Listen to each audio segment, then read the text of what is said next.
Oh, you already hit it? Yeah.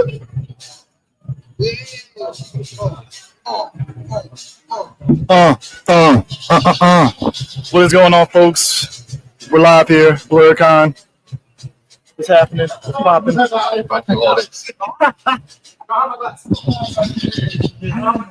Oh, so we live? Huh? We live? Oh, okay, we live. We are live. We're living live. Yeah, just get things situated. Yeah. Getting it, folks. I know a couple of y'all probably looking at like what the BlerdCon? BlerdCon has a page.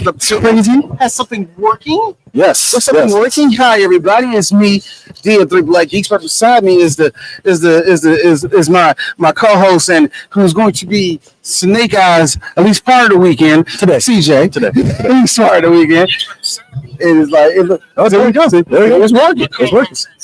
See, I told you it's working now. Yes. Now with all this beautiful, it's the pre-show. Yeah. What's happening right now? Nothing, not a damn thing. Nothing's happening at the moment. Not a doggone thing right now, man. But you know, this is BlerdCon's what, 8th year and shit? I think it's not 7 years. Whatever, man. We waiting for the rest of I would say way back, what, 2018? 2018? Was it 17? Whatever. It was on the bottom floor, and there was only like 2 rooms that we had. I was living with my ex at the time, so about 2017. 2017, yeah. Like I said, I had to do everything based off of where I was at in my life. Let me see what happened, man. That was the year I got really, really sick. Oh, we got 5 people in the chat. Already, man. Like, you know, and this is like what a lot of people was like this whole weekend. There's a lot of work that went into this, just to get a lot of trials and tribulations.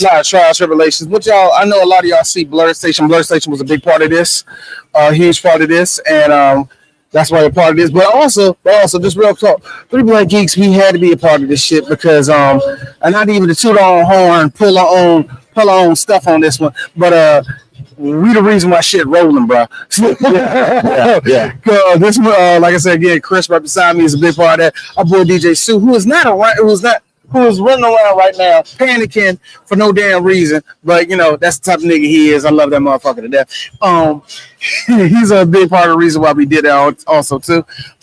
We're also waiting for the rest of the crew of not just Blerds EyeView and all that. We waiting for all the rest of the people that had a big part in this weekend.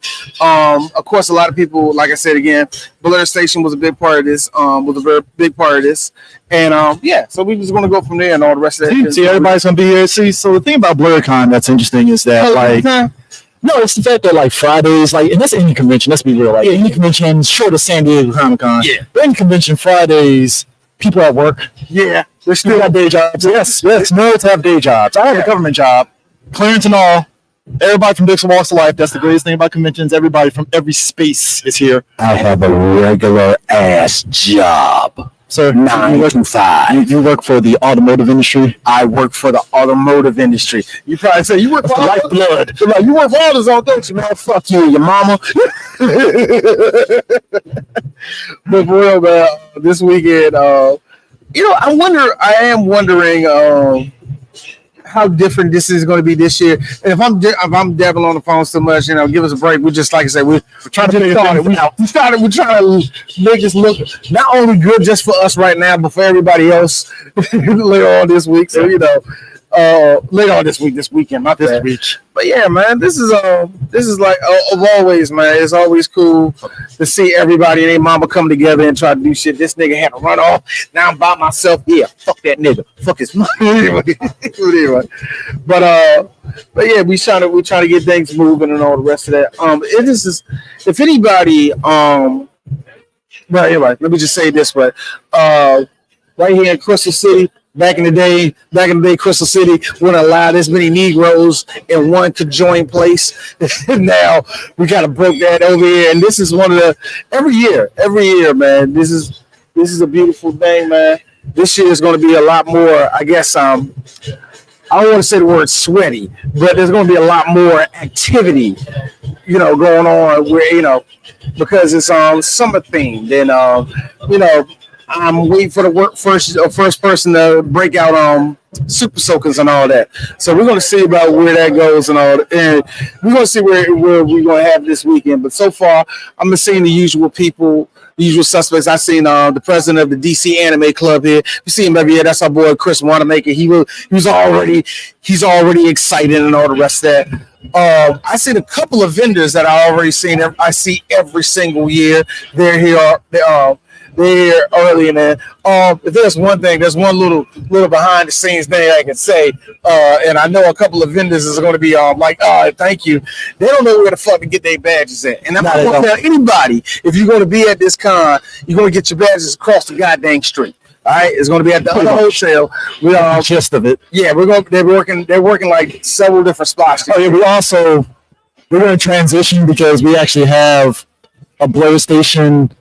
You know, everything there. So we're probably going to end up shifting everything over to that side probably later on, like after this and stuff, once we transition everything and stuff. But yeah, so I think, I think you kind of got everything, you know. Dude, I'm just speaking up on. I'm just talking about just talking at this point, bro. Just trying to make sure everybody. Actually, could break it down for those that are pretty much probably looking at the comment section of this stream. So basically, you know, we're kicking things off here, but right after us at noon, Blerd's EyeView. Yes. Blerd's EyeView is gonna have a little session and such, and after them, we got Neon Noir Vibes, Vice Media, Geek Salad Podcast at 4:00. Beneath the Cow, Nerds and Hip Hop, Famous Jesse, and rounding things off for the night, Collector versus Creator Podcast. Yeah, so it's going to be going all night. Just all night. We're going to be about 1 a.m. 1 a.m. And I know somebody like, is anybody going to be up? Y'all going to be up. Yes. What you going to do? What you going to come down here? What you gonna come down here, nigga? You live in Ohio. You ain't gonna come down here, man. Here's the best part.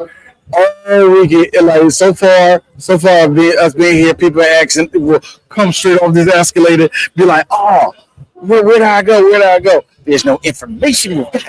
There's no information. But whatever. You all good. You good. You real good. It's all good. You ain't disturbed shit. What's up? Bro, I gotta wait for Chris to get back over here real quick. What's up, bro? Oh no, I was just checking. They're just Comments kind of the way you forget there's a difference in between both. Oh no, yeah. I know you're looking at everything right now, yeah. You know, I'm like, look. For those that I know, I was like on one these past couple of weeks because, like, you know, look. When you're passionate about something, you want something to work. Of course. So you understand. So I have a fun understanding, even beyond this, why other people lose their fucking mind over the minute stuff. Yeah. Like, look, you think about years ago when Christian Bale cussed out that dude on the set. Like, you get it, because it's like, hey, like, I'm at who's Bill O'Reilly? We fucking do it live. You know what I mean? You have moments like that, yeah. So, man, but it's moments like that. You're supposed to get passionate. This dude right here, if anybody knows anything about the Black Geeks, Chris is the laid back one. He's the cool one. Oh man, you know that breezy ass type of nigga. I love this dude for that shit. You had to do a lot to make me angry. That's all. That's what I'm saying. It took strength. Last time I seen this nigga this say he was his ex-girlfriend. It's like, yo. It's true. You're hot, my nigga. Yeah, this is true. I mean, look, relationships happen. Yeah, I'm on the cusp of getting married. On the cusp of getting married next year. Hey, I see a rare Pokemon. And here the dude's ass crack that's hanging out. It's a girl's ass crack hanging out. Yeah, hold on, real quick. Hold on. So I would love to throw the camera over what I'm saying right now.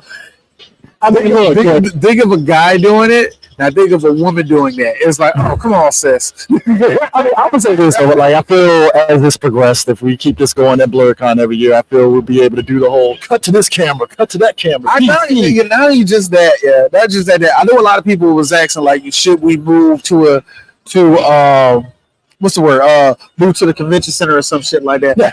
I'm still saying no. No, we're not big enough for that. No. Like, not even now we're big enough for that. I don't trust y'all Negroes, man. I really don't. But this spot has been very, very cool for BlerdCon, for Real Talk. Yeah. It really has. Last year, the air went out, and hopefully this year it won't be nothing. Yeah, the only place that doesn't have it is the upper atrium area. Atrium area. Walk in. Good. Because, science, because Neil deGrasse Tyson tell you, see, the sun comes down. Yeah, the sun comes down where the heat comes in and gets trapped.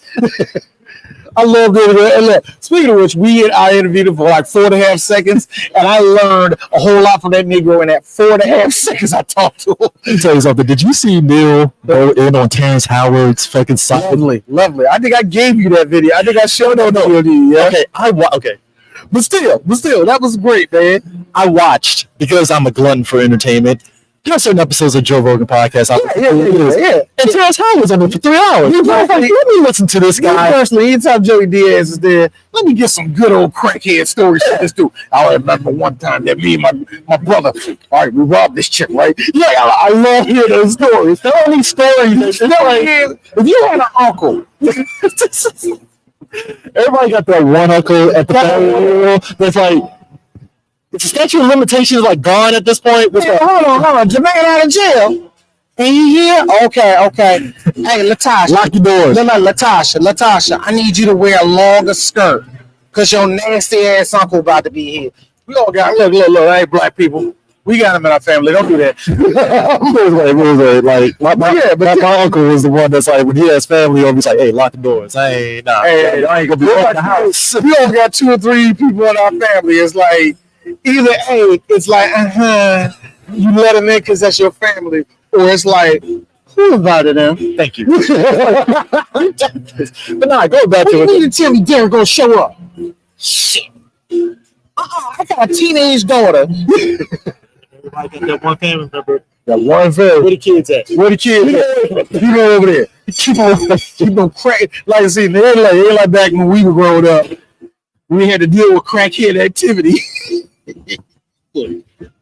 I feel, to our detriment as black people, we're welcoming to everybody from different walks. Yeah, we have to be because see, that's the one thing I was telling this our boy DJ Sue. Yeah. Black people, we want to act like we're like more liberated and all the rest of that. Real talk, we have to live our lives way differently than white people. Oh yeah, we do. We have to. Yeah. So instead of like white people can tell their gay cousins, get the hell out of here, and they'll stay the hell away. You're in the car. Black people, we had to deal with your little gay ass. No, we love you. We love you. Just don't be coming in here making noises and switching your ass when you walk. The respectability is out of all the roads. I love it. Don't love it. No. I love it because we hitting 40. I'm noticed that to me.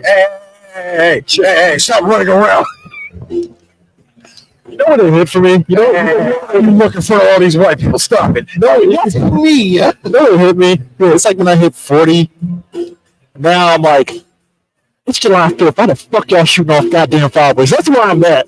39-year-old me was for it. It's cool. It's great. I'm shocked. For me, when I hit 40, everything started hurting. Jump out of bed too quick. I can't jump. I can't run. I can't do nothing. I don't think differently now. It skips there. He knows this.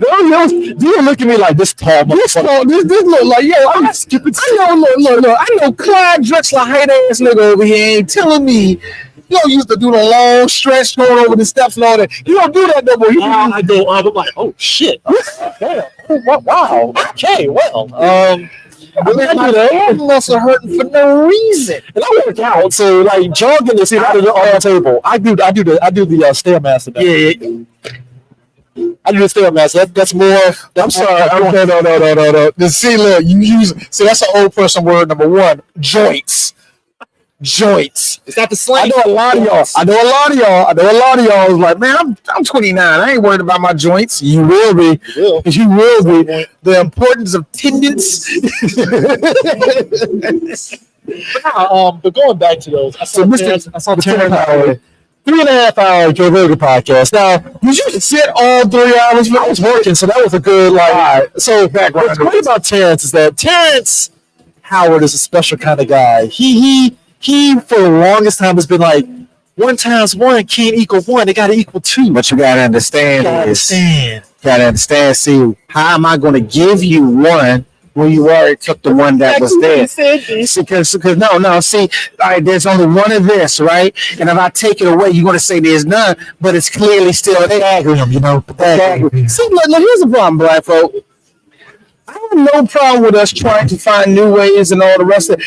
I like how Neil deGrasse Tyson, like, I see where you're going. I see what you're doing. And you're a very intelligent person. where you're going to lead is stupidity. He says it in such a smart way. It's like, I can't be done. It's a very smart way of saying, nigga, you don't shut your dumb ass up. Man, don't you overthink anything. Stop it. When he said this, 1 times 1 should equal 2, I'm like, 1 times 1. I need you to understand something. But there's two things there. That's his logic. There's two things there, man. That was his logic. And look, and you can't take away from matter. I think that's what he said. It sounded like something like that. It's similar.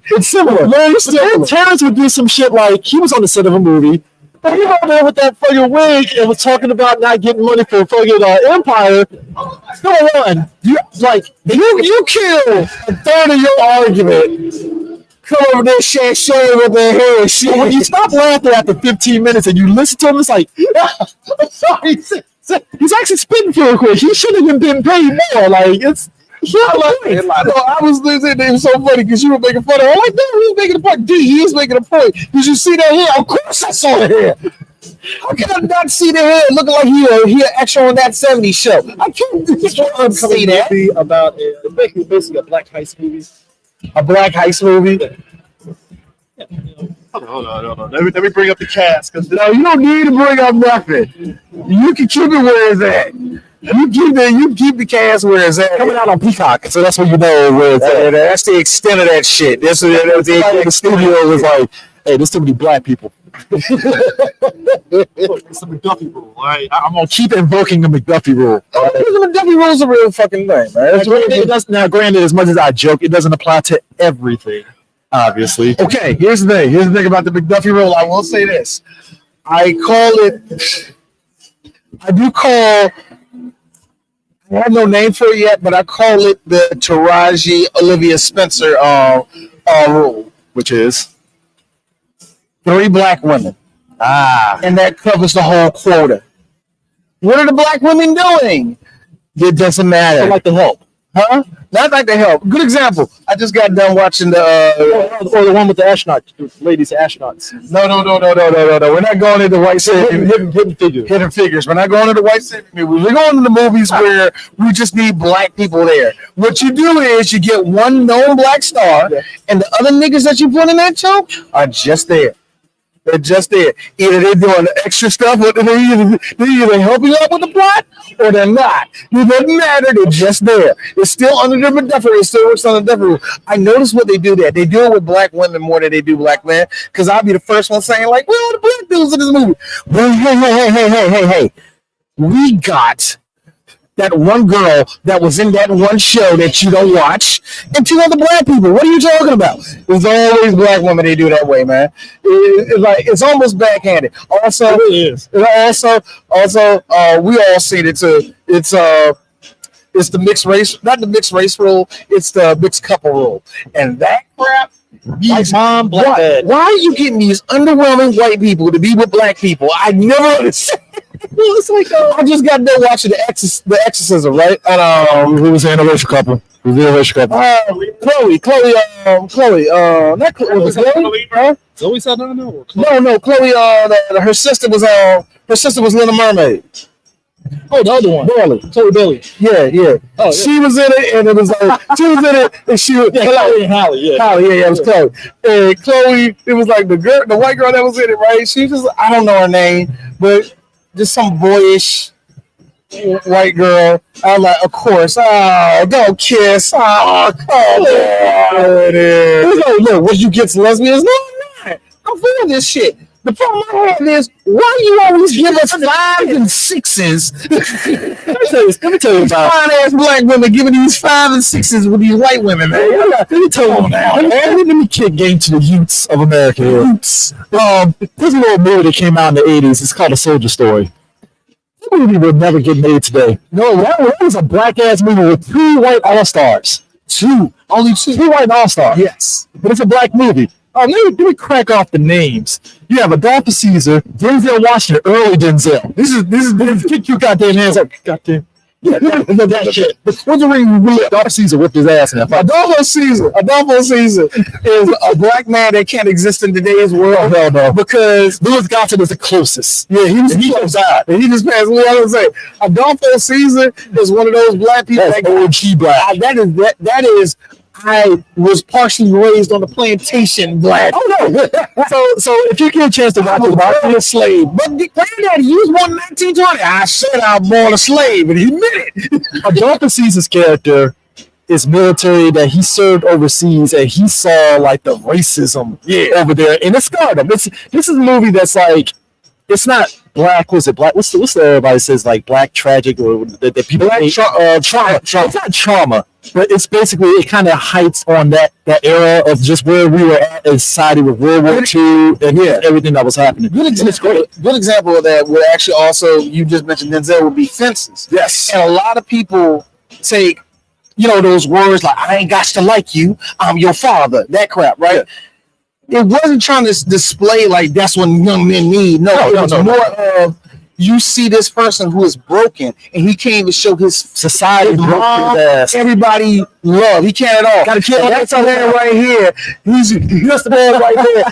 Hey, I want you to lead it. I should know, yo, Chris, why don't you come down here and say hi, man? But not like it was the trauma of it. And like, so let me go through that trauma, and that's our way of displaying it, being hard nosed and all the rest of that. That's where a lot of the old-fashioned traditionalism of black people kick in. And even though I don't believe in half that shit, I know I'm going to say two things to my son like, this old-ass nigga. I know it's going to happen. That's our great-grandparents era right there. That's all, you know what I'm saying? You understand? We used to do this. I ain't saying like, we used to walk those type shit. Let me tell you something. That's an era where you can have a family on the other side of town and your main family would never know. Never know. Nowadays, it's down the street. Another family. I want you to understand that's where we were at. Cars are too fast now, nigga. You know how to drive. It's too goddamn expensive to have another family. Let's get that out. It's already expensive as is. I say this to everybody. Cheating is a rich man's game, and everybody wants to play it. And nobody do it. Like, yeah, man, I got 2 side chicks. Why? You work at McDonald's, nigga. So we got Howard Rollins. In the heat of the night, Howard Rollins. Yeah, and he was basically in line before drugs and other stuff came in. He was in line of being like the top tier like black actors. Like we had a bunch of them back then. You go through that list. You had Howard Rollins, Art Evans, of course. David Allen Greer. This is one of actually his first outings too. Yeah. This was before A Living Color. Larry Raleigh. Larry was another one. He did like a lot of blaxploitation. Yeah, I know who he is. David Hill is from the Warriors. David Hill, I remember him. Yeah. He's black. He's black all-star. Yeah, you see the afro, you know who he is. Robert Townsend, who plays the most. Who's Robert Townsend in that movie? He was the corporal who was. He's me. You see the first Howard Rollins, basically the era is like this. It's before World War II kicked off. Howard Rollins plays the first black officer, military officer. And it's a big deal back then because so he plays the corporal. It's like, oh my God, it's a black officer. Yeah, now I remember. Yeah. And I'm like, you know what? I get it. Yeah, he's the guy. Like, he's the first black officer. Yeah. And like, the funny thing is, that's funny is that the white officers are like, do we salute? What, huh? Like, I ain't gonna respect no nigga. Actually, hard on. But it's really like, if you've been in the military, it's really like they have to respect the bat. They have to respect his rank. Period. Full stop. And there's the other brother that's with Blerd's EyeView. He is here. Yeah,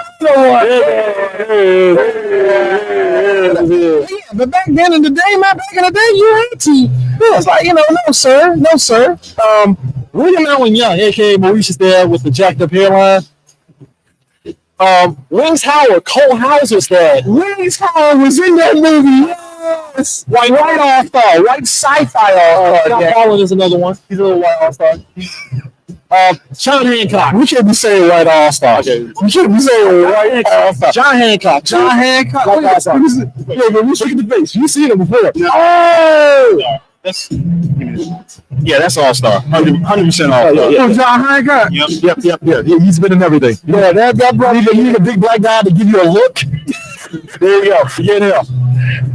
But nah, the mustache. Oh, it's a mustache. It's the Carl Winslow mustache. That's worked on the force for 20 years. No, that's like I said, that's the cop. That's the cop going here. All right, look here, young black man. This is what you do when they frisk you down. No, I'm trying to teach you to stay alive. And we can't forget Patti LaBelle. Patti LaBelle, which this takes place in Mississippi, so she's in one of those U joints singing, basically. I was just about to say she was Suge Avery of the movie. Look at Patti LaBelle. She better sing. And speaking of soundtrack, which, there was no soundtrack for this movie. Make one. I mean, reissue, anniversary edition. Speaking of DJ, so real quick, yeah. Because since we're getting all this out, you watched the show way more than me. Patti LaBelle used to have a television show on NBC, didn't she? Yes, she did. Didn't it also have Miguel Núñez? No, Miguel Núñez wasn't part of that. No, it wasn't. You sure about that? Who was it? Miguel Núñez. No. The show that she had, it was 1992. It was 1992. All right.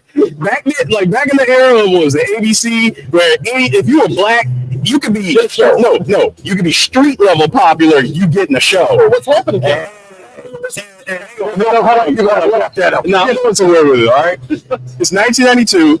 Patti LaBelle gets a show. We get hot at the time Morris Chestnut coming fresh off of Boys in the Hood, and an unknown Vivica A. Fox. Was it Ernest Green? The Ernest Green story? No, this was This is before the Ernest Green story. When did the Ernest Green story come out again? I thought it was 80s. In that case, this is after. Oh shit! Really? After the Ernest. This is 92. Yeah, The show's called Out All Night. I was going to say Up All Night. I didn't want to say it wrong. That is a MTV. No. What was up? Was it Up All Night like a Up All Night was a USA thing. USA Up All Night. Yes, that was for the Gen Xers. Yeah. Wasn't it the one where the white girl was like sipping? Was she in Well, Lauren Devine was in Links. That was Links. Yeah, Links. Yeah. Sinbad had a show too. Yeah, he did. It was simply called Sinbad, and actually ran for what, 2 seasons? 2.5 seasons. Ray J was his son. And Selma Hayek was in it for 3 episodes and dipped off and never seen again. Was like, yo, there's too many black shows. Get it off. Yeah. Hey, that's what happened at the Out All Night. They only had like 1 season. Dwayne Martin was on it. Dwayne Martin, yeah. Look, Dwayne Martin ended up getting his own show. Him and Vivica Fox ended up getting their own show on Fox. Right. And that joke was trash. You remember the Thea? Huh? Thea? I watched every single episode of Thea. Can't tell you one thing I thought too. For one statement, Miss Pat is the new Thea. Yeah. It didn't get me until like 2 days ago. It's actually funny. She's actually pretty funny. She's actually a funny comedian. I saw Thea. Def Jam? Did she do any Def Jam? She had to. She had to do it. I think she did. I don't remember that era during that era because I remember Martin and that's DJ Sue. Both Tory brothers were on it. Yeah. Martin, Bernie Mac. Yep. Adele Gibbons. Yes. Adele, yeah. Was some more on it? Some more. Or was she on Comic View? Did do it. Some more got big on Comic View. Yeah, I'm gonna say S'more was more Comic View. No, she was Def Jam. Yeah, I was like, she was Def Jam. Okay. And she did Comic View afterwards. Okay. Who's the other black one? I'm trying to think. There was one more. Cheryl Underwood. Yeah, Cheryl Underwood. She's underrated to me. I think Adele. I know because she's Republican, we don't think much of her. She black Republican, so like, yeah. She's problematic. I'm Republican because nigga, I make more money than you. That's what she is. But I remember like there's a Colin Powell. I got a question. Have any of y'all watched God damn? I forgot the name. Than Black Republican. Colin Powell is Stairs and Spider-Man, and this is Marvel, all right? No. Colin Powell is the face. If you're looking at black Republican, it's Colin Powell. No, he's right. He's right because think about it. Colin Powell is 9 to 5 Republican, all right? Okay, that is fair.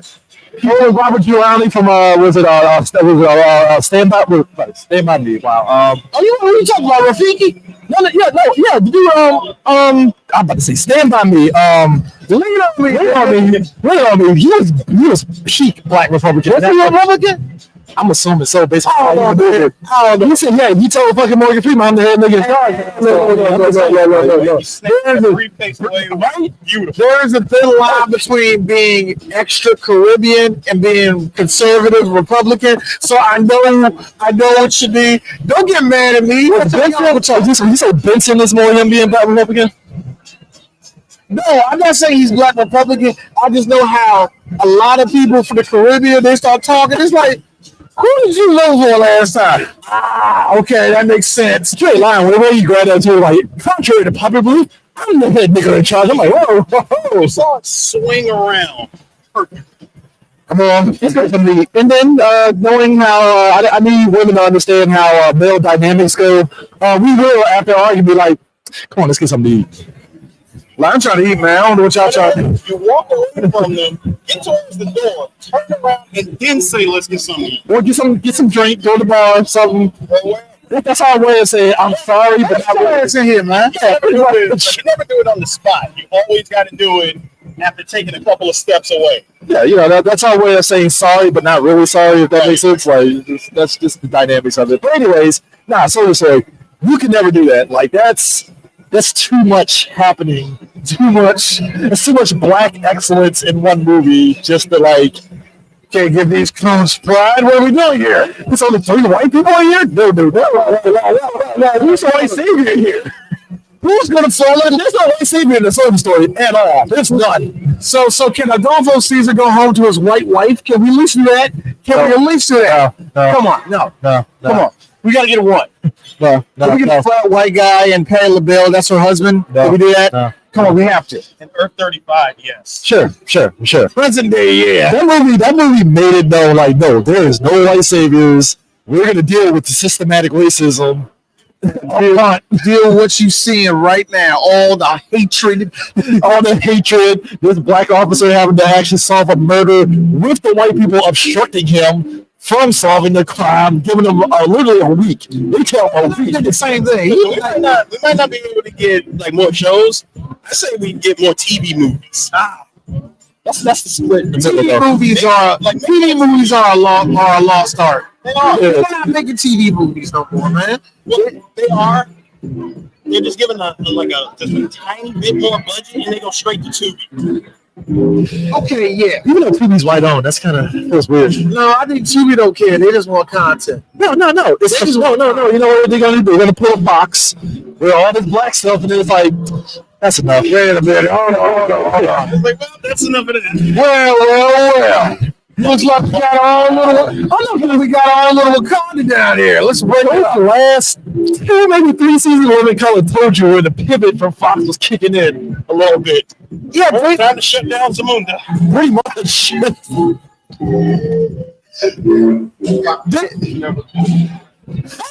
Fox, I hate how.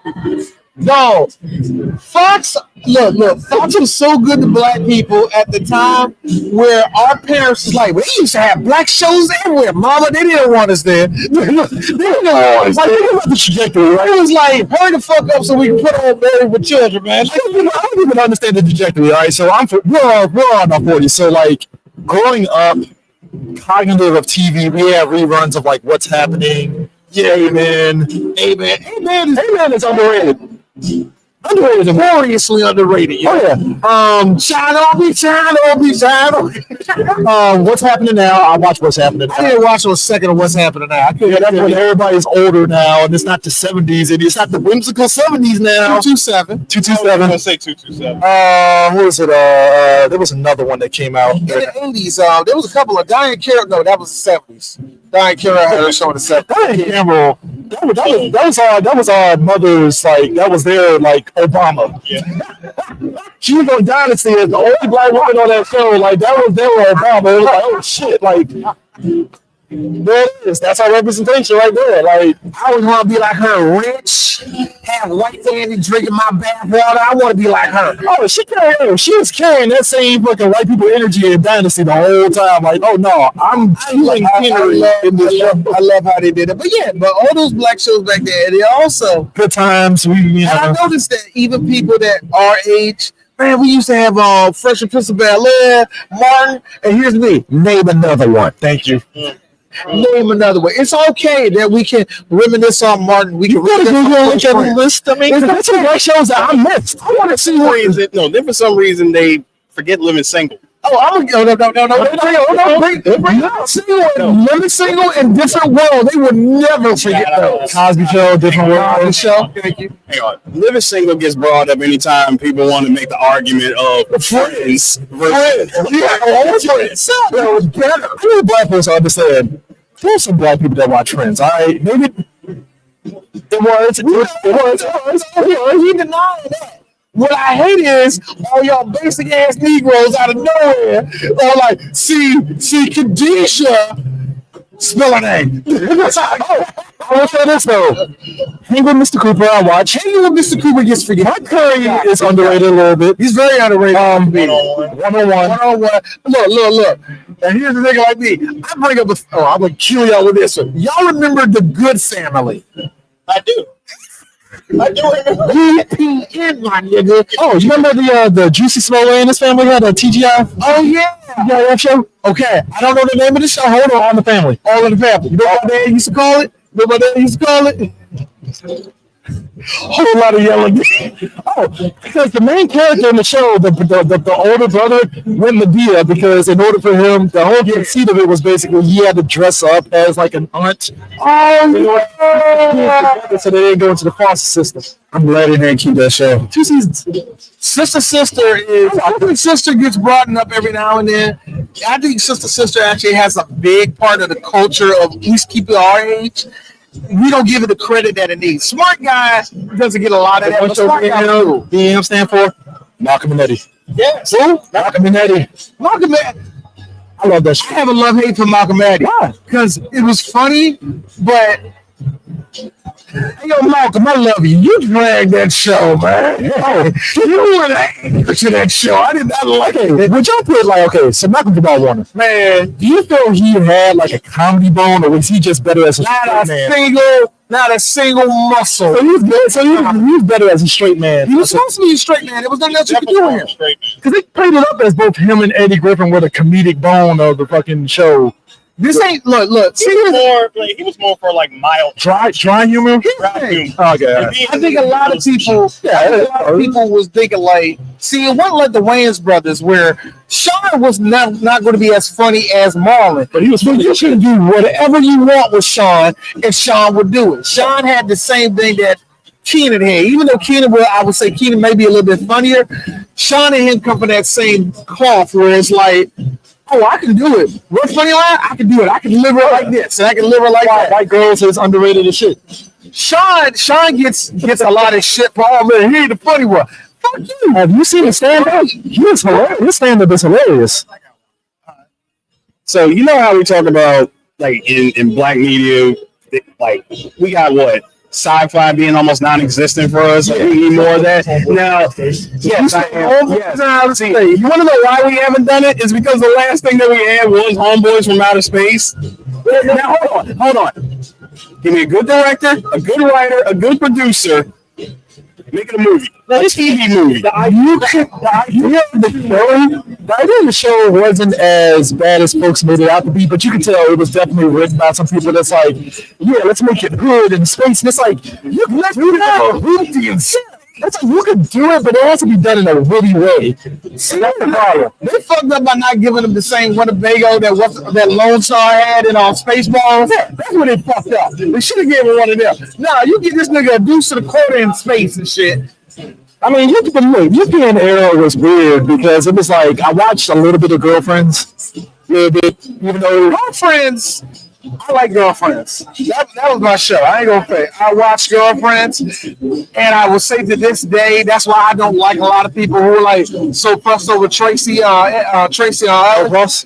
I Y'all didn't like her back then. That's nepotism that is. It's weird. Her nepotism is weird because she obviously didn't break in because of her mom. Because I don't think, yes, she did. How though? Because she was in Ross. Her Jewish ass daddy got her in the door. The first thing I saw her in was Lewis's Lounge Show on MTV. Yeah. I remember. Wordsmith was the best nigga on that show. And white girl was kind of funny. No, that skit was when they were robbing the bank and they were rapping the fucking. He was like, yeah, give me and I need also the Charles Long Pokemon card. I was loving it. Nah, the shit that had me rolling though was when the people had their hands up dancing like. And I'm like, this is actually pretty dope. You know what I knew they were going to cancel that show? Wordsmith and Rod Digger had a little segment together, right? Yeah. Where he's like sneaking out of her house because they just had sex and they're like, your man's coming over. They would go back and forth. I was like, this shit is dope as hell. And something told me, these white people about to cut this off. Y'all need Russ. It's like, whoa. You're trying to say that black people are poetic. Let's dumb this thing down. Let's Shaw Roulette. There was another show in UPN, obviously Mauritia. Where's the guns? Where's the drugs? Oh, the secret diary of Desmond Pfeiffer. Yeah. Okay, y'all don't know this. It started from Clerks, the TV show, the TV show. And Kevin Smith got a couple of questions for me. I know he's not racist, but nigga, you made the Desmond Pfeiffer show. Oh, you had a hand in writing that? Oh, I don't know if he had a hand in writing, but he was producer. He was trying to break in. No. I understand it, man. Context ain't coming in. Go ahead. I got a movie for y'all. Go ahead. Oh God, this is what 97. So I want you to combine these two black actors, Omar Epps, and Delroy Lindo. Hold on. Omar Epps. Oh, don't think it. I ain't got it. You get it. Okay, first time felon. What? But Church was the other guy. The game leader. When they were in boot camp, they kept fucking fighting. They were fighting in the kitchen. It's interesting because again, HBO was kings of original content. Cause you remember when the whatever thing about the AIDS epidemic and shit? Yeah. Won an Emmy. That was one of those movies, First Time Felon, and it was actually pretty good. Oh my God. Tretch is one of the most underrated. He's not. Put that in. Tretch ain't that great, but he's really decent at nigga. Hey, we need another thug in this. No, we need a thug to get his ass kicked by Alan Payne in a bathroom. Science fiction, folks. That never happened.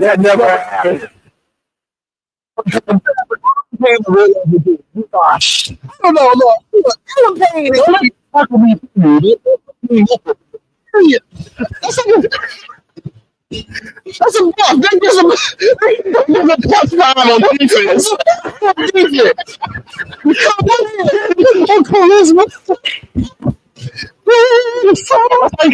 I got Jada. That tackle me just. Oh my God! They get so curly and it just bounces off the chest. Hey.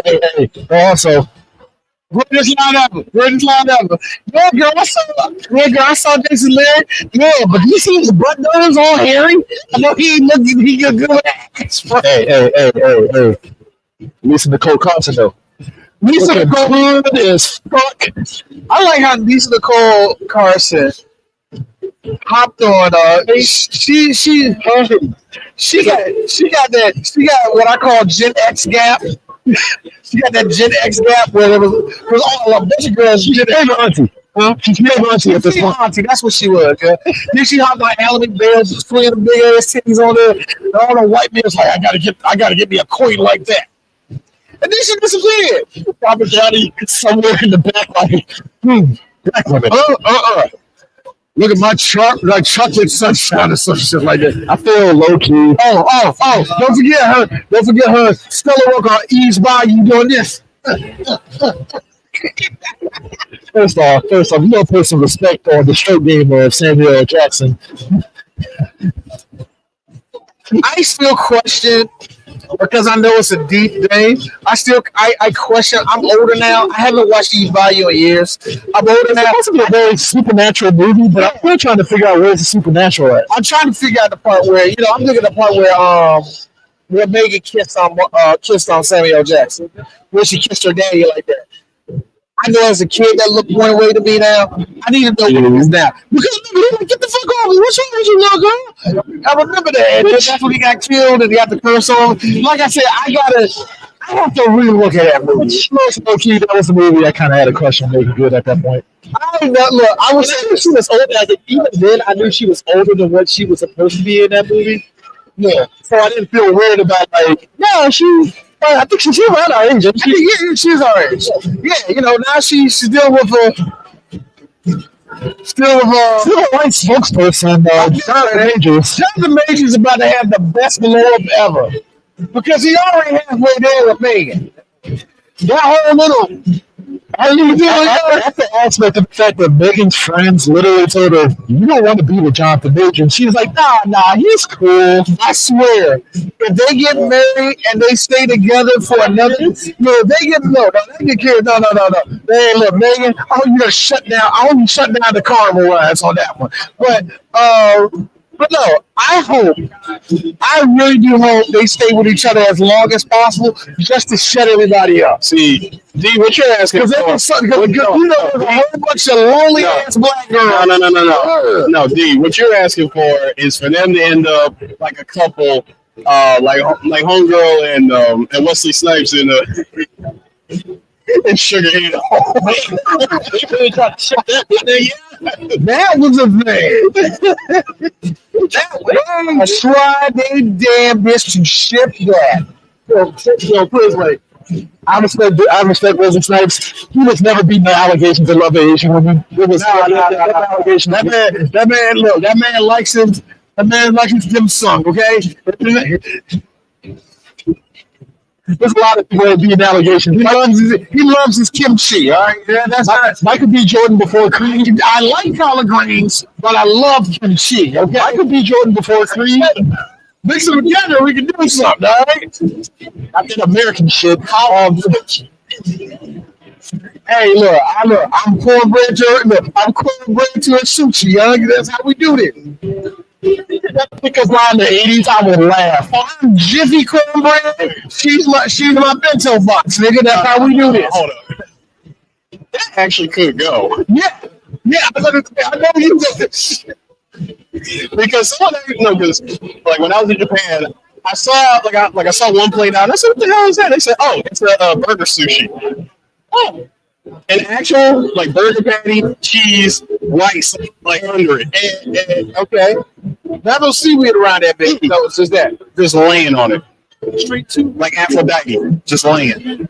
I'm mad at you, ass. I'm very straight to my feet. Oh my god, yeah. But let's move into this real quick, guys. I see we bopping our head. We ain't supposed to be bopping our head in this shit. Shout out to Candy Crush. Mirror, mirror on the wall. It's like putting house party doing some shit. Mirror, mirror on the wall. I used to know this shit. I used to know that motherfucker by heart. Yeah, it's copyright. Now we make this shit. I'm going to let y'all laugh. Like we just wanted to sing this song. It's called "Me, Myself, and I." See, they gave it. So you don't do DJing tonight, Friday night. That's all I'm about to say. Well, he was informing the folks what you doing. Smell the people. So it's Friday night. It's called Force Jam. I don't. That's a plan. See, but no. So the party is called Force Jam, which honestly does sound like a movie of some kind. So anyway, I'm going to be spinning, and I'm going to be opening for DJ Demi. Hey, what's up, man? It's going to be pretty dope. I might have to tweak my playlist a little bit because because I heard about the after party from last night. It wasn't bad or anything, but you have a look. You have the look you just gave us. No. I'll do something now. No, the reason why I say that is because I just came out of my DJ meeting, and somebody told me that there's a poll going on right now of how many times are we going to hear "Not Like Us." Yeah, First off, I think people understand something.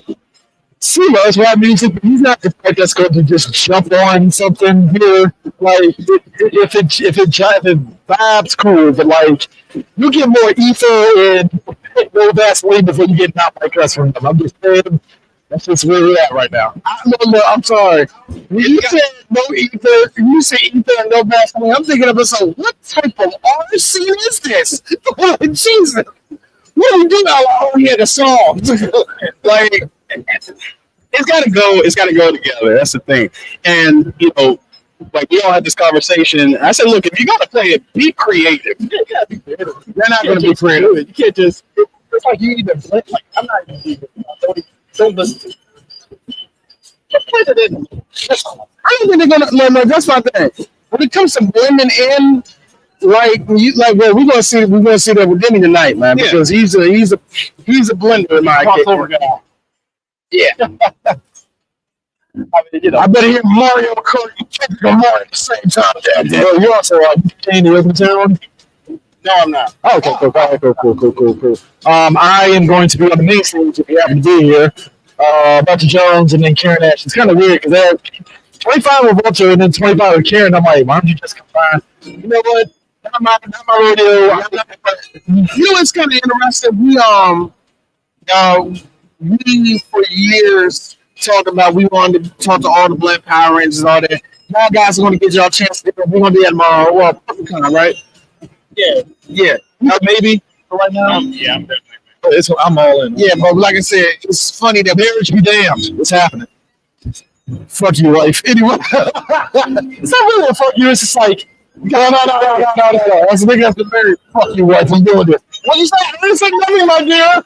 Nothing. I'm enjoying the time that you're giving me to leave. Thank you. No, these two though, I love my fiance to death. They know this. They were like, oh, Chris is happy now. Oh my god.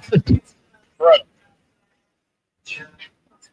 This two, the whole time was like, this nigga went MIA. Oh, damn. You hoping? What's going on here? Me and DJ Sue have not broken out all of the stories of you being the most unhappy nigga in the world. We have not yet. We look like not stories, so they can't not. There is an actual dossier. I will let you know. Dossier, yeah, it's a file. No, she's file. I love it to death. She understands. I was like, I'm going to Power BlerdCon. That's the Power Ranger convention, right? I was like, yeah. He's like, oh, have fun. No. It would have been cool if she said this. That's the one with little G.I. Joes, right? I'm fucking with you. Jesus. I'm like, why are you crying? Cry. We're getting married. What's going on here? Like, why are you crying? Why are you going, God, I'm just joking. Shit. I know what a Dragon Ball is, nigga. Why? So no, I think that's the one with the Naruto. I'm fucking with you again. No, Walter Jones is here, and I do have a lot of questions. Elevator again. Okay, so it's second time. That's my third time. But no, Walter Jones, I have questions for him. So I'm bringing up in a professional way. It's that's wrong. That's wrong. I would give him that. He's gotten better on it. I tell you, man, when you have a sister, when you have a sister that can take care of you. Beautiful thing, man. But no, he's a black woman. But I think the one guest here that I'm actually happy to see, Ahmad Best. That man has went. Look, you want to talk about a brother that actually got. I mean, like here's the thing. I hate the fact that if he just stayed up with Jar Jar Binks' voice, we will underestimate how much of a legend he is. Right? I know a lot of people like to take the piss out of Jar Jar, and I understand it too. But at the same time, when you see his body of work, beautiful. The fact that I got saw that motherfucker as a Jedi. I was like, you know what? I don't watch the show some more, but this is some moment. Like I said, I don't follow the power real. Like, I used to think Ben Affleck was a prima donna, but fucking the shit out of this right now. you know what I mean? Like, you know, that's what I'm saying. To see where he's at now, yeah, good for him. I mean, you think about it, like, glad he's here. I'm really Fandom had shit fans. And he got it the worst. And, oh, yes, I never hated Jar Jar. It's one of those things where I liked Ewoks as a kid. Unabashedly, I watched both of those Ewok movies, even one with Wolf Brimley in it. Great movies. Maybe I saw really? Oh, this type of shit. He went peak old white man. I got Disney Plus.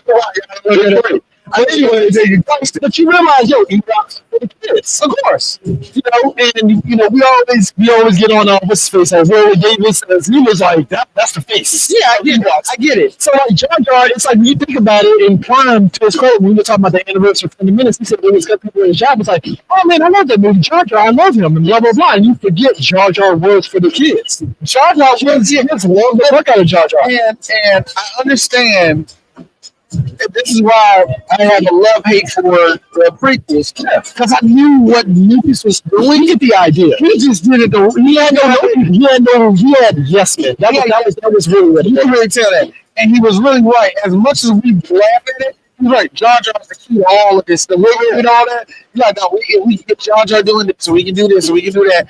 It's not only going to make up some money, it's actually going to get the plot moving too. And I understand where he was coming from with that. It's just that when you give somebody with two busted hands to write a whole sonnet, you can't be expected to see the words look right. Got a pen in his mouth doing this shit. No. I gotta mention, because you mentioned Jar Jar. You don't have to be some kind of black to run out in the middle of a battlefield and not get hit. I mean, there's a lot of black people. Not a laser, not a bullet, nothing touched them. Now, the only black coding I really hated was just that, and it's the Misa talk. Yeah. And here's the thing. It's like I get the Jamaican-esque aspect of it. I get that, and I get that. You can't ignore that. That is what I call peak white people writing. Yeah. Because white people would have us talking like a slave. Oh, no. He's gonna be in trouble now. He's gotta go now. Look at me, brother. I need you to hold on. God.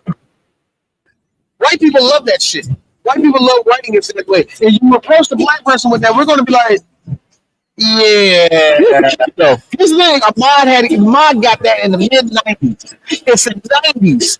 It's 90s going into 2002. And we all three were like, this day, we're still having trouble with black people trying to break out of roles like that, trying to still not be the same. Sometimes you know where you sit at. Yeah. On the spectrum. We're still not trying to get typecast. We're still not trying to get typecast. The Jar Jar thing, like, you look at that and then look at, I don't know, you never watched the TV show, did you? Yes, I did. Okay. So Jar Jar in that, I seen it before, boy. It's like the Boba Fett came back. Oh my God! So Jar Jar in the Darth Maul. Yeah. Darth Maul came back. So Jar Jar in the Clone Wars TV show, they dialed it back on the female a lot. You can tell they did the whimsical, kid-friendly character, but they dialed it down. But it was just like, oh, okay, this is what George probably envisioned for him in the movies. Exactly. But he has better writers now, so it's like, all right, dial it down and do this with Jar Jar. And it's like, oh, they finally realized what he is.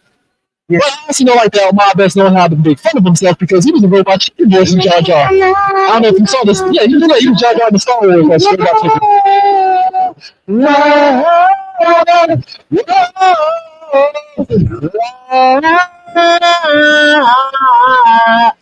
Here's a kicker. Do people know the original song? Swallowing my baby. Yeah, bro. Oh man. A lot of people don't know that, but now that's it. It is kind of funny that you see the versatility. You can tell. And the one thing I will say about Jar Jar, I really fucking hate it. Like the time you get to my favorite one of the prequels, which was Revenge of the Sith. That's what you get to Revenge of the Sith. It's like, oh, Jar Jar, just leave. Just leave. You got set up. Jar Jar's character to his credit, that's what makes this is funny because you hear Jar Jar, what's the I don't know, which is kind of fucked up. So he said that I was like this. Stop, Jar Jar. At the same time, Palpatine set your ass up, nigga. The white man got his clothes in you. But you know what though? That's what I've been digging a little bit. But the highs and lows of the Disney era Star Wars, I would give it credit. I'm loving how like the political machinations of fucking Palpatine is just like Palpatine. This man master stroke everything. This out of every logic of like, all right, Now, Chris, you know, dude, I didn't like a second of the Skywalker. so you just like that laugh. The second I heard that laugh, I was like, "You're not. This is dumb. This is dumb. I unzip my pants. This is dumb. Reach in my pocket. This is oh. crazy." Force lightning. I was like, this movie is Top 5 stupidest things ever, and I loved it. no top 5 stupid thing is Palpatine's back somehow. No. Not only that, that is my daughter. What? Me in the theater. Sure. Yeah. Sure. Star Wars. Gotcha. That is my daughter. I'm like, what the fuck? That's a show that Palpatine is how, number one, he played the Jedi like fiddles. Jedi, no. I will give you I didn't say the Jedi is stupid, it's just like they're very kind of hyper focused. All right. I'm not into acting like I don't care what's going on. I agree with some people talking about the continuity, and I understand where you're coming from. That Lucas never followed his own. I don't give a fuck about them books, man. I totally understand that, but I understand from a base knowledge of, hey, this is stupid as hell. Jedi would never do that. Now that's where it ends for me. The other stuff of the Jedi being fucking dense as hell, I love that because the Jedi are knights to a fault. They are knights to a fault. I told Sue this. Originally, follow this straight line. They follow say straight line, and you have every other Jedi looking over. For example, Qui-Gon. Hey, there's a slip back. No. He's going to Chlorians are too high. Can we kill him? Nah, listen, they say the Sith Lords come back. They're like, nah, bro, you bullshit. We need proof. Shut your dumb ass up. That's exactly what Jedi were literally like, yo, Palpatine put it because he was like, all right, I'm gonna get more power. And Qui-Gon and everyone, it's kind of suspicious that this guy over here wants more power. You know, that's it. What are you looking at? Here's motherfucking Obi-Wan. Obi-Wan's a bitch. I hate Obi. Look, I hate how the prequel and his own TV show, baby, go, I hate you. I don't like you. He wise up too late. He wise up to the 70. Like, I hate that so much. Love it just on the aspect of like, just on the aspect of like, no, of course the Jedi would be very just, like you said, they just follow a straight line. Every time you have a Jedi to either, like, maybe we should do this, like, no, right. And as much as I hated it in the prequel, because if George Lucas did it better, it would have been perfect. The whole time, Obi-Wan and Anakin going back and forth. They did it way better than the Clone Wars.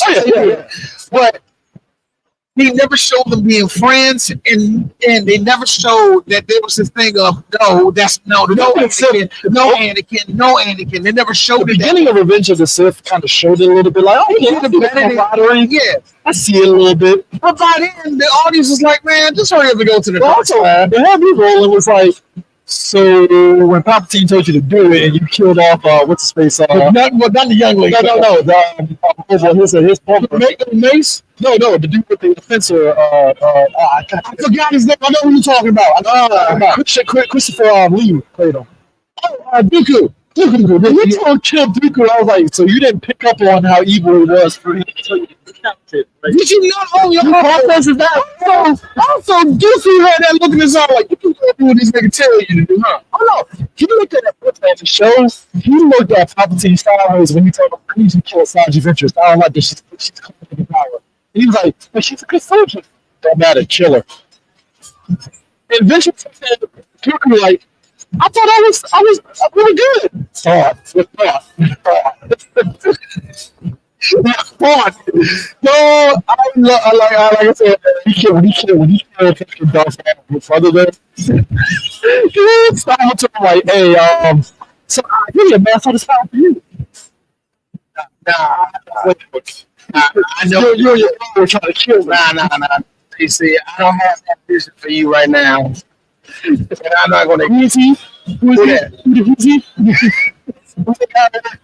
What do you say, man? You're telling me a little too hard right now. I don't know too much shit. I don't think I can accept him being a part of this. I really don't like this. He's looking at me a little too.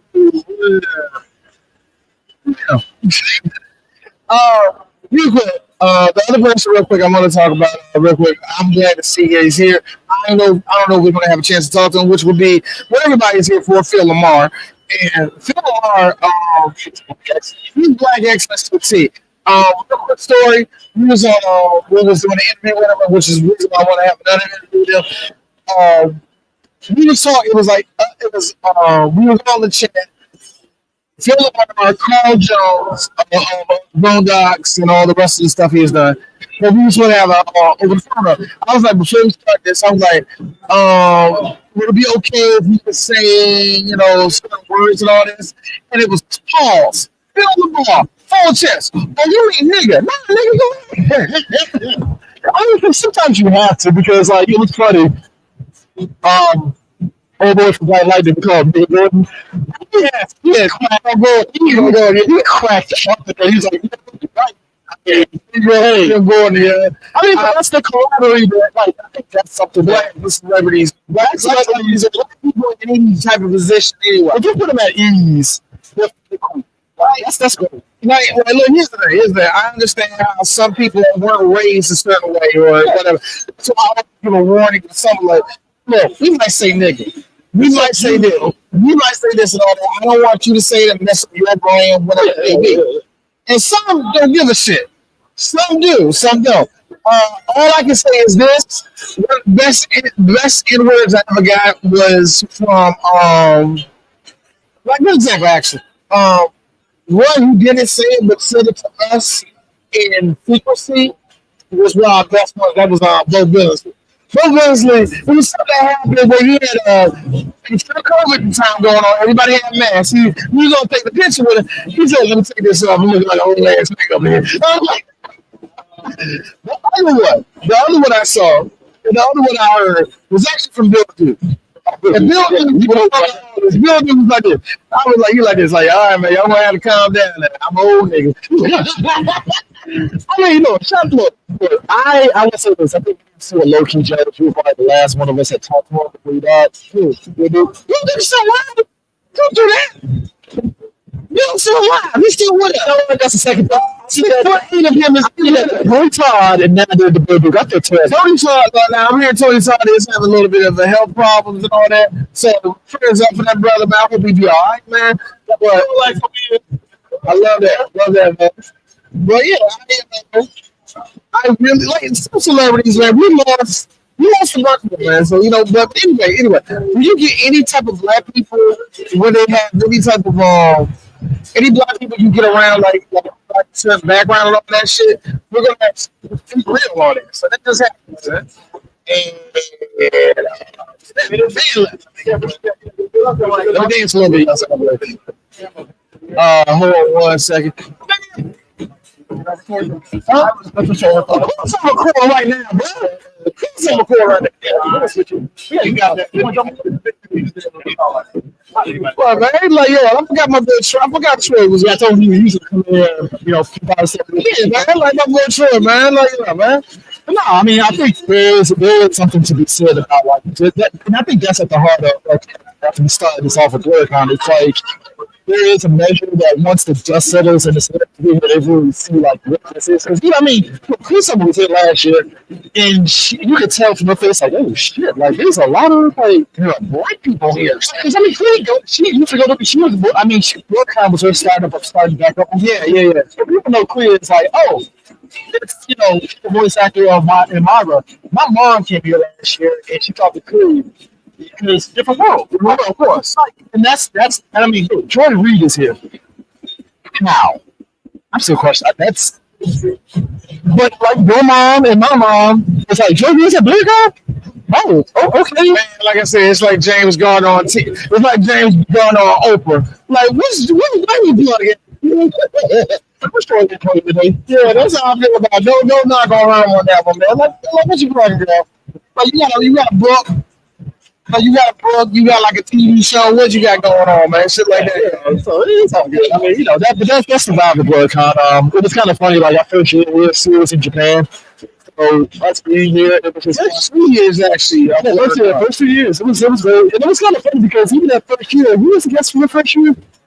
It was a big guest. I forgot who it was. No, I don't know who the big guest would be. No. It was really here for the stuntman because one of our friends, Gary Peebles, is one of the best stuntmen and I say he's one of the best stuntmen in Hollywood. Oh, that with that nigga and everything. We gotta bring this man. We're on camera, man. Yeah. You're live, so for the last couple of years, this man has been out here doing the laundry work. Come on, I need you to sit right here. I need him sitting right here. Sit. Look at this. This is Sheriff Bart, everybody. The whole Gucci gang and everything. You had to show this nowadays. Yeah. When you came up here last year, I was like, this guy got everything down to the Gucci bag. I mean, I love it, man. I love it. When I saw it last year, I like Gucci. Like, I know. So, don't play. I mean, he got it. Hold on. Where you go? Got no telegrams and that shit, nigga.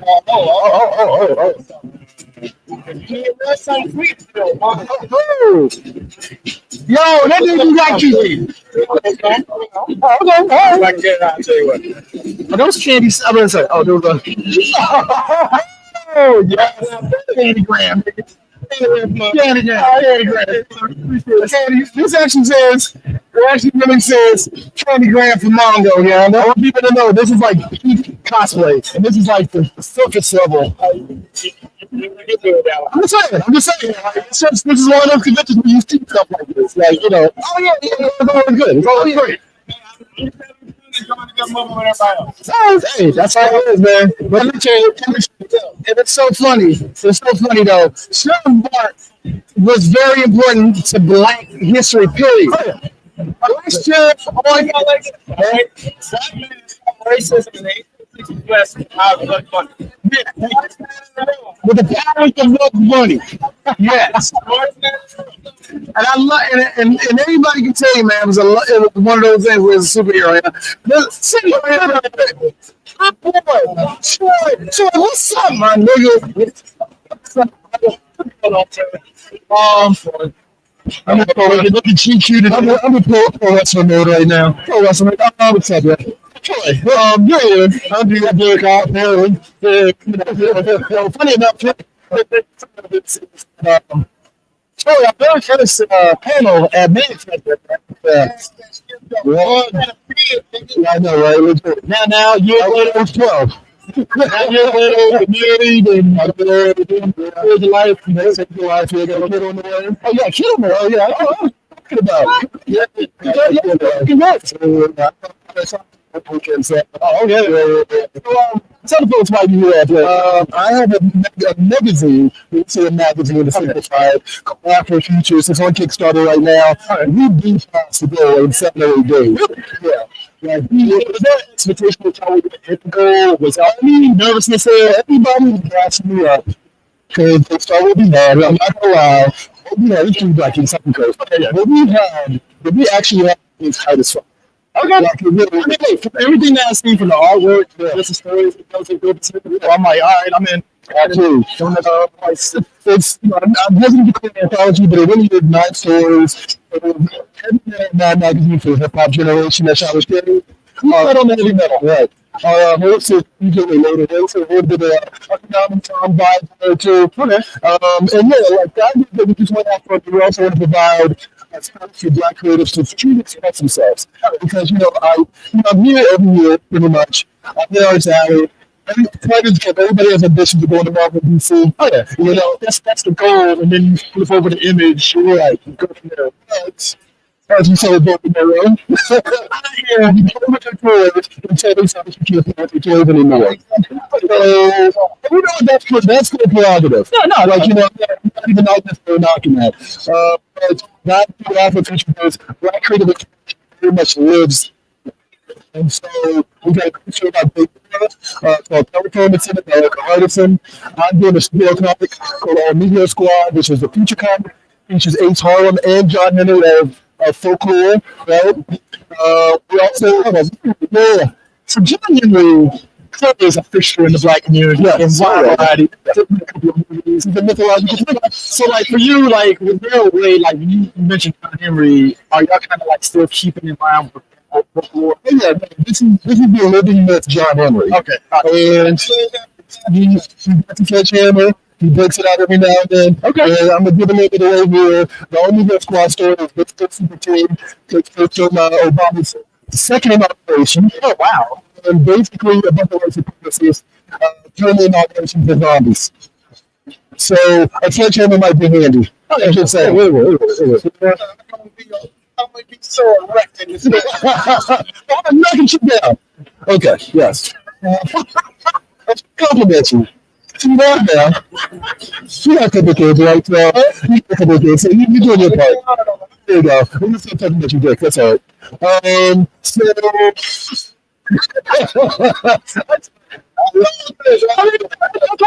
I'm never sure I'm on. That's all good. But yeah, like we got the Trinity Play Day.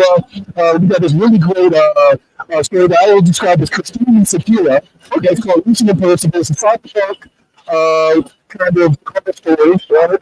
And then our host, DJ host 808, hosts these nice stories. And I won't give any more, but like, yeah, I'm really excited about this. You know that I've worked at Diamond Comics Distributor.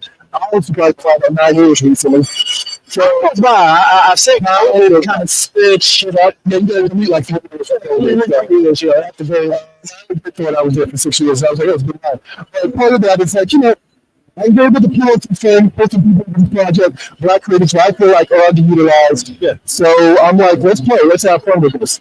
That's the whole point. Yeah. So I mean, one thing I noticed, this real talk. You're one of the, I see a few artists, you see the same artists every few years and all the rest of that. It's the progression, not to, like, yeah, I'm sure your whole boy, yeah? It's the progression. I said, you never stopped. You kept working, yeah? You kept at it. And the fact that you're drawing other people into I love it, man. I love it, man. It's great, man. No, I appreciate it, brother. You got to we have a sound issue. Oh, can they get here? So, okay. Yeah, like, you guys, good if you want us to BAM and hang out with Joe, making web comics online, and so, yeah, you've seen the evolution. I mean, you've seen from the ground up, look at the rooms, yeah, actually, before so I appreciate you guys being here at any time.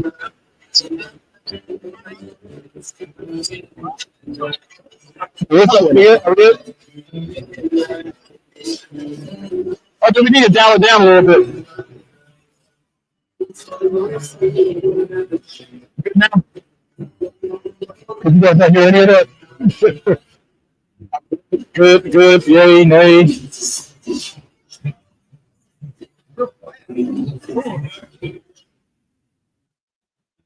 All right, so I don't think so. Okay, all right, cool. Hopefully we're good. I mean, this is live. This is what happens right here. Yeah, good. But it's interesting always seeing people with boom did never. I remember when he did this. Right. No, y'all seeing this is like, I mean, obviously it's animation, but like this going into other media like animation. And like, comics right now. I see how it goes. I kind of hate it when I read a comic and it feels like a movie pitch. Yeah, I want it to be a comic, and I think that maybe too many comics are like that now. So one of the things they really try to do is embrace just the sensibilities of what comics used to be. Like there's a lot of like 90s energy, a lot of 80s energy, a lot of just kind of like the things that I feel like are the strengths of the format we really try to embrace with Afro features. Okay. So that is hopefully you will get a very unique experience because of that. Yeah, for you, I mean, because you mentioned that whole thing, it feels like comic style is like a pitch. Do you think that's just kind of like the ends justify the means kind of thing for people? I mean, like I understand that like the industry doesn't pay that well for a lot of people. Yeah. I also understand that like ultimately the goal is to get into cross media, get into the multimedia space, right? But I think it's important to just let a comic be a comic. Oh yeah. And they've been making comic books into movies and TV shows for years. Yeah. When they were just comics. Before they became like soft movie pitches. Oh yeah. I mean, 'cause I think that's the thing. It's just like you understand it and justify the means, but it's like you said, it's like why can't these things just be a comic and just just read it? Right. But I mean, I think that's the nature of where we're at with streaming, because I think streaming just made this thing of like, we need content. We need content. It's like, do you really have to do this? We need content. Please throw something at it. Yeah. So and then it feels like it's someone threw something at it, and that was about it. So you being at BlerdCon, like what has the BlerdCon experience been like for you over the years? BlerdCon is always a little nuts. I'm always a little bit more surprised every time I come here. So. Yeah, I mean it's a great space. It's a great space for the right type of energy for something like Afro Future. So I definitely don't want to miss it. Cool. There's a party atmosphere to this that I think Afro Futures really belongs in. So you're trying to bring this to San Diego at some point, or is it kind of like down the road? I mean, we'll see. Yeah. I'm focused on getting this to the right audience first, and making sure that my people see it first. Oh yeah. You know what I mean? And like all that larger stuff, that's down the line. I'm not, I just want to make a comic book. Like, you say y'all got, because what was the day, how many days on your goal that y'all said that y'all were going? So it's just 30 days, basically? Yeah, it was 30 days, and like we're down to the last 6, and we busted past that like day 8, I believe it is. Wow. Like it was set at 4,200, and we pushed past that in 8 days. Okay. So I'm very much encouraged. All right, cool. Cool. I think they're going to tow my car. All right. So I should probably run. Yeah, you should probably run. But, thanks for joining in. So, all right. Thank you very much. Afro Futures and Kickstarter. Or if you're a BlerdCon, come to table A303. We're going to be doing pre-orders for the book, and you get a space kit as well. All right. So, and I'll explain what the space kit is when you come to the table. All right, come hang out with me. Just recognize the shirt. All right, cool. Appreciate it. D. Oh man, get your stuff, bro. This is a 10-minute warning. So I like to say to everybody, I know y'all probably couldn't hear us and all that rest of that. I'm trying to get the volume is low. Yeah, the low now. Yeah. Huh? I said volume is low now. So where did you change it? Where'd you switch on that? Yeah, the volume's No. low. That's supposed to be. Is that supposed to be picked up? Yeah, that's supposed to be. That's what I'm saying. Okay, we're good. Yeah, we're good. Like we're good. I just look. We'll leave it there. We'll leave it there. Look. We're trying to get y'all because it's first y'all say y'all couldn't hear us, then y'all say it was too loud. We sound like we're blasting. So I was trying to get it. We're trying to get it right because there's people after us. Yeah. So hey, what's up? There's people coming on after us, man. We know a lot of people up in this zone, man. So of course, that's good. We always say. I think before we transition to Blerd's EyeView and stuff, I mean, you got anything else for the folks? Not really. I just wanted us to open this up and just tell all y'all that this is how what we do, what's going down at BlerdCon this year and all that beautiful stuff. Huh? No, we were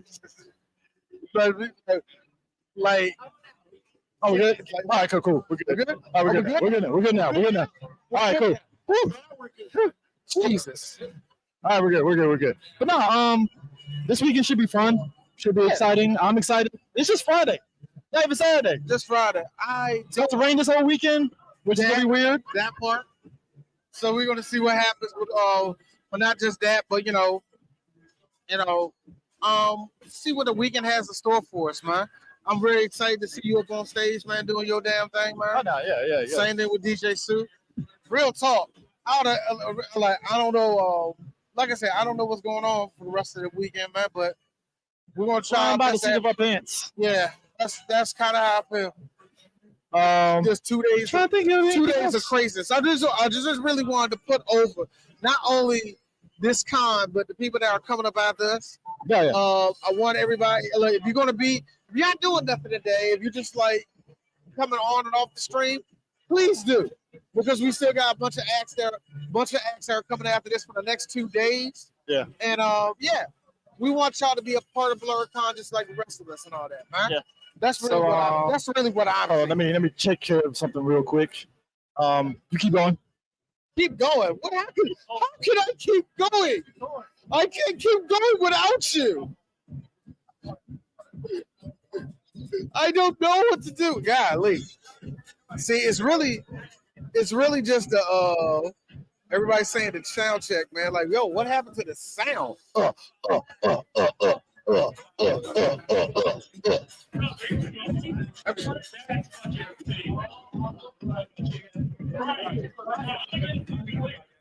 now, bro. All right, folks. While we transition, you're going to see Blerd's EyeView's interview with Phil Lamar. And when we get back, you'll see them in front of the Blerd Station banner. Yeah. So, yeah. All right. Hey, peace. Peace. See ya.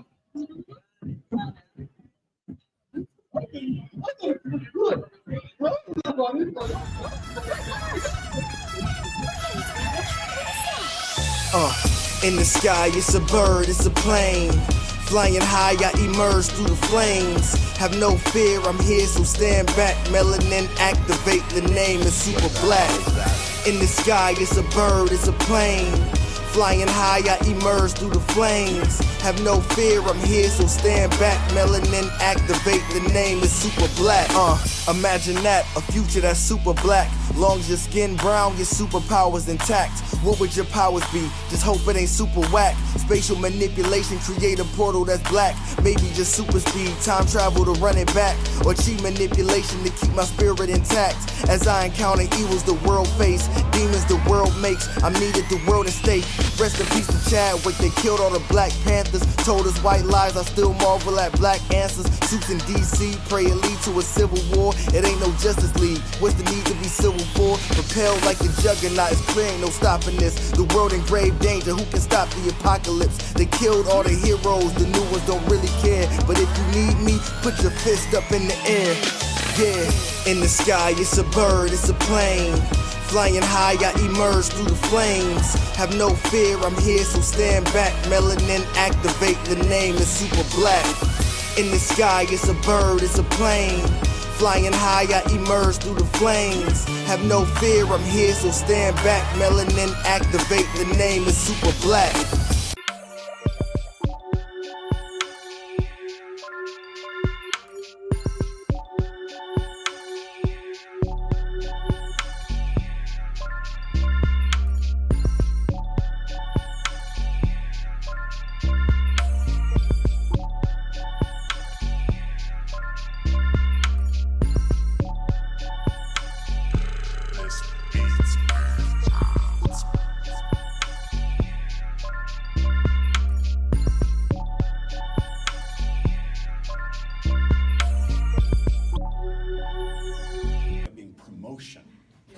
For these projects, from nice jacket, by the way. Yeah. Well, yeah, because I mean, if we talk about the first season, the past, working with Matt Groening, that's wonderful. But if we talk about new episodes on, that puts money in their pocket, and that keeps their foot on our throat. Okay. So everybody just kind of take turns asking questions, and Phil does have a panel at 1 o'clock. So we are going to be cutting it short, not short, but we're going to cutting it off then, so we get time to get him over to Hilton. Okay? We're all friends here, so we're all friends. Y'all just want to fire off.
In the sky, it's a bird, it's a plane. Flying high, I emerge through the flames. Have no fear, I'm here, so stand back. Melanin activate, the name is super black. In the sky, it's a bird, it's a plane. Flying high, I emerge through the flames. Have no fear, I'm here, so stand back. Melanin activate, the name is super black. Imagine that, a future that's super black. Long as your skin brown, your superpowers intact. What would your powers be? Just hope it ain't super whack. Spatial manipulation, create a portal that's black. Maybe just super speed, time travel to run it back. Or cheat manipulation to keep my spirit intact. As I encounter evils the world face, demons the world makes, I'm needed the world at stake. Rest in peace to Chadwick, they killed all the Black Panthers. Told us white lies, I still marvel at black answers. Suits in DC, pray it lead to a civil war. It ain't no Justice League, what's the need to be civil for? Propelled like the juggernaut, it's clear ain't no stopping this. The world in grave danger, who can stop the apocalypse? They killed all the heroes, the new ones don't really care. But if you need me, put your fist up in the air. Yeah, in the sky, it's a bird, it's a plane. Flying high, I emerge through the flames. Have no fear, I'm here, so stand back. Melanin activate, the name is super black. In the sky, it's a bird, it's a plane.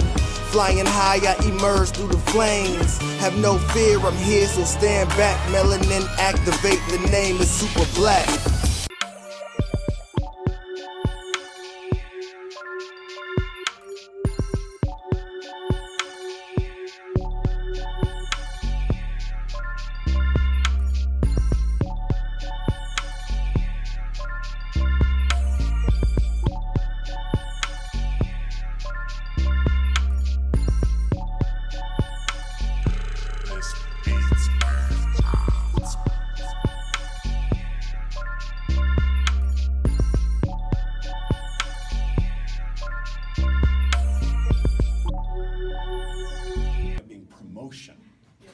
For these projects from, like...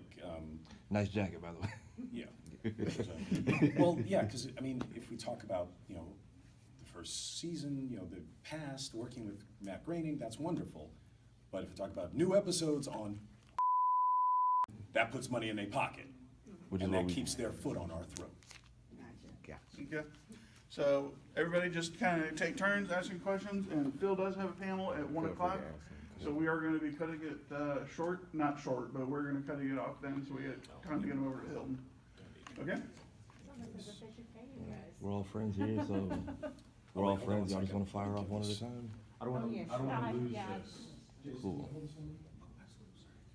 don't want to overstep somebody. Get that content. Oh, and the other thing is, I'm old, so half the questions y'all are gonna ask, I don't remember the answer. Well, that's Orlando who? That's gonna be your question. Nice. Okay, so starting off with what you just said, for those of us, some of us are content creators, reporters. How can we make sure we're still showing love to you guys without negatively affecting what it is you're trying to do with this strike? Oh, well, it's tricky. I mean, showing appreciation for writers, performers, is actually supportive for us. And also showing that you agree with the idea that people should be rewarded for doing, good work. It's just years ago I was involved with a video game union strike. And the real big reason that these video game companies did not want to even introduce the concept of rewarding the performers who helped them make $650 million in a weekend was, well, if we have to pay the actors, shouldn't we be paying the, technological people who work 22 hours a day? And we sure as hell don't want to pay all those guys. All the money stays in our pockets. So it's just greed. So yes, if you want to celebrate creativity and the way that great work affects us as viewers or whatever, that's fine. And if we want to call out these people for greed, that helps too. I adore your Bob Iger impression.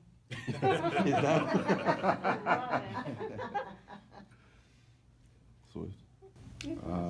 So how did you and Gary Anthony end up collaborating on social media? Well, Gary Anthony Williams, you know, Georgia origin story, is one of the greatest, most talented improvisers on this planet. And Gary and I are part of a group called The Black Version. And we have a monthly improv show where it's all African-American cast, and we take a suggestion from the audience of a classic or iconic Hollywood movie, and then we improv the black version of it. Like when they yelled out Jaws, we did Catfish.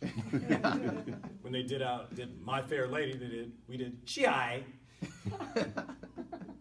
And we started out doing it at the Groundlings Theater in LA, where I started my career. And now we've got even more and more attention, to the point that earlier this year we did a show in New York, and last year we played at the Kennedy Center in DC. That's amazing. Yeah, so hopefully with Gary's connections, we'll be able to bring the black version to Atlanta. Yeah, that would be awesome. Because you can't just play in Chocolate City and not play at ATL. Right. Appreciate you. Oh, sure. So I'm with Second Union. We're a pop culture fandom site. And can you tell us any of your favorite fandoms, from movie, TV show, cartoons, or favorite celebrity encounter? We like classic, retro. I think you and I are about the same age, so we're just discussing Tours R Us kids, you know, Saturday morning cartoons, stuff like that. So. Well, it's interesting because, yeah, I'm a big fanboy, you know, because I grew up back in the day, you know, nowadays they use the term blerd, you know, black nerds. Back in the day, that wasn't a thing. You could be black or a nerd. Phil, why are you in the corner reading all that white stuff? But now, we can all enjoy anything. And I'm a big fanboy, although, weirdly, most of my fandoms have been people I did parodies of. Not people I met. You know, I played Sidney Poitier, Sammy Davis Jr. And I would have dreamed to meet any of those guys. Although, I have actually been fortunate in my career to touch base with people who were absolutely foundational in building my, you know, life as a person enjoying. I got to work with Carol Burnett. I got to work with John Travolta, you know, and those were huge. But I'm also a big comic book fan, which is pretty much at least half the reason I do Comic-Cons. I mean, one half is to get to meet fans, and the other half is to be a fan. And I bring my sketchbook, and I go to Artist Alley, and I'm like, oh my God, you know, I met Neil Adams, I met John Byrne, you know, people who created the comic books that have been in my head since I was 10. Hey, so I've read for some information or advice you've given to people who wanted to get into voice acting, and I believe I read that your core advice was, well, you need to learn how to act first. What would your secondary advice be for someone who wanted to break into the field? That's actually an interesting question, yes. Because you're right, yeah. The first thing I say to anybody is always that voice acting is a misnomer, because the acting comes before the voice. It's not just about having a funny sound. It's about making a character real.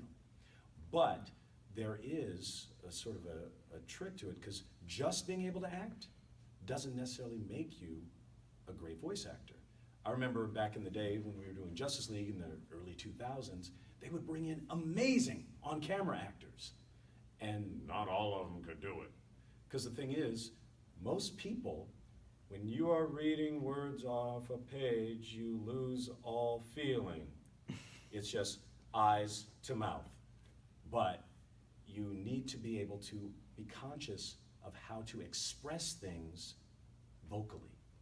And that's why a lot of people with a singing background, like Grey DeLisle, become amazing voice actors, because they have an understanding of what the sounds that come out of them do to people's ears?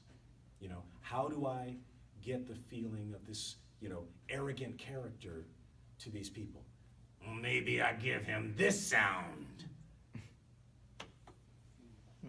Yeah, I'm sorry, I should have warned y'all. I don't do no short answers, so. Hey, perfectly fine with us. It's We all all come from fine with me. Like, We I all, can't post this. we're all friends. It's cool. I'll give you a quick follow-up if y'all don't mind. Yeah. Since you do have so much experience with both voice acting and on camera, is something that feels easier for you at this point in your life?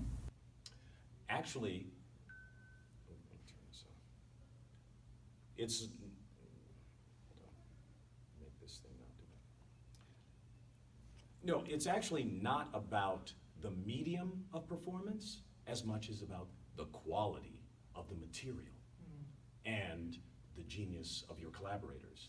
Because especially, I mean, in voiceover, as a voice actor, you are at most a third of that character. Because without the writing and the character design, it's not full, it's not real. You know, on camera, you bring more. You bring the voice, the feel, the expression, and the look of the character. But you need the direction and the writing to help you really bring it to. So when you get to work with somebody like Genndy Tartakovsky, the creator of Samurai Jack, that is as amazing as getting to work with Quentin Tarantino, you know? So it's not about one of those is easier than the other. Like, both of those people will make you a great actor. What about not as easy or hard, but joyful? Do you find either more joyful? Well, I mean, I'm sure you've all heard Hollywood stories, and there is definitely not a direct correlation between I had a great shoot and it became Titanic. You know, how much you enjoy something doesn't necessarily make it. I mean, I've done some really great, I mean, I did a movie with Catherine O'Hara and Bill Murray, which was a fantastic experience to be able to share a set with those geniuses. That movie never came out. So, yeah, I mean, enjoyment, it does not necessarily correlate with success, but it does correlate with, you know, the best memories, you know. To me, the actor's nightmare is you do a 6-month shoot in Taiwan where you have dysentery for most of the time. Your wife has a baby, you get to miss it, you know, and then you broke your finger on the last day, so it's just a nightmare. And then that movie becomes the biggest movie of all time, and you spend the rest of your life having people remind you of the worst 6 months of your life. Hey, you're that guy from the...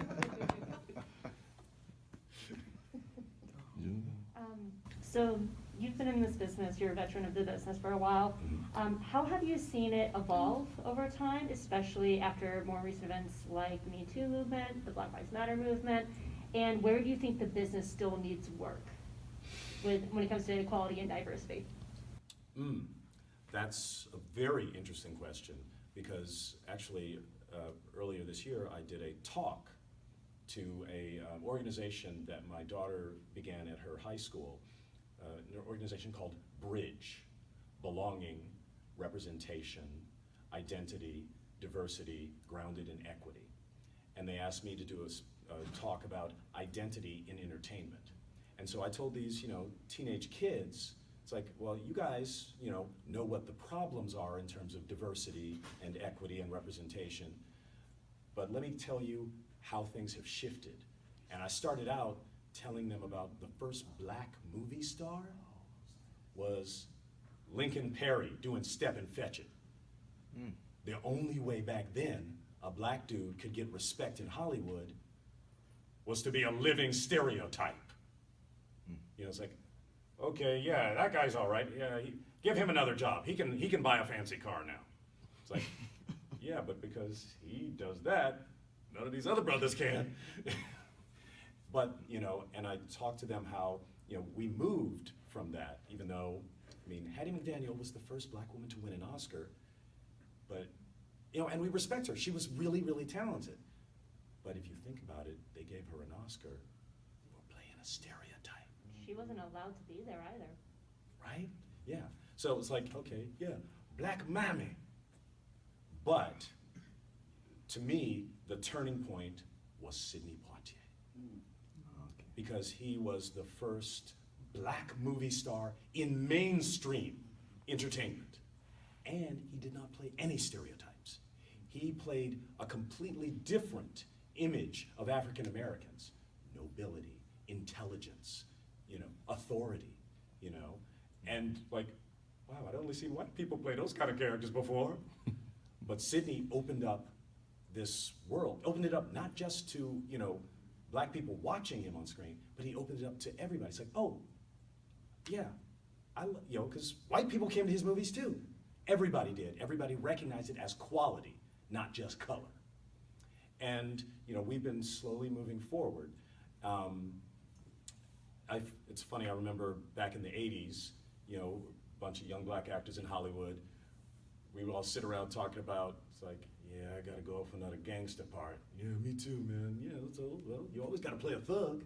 That's the only way you get a job, It's like, yeah, but I try to ground it in reality, make it a real person, not just, but then, in the early 2000s, I worked on this web series.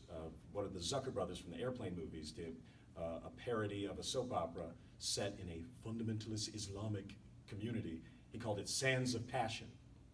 And the majority of the actors on that show were of Middle Eastern descent.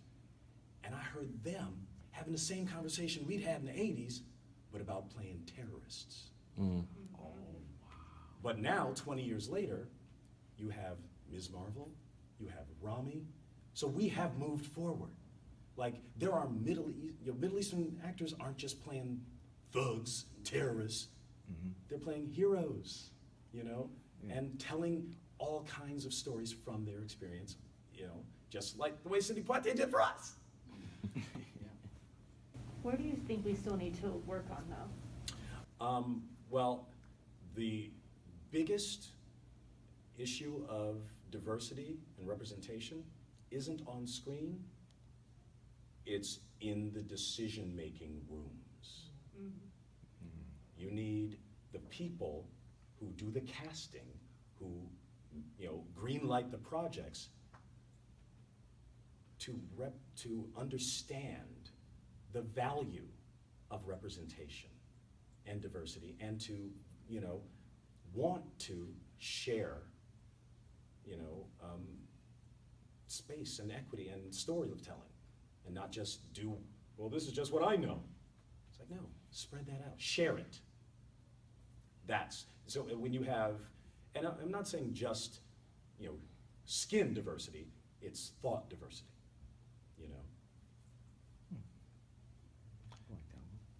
So, being a brother from LA, how was it going to Yale? It was very interesting to, grow up in LA and then go to someplace. Like, I remember, it's like, everything here is so much older. In LA, it's like, oh wow, this market's almost 30 years old. You go to Connecticut and there's a friend who lives in a house from 1783. Like, your house is 300 years old. But being able to go to this place with this great long history was really interesting, and it showed me a lot of different things. Because, for those of us on the West Coast, we thought of Ivy League as a level of excellence, but then I got out here and I realized that for many, many years on the East Coast, the Ivy Leagues were just considered money, social. Like, Phi Beta Kappa wasn't based on your grades, it was based on your social level. Was your family in the country club? That's how you got to be Phi Beta Kappa back in the old days. Mm. So I didn't realize, that, it wasn't about intelligence necessarily, it was about status. Yeah. But now that's gotten better, and most of these Ivy League schools understand that don't let it just be about legacy, let it be about excellence. Did you find it easy or okay to find your community there? Yes, I was very, very fortunate. Part of it was I'd gone to a prep school, so they teach you how things work in college and how to do research papers and all that stuff. So it's like, oh, I could do the work, so it didn't feel scary and, you know, lack of confidence. But also, I got to find, because a lot of people, you know, as an actor who went to Yale, people think I went to Yale Drama School. Like, no, I was just an English major undergrad. You know, I ain't Henry Winkler or you know, or Angela Bassett. But for undergraduate, Yale back in the days had a lot of, you know, extracurricular theater. You could do 3-4 plays a semester. And for me, that was a wonder because I got to meet my community of theater friends. And I actually credit it with my career because my theater friends in sophomore year, we decided to get together and start an improv comedy group. I'd never done improv before, but I loved it. You know, at 19, being introduced to the idea of yes and, collaborate, make your stage partner look good. You know, because you know, we've been taught in high school, it's like, theater is about conflict. You know, it's just work hard and, you know, but to give this positive performance concept was great. And so after college, came back home to LA, and I took classes at the Groundlings so that I could have some more improv in my life. And that was just such a good choice because that led me into this wonderful legacy of people like Paul Rubens, Lorraine Newman, Cassandra Peterson, who does Elvira, like so many talented people. And I got to meet them eventually. Plus the people that I was in the Groundlings with were really talented people, like Jennifer Coolidge, Will Ferrell, you know? So yeah, improv gave me the community that has benefited my life the most. What has your experience been navigating the concert within the rules of the strike? Because I know that there's things that you have to like avoid talking about. Has that been difficult for you? How have you adapted? Well, the union's main suggestion is they, you know, understand that we want to show appreciation for our audiences, you know, and they said, okay, it's fine for you to promote yourself, just don't promote these companies that we're striking against. So, and the concept of promotion is a pretty blurry concept, you know. Is a YouTube video promotion? I mean, you know a commercial is, but if it goes viral, it is, you know. So it's, but we all are part of the union, and the union has been really great about, you know, giving us structures. It's like, no, you can promote yourself and your past, and still, you know, show your affection for your fans. So we're still able to go to conventions. Have you enjoyed this seemingly more unique experience of not being asked consistently about specific projects and probably being asked a little more about yourself and your own history? Well, I mean, honestly, it's not that different of an experience at conventions because most of the time it's rooted in nostalgia and people want to know about the past and the people we worked with, and you know, nobody's ever, you know, asking questions, you know, like a Hollywood Reporter. It's like, what is the next thing, and what's the date, and when the, you know, you know, fans are asking about the things that touch their heart, you know, about like working with Billy West. Is there some Phil Lamar improv footage out there somewhere?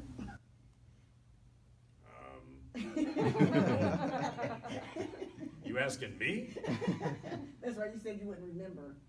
Yeah, well, and also I don't, you know, well, I don't think there's much, because most of the improvisation work has been done on live theater. Right. You know, and actually, it doesn't really benefit to tape. I mean, watching a tape of an improv is kind of like watching an old rerun of, you know, a sports match. It's like you already know that how it ended, so why watch it now? It's like, ESPN, it's like, here's the 78 World Series. Like, oh yeah, you hit that ball, whatever. You don't care, because the real benefit for audiences about improv is the big question mark. It's like, I just shouted out this suggestion, I don't know what he's gonna say, and he doesn't know what he's gonna say. So you need the immediacy. But, nowadays everybody got a phone, so there's probably something. How much improv do you do on sets when you're working? Ooh, well, okay, that's a slightly different thing. Ad-libbing is different from improv. Okay, yeah, you said mention that. Because, when you're working with, great writers, you don't need to make stuff up. You just need to give your interpretation of what they've already written.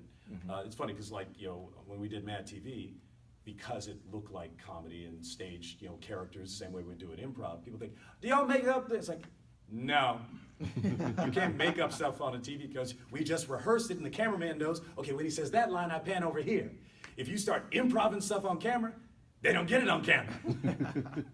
So, but every once in a while, especially when you're playing a character, you might come up with something, I'm sure, when Michael McDonald was doing Stewart, he had created that character and lived in that character. So I'm sure every once in a while he would do a little twist or say something else a little differently. And if it works, they keep it. It's like, thanks. And the writers don't get mad at you. It's like, he didn't say the thing I typed. I spent 3 days writing that. Because the writer knows he's going to get credit for whatever you improv. Oh, okay. That's crazy. So there's this long time stigma against animation, ever since its creation, that it's considered a kid thing. But of course, we're all adults in the room. So why do you think that animation as a medium is important for adults and important for escapism, especially sometimes when it seems like our real world is literally on fire? Well, it's interesting because what you're talking about, the lower status of animation, I think has changed over the years. I agree with that. Because now, in the old days, when an adult had kids watching cartoons on Saturday morning, they wouldn't stay in that room. It's like, yeah, whatever. And then when the cartoons were over, there'd be golf on Channel 2, and then the kids like, oh, this is so boring. But then the adults would come in, then Dad would come in. But now, we as adults, understand that we can enjoy a cartoon too. And I feel like I have watched that change, over the years that I've been in it. My very first professional job was actually on a cartoon back in the 80s, on the Mr. T cartoon. Oh, wow. Which wasn't necessarily the best high quality show. But I could tell that the adult men working on that did not respect their work. You could tell these guys at a cocktail party would not tell people what they did. And over the years now, I've met friends in the comic book industry, and it was the same thing. Back in the old days, you just did it for the check, not for any respect. But now, in the world that we live in now, we understand that comic books and animation are art. And I credit one of my one-time bosses, Bruce Timm, who I worked with on the Justice League and Justice League Animated Series, for letting people in this country, in this world, understand that animation is art with Batman the Animated Series. To me, that was the first time that people recognized a cartoon. Even though we all loved Bugs Bunny as little kids, but we thought that was just for us as little kids. But when you watch Batman the Animated Series, even back in the 90s, you're like, oh my God, they could show this in a museum. With the Art Deco design and the black backgrounds and stuff. It's like you knew this was not just for kids. This was not just to sell toys. Which, back in my 80s cartoon, you could tell they didn't care about the cartoon. They cared about, is this gonna sell a Mr. T, figurine? That's what we care. But nowadays, it's not just, just for kids, because we understand that quality matters. Same way with movies, you know? Yeah, we got one more question. She's a latecomer, and then we're gonna get you going. Oh wow, it's past 12:30 already. I'm so sorry, but my question is, are there any voices that you wish you could have done differently, even though you would say that the ones that you have done have turned out successful? I don't think so, because, you weren't here when we talked about this, but voice acting is a collaboration. You and the writer, the director, the creator come together with your concepts of the character. They give, you know, as an actor, they give you the description, they show you the drawing, and then you think, okay, all right guys, here's what I think somebody who looks like that and, you know, is this kind of person, I think he would sound like this. But if that doesn't mesh with the creator's concept, you don't get the job. So the ones that I think I should have done differently are jobs I didn't get. And I just let those go. Like, you know, as a professional actor, you can't focus on, because there are way more jobs you don't get than the jobs you do get. So, you know, that would be like only remembering your ex-girlfriends. Oh, thank you. Thank you so much. Appreciate it. Yeah, I noticed that you gotta go, so I don't want to make you feel older, but you know, I'm 28. When Justice League came out, I was 6. So thank you for everything. Yeah, that's so funny. But thank you for watching good stuff. You know, because even back then, not every cartoon is as good as that show. And I don't know if any of y'all have kids, but do you realize that there's stuff you loved as a little kid, but then you try to show it to your friends, your kids, and you realize, oh, I think I just liked that because I always ate Captain Crunch when I watched it. You know? But then there were certain things that you enjoyed as a kid because they were so great. And then you show them to your kids and they're like, oh, yeah, I want to watch all these. You know, so there's a handful of those kind of things. Yeah. You know, like Justice League, Samurai Jack, Static Shock, which to me changed Saturday morning cartoons. Was there any characters that you wish you would have got that you were like, I really, really wanted to do that? I don't know. No, because like I said, it's all about the experience. So you don't really regret, like, you know, I love Batman, you know, as a comic book fan, but when I watch Batman the animated series and hear Kevin Conroy, I don't think, oh damn it, I wish I could have done that. You know, I mean, that's like watching Sylvester Stallone in Rocky and thinking, damn it, I should have worked out more. And, you know, covered myself in toothpaste. Lady from Deep by Hearts. Lady Mandalore, also known as Roomful of Blerds. Chris Fury. We'll be watching Mayhem Media. And you are watching EyeView.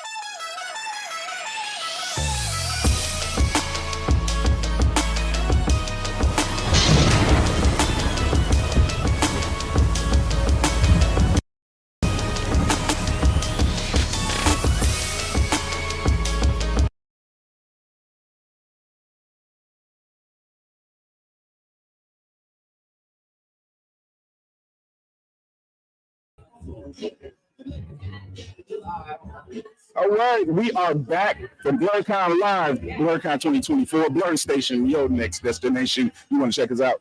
I'm your man on the wall, Chris Fury. Thank you for tuning in. We are here with a special guest, Jason Michael Primrose. You've seen him on the show.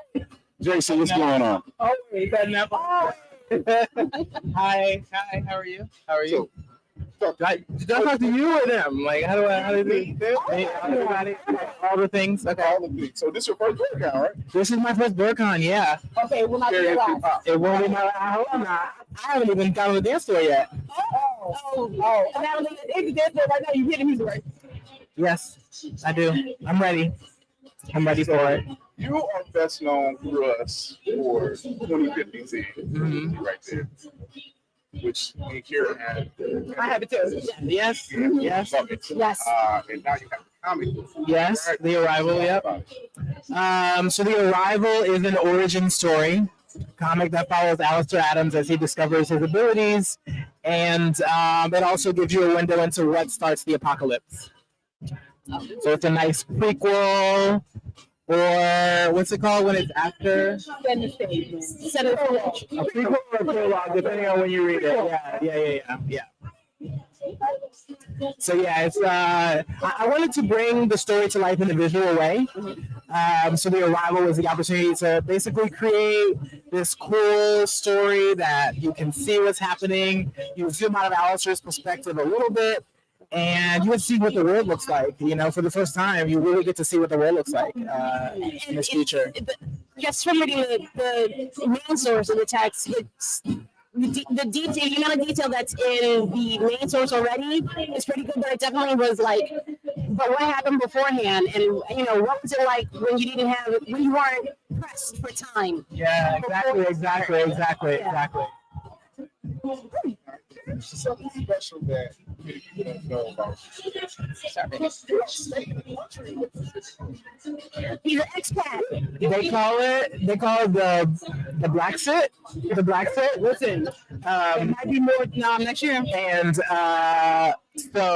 I live in Portugal, which I would say the cost of living there is probably 30% or more cheaper than the cost of living here. Food, housing, wine, care. And so I feel like I needed to go there to let my creativity flourish, get a little bit of ease in my financial responsibility, and really do a hard reset. So that, even being there, has allowed me to come here. Whereas I don't know if when I was living in LA, if I could have afforded to do this the way that I was able to come here this time. It sounds glamorous, right? Like living in another country, but the reality is my money goes so much further being there.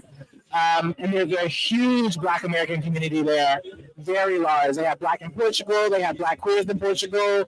We're in WhatsApp groups, we're doing events, we're doing trips. We did Juneteenth together.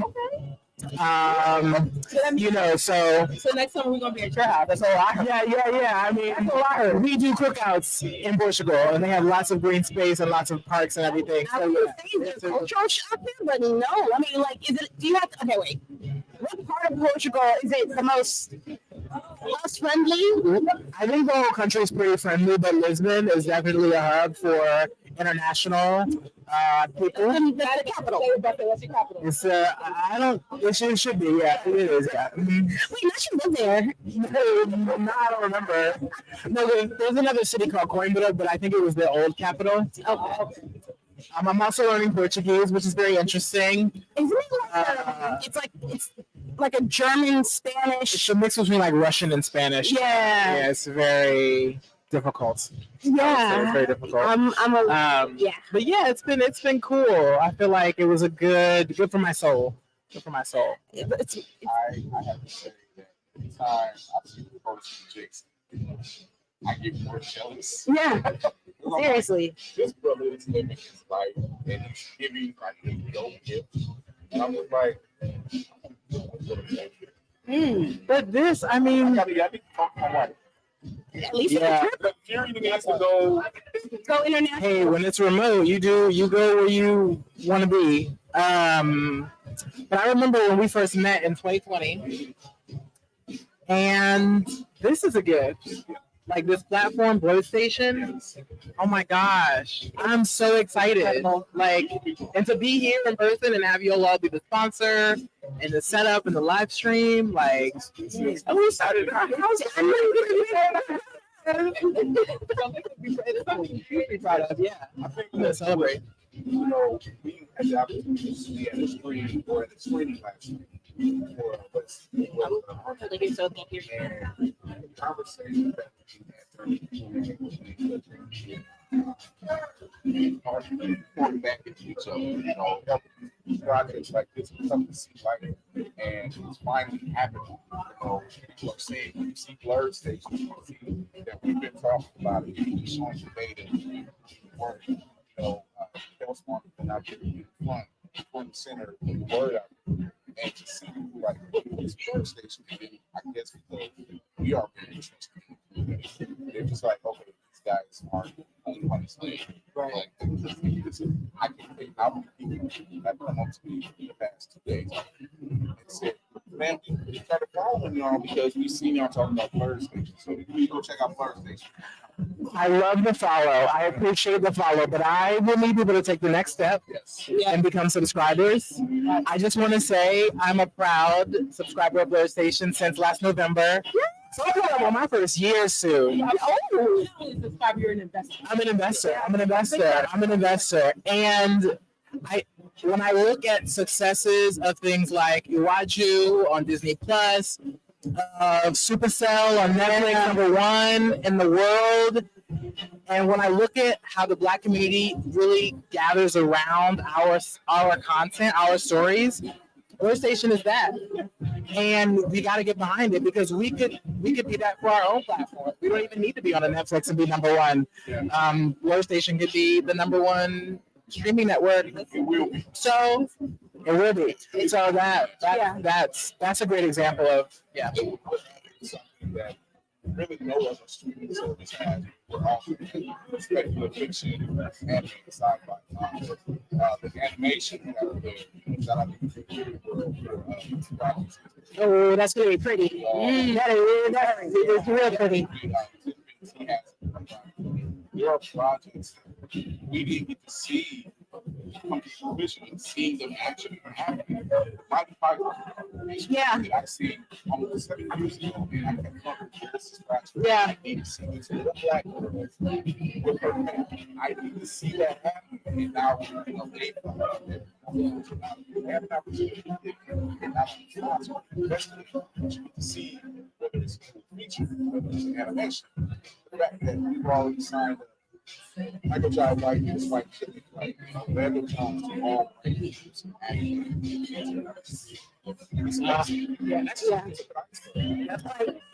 And you know that those are the people that are hungry to elevate the Black experience in pop culture in general, or just in media in general. They don't want to be sitting by the sidelines waiting for the next thing to happen. So for them to attach themselves to this, it means something. And Wesley, I haven't had the pleasure of watching Vigilante yet, but I will.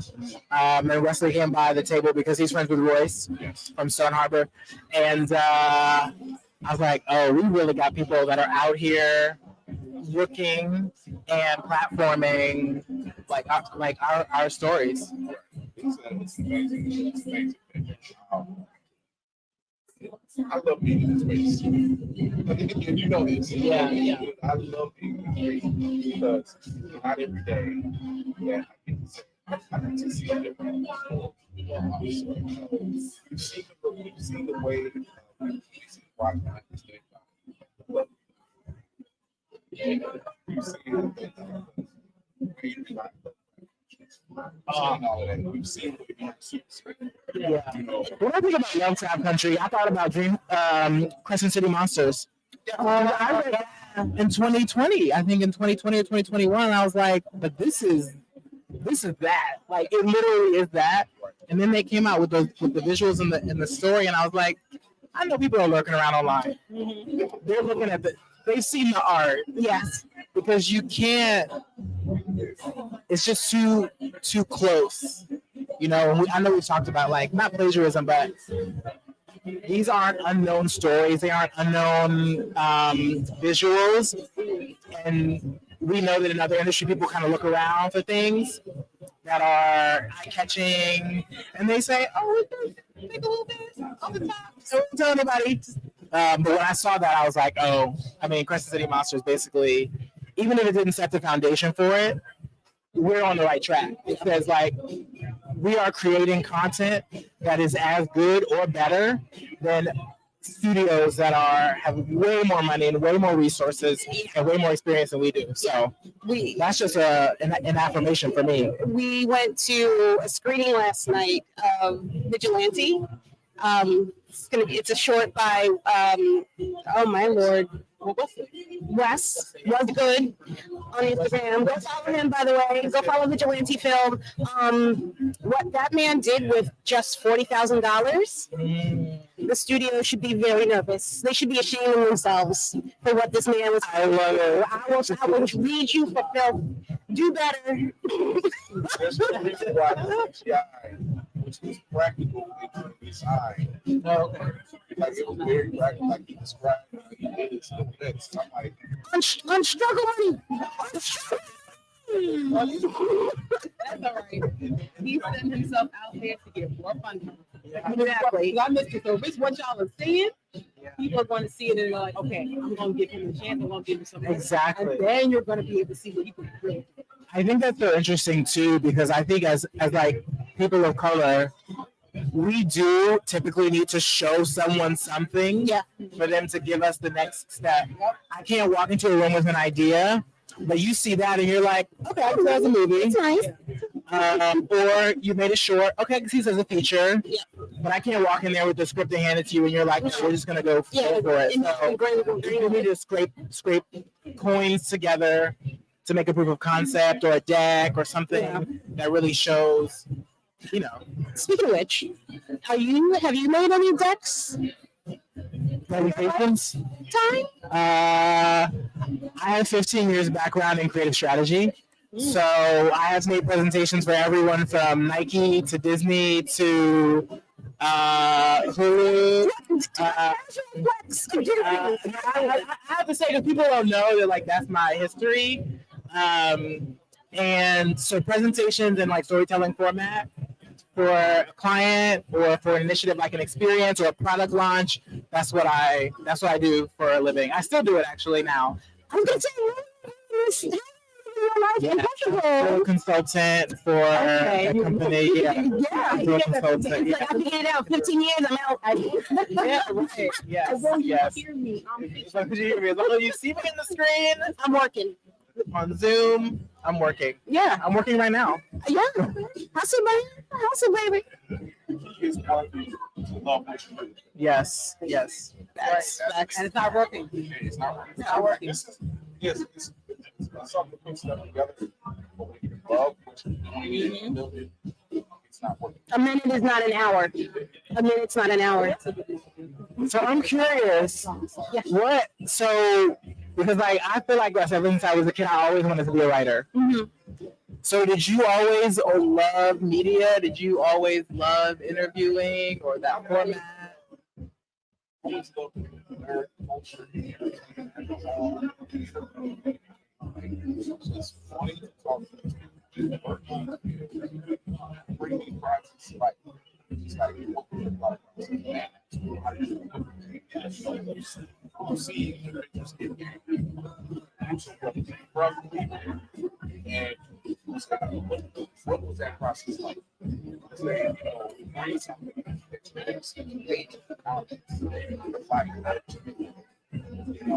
to see things come out like this and have fun doing it. And there's like bullshit behind passion. It's purpose. It's not just it's getting out. And it shows work. It shows work. Black Panthers are perfect example of something passion. You got to go back to that, find out the focus. So many people are deciding, let's find out about this. Like this book, yeah. You know, and that was awakening. You know, I've been so and that's why it's like being black down. I feel like I'm at a family reunion right now. Yeah, I'm at a homecoming every time. Yes. This is HBCU homecoming. That's how I feel it to be. Yes. This is what it is. It's nothing but love. And having met and reunited with so many people that I've been talking to online since 2020. And the support is real awesome. Yeah. The people that you see, you support them online, they support you. So when you see them, you just support them when you need them. It's just nothing. Oh, I don't want to get emotional. Oh, wow. How do you do it? No, the eyelashes can't fall out. Okay. No tears on the dance. No.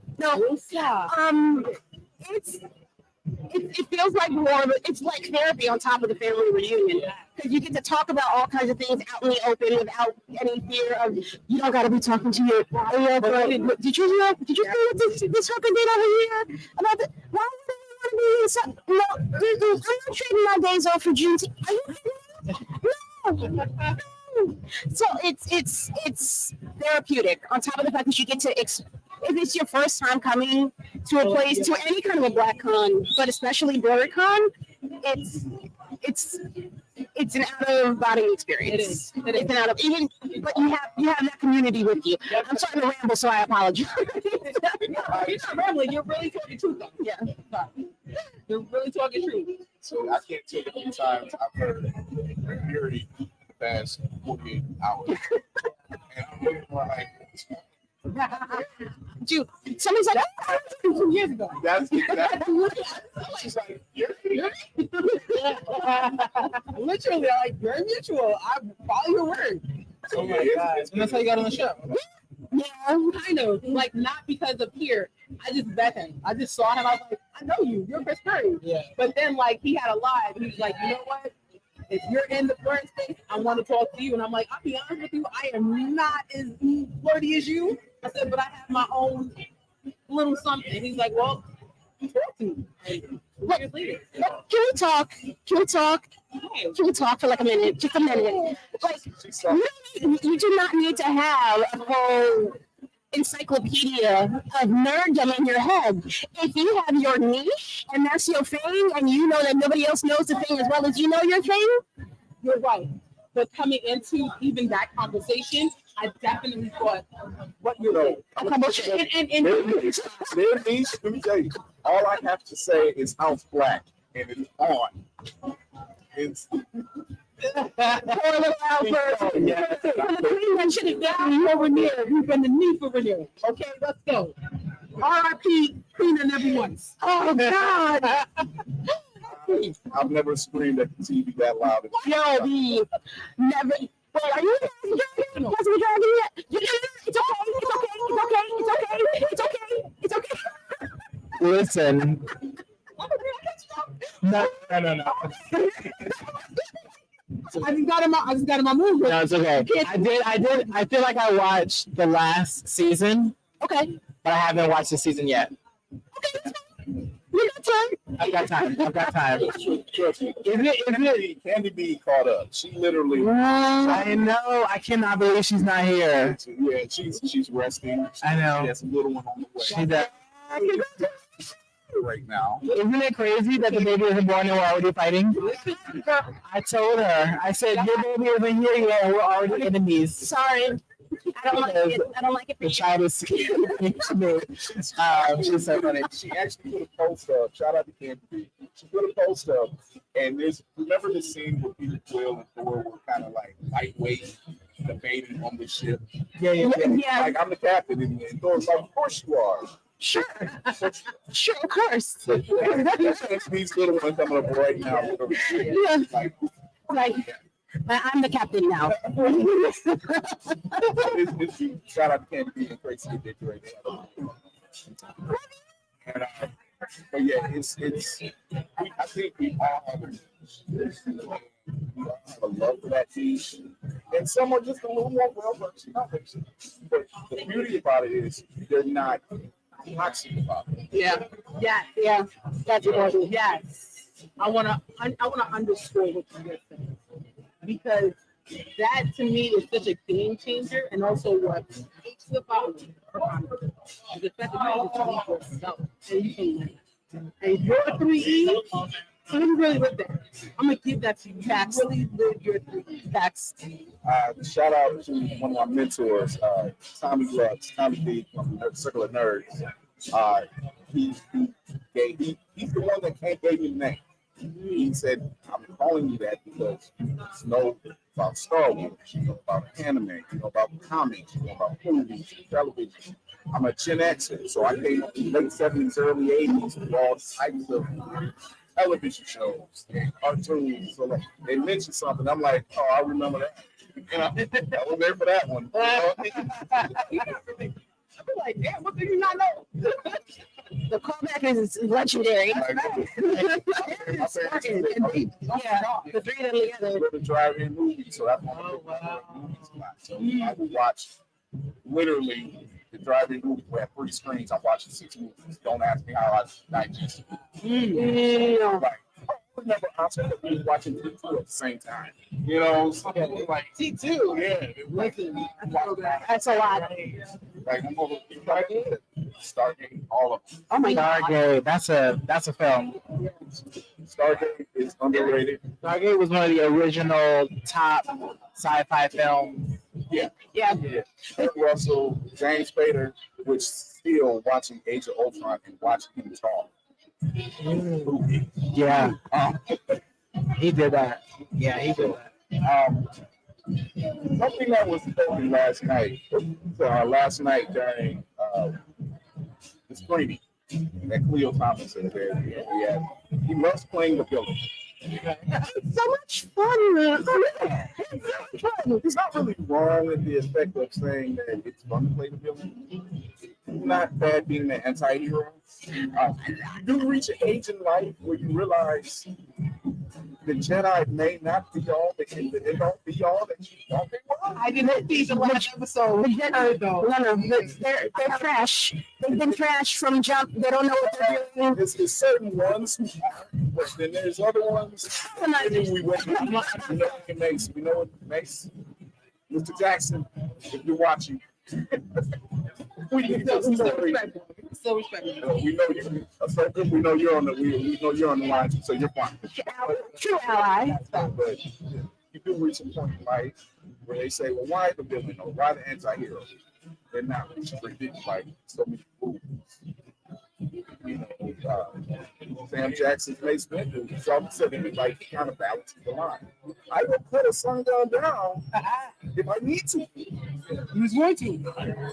Whoops, I told you it's no good. Yeah. Wow. I think villainy is important. Yeah. And I feel like I'm in a time in my life where I've embraced being the villain, no matter what that looks like, because sometimes the villain could just be someone that's on their own stuff too much. Like if I'm so hype about my own project, like maybe that makes me villainous to somebody. See, I think that's their problem, not mine. Right. I'm the hero of my story. Right. So then you're not a villain, somebody else. Yeah. You're not a villain. Yeah. I mean, it's perception though. We'll see. It's perception. Like if I want to get the job, I'm somebody's villain. I mean, yeah. So I'm better for it. or if someone's competing with me, even though I'm not competing with them, I could be their villain and I wouldn't even know it. Yeah. Gotcha. I wouldn't even know it. What I'm thinking. Yeah. Exactly. Out the hard way. Exactly. She's still finding out. So what are you watching? Okay, so up next on my list is Supercell. Okay. I haven't seen that yet. Let me The tell next one you, is Supercell. you can eat that in a less than. Yeah. I didn't even episodes. realize it. And still you'll be full. Yeah, oh, very. I watched Iwaju on Disney Plus. What did you I think? saw that. It was great. Love the animation. Very like 3D, very vivid, very detailed. It's very. It was kid friendly. Like it was like Jimmy Neutron. Very similar. I think personally, in terms of like the storylines, I wanted evolution. Like I want them to lean into the Afrofuturism. I want to envision a world where we're all prospering, if that's possible. They definitely highlighted classism. Yeah. And I want a threat that brings us all together and uses that same technology and those same like that ecosystem for us together against something else. Yeah. I hope so. Yeah. Yeah. Not to change the subject because I want to know what else you're watching. Yanu, that's coming out soon. That is that. There's a little bit of African spiritualism tied into it, but it's very much thinking past classism to a point. It's about their story. It's not heavily influenced with classism, but it's more uplifting. You're focused on the baddie as opposed to all the other things that's going on around. Right. But y'all might like that. Y'all might like that. That's gonna be on that. Put it on the list. If you're intrigued. What else am I watching? I'm really bad because I write most of the time. Yeah. So I don't watch a lot of things. What are you reading? House of Dragon is on my list. Oh, so I just picked up the 3rd book in the Children of Blood and Bone series. Okay. So that's next on my reading list. So proud of Tommy. It's getting so much prep. Because like Tommy started in 2018. Yep. So she launched her book around right after Black Panther came out. Yes. Came out in May, I believe. She finished that whole trilogy in 6 years. Writing it and putting it out there. She has a publisher. I know her agent, like who she's represented by.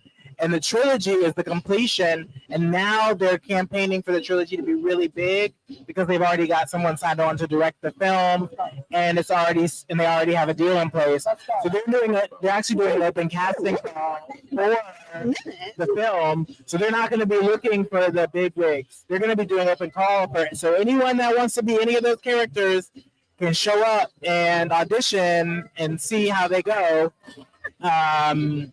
I can't. That's coming out soon, so that they're going to start working on that if they haven't already. Just get this finalized. Yeah, stuff like that project. Blood at the Roof. Yeah. Oh yeah. Like he has been on fire. I went into the Barnes and Noble at Union Square in New York City, and it was gone. Yeah. There were no, and it wasn't immediately when it came out. I think I waited like maybe a couple of weeks. Gone in the store. The guy that I asked that worked in the store, he said, I've been looking for it and I can't get it. Yeah. It's good. He pops up in the Barnes and Noble and just signed one and then post it on X and says, this is why you buy stuff when you need people. Yes. Because you never know. Oh, I'm gonna wait. Don't wait. Because you wait and then it's gone. Yeah, now you and then you're like, oh, I saw it first. Okay, well, that's cool. You saw it. Everybody saw it now. Here's your copy. So, what's next for you? So, what's next for me? I just finished the first chapter of the next graphic novel, but it is really a graphic novel. And it is oh my God, I'm so excited. So it's basically like Scandal meets Say Less. 2012. Say less. You've already Because it's like a political drama wrapped inside of a disaster moment. Set in the future, it features Florence Belladonna, who is this like high-riding political responsible for maintaining the infrastructure of the sanctuaries, the United Sanctuaries. And so we just finished the first chapter of that. It's going to be about 110 pages. We're looking for an artist now. And then we're going to fund the whole thing. And it's going to be like 110 pages. So I'm very excited. Yeah, we're going to do Kickstarter. Just gonna put that there. I love it. We're gonna do the Kickstarter. And do it. It's gonna be big. Yes, we won't show again. We'll talk about it. We'll have a few pages from a few test pages. Like we'll have a few pages with artists that we go with. We have an animation that we can debut there as well. It's very short, a little something that we put together. But yeah, I'm all in on this. It's When do you think it's gonna come out? I think we'll probably be ready in the fall. I'm gonna try to get it. Come out next year definitely. But the Kickstarter probably this fall before the election. What animation style? Are you looking for? Art style. I have a whole brief. Okay. I won't tell you how long it is. Okay, that's fine. But it's a deck. Yes. See. References, both for character and art style. I want something that looks a little bit like a Castlevania, something in between flat and dimensional. Okay. So like a little bit like Castlevania. Scavenger's Reign is a good comp for the style. Okay. But it needs to be a little bit more detailed, and the colors need to pop more. Because Scavenger's Reign is like very not as sharp, very pale. Scavenger Green is it's a little muted, the color. Yeah. I want something sharper. Yeah, I want something sharper. Definitely know how to draw black people. Would prefer a BIPOC woman artist, queer artist, something there or this intersectionality. That would be my preference. Because this is a black woman's story. And I want all of the things. I mean, there's a scene in there where the president, who she's engaged to, is like taking out her braids. So there are these moments that are so important that you don't get to see, you know, that black women experience. And I want somebody to be able to understand what that looks like, do it real justice, know what it feels like. Yeah. Because the look on her face in that scene, the kind of the relaxed, you know, you can imagine the relaxation, the feeling of safety. And then what they're doing, you know, while he's doing that, it's like, so you want to be able to like really show that on their face. Okay. It's really important. Okay. I love that. Yeah. They have no idea what it does when I see this type of work. But we're going into our next hour. Jason, your first BlerdCon 2024. He's excited. You're excited. I'm excited. You're in the area. Come down. What's yes. Your booth? A115. So when you check in and walk in, I'm right there. Right in the front. Right in the center. Yeah. We're in the front, honey. We're in the front. And the arrival, both on sale. We'll be here. We also on the hardcover. Yes. Yes. Thank you so much. I love hanging out with you all always. I get to see you tomorrow at 10 a.m. for my little piece of shit. So we're not staying out too late tonight. It's called Coffee and Noodles. Coffee and Noodles? Well, you know what? I don't drink, so I get away with a lot more late night, early mornings than some. I'm very lucky. Drink if you don't drink. Coffee and Noodles. What is Noodles? Yeah, Yeah. Not both. Okay. Yes. Okay. Now? No. Okay. I love my heart just the way it is. We're going to take a quick break. Okay. We'll be right back. We have our next guest coming up. Thank you, Jason, for bringing us down. If you're in the area, come get 2050Z. Come get the arrival. Come show your support. Show some love to some creatives. We'll be right back.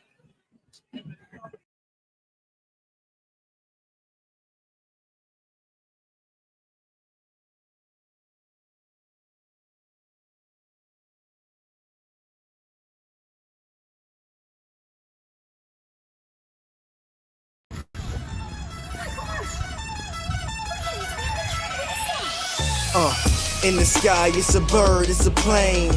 Flying high, I emerge through the flames. Have no fear, I'm here, so stand back. Melanin activate, the name is super black. In the sky, it's a bird, it's a plane. Flying high, I emerge through the flames. Have no fear, I'm here, so stand back. Melanin activate, the name is super black. Imagine that, a future that's super black. Long as your skin brown, your superpowers intact. What would your powers be? Just hope it ain't super whack. Spatial manipulation, create a portal that's black. Maybe just super speed, time travel to run it back. Or cheat manipulation to keep my spirit intact. As I encounter evils the world face, demons the world makes, I needed the world at stake. Rest in peace to Chadwick, they killed all the Black Panthers. Told us white lies, I still marvel at black answers. Suits in DC, pray it lead to a civil war. It ain't no Justice League, what's the need to be civil for? Propelled like the juggernaut, it's clear ain't no stopping this. The world in grave danger, who can stop the apocalypse? They killed all the heroes, the new ones don't really care. But if you need me, put your fist up in the air. Yeah, in the sky, it's a bird, it's a plane. Flying high, I emerge through the flames. Have no fear, I'm here, so stand back. Melanin activate, the name is super black. In the sky, it's a bird, it's a plane. Flying high, I emerge through the flames. Have no fear, I'm here, so stand back. Melanin activate, the name is super black. Hi, this is Kira from Roomful of Blerds, here with Miss Mary of Geeks and Grubs. Love you, boo. Thank you so much. I can't wait. Oh my God, how was your con experience here at DreamCon? Oh my gosh, my con experience was amazing. I met so many interesting people, and then I had a bunch of people coming up telling me how much they love the content that I make, which really just made me want to make more. I was like, thank you so much, guys. Y'all didn't know, but like anytime someone tells me something about my page that they liked, it really just motivates me to do more. I'm like, yes, thank you. That is all you need. And like, for me, this experience at DreamCon is nothing but inspiration and motivation to keep going. Absolutely. If you want to come next year, I advise you to start planning financially right now. It's just gonna get bigger. It's be on time. Be on time. Don't act like white people. Come on. What are you planning to do next? I know you've got a few pop-ups here. I do. Yes. So I have a few pop-ups. In September, I'm doing a Jujutsu Kaisen one that's going to be in San Antonio. And then I'm also going to be doing, I haven't figured out, I think it's going to be a Naruto one that I'm going to do in the Bay Area. And I'm teaming up with a place in Houston called Killer Noodle. And I don't know which anime we're going to choose, but I feel like I have a variety. I think you do. I think like at least 30, 40 years worth of places. You know, maybe. Cool. Jesus Lord. What's your next cosplay? My next cosplay is going to be Ninetales. I have to see that. Oh, that's gonna be fun. Okay. It's gonna be really good. Like I have a wolf headdress and everything. Like where do you get your Swaggy cosplayer made it for me? That's a plug. He was just like, Mary, if you put the fur on it, I'll make it. And I was like, you a real one, Swaggy. I need somebody to do that stuff for me because all I do is just some like fashion cosplay. I just throw some stuff together that look cute. You gotta get a hold of Swaggy. Like his build's legendary.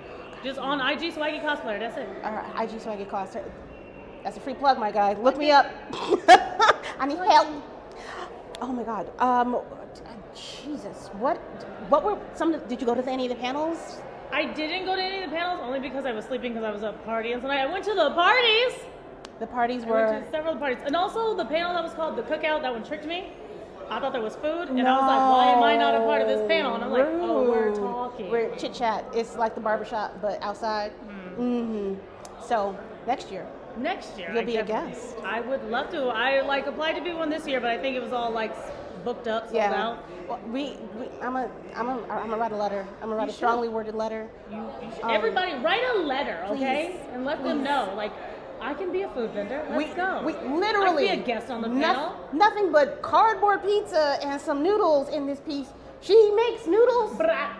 Like she makes pizza. All the she time. writes on cardboard. Ma'am, sister, sir, whoever's in charge, please. Lovely. Geeks and Grub, Miss Mary. Thank you so much for taking your time to talk to me, my love. I love you so much. Oh, I can't wait to see you again. And come to New York. Absolutely. I'm trying to be there for New York Comic Con.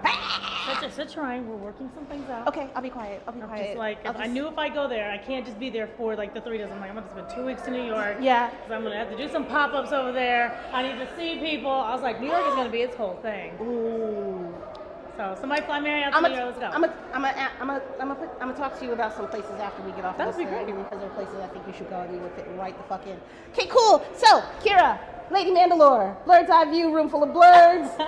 Signing off. Thank you for being here, Miss Mary. We will talk to y'all when we see y'all. Thank you. Bye. Bye. Lady from Geek by Hearts. Lady Mandalore, also known as Room Full of Blerds. Chris Fury.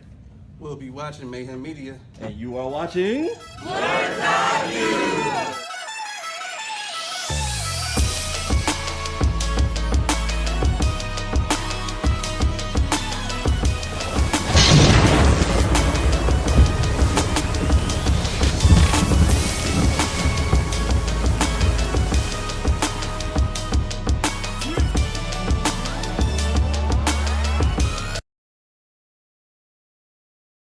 And we are back.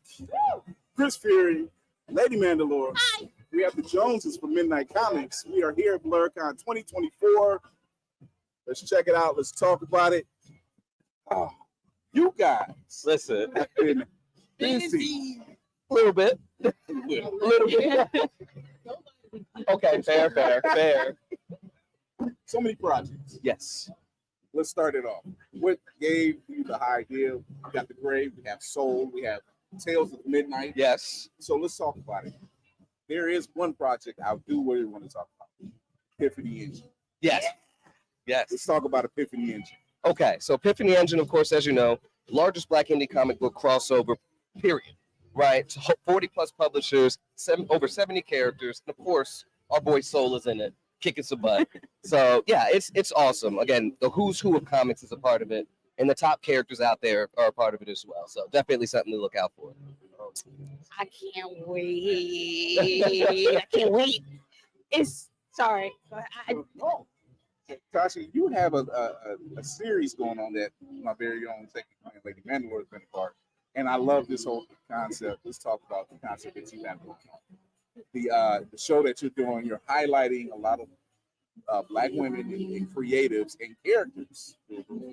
Let's talk about it. Mine first is and a Black child that I had like before we started. I was like, I want to do something for Black women in the comic book space because I don't see a lot of us. Like, and then getting in the space, I started to see more of us, but then I still was like, I really had to go looking for most of the ones that I do. Like, and of course, happened upon Kira, thanks to this show. Happened upon Carla because of Concrete Comics. Yeah. And so it's like, you know what? It's time to probably do something about this and put more visuals on us because we don't get a lot of shine. So I was like, okay, well, Black History Month was when I put my foot down. I was like, it's Black History Month. It's about to be Women's History Month. It's the perfect time to premiere something. All right, what should I call it? And I put a poll out randomly. I didn't put any context. I was just like, what sounds better? And Melanin Minds won. And so Melanin Minds, highlighting Black women in comics and manga. And then that was the podcast. Of course, I reached immediately out to Kira. with Carla and a few others. And just got it all over. And this next season, it's going to be awesome. I did lose one of my guests, unfortunately, because of some stuff that's going on with her family. But it's going to be awesome. You already know I got Tatiana. I do have a question. There's been a rise of requests, not just for seeing people of color in the comic industry, but women of color behind the scenes as well. Artists, writers. Do you find yourself finding more women behind the scenes? Like we see EyeView, who just finished on Black Panther. So and now she's getting ready to work on, I believe it's one of the X-Men type. Yeah. So do you find yourself finding more women behind the scenes and it kind of works into that old adage of behind every great man there's a greater woman?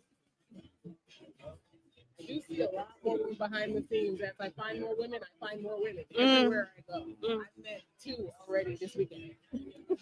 Like, downstairs, book. She looks amazing, and she's a writer and artist. With the comments? Oh. Oh. So I've already talked to her about getting on the show. She said, let's go. So we'll probably see her soon. And on top of that, I have had a few ideas that I can't really say anything about yet. That will be, essentially though, getting a lot of Black women in the space together. It's gonna be awesome. You gotta. Can I accidentally say like female Avengers? Whoops. Oh. Can I accidentally? I don't know. Now listen, look. I don't know nothing about nothing. I'm just saying. I'm just throwing out words. And if you blink too hard, I'm gonna assume that that's what you mean. But okay. You'll know. Okay. You specifically will know. Ooh. I like work. I like work. Oh my gosh. I'm so sorry.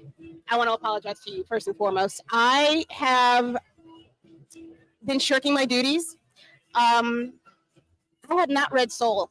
I just saw, and this is because I'm a very visual person. Soul is gorgeous. Soul is a gorgeous man. And I like issue 3. There's an image specifically for you in issue 3. Well, wait. Wait a minute. Can we, for those that don't know, who is Soul? Yeah. Soul, his name's full name's Soul Jackson. He's got 2 Egyptian deities inside of him, Amun and Ra. What does his name mean? Soul Jackson, his name means, so Soul means sun, is sun, right? And then Jackson is God is gracious. So now you have the sun God is gracious. His powers or his abilities he gets it from Amon Ra, one being the sun god. So he doesn't really know how to use all the abilities all that well yet. But yeah, he's fighting the Egyptian pantheon as he's trying to learn more about himself and the powers. Now I'm not gonna lie. When I read the book, I was very much engrossed in his, mostly about him, and I was like, wait, but who are these hookers? Who are these hoes coming into his house, running like they run stuff like they know something more than him? Those, I'm very intrigued to see. Listen, what's happening. There's a lot more. There's a lot more. And then, as you can see on the cover for 3, he's definitely going to be running into some issues. Yeah, there's more than just the gods after him. I don't know if y'all can see this, but that's the new cover. Yes. For issue, Issue 3 debuting now at BlerdCon. I don't appreciate what y'all are doing to this man on the front. I'm gonna have to. This has to be rectified. I would say that this cover was all Lloyd's idea. He designed it. I know when I see him, it's fine. Lord. But no, the art in all of these books. Thank you, sir. Thank you. Outdo yourself every single time. Every time. Yes. You show. Yes. The art in the next book. I saw a little something, but phenomenal. I don't know who he is. Gabriel Nisi. Thank you. Yes. He's amazing.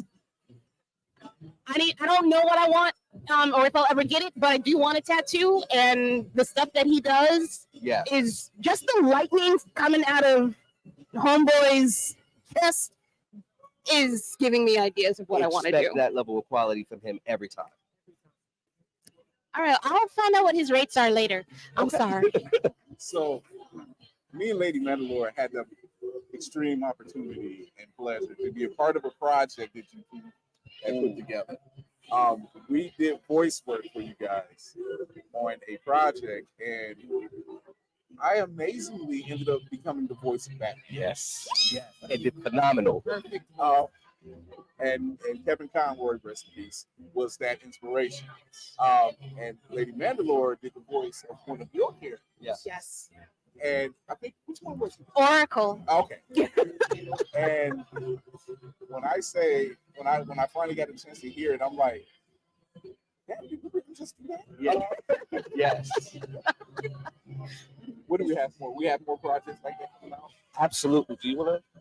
So first and foremost, we want to apologize because we announced this in our last anniversary. Yes. We released all of one episode. Yes.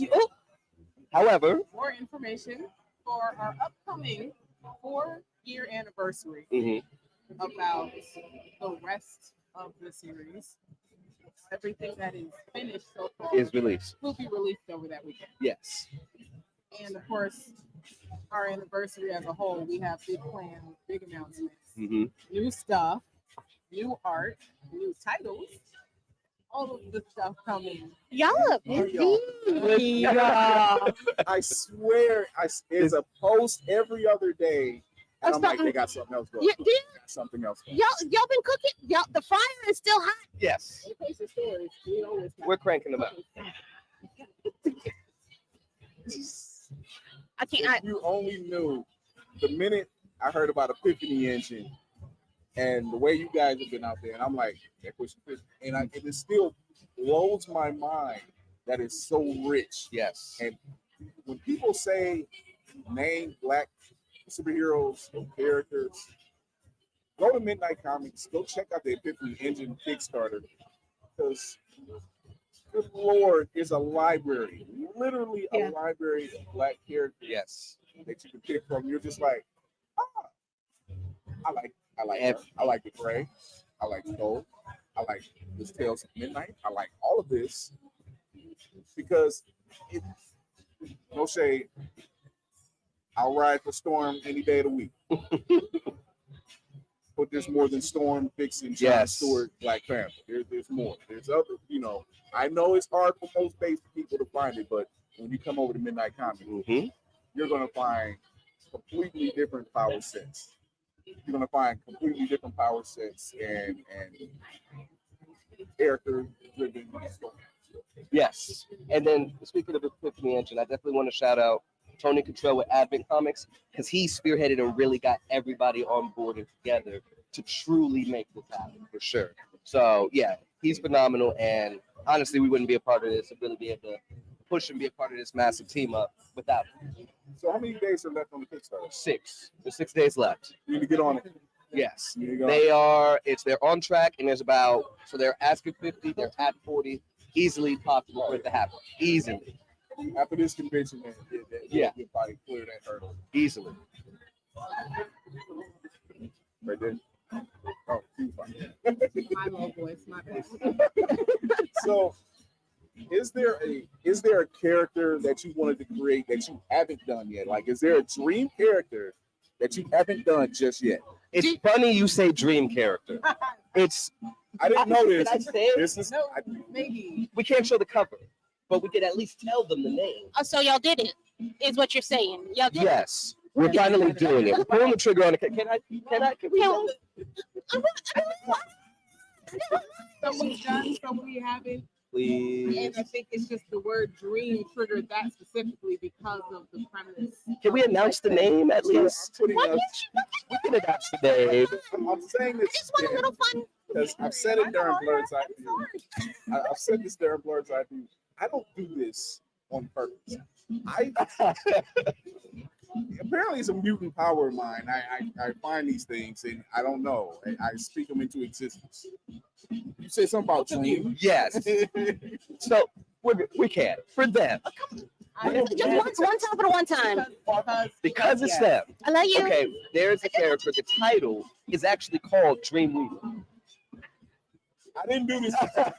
So That's all he can that's say. all I can Everything say. else will be announced during the Next month. Look out for that. So Dreamweaver coming soon. Okay. I would say, what are you watching? I don't know. Yeah, it could be. I don't know if there's time. Do y'all have time to watch any TV? Praise be. Somehow. What are y'all trying to watch? What are we trying to watch? Supercell? Well, it cut off on us. Netflix signed us out in the middle. In the middle of the episode. But that, the boys, of course. Yeah. Acolyte. Acolyte right now. Yeah. Oh, Loser Ranger. Oh, I love Loser Ranger. I haven't watched it. You haven't watched it? No. It's good. It's good. Okay. It's good. So, and that actually isn't. It's good research material for a story, another story that we're working on. That we announced last We did year. announce last year. Godhead. You remember Godhead? Yes. That story follows a half black, half Don't Japanese think woman about by the that. name of Matsuko. And she's growing up in 60s Japan, trying to find her own identity, but also joins the most dysfunctional Super Sentai team you've ever seen. I would like I to have a give question. slight props to I got Lucky for helping Boyd come out with that elevator pitch. It Yes. was perfect. So I have a question. As you know, we're part of Blerd Station. Yes. Next thing, we're going to rival Netflix. I'm saying that. It's going to happen. Agreed. Do you see your universe in the Blerd Station? Yes. Yes. So, as we were working on Dreamweaver, I was like, this would work so good as animation. Yes. Just visualizing what it would look I like. did not do this. Swear to God. That's my witness. I didn't. Wait a minute. I guess I'm good. Which project? Kevin, we need to talk to these people. Yes. Please. Who? Okay. Is it anybody that's on this table right now That we would do? Yes. Yeah. So, for sure. For sure. But then I also want to do Dreamweaver. The Dreamweaver also. Yes. But so, yes. Not okay. So to not nail y'all down to nothing, even though they have to look like them. Who would y'all want as your actor? I know. I'm like, what did she do? Is she good? What? As the actor? Yes. Oh my gosh. Ooh. Okay, two. The lead actor for Soul, and then who would you want to play? His daddy. Okay. Now, what was the kid's name? I can never remember the kid's name. The one everybody wants to play Miles. If he was like From the Netflix show. Stranger Things? Yeah, from Stranger Things. Who's got the full beard now? That's got the full. Yeah. Yeah. Given how long these kinds of things usually take to happen, like if we would do like a live action Soul in like 10 years, I think he would go. Not even 10 years. He could do it in the next 4. Yeah. Yes. He got a lot of bulking up to do. He does have a lot of bulking up to do, but he's right. And he hit the gym. I think he could do it. Okay. No, but I like Buddy from we were talking about him a lot. The Black Lightning. He was supposed to get a spinoff. Oh my gosh. Oh my gosh. His name completely escapes me, but the younger guy from Black Lightning. I'm trying to remember. I can't remember his name. I know who you're talking about. Boyfriend. Yeah. Yeah. What was his name? Khleo. I think his name was Khleo on the show. Yeah, it's Khleo. Yeah. But I know the gentleman you're speaking. I cannot draw his name. I like him as a choice because they were actually. Listen, look. Because everybody that's watching this knows who we're talking about. If not, go look them up. Actually watch the series, right? But it never paid through. So now, hey, my guy, if you got an open slot, I'm just saying. If you'd like to be booked and blessed, please. I mean, we are the new Black Hollywood. I'm just saying. Come on over. Have the predictions. Okay. So we've seen Bad Boys Ride or Die. Mm-hmm. A new Beverly Hills Cop. Mm-hmm. And then now we have Deadpool and Wolverine getting ready to drop this month. Is there a character? Are there a set of comic book characters that you would love to see as a buddy cop type series or movie? Yes. Are we allowed to cross over? Well, the first that came to mind, I was going to say if we could get a Booster Gold Blue Beetle, that would be a good one. Because like all the antics that they get into, you can potentially see a lot of whatever this new DC universe is just by them passing by folks. James Gunn. Your court. You can have Booster Gold say, "Oh yeah, and soon, these two are going to team up and do X, Y, and Z." He could kind of give like either an exposition or just a Deadpool-esque type situation, saying, "Oh, I know this is going to happen and that's going to happen," and that could set up the whole universe right there. Please, sir. I did not never once think about Booster Gold and Blue Beetle. And that is they're a great bit easy. That's light work. That would be light work comedy. Oh. Even just the physical comedy by itself would be priceless. Who would you pick to play them? Yeah. Oh my God. If you so we have the new movie played by James, for the character of James Ryan. But if you were using Ted Cord. Yeah. Oh gosh. I'm stumped on that one. I don't know. So prior to him, and this is me, prior to him playing Guy Gardner. Yeah, playing Nathan. I would have said Nathan Fillion for Booster Gold. Yes. That just but now he's Guy Gardner, right? So I'm like, all right, I'll take it. Oh yeah. My favorite captain is in the building. I'll take it. But for Ted Cord, I don't know who they actually had playing him in the Blue Beetle film. They just had the voice and the computer shipping, so you never really seen his face. But that's tough. I would, if you've ever seen Castle, it's the one cop, not the Latino cop, but his partner. I'm trying to remember. I can't think of his name. I have not watched not a single episode. I'm not even gonna hold you. There's obviously Castle, and it's the woman. But then there's two other cops that they always work with, and one is Latino, and the other one is Buddy. And I'm like, you can play a very straight-laced Ted Cord. Yeah. You know what? What is it? Brooklyn Nine-Nine? What's the guy's name? Adam the Sandler? Group? Maybe him with either go. Wait, no.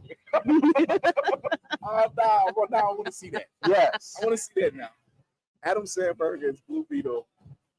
And who's playing Booster Gold? Or no, Adam Sandberg. Booster Gold. Yeah. Oh, yeah. Actually, yeah. No, that would go. That would work. Adam Sandberg as Oh, that's come on, man. You can't top that one. That's it. That's it. that'd be hilarious. Because He's already right. Right. I can see it. I can see Feed it. right into it. So who's Ted Ford? Now that's the tough one. I mean, you could put your guy from Castle as Ted Cord paired with Adam Sandler. I've been tripping up the Adam Sandler. That's come on, man. Because I see it. I can see. If you watch Saturday Night Live, watch Brooklyn Nine-Nine, you're just like, this is actually perfect. Yeah. Bring Grant Gustin in for fun. Ooh. Flash. And just Oh, even as just like a cameo. Yeah. Right. Like him running by me, like, and just stink face, and what is going on? No. Didn't you look different before? That's another guy.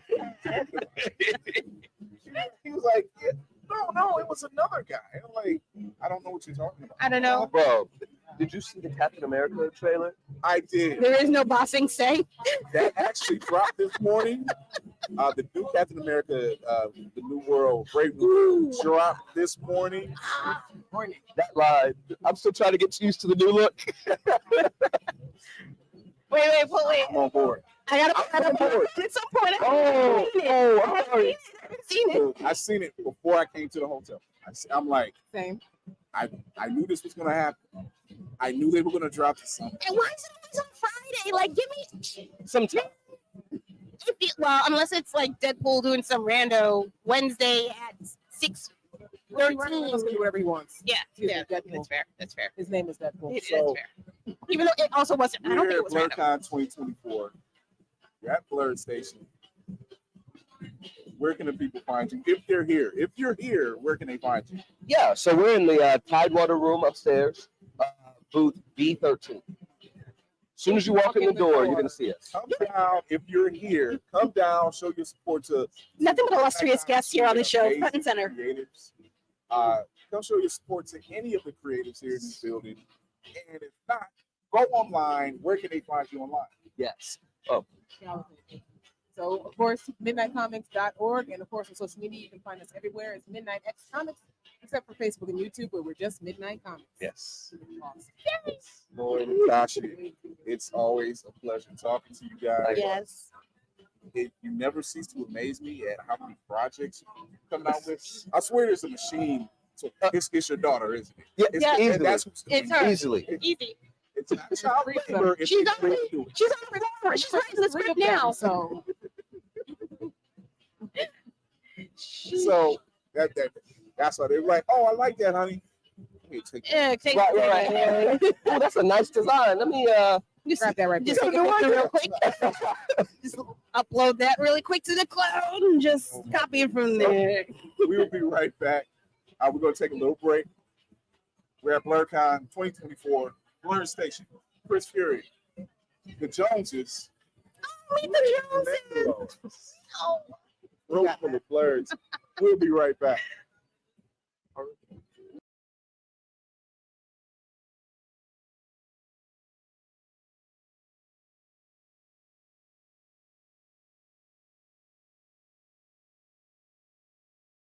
Welcome to Soweto. I mean, Listen, we really wanted everyone to know what it was to get back to their roots. So mission fucking accomplished. accomplished. With us all this time. We didn't need a I know. Okay. You guys want to do battle Quick, stations? yeah. You guys want to do battle stations? Let's do it. All right. Come on, ready? Yes. Okay, Andre, which way I'll be here? I'll be here. Kids next door. Hey. Battle stations. Got it. Yes. Oh. One That's time always like been what I call in this steam.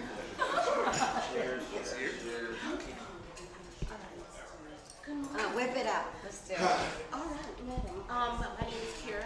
I am just one piece of the 5 pieces of Blerd's EyeView. Okay. I also go by Lady Mandalore. Lady Mandalore. Yes, ma'am, always. This is the way.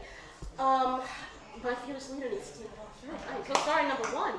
Chris. Number one! Keeps that thing. I'm Chris Fury. I'm the man on the wall, the creator of Blerd's EyeView. Thank you, everybody. This is my team. This has been a ride for all of us. Let's get into it.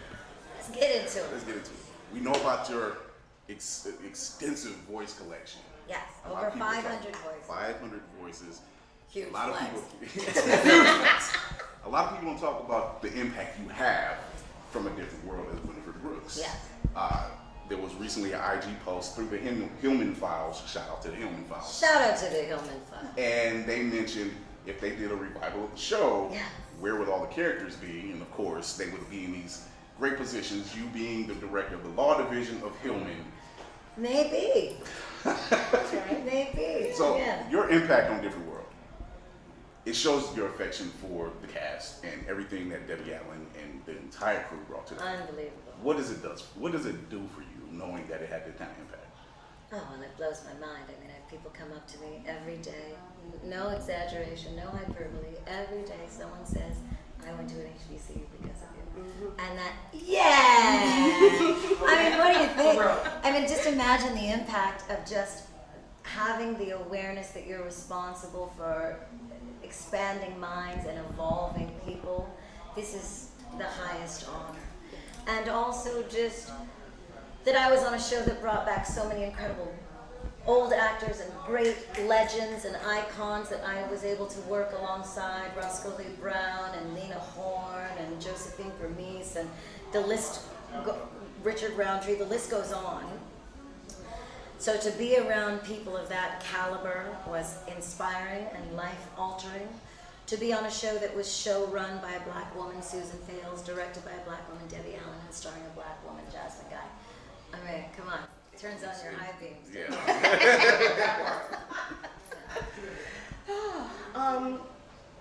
Because leading into my question, lovely. Okay.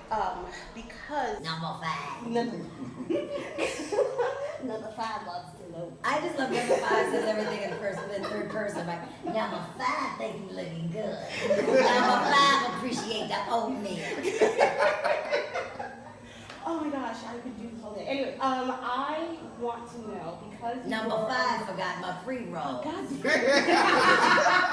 Later. Number 5 was experimenting with a little bit of the pre-rolls and stuff. Oh, number 5 smoke my fucking pre-roll.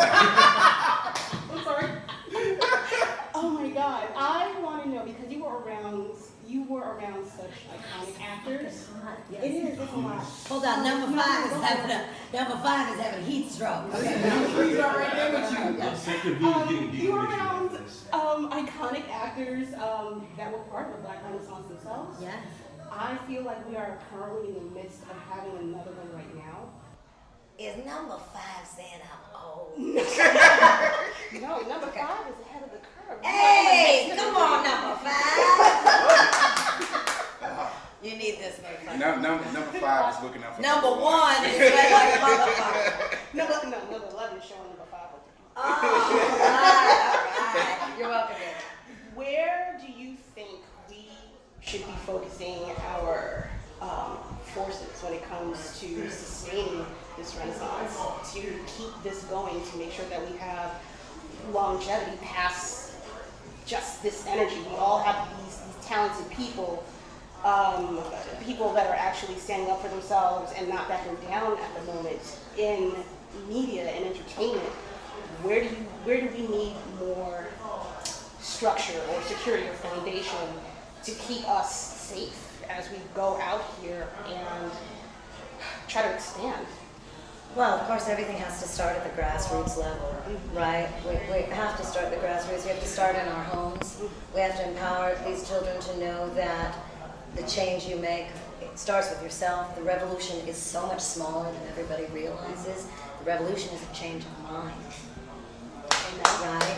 And you know, we can amass and we can march and we can fight, but the truth is we all have to be of one mind. And that is where, you know, that's where we fall apart. And I think also we just have to start, we have to have more creatives We have to have more children with the ambition to be in politics. We have to have, you know, the things that are flashy. We have to change what shines so that it's appealing. Because, you know, that's where it's at. You know, yeah. Sorry, I'm working towards that. Like that's my whole thing. Room full of Blerds, which is A room full of Blerds. I mean, it's heaven. It is. It's heaven. That's what's screaming. You just That's walk what we around, do. and you walk around this con, and you know everybody understands, right? You see this brother over here with elf ears, this chick over here with wings. You know what I mean? And you're just like, my people. Yes. My people. It's literally Black Barbecue. Yeah. It's our Black Barbecue. It's our Black Barbecue. It's our Black Barbecue. Yeah. Oh my gosh. That's. Sorry. You just said Hope everything you can't that I'm hear like. this. This sounds all. No, it's good. Sounds like a drug. Absolutely fine. That's what my entire mindset has been towards and been building towards. So to hear you say that is very surreal. Yeah. Especially since you are the foundation of everything that has brought me to be here since Penny on the gadget. You are my goddess. You truly are no, seriously, you are the, you know, from building Blerd's EyeView and seeing people like yourself and Phil Lamar and these works and saying you are part of a whole generation that no one realizes. I'm like, oh, we know her from there. I'm like, oh, you didn't watch Inspector Gadget, did you? That's right. You know, That's right. you weren't Way there. back. Yeah. You know, so seeing you, you know, here, like, honestly, you're the reason we decided we're doing this. We're coming here. I'm in full In the force. minute, in full force, and we're I said, Thank we're you, doing Kids Next Door. It's like, it's enough of us. We can pull this off. Yes, and you nailed it. So, You nailed it. Thank you. you have a very interesting upbringing. Yes. And just sitting in on your interview yesterday, and I just sat there, I'm like, I love you. Because you're so down to earth. Thank you. You know, and you shoot from the hip. You don't hold back anything. I don't. It can be quite dangerous. We love it. Okay, yeah, we love it. We love it. Nothing more dangerous. I'm just on Twitter. Block. By the way, fuck Twitter. Twice. Block. Okay. So, if someone was to play you, Yes. you know, and for a Poor motherfucker. who would you pick coming up to play you in? My goddaughter. Zoe Kravitz. Absolutely. Yeah. She hit it just like right out the pocket. Okay.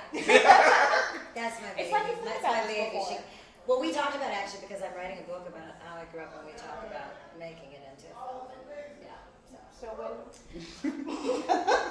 How, when, who do you need? I'm forgetting my pre-rolls that I I tell you what, pay the writers their due. we can get this on the roll. Hey, I am serious. Yes. Yes, I do. I am stuck for an absolute. I'm gobsmacked. I'm really stuck. I love it. I got her shook.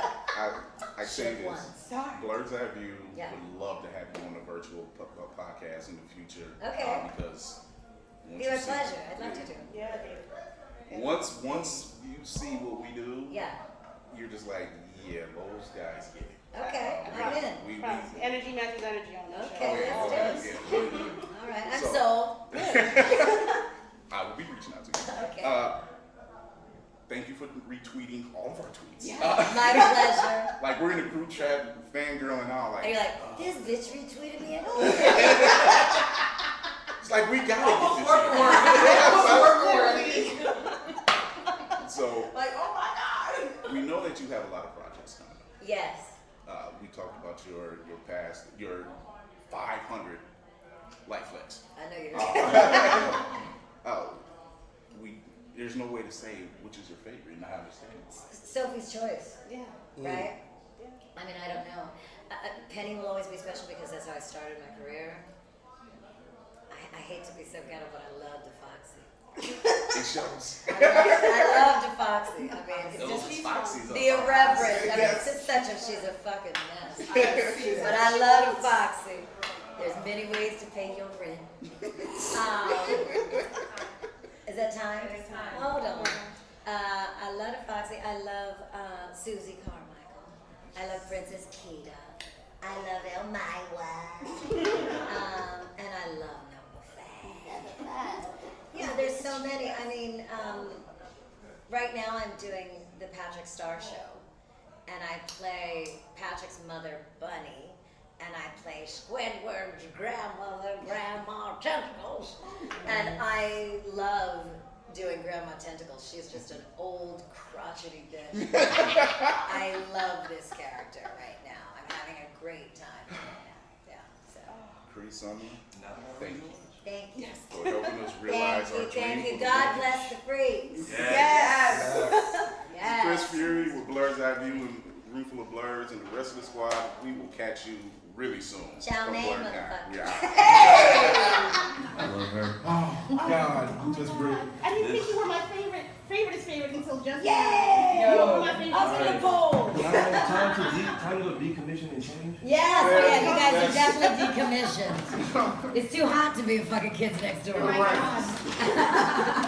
This was definitely supposed to happen last year when we were like goal setting for this year. Yeah. This one was like, what am I going to say if we meet pretty summer? I was like, no, when we meet her. I manifest, baby. I don't Come play. on, you will manifest. Absolutely. Yes. We weren't here to play around. We Sure were. we came to see you. I love it. All right. Oh my God, I'm throwing up. Oh my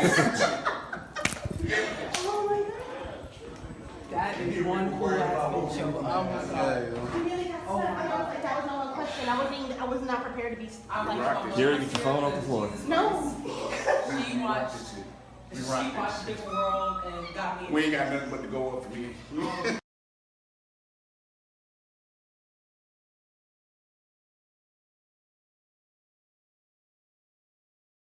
Hey, we are back at BlerdCon 2024. We are live. Blerd Station, the press desk, Lady Mandalore, Chris Fury, the man on the wall. We have Khleo Thomas, Wes Armstrong. We here talking about Vigilante. Woo, it's a dope film. Come on now. It's dope. My guy. Let's talk about it. Okay, what do we want to talk about? Come on, man. So, oh my God, how did the concept come about? Man, the concept came about from my brother. You know, I've been looking for a film and a project to do, and I've done several over the years, but I needed something that's a superhero that could make like an impact. He wrote that script, and I was like, I need to call Khleo. I need to call Khleo, man. Yes. So, Khleo, you've been on Blerd's EyeView before, so you've rocked with us. You know how we do, and we told you Blerd Station is something that your project would look great on. Like this is something. Blerd Station is something that has speculative fiction, sci-fi, animation, manga, animes, original concept book, comic book, horror. Yes. It's the IP is yours. Yes. Yes. So you can bring it there and it's yours. Like if you say I want to go over to Netflix or Amazon, but it's still yours. Yes. No, none of that Hollywood. Exactly. Yes. We bought it. We keep it. We're gonna take your ball and go home. We're gonna show you. We're gonna show you the I baby. mean, listen. First of all, the comment last night from you guys, I never thought about the BCU. That right there, I said, okay. BCU. Yes. Yeah. Amazing. We love seeing these types of projects. Yeah. We love seeing you people, your type of things coming to life, the ideas, and what we seen last night. I was sitting there and I'm thinking in the theater like, damn. Oh damn. And then I looked at Khleo and I'm like, really? It's not a spoiler. He's just like, really? Khleo is a great actor, you know? So we, as you see, we got Powerline in the building. He's not lying. Goofy movie is that. It's that movie. It really is that movie. But you have an impressive collection of Disney nostalgia. And every time you post, and I'm like, where did you get that from? Where does he get those awesome toys? Like I ended up driving to my mom's house. I was like, what are you doing? I'm like, I got this somewhere. I don't know. Yeah. really what I enjoy doing is pastime of mine, and as a collector, like you're always trying to find that new thing to add to. Oh, something really great right here, and then come across something on the internet or I'm in the store. I'm like, I wonder if there's a Mickey version of that, a Gohan version of that, a Trunks version of that. And Wes can attest to it. I send him a lot of toys that I see. I'm like, he's a huge Trunks fan. Oh, huge. Hey, Wes, have you seen this thing yet? No, I need it though. I'm Yeah. buy it and ship it to him. Yeah. So, Wes, I have been following you since Vine. Wow. Rest in peace, Vine. R.I.P. Divine. And for a while you kind of went off the grid. And so when you pop back up, you know, you're doing like little commercials and everything. And I'm like, my guy been out here working. Yeah. Sometimes it takes yourself to come out the gate and do something different and come right back in swinging. How did that feel for you? You're like, what did you do in that time away? Oh, you know, it's crazy. The algorithm makes it seem like I've been away, but I've been here the whole time. I post all the time. But it's all about elevating and using my platform, like Vine, Instagram, all the social media platforms. They help me sharpen the tool. So when I signed to the agency and started doing commercials, I was able to bust 3 Allstate commercials out in a day because of all the stuff I've done. So I've learned to shoot for the edit. I've learned to sharpen the tool. And then, you know, just meeting different people like Kevin Hard and their team, and them kind of like taking me up under their wing, or even Matthew Cherry taking me up under his wing and showing me how they produce television. I'm just like taking all these things in and like, all right, this is how I'm going to apply it to what I want to do. So you mentioned the VCU, because we mentioned the VCU. Y'all mentioned the VCU. Y'all low-key kind of opened that world. So. Now that idea has been implanted. Yes. Can you give a teaser of what you thought about that? I mean, what do I think about the VCU? Yes. I mean, I think, you know, just from our conversation last night and screening we had last night, I'm interested in crowdfunding, very interested in that, and then exploring what this world is going to be. I tapped in with my brother and another writer last night. Even I got to shout out Super Frame. I don't know if you guys follow him at all, but he's a film analyst. Yeah. He's coming on the team to help navigate where we can go with this. So, you know, yeah. Lady Mandalore. I need this to happen. Oh, it's happening. How fast can we get this Kickstarter started? That, you know, shout out to TJ.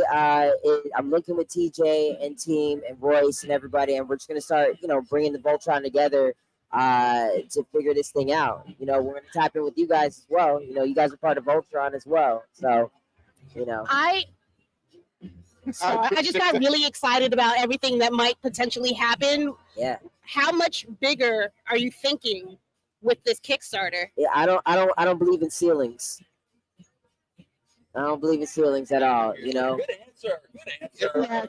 Open sky, baby. Yeah. Open sky. Yeah, sky's the limit. You know, why not? You know, like this, I feel like I've gotten the most momentum off of betting on ourselves, especially with this project. And you know, this was only the second audience to see the film. You know, really. It feels, if you, I've never been a part of a screening where I'm immediately like plugged in with, you know, sight unseen, and having that kind of motivation after seeing that movie is really refreshing. Yeah. But where my ladies at though? They're coming. Listen, the ladies are coming. You know, we worked with what we had for this moment, but we definitely plan on expanding the universe. I think we need everyone in there. You know, like I want to see Black women superheroes for sure. Thank you. You know. Thank you. Yeah. Sincerely. So something Khleo said last night during the Q&A, you said you were looking for like your version of Harley Quinn. And it just so happened Roxxy was in the crowd. And that's when I yelled out, "There's your Harley Quinn right there." Like, Roxxy is a wild card. You know, she is a wild card. I'm like, oh God, if I see her on screen, I'm like, yeah, we're done. Yeah, it's done. No one's going to win that battle. So this is your first BlerdCon, both of you, right? Yes. Experience so far. It's a lot to see. it's a lot going on. Yeah. You know. 3 days. 24 hours. 24 hours. Yeah. Energy, like a family reunion, like it's Yeah. not at all like this, right? No. I was into the anime video games, and I can only talk about it really with my brother and one other friend. I'm sure I can literally connect with anybody in here about anything. Yeah. I see an anime cosplay, I see a Chucky Finster cosplay, I see a Susie Carmichael. It's incredible. Yeah.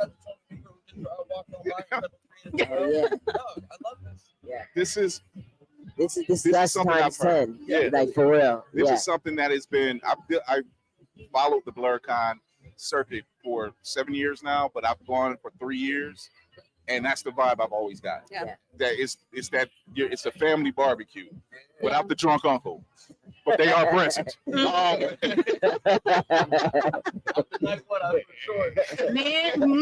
Is that a Tommy Pickles? Wow.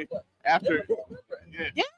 There are. Oh, we do team ups here at That's BlerdCon. how I- You will that's find how I lots met of Roxxy. team ups. Wow. I swear to Tommy, yeah. Yeah. She was swinging adult diapers and everything. That's how I met her. I believe it. No, that's I love it because, you know, especially with Vigilante, like this is the community we wanted to see something like this. You know, I'm like, damn, yo, where's a film for us that has Black heroes in it? And it took us to create that. So, you know, this is who I want to see it. I love that message of betting on yourself. Yes. And investing in yourself, because, you know, you hear it in our community all the time. Man, when are we going to see this, or when are we going to see that? And sometimes you just have to step out there and like, you know what, and pull a Thanos and just say, I'll do it myself. Yeah. Reality can be whatever we want. Yeah. Like really, like with our imagination, it's limitless. And you know, I'm glad that we had the opportunity to make something like this. And this is just a sample into the universe, that our submission of like where we want to go with a project like this. There's so many stories to tell. There's so many comic book creators that are creating comics that I'd love to bring to life, you know. So I was wondering, because you all were also talking about not being limited to filming in the US. Yeah. Are you interested in exploring like the diaspora in general? Like, would you go to the Caribbean and do Yes. a take on there? Sorry, now I'm Absolutely. thinking like bringing all of those different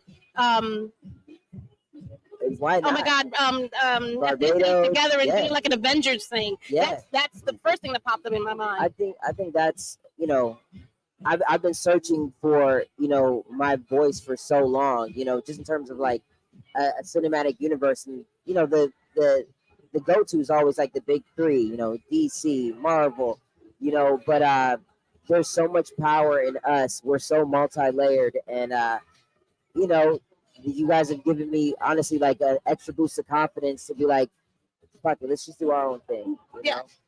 I think, and that's what we all should be doing. We should all Yeah. be saying "fuck it" and go for it, because we're not losing by not doing nothing. Yeah. So do something, start something. Yeah.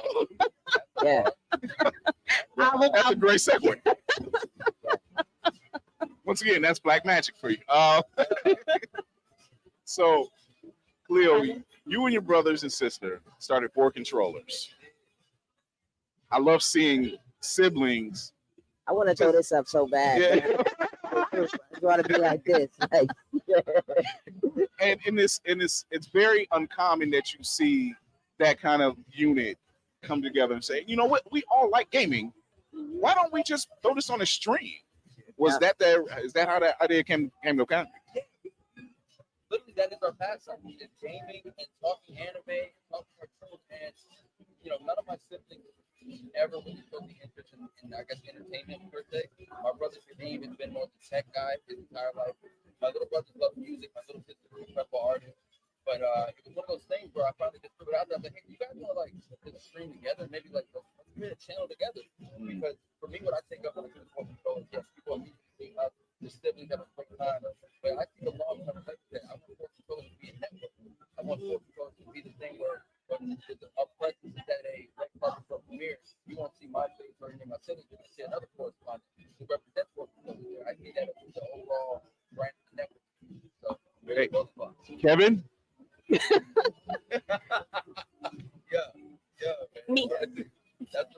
Just saying. If you'd like a home. we have a home for you. We have a home for you. And so I like what you meant, and this is not the only time I've heard this.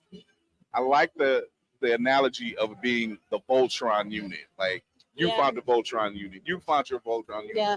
Apparently I found the Voltron unit with Blerd's EyeView. So it does something proud. It does your heart proud when you say, I can trust in this team. You know, to come together when all the chips are down, when everything is against you. And it's like, no, but they got my back. Yeah. I love my second in command.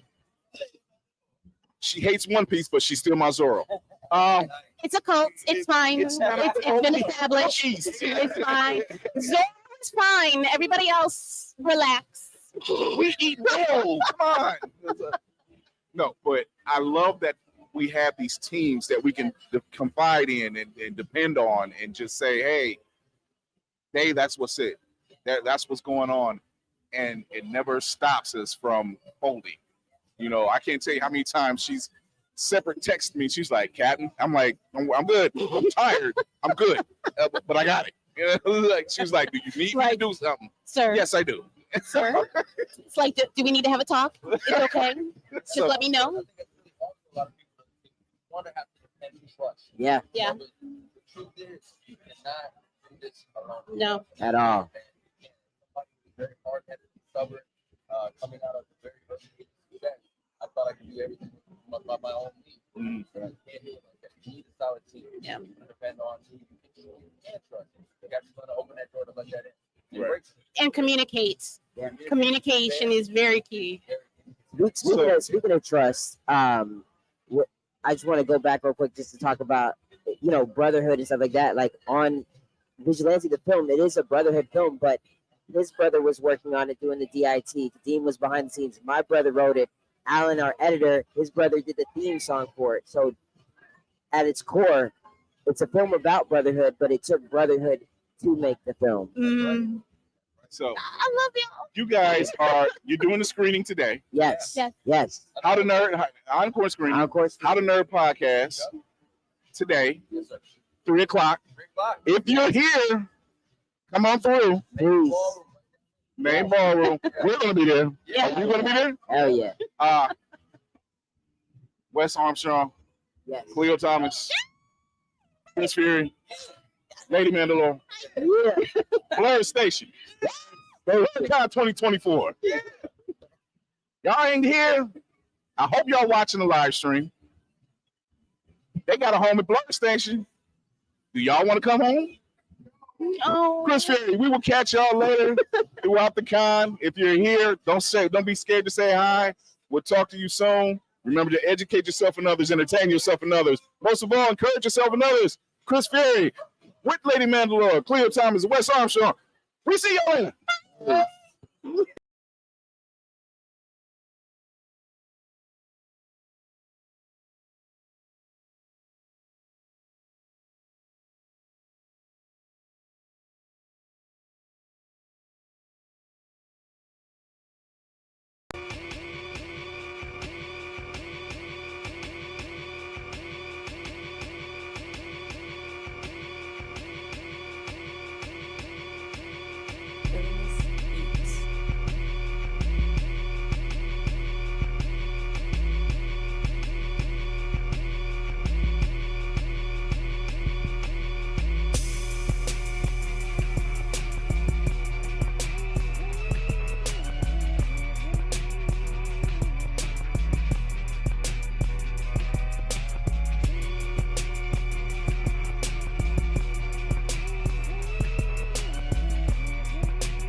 All right, we're gonna get started with our next guest interview. Go ahead with the next question from the audience.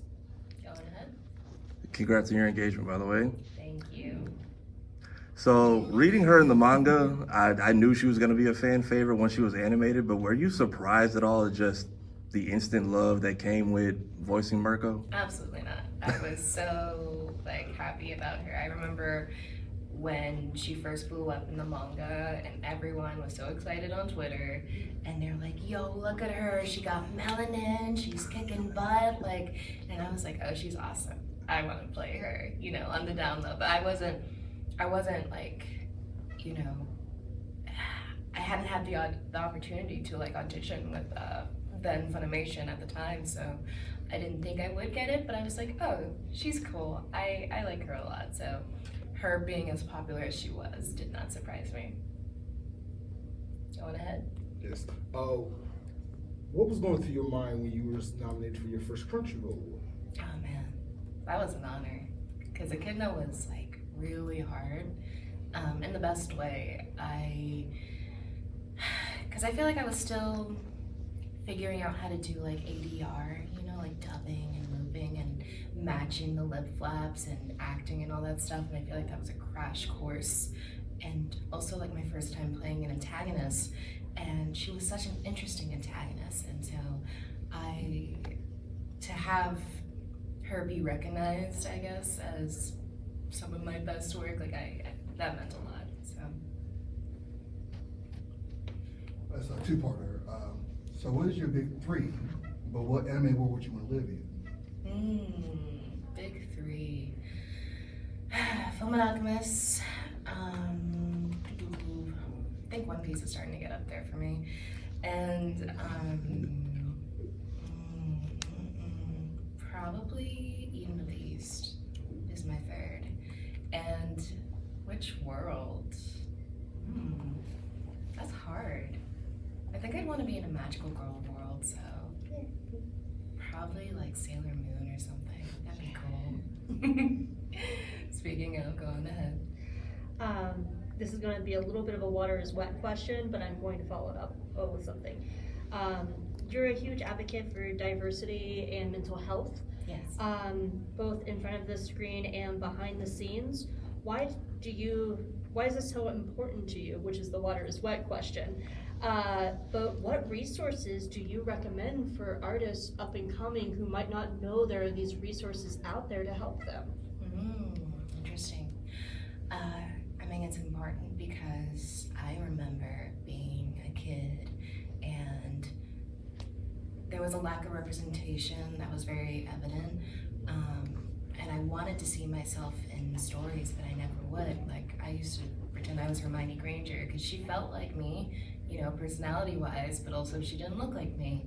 And I remember That's So Raven, and I was like, oh my gosh, Raven, and I was so excited because she looks like me, right? But I was very aware of the lack of representation as a kid, just watching stories, and then, when I became aware of voice acting especially, I was like, oh, there's not a lot of folks behind the scenes that look like me. So I know what it's like to not see yourself on screen and behind the scenes, and how that can kind of affect what you think is possible for you. So for me, that, as well as mental health, because I feel like that goes hand in hand in a way, those are very important things. In terms of resources though, I don't think I have anything immediate that I can think of. I'm very much in support of reaching out to friends and being open with your emotions, because I wear my emotions on my sleeve. So I guess not being afraid to, be honest about how you're feeling. If you're working on a show, for example, and you're like, hey, I'm having an off day, can we take it easy or whatever, not being afraid to advocate for yourself, I think that's important to do. Thank you. What about you? Blame along with complete non-authority. Walk me through your journey. My journey, oh my gosh. Ooh, well, I said that I would like to be Hermione Granger when I was a kid. That was a big one. And so I loved the the idea of stories and losing myself in my imagination. And but my first love was writing, and that's how I kind of fell in love with storytelling and what it could do with characters and what they can portray and make you feel. But I still liked acting. I just never pursued it because, one, I didn't see folks that looked like me, and two, I had terrible social anxiety. All right. Hey, everyone. It is your favorite CEO, Miss Flo. And this is a live stream from BlerdCon, brought to you by Blerd Station of Neon Mike, where the conversation just glows. Just FYI, my eye is doing okay. I'm just cosplaying as Captain Kenpachi. Just look at this kimono. I didn't hurt myself. I didn't get stabbed by a prop. I'm all good over here. And today I have with me a very special guest. Not only is he a musician, a talented singer, rapper, songwriter, filmmaker, and even football coach. Go ahead and introduce yourself and let the people know who you are. What's good, y'all? My name is Seven. I also go by Moon Man Flo. I'm from Savannah, Georgia. Still play football. Love to coach football. Everything I do is for the kids. And I love that message. Me being a teacher, I understand the importance of molding young minds. So I got to ask, because I'm teaching while still doing my publication. So how you manage still coaching and pursuing your own dreams as an artist? I think at some point in my life, it got secondhand, second nature. And I want to say it was around the time I was maybe a fifth year in undergrad. By that time, I was still playing ball. I had been well kind of ingrained in coaching at my school, even though I was going to school in Ohio. I had put a tour on for myself at the school. Administration would call me to perform for certain things. And so I was already kind of balancing this athletic stuff, entertainment stuff. I always had time to kind of be artistic. I remember being bored before my show one day, and in 6 hours, I just made a music video, just random velvet backdrop, green backdrop that I use on Twitch, post that around my room, and did the video for Doki Doki in like 6 hours, dropped it, and went and did the show. That's amazing. Wait, what music video was that? That was Doki Doki, cute shit anime. Wow. Yeah. Well, I mean, first of all, I just have to give you your kudos, because being a student athlete is already a lot. Because you have to the practice and also keeping up with your classes. But on top of that, you're pursuing your career as an artist and then also mentoring the youth. So what team do you coach? So I coach my high school, Paxton School for Advanced Studies. I coach the boys football team, and I coach the girls flag football team here and there. Oh, nice. And it's been a journey. My very first year, I was coaching the freshmen or the seniors that were freshmen when I was a senior. Mm-hmm. So I immediately came in with the understanding that these are my guys back when I was a bit younger. Now I'm in now, and I'm a little older. I know a lot more. They used to follow me when I was the captain of the team, and now I'm coming back in a different role. So having been doing it at home and for so long, it means the most to me to be keeping the door open after opening it for myself. And that's great, because I kind of did the same thing. I'm teaching at the high school I graduated from, and when people already know you or people are familiar with you, they already have that respect. And so it's they already look at, I see what he's doing. He's going to school. He's still doing this. So you're the ideal role model for them out the gate. So that's already impressive. You're right. But in terms of and also you're just so disciplined, because every time I see you on social media, you are doing football drills, working out, and then you're also singing. So you're doing vocal training as well. Where does that sense of discipline come from?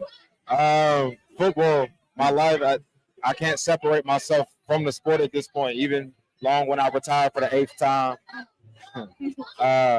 It won't leave me. I grew up in a military family.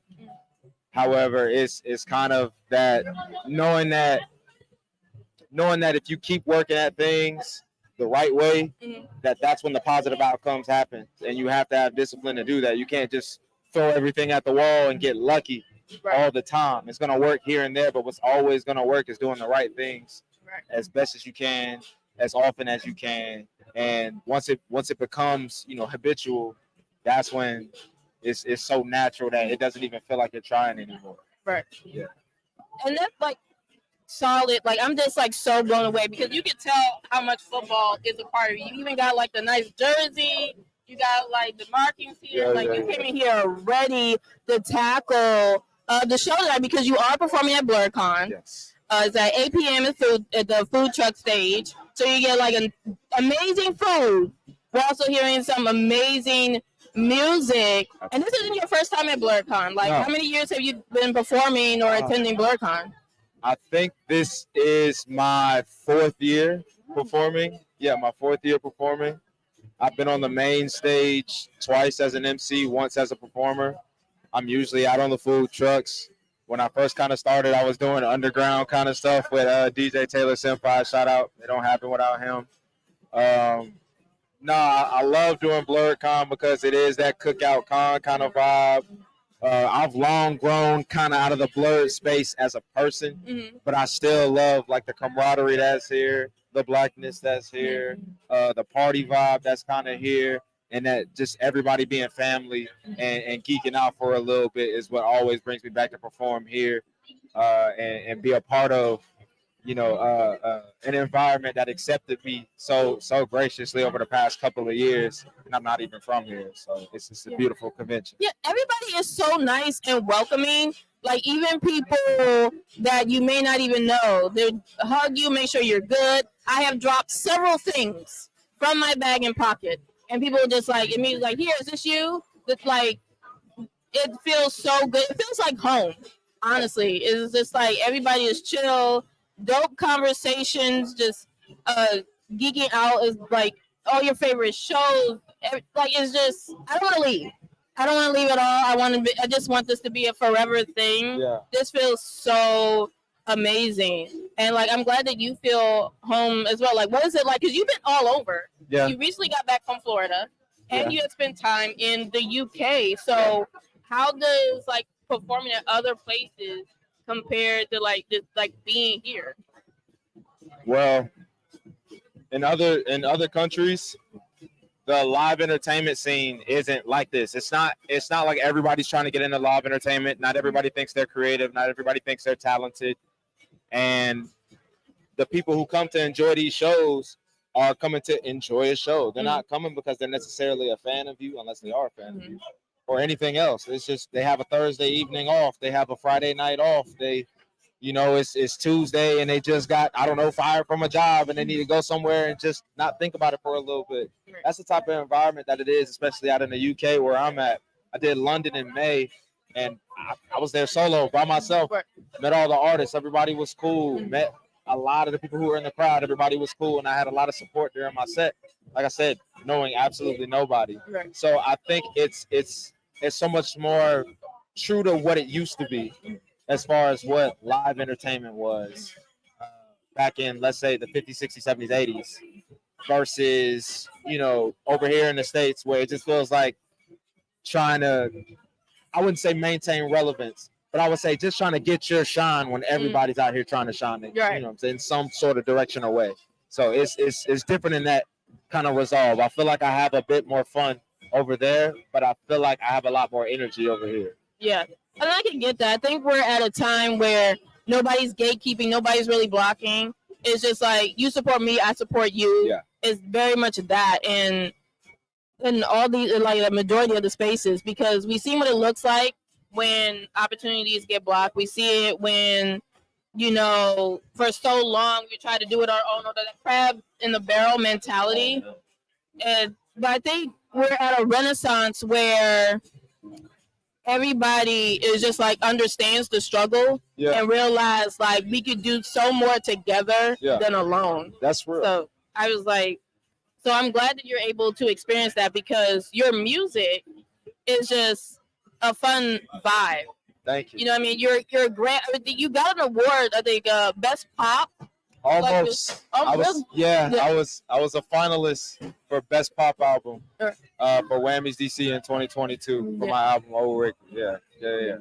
and rightfully so. I think you should have won because a lot of your music, it just flows through. Like I can't just put it in one genre. You know what I mean? You have the voice of an R&B singer. You can rap, but also it's just a good time. Yeah. Like I think like my favorite, absolute favorite. And you did did you produce the music video for Dub Right Now? Yeah. I enjoyed that because if y'all don't remember, if like when Cartoon Network had like the music videos and like the songs, they were fire too. And that brought me back to that. I'm glad. So one, like, how did you able to write that song and then produce the music video for that? Man, so the song is just real life. Those are all just things that happened in my life. The verse starts out, I've been really feeling low. I don't know just how to show it. Everything that's good for me lately, I tend to blow it. That's why I kind of felt, and this was around 2020, the beginning of 2021, springtime, where I'm fresh out of a relationship because I don't know why. I have to figure out how to move to the DMV. I don't have a job to move to the DMV yet. And I'm still in school, about to finish this year, but at the same time, I got a lot of college debt, and I'm trying to do entertainment, blah, blah, blah, blah. It's like, but it sucks. It's stupid. Yeah. And so I wanted to rap about it. So I rapped about it. And I found an instrumental for one of my favorite producers, Khleo, and I made it go faster. Because what I like to do is, thematically, I might change how my music sounds, just so that everything don't sound sad. Like everything ain't gotta be sad. Right. It could just be perky. You know what I'm saying? Dub Right Now is a very perky song. And with that song, I just wanted to get across the idea that I'm going through a lot of shit, but that don't mean I can't be there for you. Yeah. I'm gonna be there for myself. I'm gonna be there for you. We all got this. We gonna make it through. That's how I was feeling. That's how I felt for a lot of people around that time. So I'm like, I know I'm going through it. I know everybody else is too. Sure. We gonna make it. You can count on me. And the music video happened because I really like I said, I needed a job. Yeah. I needed a job, and I was in digital media, and I thought it'd be really cool to have something that says passion project, and I know how to do motion graphics. Everybody knows how to use a Photoshop, but can you do motion graphics? Because a lot of things are switching to video. And so I'm like, all right, just do it, grind it out. Green screen in your room, you got just whatever free time you have, grind it out. And in 3 days' time of just recording, I still got all the footage on an SD card somewhere. I mean, in front of a green screen, in an astronaut costume, in this kind of 70s funk kind of look. And then in my more like Frank Sinatra, but 90s hip hop kind of look, all kind of aspects of myself. It's just like me being there for myself in a different way or whatever in a different way. All these kind of tragedies, but we still holding on. And the theme when I went into it was Playhouse Disney, but specifically, like you were saying, the little music video cuts, I was thinking the all aboard the choo-choo train. Like specifically that is what came to mind, how I wanted it to look aesthetically. And I just got into After Effects, got after it. My favorite scene is the Pac-Man one because it took, I don't know how I came up with the idea, but I was like, everybody knows that feeling when you hit that corner, you think you good, and then it's nowhere to go, and you just gotta watch them run into everything. And yeah, that music video was really an adventure for me. So I'm glad that you just picked up on everything. Thank you.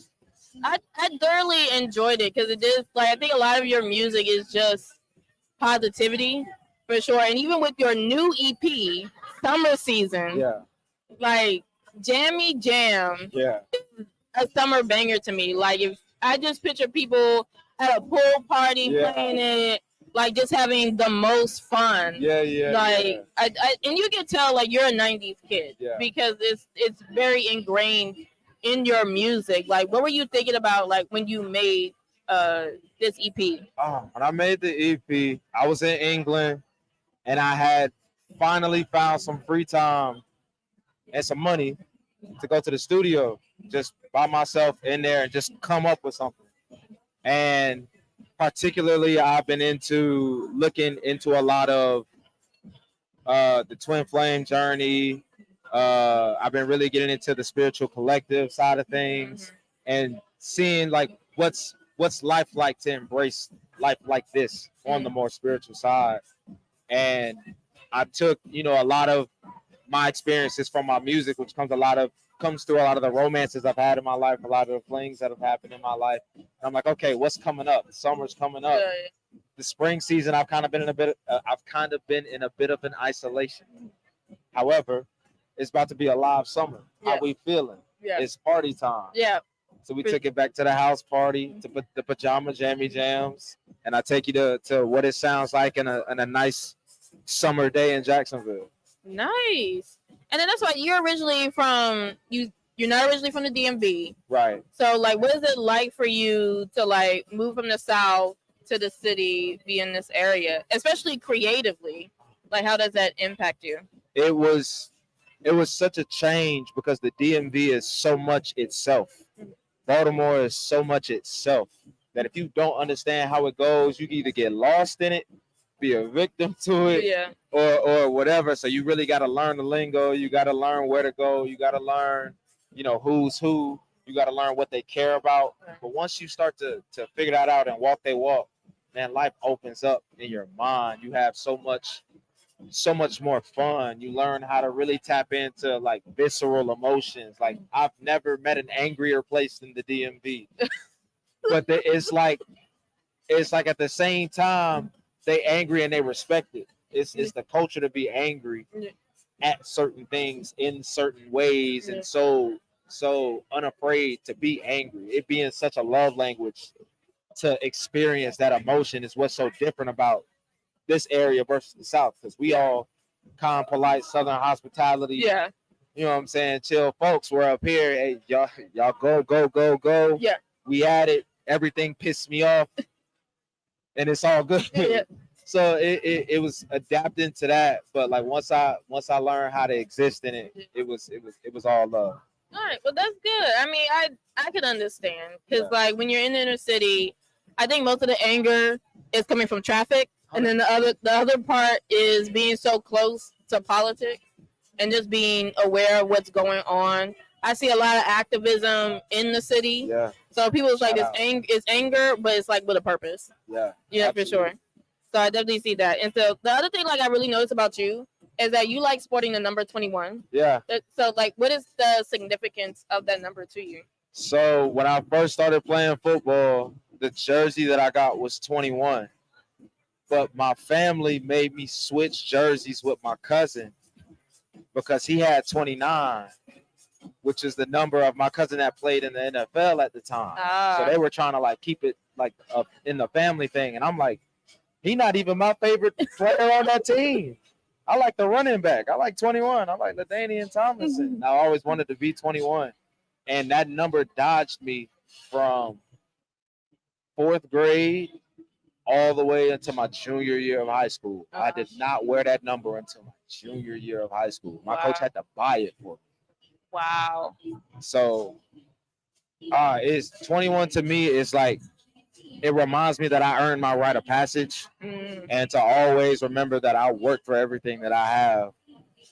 Because some days I feel like I have it too easy.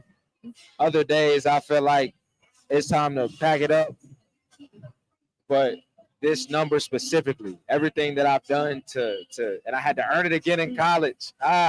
It's so dodgy. Right. But when I have it, it's mine. And then it reminds me just, hey, make it to the end. You're going to get what you're going to get. So that number is very, very, very important to me.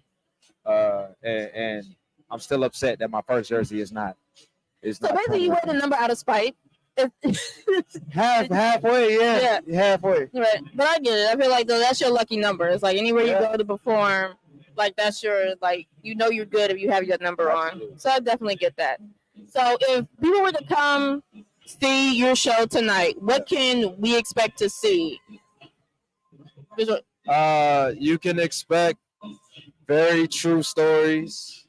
You can expect haunted lullabies. You can expect a party. You can expect a romantic night out. and you can expect a tour of my spaceship. Nice. Do you consider yourself like a romantic person? Because it seems, I've heard like some of your songs, and it seems like you're very heartfelt, very, you know what I mean? Yeah, I do consider myself a romantic. My persona in music for a while was the hopeful romantic. But I think now, as my music has evolved, as my experiences have evolved, as what I'm looking for out of romantic love, platonic love, partnership, as those things have changed and grown and I've matured, I've learned that romance to me is the fun part. It's the part that, because this is our attachment, this is our bond, we do this. We don't do this with anybody else. We have fun this way with each other, like this. Right. And it's very, like, romance is very platonic to me, which is why a lot of my relationships start as friendships. Right. And so, and I feel like that's the best way to do it. I think intimacy is always the route. And I think that makes me a romantic at heart. I can't avoid it because, you know, I'm just naturally inclined to having a good time. Women are very beautiful people, and they will go to the edge of the world and back for you as long as you show them respect, dignity, respect their boundaries, this, that, and the third. With like all the simple stuff that they ask for. Yeah. And then if you want to go above and beyond for someone special, you like, please do. Yeah. But you show women respect, and they change things. Yeah. They change things. So shout out to women, because that's the reason I'm as romantic as I am. Yeah. They allow the space for me to even be that type of person. Yeah, and I think like what we're kind of missing now is meaningful connections. Yeah. I feel like everything is just very hookup culture. Yeah. Unfortunately, but it's just like when you have like a genuine friend, like you have somebody that looks out for you, and just be able to like enjoy their company. You understand like how many people I have met that are with somebody they don't like, but don't want to like separate or try to find better. Yeah. It is very weird. Oh, yeah. And I was just like, well, why don't you just look for somebody you would enjoy being with? Yeah. You know what I mean? Like, I never understood that, but I'm with you on that. yeah. It's like, I don't know what it is about that, but hopefully coming to places like this with BlerdCon, just meeting like so many interesting people here, like that's the vibe that they should go for. Yeah. For sure. But going back to your filmmaking days, because you do have some short films up there. I think the one that spoke to me the most was Change, and that was the one that you did during the pandemic. Yeah. So one, like, how was it for you as a filmmaker to produce something during the pandemic, and how did you handle, you know, being in isolation? Yeah. So Changes was an interesting film because I had just gotten back from the UK the first time I went out. I was doing my master's for documentary filmmaking. And I essentially learned in that course that, like, whatever you think documentary is, like, fuck it, it's not. It's whatever you want it to be. Right. And I'm like, so everything's documentary? And that's essentially what I came away with. Yeah. And so when I got home, just to make a decision when the pandemic really started to jump, it'd be like, all right, I'm gonna come back home and I'm gonna just do my film at home.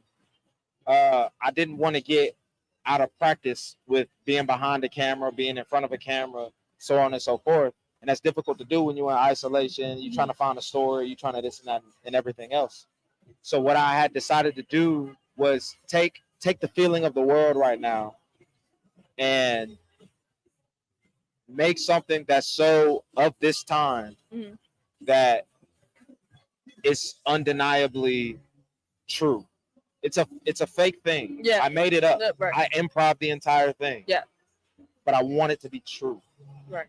And I remember I walked in the same park that I shot the film. It's right like across the street from where I live.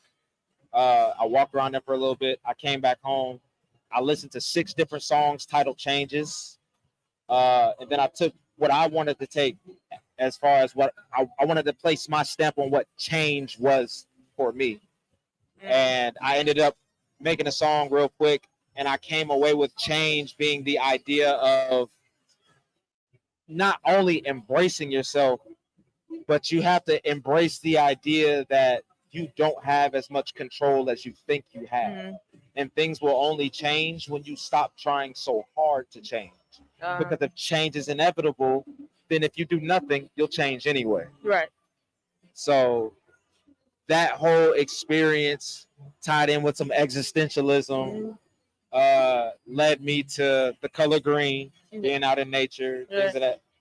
And I wanted to really dive into this story that celebrated my mom. Oh. And so her voice is in there.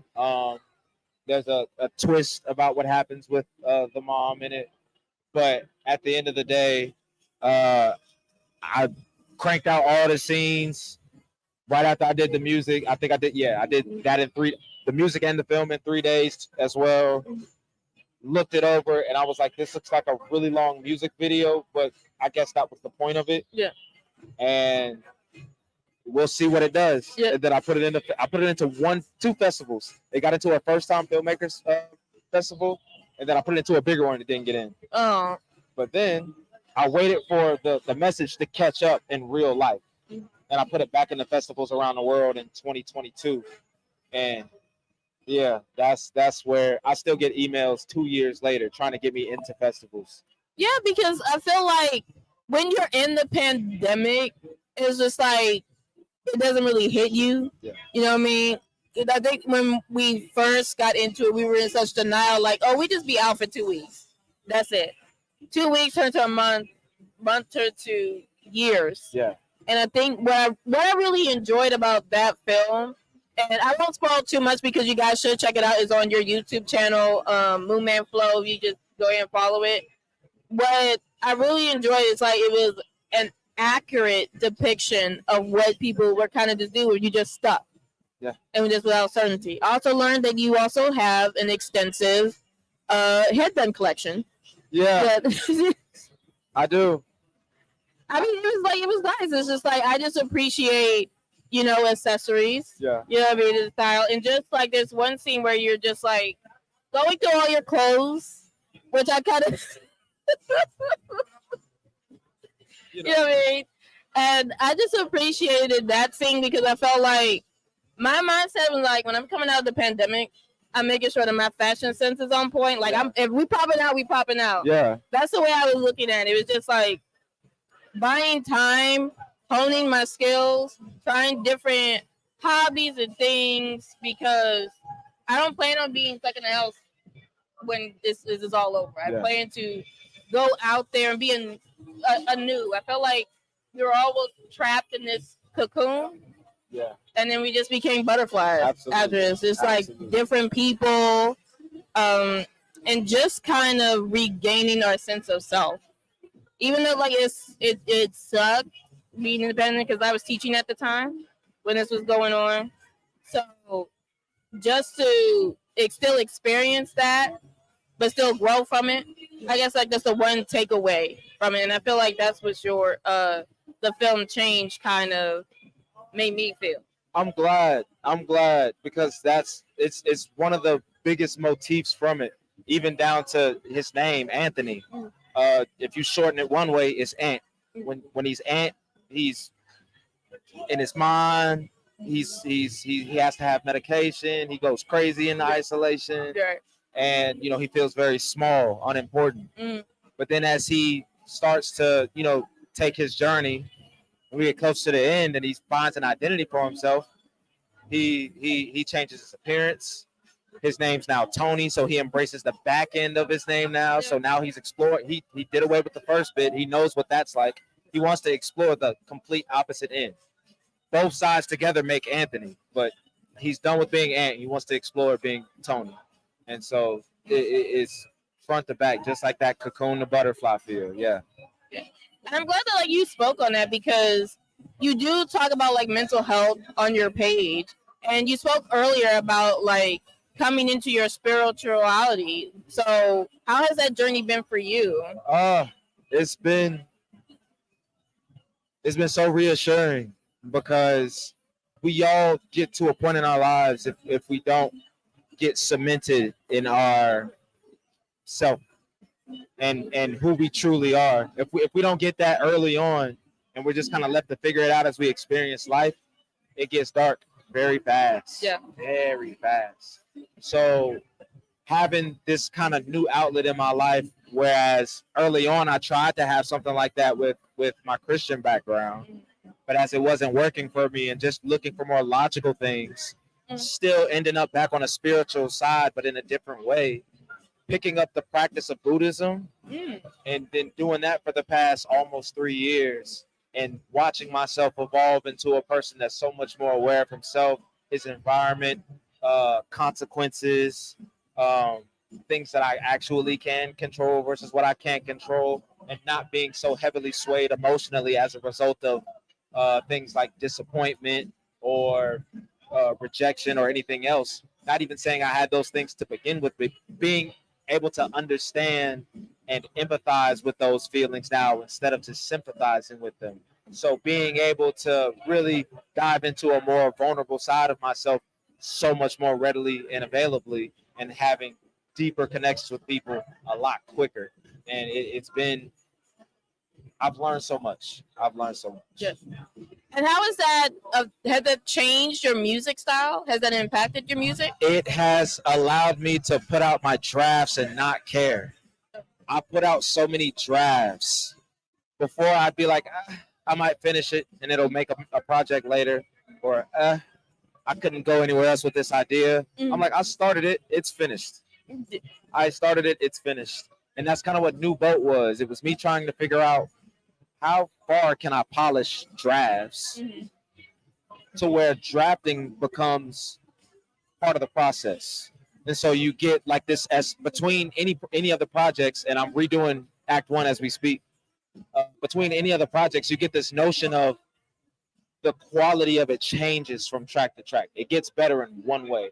So across New Boat Act 2, the songs come together more.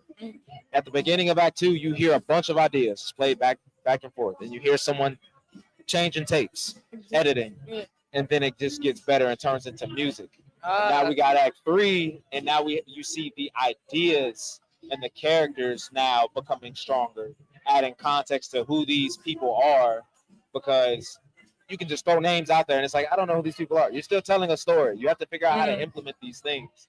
So you can really get a lot of the character development in Act 3 as you go from the start to the back end of it. And it's just been my playground. Yeah. It's allowed me to have a playground and have that be the official release. It's like you get it exactly how it's coming out of my mind. Right.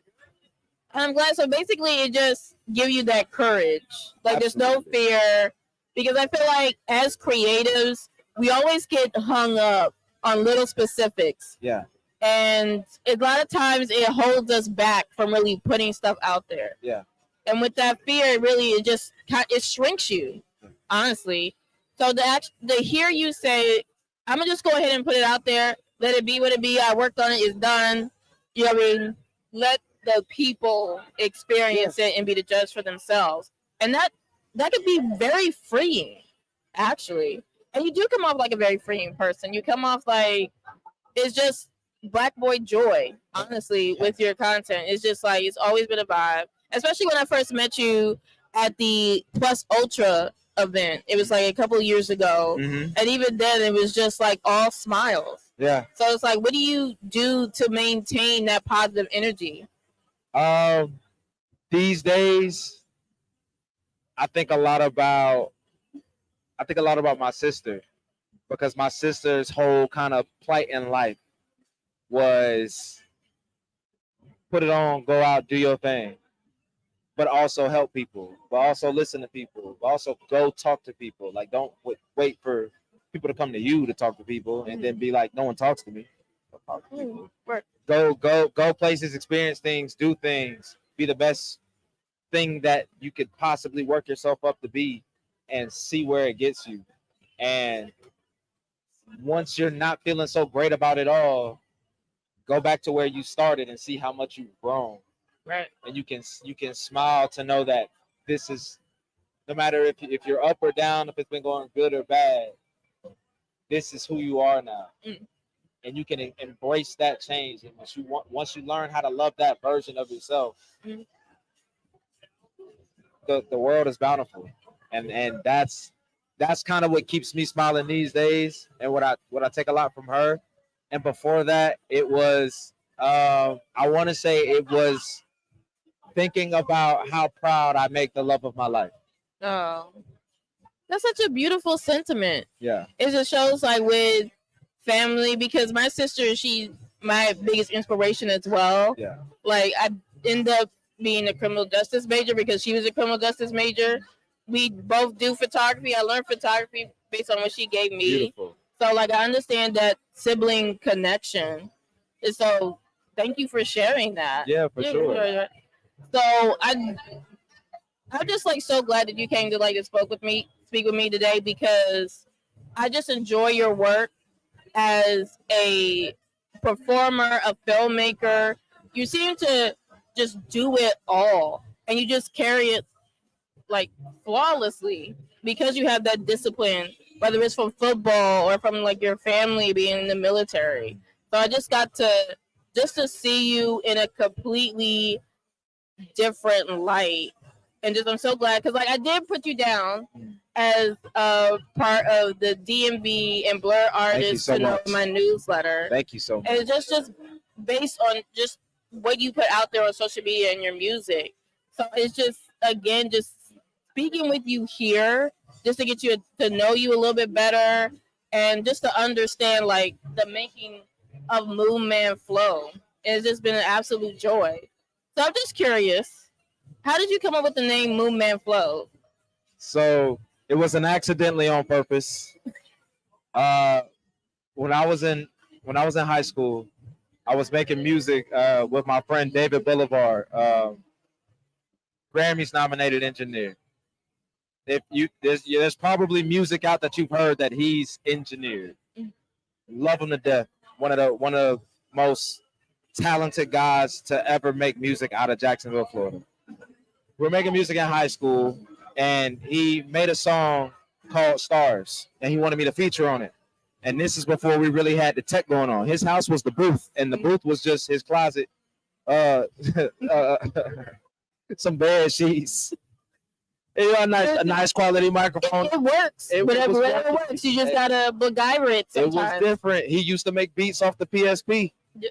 Oh my gosh. Yeah. And he sends me the song, and I'm like, I don't know how to record this, like, to get the quality of your studio, because all I've been using is my mom's work headset and Audacity. Right. You in FL Studio and you got the mic. I'm like, you know what? I got an idea. And so I had, oh my God, it was a T-Mobile phone that slides. It's a touchscreen phone that slides with a keyboard. And I recorded my voice in a memo and did my verse. And then I sent it to him. And I was like, I made my verse so that I'm talking about like being in space, like on the moon type, like whatever. And we just gonna pretend that it's a filter on there, and we're trying to be like transmissions, like I'm on the comms and I'm an astronaut or some shit, and we just gonna call me Moon Man. And it worked because I was a Kid Cudi fan. But I'm like, fuck it, that's how we get away with it. We ain't gotta edit nothing. I'm gonna send it just like this, just tweak it a little bit, boom. And that's what we did. And then I was like, okay, I can't be Moon Man anymore, because when you look it up, there's the and people say this all the time. Well, not all the time. They used to. There was like this one racist thing with the moon guy. Okay. Yeah. And I was like, oh, I can't. And so I was like, all right, everyone calls me Flo because of football. Let me put it all together, one word, Moon Man Flo. And I've stuck with it. There's maybe 2 times I wanted to change it, but now I just keep it more as like the brand name, especially because that's where this all kind of came from. Yeah. But yeah, I can't part with it now because it's so much of like where I've been. Got it. And again, you're out of this world. You know what I mean? Like, so it fits. You know what I mean? You're out there in space and orbit. Yeah. And just like illuminating the night. Trying so that's the way you just look at it. Do you remember what's your verse? You want to like spit your verse from that? Dang. Aiming for the stars on the moon, of course. We got the engines on blast. Status report. We got 20% determined, 20% ambition, and oh damn. It started like that. Yeah, it's very interesting because like I asked like another rapper, like what was it, like first verse or first bar? Yeah. And it's always like they don't always remember it, Yeah. but I always feel like that's so significant because that's basically your first step. Yeah. You know what I mean? Like that's how like you got into it. Yeah. You know what I mean? So, but thank you for spending a little bit of it. That was so early. That was like 2010. Like something from maybe more recent. Let's say like 16. Immaculate. Feel it in your vascular. Stay away. No. If immaculate flows so spectacular. Feel it in your vascular. Stay away from Dracula. Biting the bullet, I'm busting back with a bar. Bucking a bike and I'm coming back with a car. That's a metaphor for everything that I'm ready for. Running with the bulls, you're going to have to bring a matador. Bad boys, Detroit, catch me with the horsepower. It'd be reckless of you to be thinking this is your hour. So sour. Better check with the Cabbage Patch Kids. If I get jiggy with the bars, I'm Cabbage Patching. Yeah. Wow. That's back in the MC days. That was fire. Yeah. That was fire. Yeah. Yeah, and that's just a small sample of what you can see at tonight's show, 8 p.m. at the food truck stage with Boom and Flow tonight. So you can pull up. Hopefully, I'm hoping, because we've been experiencing some rain, I'm hoping like it goes away. Or, you know what I mean? I don't want it to rain on your parade because your show is worth seeing. Thank for you. Sure. That means a lot. How you been holding up? Because like you've been back at BlerdCon. So what's the vibe so far? Just coming here today. It's, you know what? I'm doing my best to actually enjoy the people this time. Last year I was so I gotta be here, I gotta do that. The year before that, I gotta be here, I gotta do that. Just learning how to pace myself, learning how to, go back to the room, come back, go to the convenience store so you don't burn all your money and get you something that lasts a little longer, maybe something a little healthier for you. Yeah. Don't drink until a certain time. I didn't touch alcohol yet. Yeah. So I'm trying to take it a lot easier so I can really, really embrace it this time. Right. Because like we said earlier, it's such a beautiful place to be. Yeah. And me having every morning wake up to 90 to 100 degree weather and take 30, 40 odd kids and teach them the game of football for 4 to 5 hours. Yeah. It take a toll on you when you not only coaching, you running with them and doing everything. You trying to beat them in everything they trying to do. So just being able to chill here, not be so aggro coach, and just be chill out, creative, black, all of that. Yeah, it's just to have fun. It is a vacation. Like we're working, but it's always a good time. I'm starting to see more familiar faces coming back to, this type of scene. And I'm glad that you're able to really soak it in and just have fun. Because a lot of times if you're like putting something on, it's always a rush. It's very fast paced. And there's so much going on here today. It's just like, there's so many things I want to go to and visit. So, like, I'm so glad that you are taking the time because working with the youth, although it's important, love them. It is a lot. Yeah, it's so much like mentoring young folks. And again, like, thank you for being like a positive role model, being a male mentor for sure, because we definitely need that. I feel like a lot of people, anytime like I say like I'm a teacher, they were like, "Oh, you can have that. God bless you." Things like that, because it's a challenge. It's so hard. It's a thankless job, right? For sure. So, but it's still rewarding because like you're helping the young folk just be their guidance. Yeah. Because the pandemic definitely did something to them. Yeah. And just to kind of be there and resetting their mindset and just making sure they're good and just introducing them to the right path, because there's so many things out there that can just steer them in the wrong direction. But I understand the importance of sports because they keep them busy. When you have to like school, practice, and then the game, it's like there's no time for foolishness. Yeah, for sure. And I keep saying thank you, but it's we're never thanked enough. for doing that. What have been some of the challenges outside of working in the heat? Being a coach. You have to coach every kid differently. There's no one size fits all method of coaching until you get to college where you expect them to be a certain way, and that's part of the agreement. When you're in high school with it, not all the guys have played football, so you're not gonna have 80 guys that have been playing for 5-6 years, and all you got to do is say, hey, run these plays, and we could talk a little bit about it. Right. So really learning how to be a teacher on top of being a coach, because a coach is just supposed to, you have an instruction and you tighten it up to the best of your abilities, and I'm just supposed to tell you, you went too far here, you did this, you did that, or give you a little push, or tell you to ease up, just to moderate you.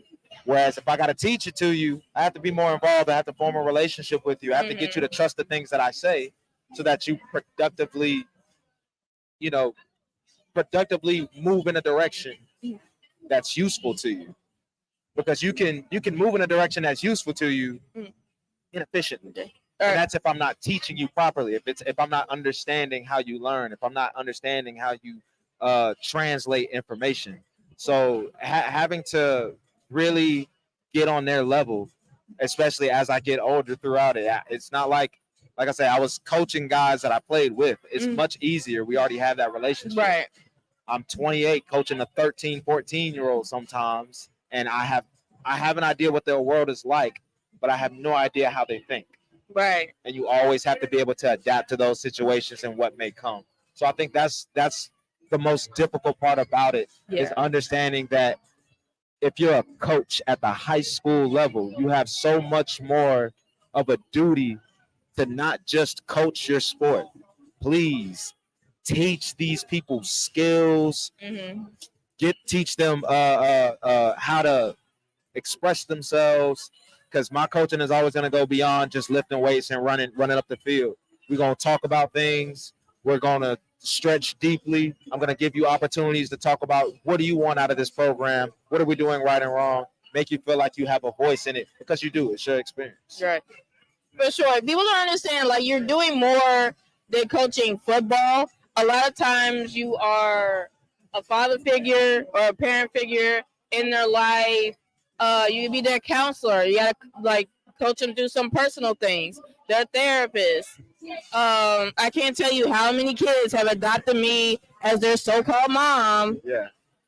Like, it's a lot, and it's just, but it's worth it, because it's like you mean that much to them that they're willing to include you in your family. So that means a lot. It also means like you're like doing your job and being effective. Exactly. And it's like, it's a lot of hats you gotta wear, a lot of bandanas in your case. You know what I mean? But it's worth it when you see them succeed. Yeah. So you know what I mean? So you probably seen, how many years have you been coaching? 10 years? Yeah. So you're probably seen a lot that have gone through high school, graduated, went to college, come back, and you know what I mean? And that's worth the world to see. To be honest, like, that's the main thing that keeps me going, because I've been teaching for 10 years as well. But that's the reason why I stay, is just like you see, you may not see it in the moment. Yeah. I ain't gonna lie, you may just see it like, why am I doing this? Yeah. But when they come back and tell you the impact that you made on their life, it's like, ooh, okay, I'm supposed to be doing this. What's so crazy is I've been in it so long to see the circles complete themselves. I've coached the brothers of guys I played with. I've coached cousins, nephews, nieces, even daughters. Yeah. And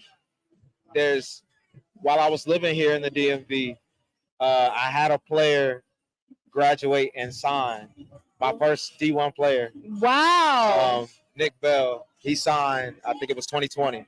He signed he was coming here, and he was gonna play, and he plays at Navy. Wow. And his position coach coming into Navy is the same coach that recruited me at Harvard when I was 18. That's dope.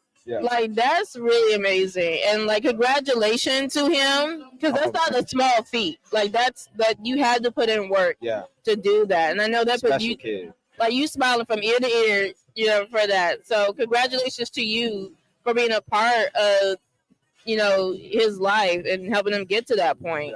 That's so dope.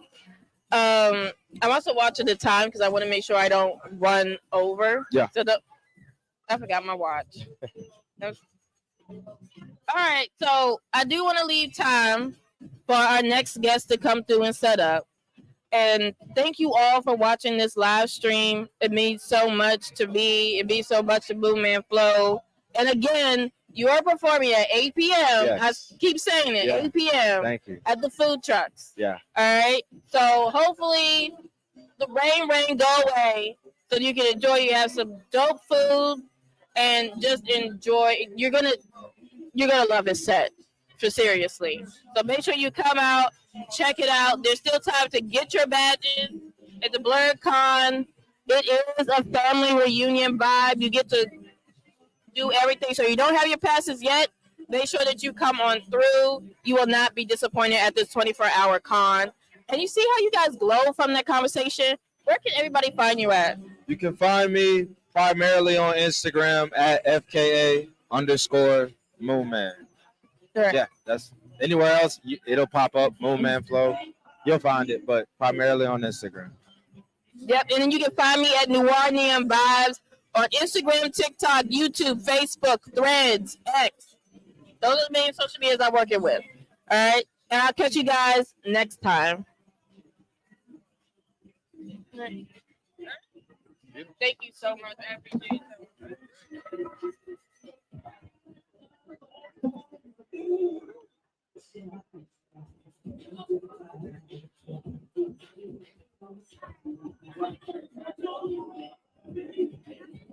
Welcome to Soweto. I mean, Listen, we really wanted everyone to know what it was to get back to their roots. So this should fucking accomplish. With us all this time. We didn't need a physical. I know. Okay. You guys want to do battle stations? You guys want to do battle stations? One. What did you say? I said stop eyeballing that white woman. Man, she ran into that office yelling at him. He was like, I'm sorry, man. This is you use your indoor voice. I'm gonna need you to use your indoor voice. He set the tone. Michelle, D, you ain't in Baltimore right now, bitch. Wait, I'm gonna need stop. you to pipe down. Stop. I need to point out the picture here. D, this is a missed opportunity because real talk, you should have put it on her as well. Who? The lady, the secretary lady next to him. Yes, you should have put it on the secretary. You should have put one on her too. I should have. Do you think this was the first time he just ran in my office? I told that 24-year-old looking motherfucker, you knock before you run up in my door. All right? I know I'm 5'7". I will fuck that nigga up. Meanwhile, the principal. Courtney B. Vance, though, look, Courtney B. Vance ain't a fighter, but he looked like he got like a jab that's like, yo, who taught you that, nigga? Meanwhile, it's the jab to the throat. It's bam. Like his cousin that went to jail told him that shit when he was like 15. It's like this. It's similar to like, remember when Denzel throat punched old boy and he got game and shit when he was rolling up on him? That shit. Yeah. The jail. Yeah, you breathing now? You good, son? Get the hell out of here. Thank you. The Ryu and Sagat. Ryu and Cyclops, sir. Cyclops, Jesus. Niggas said Cyclops. But that being, that also being said, that 491, this would be Ryu and Cyclops, though. Yes, Thor on his chest. Shake hands. Nair. I agree. Thai food is actually amazing. You don't have no shoes on. I don't have no shoes on either. Taco Tuesdays, hey. Hey man, sorry about Hey, Eris, check this out. Ryu and Sagat that are friends instead of Ryu and Kid. Hey, Eris, check this out. Check this out. Hey, yo, dog. Sorry what I did to your titty, bro. I'm sorry, man. Sorry, you can't have no taco meat in the middle now. Yo, man, I'm sorry about that, man. Bitches might like it though, man. You know what? I'm asking myself too. I don't know how. Look, dog. I don't know how exactly it caught on fire either, man. Bruh, no hamburger meat, dog. No, scar across the hamburger meat. It's a guy. Yeah, I ain't got over that. Can't even shave there anymore. That shit hurts. Man, right.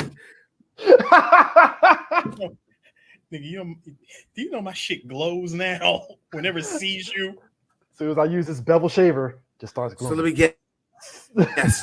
So let me guess. Does that make you stronger? No, nigga. That means that is irritated, and I need to put more cream on the shit, man. That's what that means.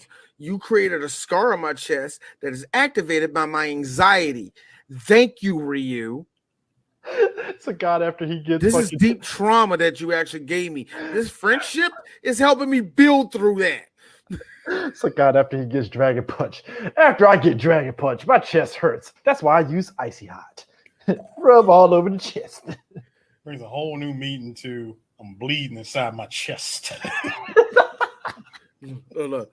Oh, I see. Look. Imagine you see some guy training, like, and then you hear Shaq all of a sudden. I see that problem. Hit it with this Icy Hot.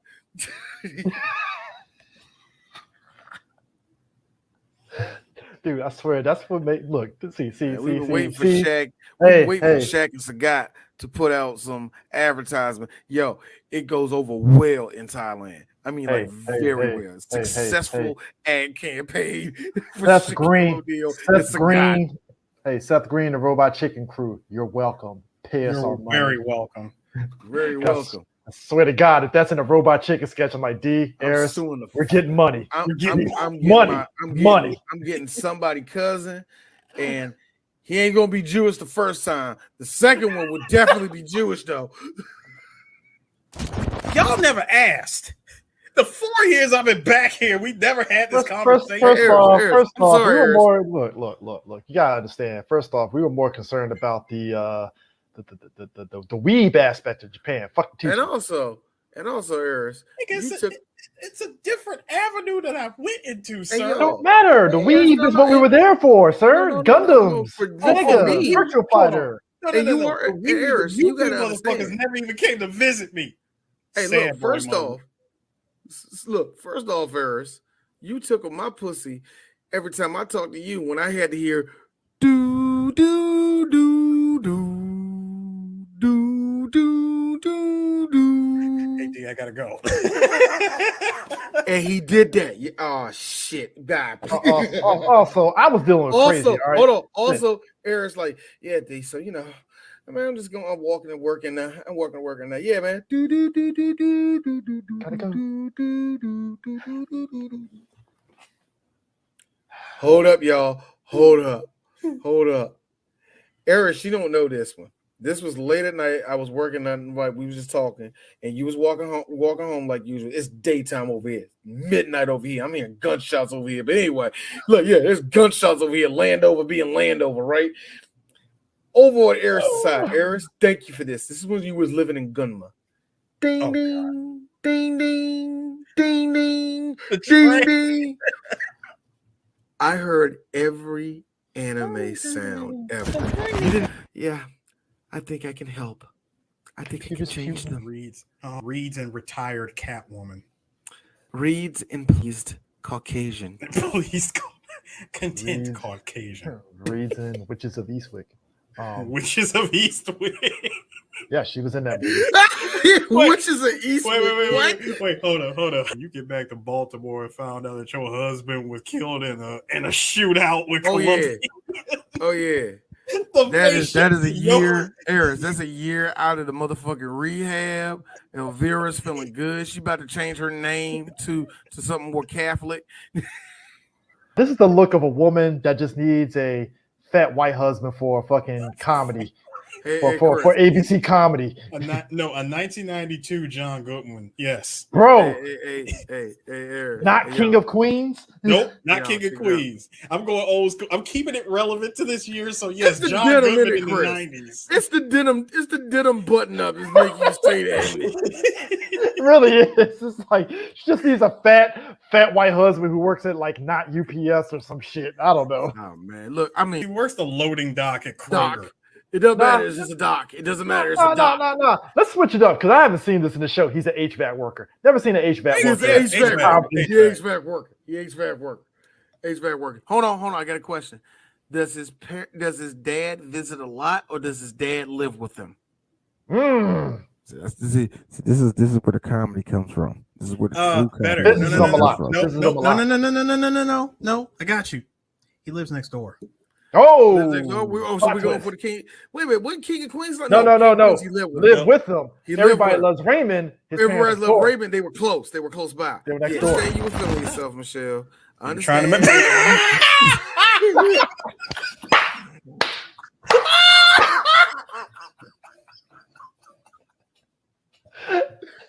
You know what, D?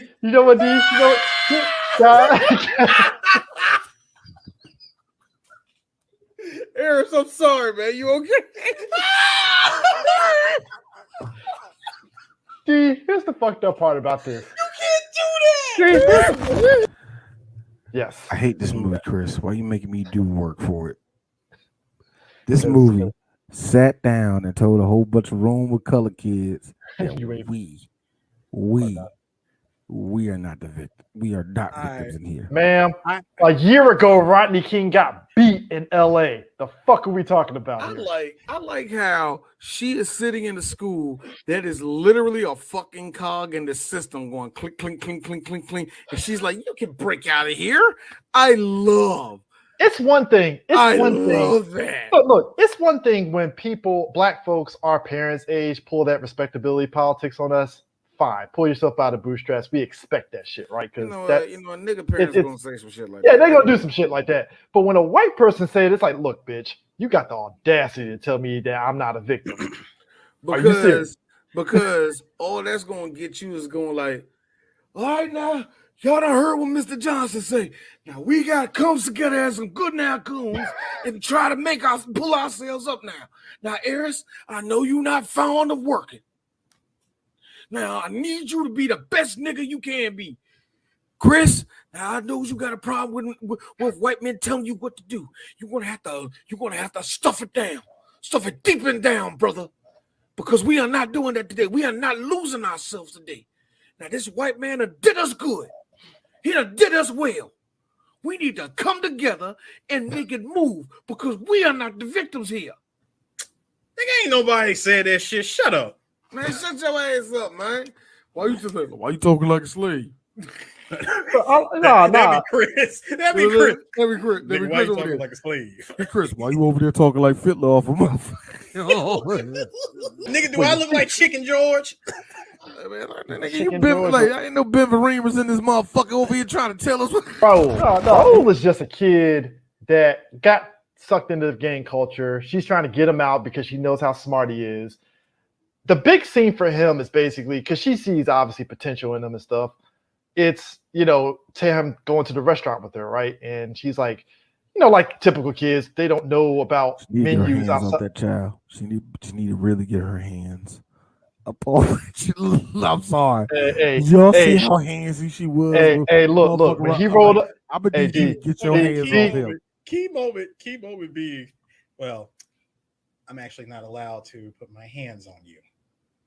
That was minute 8 in the movie. And here's the thing. Hold up. Fast forward to the restaurant. No, that's Come what I'm on, saying. handsome. No. That's what I'm saying. And also, freshly divorced, this man got a fucking ponytail, got the leather jacket.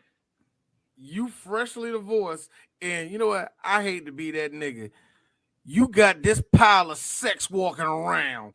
We got Rico Suave Jr. over here. Man, you got Manolo's son. You got Manolo's son, Craig, over here.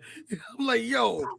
But Raul is the one that your pussy get wet for. All right. So Chi-Chi's son. Now, can I say, listen, as much as I want to give him Raul, I want to give Raul heart points. I want to say the nigga got heart.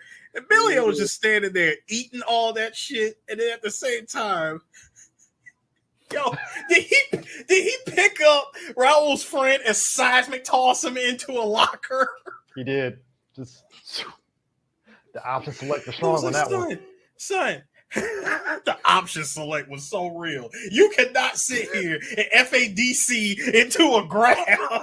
That was a EX fucking throw. That nigga got a whole black guy. Bro, EX command grab. That nigga got a whole black guy. Chris. He did.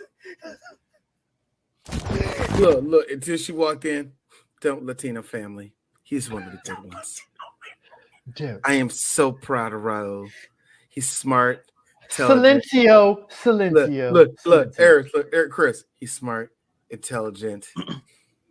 You know, he talks to me every day, and I look at him and I see a growing young man, and yeah, he's passing. He's passing. Like, I'm sorry. Right. The look she kept making to Raul was like, chick, he is 17. You're being nice. That motherfucker was 16. All right. Hey, look. Hey, yo, Michelle, I know you from Baltimore, and I know how y'all roll, but chill. Damn, she is from Baltimore, ain't she? Go back real quick. All right.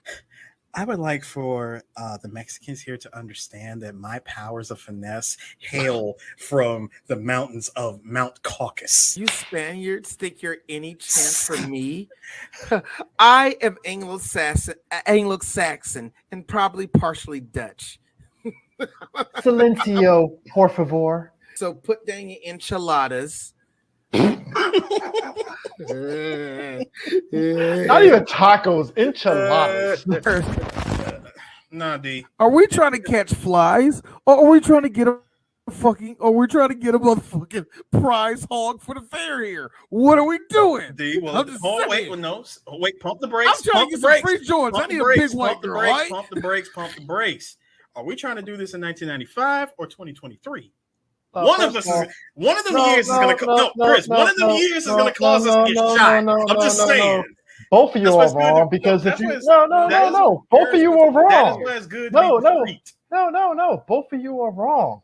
The golden way to get white women was being a black man of middle class and conservative. All right, that's how you get them. Not in current year. 90 in current year, yes. Not in current year, nigga. Just say, hey, white girl, I can do you like one of them niggas doing black. Oh my God, you're nasty. My Snapchat is 5'4". It's like whatever. First off, who uses Snapchat anymore? I'm sorry. Unless you're a sex worker. Unless you're a sex worker. That's it. Sex workers. Current year skanks use them. I realized Luann low-key made Raul an indentured servant with that $200. You need to stop that shit. Nah, Chris makes a point. The second she said that whole thing about the $200, like, yo, remember she said this, like, well, you know, I can just give you the $200. Like, yo, Raul, you're gonna have to eat this chick out, bro. This is the only way you're gonna get out. Indentured servitude there, buddy. Well, Raul, you are about to graduate, so technically it'll be legal. Throw some adobo on that shit and eat her out, man. Shut up, Chris. I need you to shut all the way up. But Grandma, don't you have Social Security? What the fuck you talking about? No, like, don't slap me. Like, hold up. Don't slap me because you didn't prepare for your life. As you get popped upside the head the second time. Let me tell you something. Get. And when she does that get, it's that grandma get. You be like, ah, God, was that? Why am I bleeding? What the fuck? Why am I tumbling over furniture? How is your two fingers that damn strong? Boy, that shows how much that character meant to this movie by getting killed off screen. I felt that was kind of backhanded. Real talk, the bitch didn't even go to his funeral. So I'm just sir. The nigga didn't even have a funeral. No. See, I was hypothetical. If they don't show a funeral, did he really have a funeral? If his family didn't when he died, did he really have a family? If the family didn't show up in the final scene in the classroom, Did it really happen? I refuse to believe that this nigga pulled a Glenn and hid under a damn dumpster. Okay. Hey, here, shout out to the movie Not Doing This Shit, where she's like going to her car and she sees like, Are you my son's teacher? Yes, who are you? I am Emilio's mother. You showed him that he could be more than what he was in the streets. Oh my God. He can fight.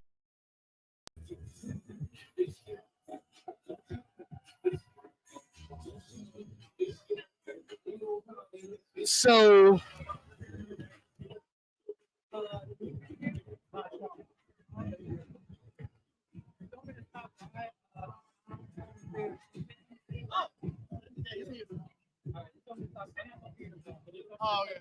it's all good, bro.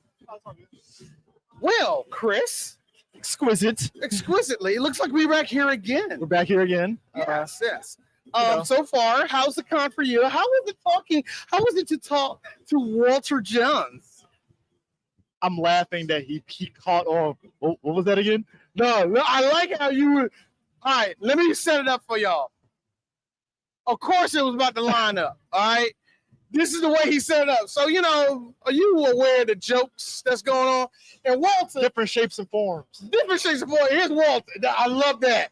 That was petty as fuck, nigga. That was so petty. You didn't have to do that. Was it? So, no. I like how Walter tried to play it off. What you mean? Like, say again. What's up? I know he's gonna say, "Hey, no, you talking about the shape up." All right, cool. Fair statement. Fair. You got me. It was great the fact that it finally confirmed. Oh, some person that don't know how to cut hair fucked your head up. You know what? You know what? Here's the thing about. I hate to see it. Here's the thing about black people. The one thing I learned actually, being in just talking to different people on that, and I was talking to Karima. If y'all know her, she's the Blerd girl. Y'all probably follow her. If you don't follow her, please. She's great. Yeah, for sure. One of the things I learned from her, she was like, "You'll be surprised." And this was like in 2020 when we was talking to each other. The amount of white people who still don't know how to light black people, how to make black people, how to shoot us. Like, you're like, it's too dark, I can't shoot you. And like, all you have to do is X, Y, Z. And they can't get that concept through their head in present It's a day. simple concept to not fuck up. And we're still getting that in present day. So yes, if they're fucking up lighting, I can only imagine that they're still messing up niggas' hairlines. They're still messing up goatees. They're still saying, let's put dreadlocks on here and let's swerve to the side. Tyler Perry is kind of at the head of fucking that up, and he's black. How no? Tyler Perry has a problem. I have to call wigs. Hold on. And here's the thing, and this can go on us. Black people fuck up wigs. We fuck up wigs all the time. Hey, what's up, bro? We fuck up wigs all the time. But my thing is, like, you remember when Shamar Moore popped up with that fucking damn? That's no excuse. Shamar Moore his hair hasn't really been long in like ever. I always seen that man with short hair, a lineup or bald. Well, he's bald now. He's bald Back in now. the day, he was short. He's eating up. I don't care what y'all saying. He is eating up the white women quota. If you have if you are a white woman and you have a little bit of girth to you, oh my God, you Dad like bod. him up. Dad bod, but not really. No. I'm talking about white women who are big. Big white women love him.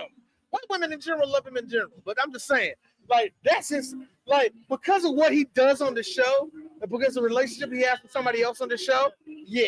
Y'all can go through. Y'all ain't on camera. Yeah, but it's like, my thing with him was always like, he had that segment. Put it this way, Michael Ealy is taking his place in that segment. When? What movies he doing right now? What movies doing? Shout out DMV new, by the way. Power. Oh, he's in Power? Yes. I did not know that. Yes. See, I My unfortunately. own girl is looking at me like, I love me some Michael Ealy. I'm like, Wow. I don't have, thankfully for me, I have no white, light-skinned person trying to beat me out. Now, that being said, I gotta go get some jacks off of Sons of Anarchy. I gotta fight white men off. I mean, it's like my wife. Look, my wife is that type of Blerd where She loves her some tapioca. Hold on. What does she think of Kevin Costner in Yellowstone? Here's the thing. I still don't know what older white men my wife likes. I am still trying to figure that out. No, for real. That's a tough nut to crack for black women. Black women are of a certain age. That's tough. It's kind of like, because even if I ask my mom will probably not know off the top of her head. My mom. Maybe it was Pierce Brosnan. Maybe. I can tell you right now. Hey, no, my wife loves Pierce Brosnan. Okay. Angie loves Angie. I know you love Pierce Brosnan. Now, my mom. I'm just gonna be real. Much like a lot of mothers who are boomers who lived in the South, I don't like none of them crackers. My mama did that. I think I have an idea, but I don't know. I think I have an idea. Like, my aunt likes Arnold Schwarzenegger. That shocked me. And that's a weird one for me. You be shocked at the number of black women that did love him, man. Which era, though? Which era? Are we talking about T2? Probably. Okay. More than likely. It ain't going to be Collateral Damage era. Probably Conan. Maybe Conan. Raw Deal. Conan, Raw Deal. Oh, Schwarzenegger.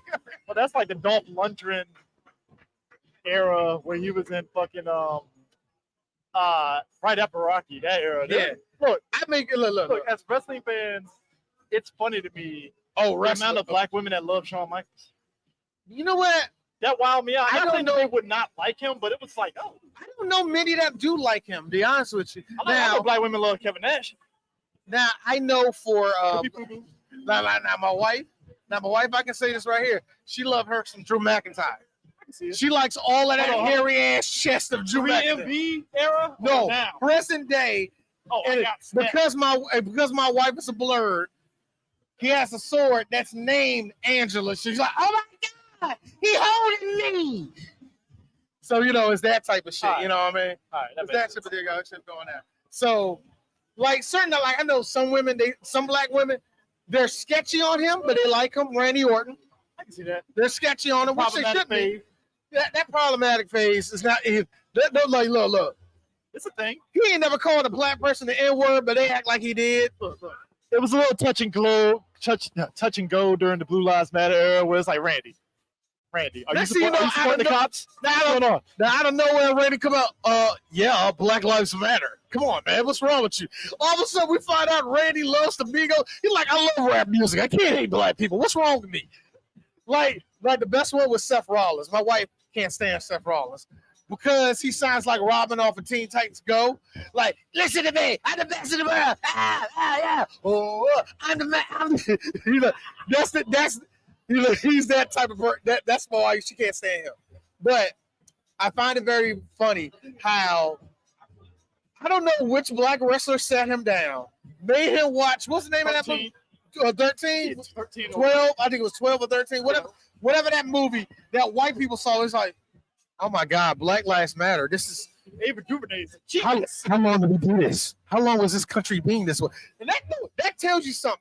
He was because my wife said this. He was a Slipknot fan from Ohio. He said the word nigga every single day and didn't think he could get checked for it. Meanwhile, Undertaker came off the top rope with the whole fucking don't tread on me shit. I'm like, God damn it, Taker. Here's the thing. Undertaker can't do no wrong with blood. Undertaker is what I call ignorant racist, meaning that he's never going to call you nothing derogatory, meaning that he's never going to come out no way and disrespect you, meaning that he's not going to stand in your way. All you gotta do is just listen to the cop. I don't know that's the type of racist he is. I mean, granted, I should have peeped that during the American Badass era, and I like that era of Undertaker. You know what I hate? The thin line that's there between Blue Lives Matter and I love bikers. I hate that line. It's always been a blue line like that. I mean, it's always been a line like that. Look, we're talking about the bars in Stone Cold. Bosworth? That whole movie was like, Blue Lives Matter. Like, you can tell this Blue Lives, like, I can tell all you guys are Blue Lives Matter people, except Lance Henderson. I don't think he votes. But no, third party. Here's the third part. Like, Green Party, just fine. Lance Henderson come off to me that somebody is a libertarian, but don't believe in none of the shit the libertarians are. I don't have a firm belief in this, but gotta say, I believe in the movement. the things they're saying is positive right now. So right now, I wish we could turn the camera. Smokey the Bear is here. Where? Right across. Smokey the Bear. God, that's Smokey the Bear. Smokey the Bear. Only you can prevent forest fire. Only you can prevent forest fire. I feel as millennials, we were in that space of occupying like Dare and Smokey the Bear, Captain Planet, Truck the Crime Dog. Because at that time they knew that they used, and that's the interesting thing about being a nerd. Cartoons changed up. It was at one point where cartoons could only tell so much of a story, but what a lot of people realized that you could tell grandiose stories and make people feel something through cartoons. And I'm gonna keep it real. The one thing that was holding that back, a lot of people threw it in the trash, was anime. And what a lot of people, when that door opened up for anime, all of a sudden they learned like, oh, I can tell this heavy ass story. And some of y'all, and some of them knew this shit way back watching Fritz the Cat and shit. Like, yeah, we knew this. It was all the one. It was The Ralph Bakshi era was the what? Was it Ralph Bakshi? Bakshi, yeah. That was a weird era as a kid where you couldn't quite tell whether are you allowed to watch this cartoon or not. I tell you what, bro. Fritz the Cat was one of them. I'm like, was I allowed to watch this? Heavy metal. Heavy metal to this day, bro. I question, like, I think my parents walked on me watching it and they said nothing because it was like, oh, it's cartoon, whatever. But then, like 2 scenes later, it's a chick with tits out. I'm like, my dad didn't do nothing for it, but my dad didn't, because my dad doesn't smoke. But that would have been a perfect time for my dad to pull out a jack on.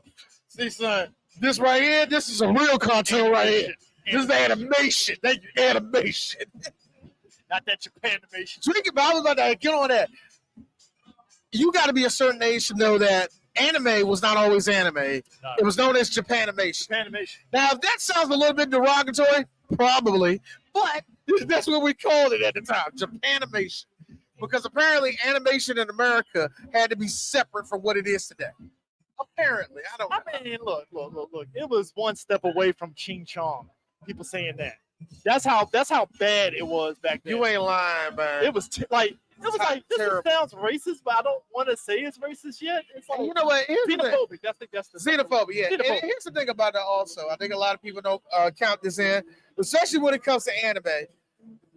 The Japanese have yet to forgive. Not forgive. They have yet to apologize to the Koreans, the Chinese, the Vietnam, basically everybody they had in the chokehold during World War II. They have yet to apologize. Like, yeah, we sorry we came over there, burn the village down. We sorry about that, but can you forgive? They have yet to do that. Let's be real. Let's just be real. So there's always going to laughing at you because you got atom bomb twice. Oh man, you caught the elbow drop twice, bro. Not once, twice. Not once, twice.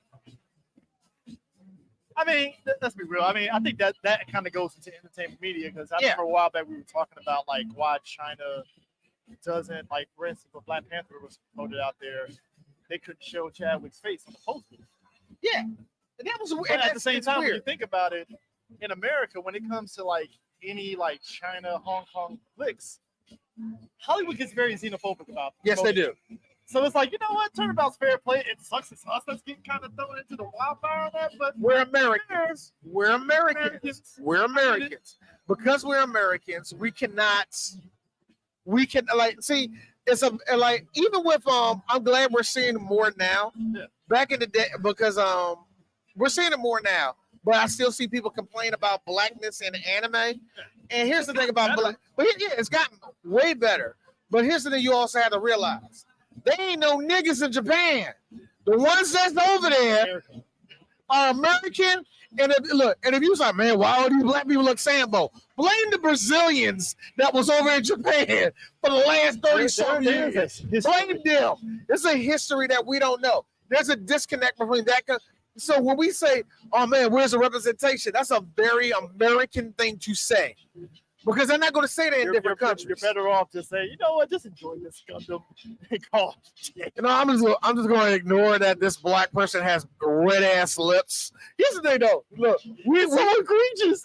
That's the wild part about it. It's so egregious when you're sitting back like, You're lucky this anime is fire. I'm Yo, pissed. like I know a lot of people like going on Dragon Ball, but Mr. Popo be getting shots for no reason. Because any Japanese person will sit you down like that's a deity. That's a deity. Why you gotta look like that?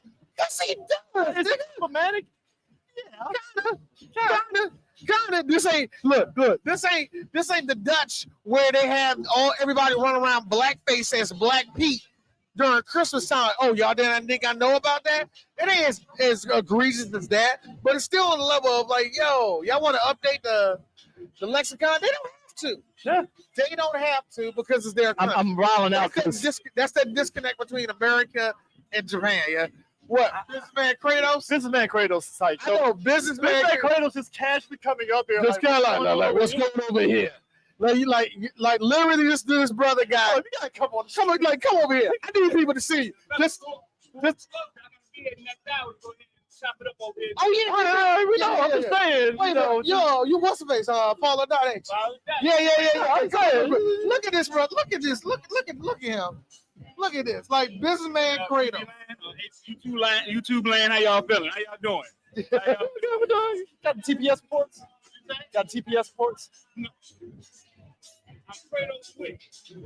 Kratos Switch. And here's the other thing. I feel that's overkill on top of overkill, though. Who's gonna beat you at that point? If this don't work, I got the code. Technically, you don't need that because you're broken anyway. There you go. Now, here's the thing. When you came up with that, did it not cross your mind that John Wick literally took out a pencil and took out men? Not one, men. Did that ever cross your mind, nigga? It did, but hey, I was gonna be Kratos. I was gonna be Kratos news broadcaster at first. So I was gonna come with my glasses. Figured it would be a little more fun. I get to paint the Nerf pole. I hear that. I see this guy probably at 4 o'clock. Yeah, 4 o'clock. 4 o'clock. I'm sharing my stage here with Zeke. We're gonna have a great time, man. So, all right, cool. All right, bro. All right. We'll do. See that later on in the hour.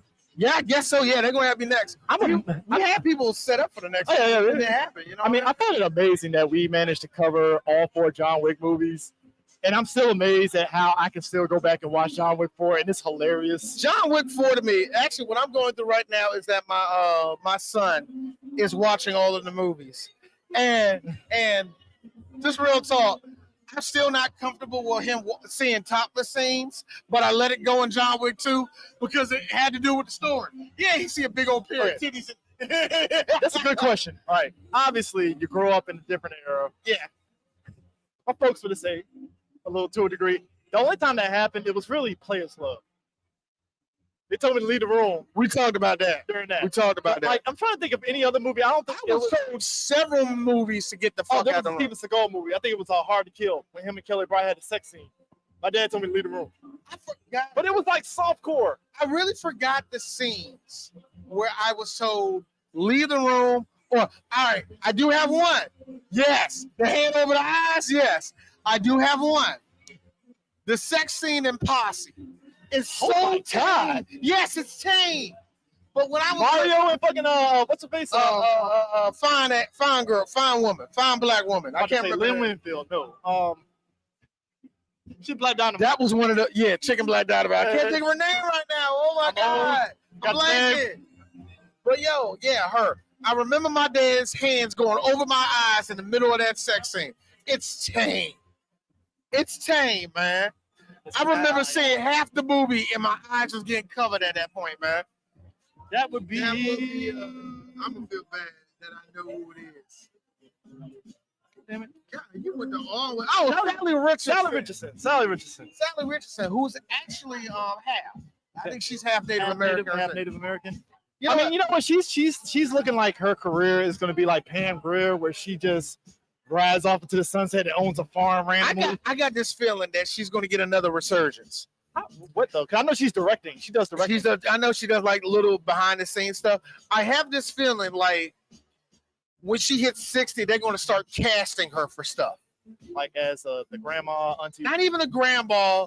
Like, I don't know, the chief or some shit. You know what I mean? I mean, like, yeah. I feel that there's going to be roles going toward her. You know, I can see it. I can see it. I can see that with some people, man. I just So, her. so Atamwa, I hope I'm not messing it up. Atamwa Kani, T'Chaka from Black T'Chaka, Panther. yeah. That dude is the most approachable person here. He is enjoying the fuck out of this. I hope he is. Hope he is. Now, here's a fun thing. I did make fun of him. Hilton told me to come on stage, do the kind of forever style, right? This nigga does a halfway joke like that. Like, you need to bring your hands up. You're a proud black man. These are your people. Even Chadwick, when he looked like he was tired of it. Chadwick even brought all the way up, bro. You got it going out at the waist, nigga. Come on, but I appreciate, like, he's really. It's funny. It's fun seeing celebrities really enjoy themselves. Yeah. Especially if they're the first. Like, I'm really kind of want to see Ahmad Best to see how he is taking to this, because I know. We talked earlier, like it looked like he really is enjoying that resurgence of him as a Jedi and Mandalorian. And here's the funny thing: unless you're Stacey Dash level, I mean it is. Unless you're Stacey Dash level, because I was even for black people who are Republican, I kind of want Stacey Dash to come to BlerdCon. I do too. But look, even people that lean kind of conservative and all that.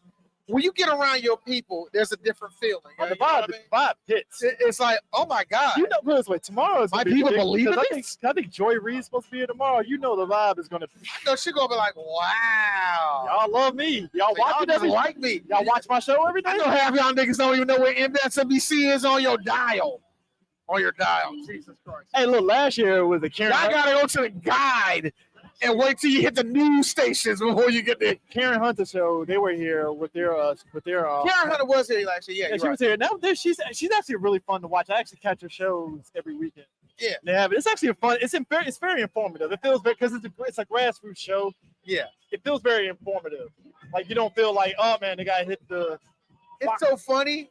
I started following her like about 4 or 5 months ago on Twitter, right? Okay. And it made me laugh when you say she was here last year. Really? I mean, look. I didn't even know she was here. They were in the main stage, and there was a lot of people in there. And I think we kind of underestimate like how much black folks do follow politics to a degree. Yeah. I think not even that. I think what we've seen and especially for at least in my opinion. What we've seen in the last 10 years, especially during the Obama administration, we started seeing more black reporters. And the one thing I noticed is that black women, especially black reporters, they are on top of their game with that shit. And it's amazing. Like, it actually calls back to our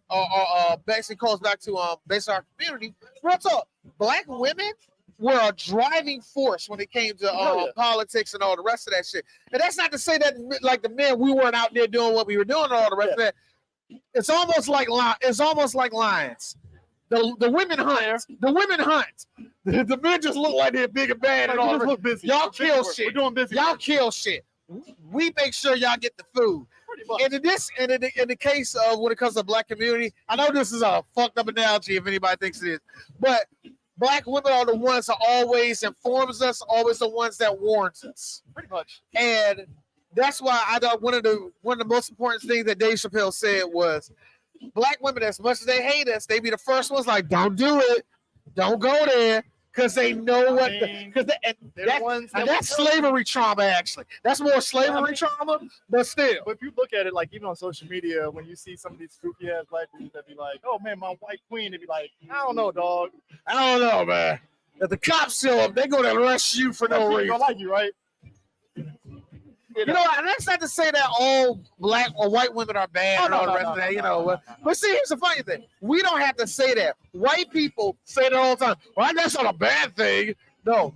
Whatever. I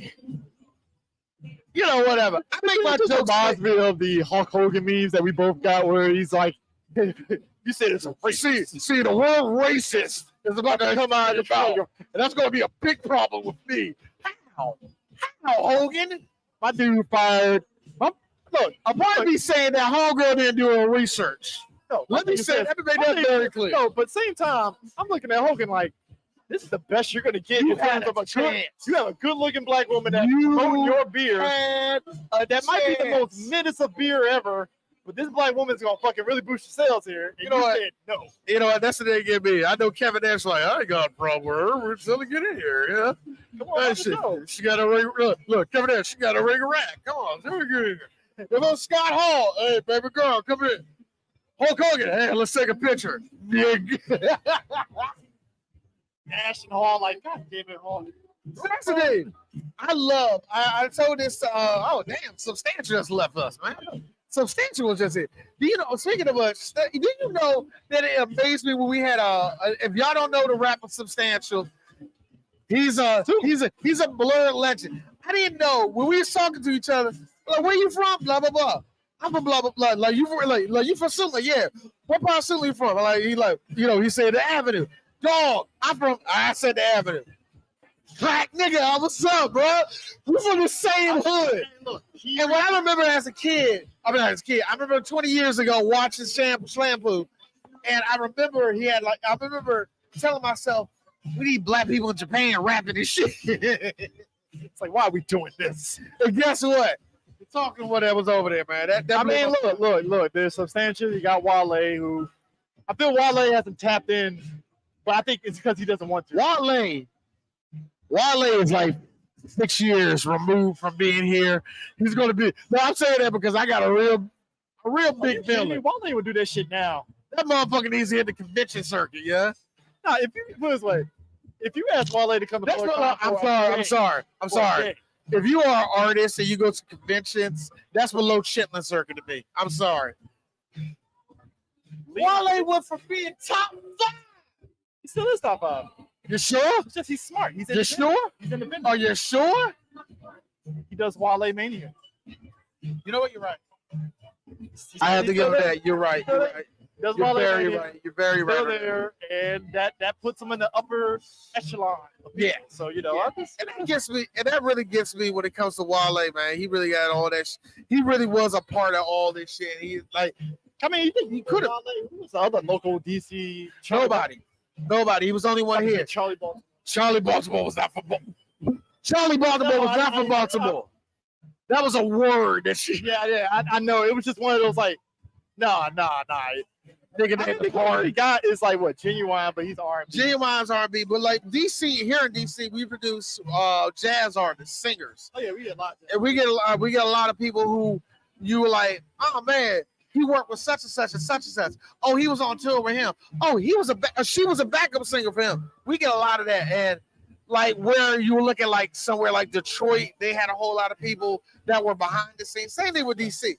But DC had lucked out on having a couple of artists here. I mean, technically. And when Toni Braxton feels like being from the area, she's from around here. All of a sudden, she becomes Baltimore again. Okay, so lowest of low keys. Martin Lawrence used to work around here. Over in Landover Mall. Yeah. Kid and Play used to be around here. Yeah, Kid and Play used to play up here. Campbell and them. Actually, if you think about good chunk of the house party crew actually used to be around here a lot. And the big part about that was number one, Howard University. Number two, and this is something I had to be taught when I was a kid. This was a hub for the South. Oh yeah, it was. This was a hub. So if you were from Carolinas, Virginia, Kentucky, South Carolina, you go to DC. Oh yeah, and because it was so funny, Atlanta didn't really become that way until around about the mid '90s. Like Atlanta always been black. I was gonna say early 2000s, but you're like mid '90s. That's when the migration started for them. DC at this point, DC has been a transplant city for years, for decades.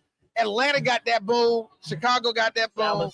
No, actually, Chicago, DC, Detroit, and New Orleans always been full of black folk. All right. I mean, yeah. But everywhere else you see like a little boom, like Charlotte. Like Charlotte always was black, but they got a boom like around like the 2000s. I think I did tell you this. I found it amazing that over the years, the fact that we were my family's from Robbins, North Carolina. Yeah. The fact that I was that fucking close to goddamn Charlotte, North Carolina the whole time. I'm like, no wonder I could pick up the wrestling stuff down here. I didn't put two and two together at the time because I was just like, I knew of Southern wrestling. Yeah. But I didn't know we were an hour out from Charlotte. I was like, man, you were in the that's the Bible and wrestling belt, bro. Oh yes. That's the Bible and wrestling belt like right there. My great grandfather, it'll be noon, no matter what the fuck's happening. That TV is on with Smoky Mountain Wrestling. my mom told me a story about my uncle, and she said when he was little, he didn't come home one day from school. Next thing you know, he finally came home. It was like 9, 10 o'clock, and they was like, "Where was you at?" And some little white boy that used to live with, they was like, "We went to go see wrestling in Raleigh." Now, no, where they're from, Henderson, North Carolina, to Raleigh is like going. Nigga, that's Baltimore to DC in the 1970s, bro. Kind of, but the way I drive, it's kind of like going from Clinton to Silver Spring. I can't deny that. That's actually not that. If you go down one, it's like it's a straight shot. It's a straight shot, man. It's a normalcy. The fact that your family and my family, like, put it this way, you could trace anybody that lives in PG County. They got family down North Carolina. Like North Carolina. What I noticed in DC or Fayetteville, what I noticed in DC, Fayetteville. Yo, look. You and I are so North Carolina. Look, we got North Carolina so close to us. When they was burning down the courthouse in Fayetteville, I was like, "Oh my God, they did what?" I was crying because I'm like, yes, because I never forget my aunt. I could never get my aunt. The first time driving past, they like, "Yeah, that's where they used to auction us off at."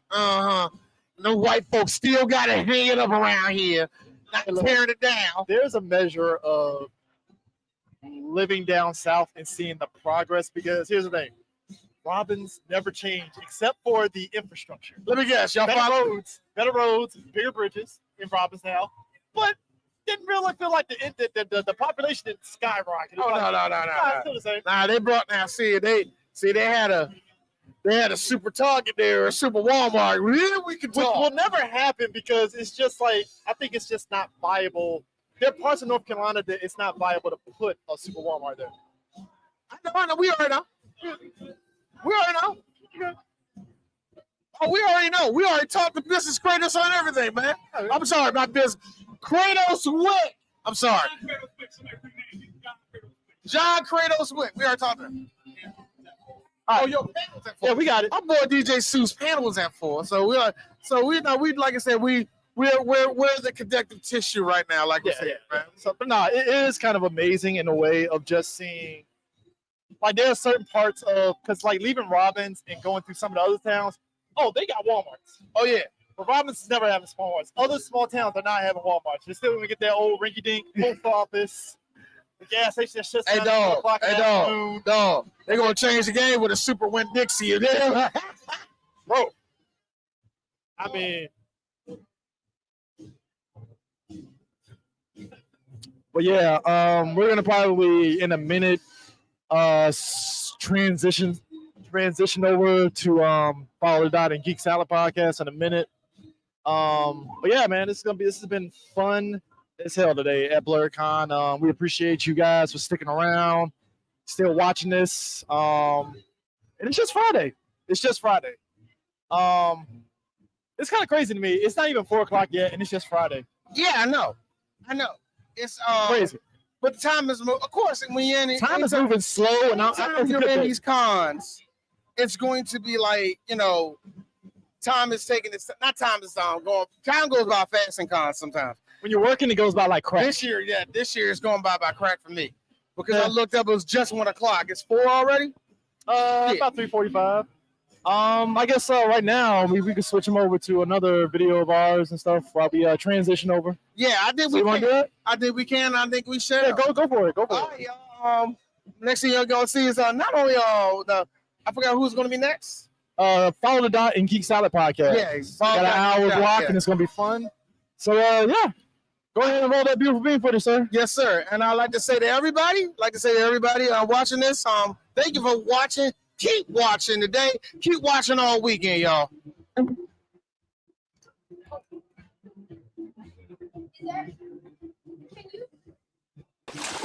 Now, you fell. You live. I tandem skydive one time. It's fun. Drilling rush. Never again. It's just Really? I'm like Franklin. I respect gravity too much because it's just in my head. I have that fear of what happens if a parachute doesn't deploy. Back up.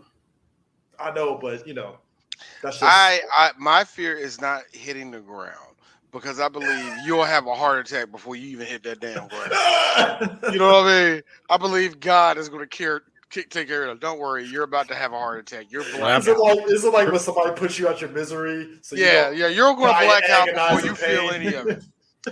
I It's like, believe you know, this- it's like I believe it's like, this you know- does go through Chris's mind when like when attempting a jump like this. Paul, you're up. He's seeing somebody like, Michael Jamal Warner, who was known Theo and the Cosby Show. But remember, he was trying to break out at that point, man. Yeah. Remember, even on the Cosby Show, he was like teaching the youth and shit. The only one that graduated, well, no, Sandra graduated college. No, The second all one. of them did. All of them kind of. I don't know, man. I don't give a fuck. Yeah, but anyways, it was God. like you were right. He was branching out and stuff, but it was just like, hey, it's Theo. He's in a major movie. Cool. Right beside Malcolm Jamal Warner. I mean, my man, right beside Wesley Snipes. Here's me. Who's gonna die? Who's gonna die? Oh, it ain't gonna be Wesley. No, I Because think it ain't gonna be Wesley. No. Better question is, who's got the easiest check? That's You know what? That's a good one. Who's got the easiest check? I feel like the movie where we talked to Malcolm like, hey Malcolm, how was it like to work on Drop Zone? These motherfuckers didn't pay me until 2004. Like, I will believe something. Hey, In look, a hey. movie like this, he didn't get paid until no. years later. No. I love it to death. Felicia Rashad low key was doing that shit, Eris. Oh, she was low key doing that shit. Why you what? Why you got me feeling now? Why you got me feeling now? It's after Cosby Show. Everybody, it's like a little get together. Everybody, a little post show. How you doing? Bill likes you. Are you trying to tell me that's what Felicia was doing? So you mean to tell me? No. Felicia did the Will Smith meme where he looks over and then looks back and keeps going. That's what she did. Boy, which is just as worse as being complicit than actually doing it. Hey. So She what saw you're a girl saying- doing this. So what you're Saw a saying? girl. So what you're saying, Chris, is silence is compliance. Boy, she get a tug on her leg. It's Keisha. She's 7 years old. Miss Felicia, there's this little white girl. This is a white woman that's outside Mr. Cosby's room. She look really, really sleepy. Leave it alone, baby. You leave him alone. Let's go Would get you some ice cream. No. Would you like to go to Baltimore for the big fun? Where's your mom Yes. at? No. Yeah, Where's your mom at? Because I think she over there, girl. I don't know why you over here. I'm sorry, baby. No. She's okay. Side note. Drop zone. When that thing opened, I was like, "Oh shit!" You seeing people getting blue screen out the hole and all that, right? Final Destination scared the shit out of me when them people were flying out. Drop Zone scared me even more. I was like, "Oh shit!" Like, imagine you just sitting there on vacation. This happens. All of a sudden, you and your significant other. Boy, This is why I will forever never pick the emergency side door. I don't care how much extra leg room. Put the room there. Nope. Fuck that.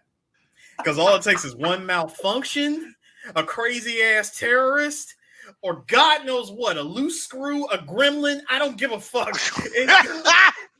One thing. It just takes one thing. And there goes the door, and possibly you. You know what? Y'all be wild as hell when I see Spanish people. What's your last name? Santiago. Like, god damn, nigga. That is a strong Santiago. You look like your last Santiago. name. You're like, nigga, you look like a Jackson. Yeah, you look like a Jackson. You look like a nigga. Fair. Shut the fuck up, Chris. Fair. Touche, Santiago. Touche. I like how they literally have Mr. Noodle strapped to, and I say Mr. Noodle because I do know his real name. But if any of you know anything about Elmo's world, you know who Mr. Noodle is. He's the bald-headed white guy, big ass push from mustache, always doing stuff like this. And Who Michael Jeter. Who has the perfect character name? Leedy. Yeah, Lee. And He looks like a also, lady. also, I have to mention that he had one of the most excellent roles ever. He was in Air Bud, where he was the abusive owner of Air Bud before Bud went over to that little white kid and started making J's. So, but what you talk dog? But here's the thing: who taught that nigga how to do that shit? It's Noodle did. So I'm just saying, you know, he wasn't really the bad guy. Sure, he abused his dog, but look like Joe Jackson and Michael Jackson. I had look. Sue has told this countless of times. He's the MJ aficionado. Without Joe beating the shit out of Tito and Michael, we wouldn't got Shut excellence. the fuck up. Can we just get back to driving soul? We wouldn't have the excellence that we have. Do and not if Mr. ask Noodles, me. and if Mr. Noodles was not being abused by Gary Busey, he would be the hacker that he was in this movie. Don't ask So what me. we're saying is, So I hacked it. I practiced it. Am I done? Can I actually leave here? No, I need you to stick around here for a little while. Yeah. my dude was getting run through the fucking chain like, Son, you do it understand. again. When we hit the ground. Go ahead. Son, you gotta understand. We hit the ground. We gotta hit the ground. Move me, son. What a what? Gary Busey, RE4. I'm dead serious. Every Hey, time I gotta be honest with you. If somebody had a mod of Gary Busey's face on the regenerator, I will throw money at the screen. Like, give me money. I spout Gary Busey lines. That's even more nightmare fuel. You're running away from a regenerator. No. Instead of You know, the time I was on The Apprentice, Donald Trump made me go down the street and go down Krispy Kreme at 3 o'clock in the morning. It was very similar to what Puff Daddy did to them young kids when he made them get the titty milk. Gotta be honest with you, it'd be equivalent to like my man in the cell during the Cell Saga when he was shooting that fucking imperfect cell all crazy like Hey, Eris, Chris, think about pow, pow. You know when they said a DC cab, me and Mr. T. A professional with no unlimited ammo. Nightmare fuel. Chris Farley was. Chris I got- Farley had the best ass. I got the all of line for you. Hollywood. I got the line for you. So you know when the regenerator like reaches out and stretches his arms out at you to grab you? Check this out. Reaches out, pulls you. How about I go to your mom's and start a small fire in her panties? No! And he bites the shit out of you. That's the thing that caught my sons off guard.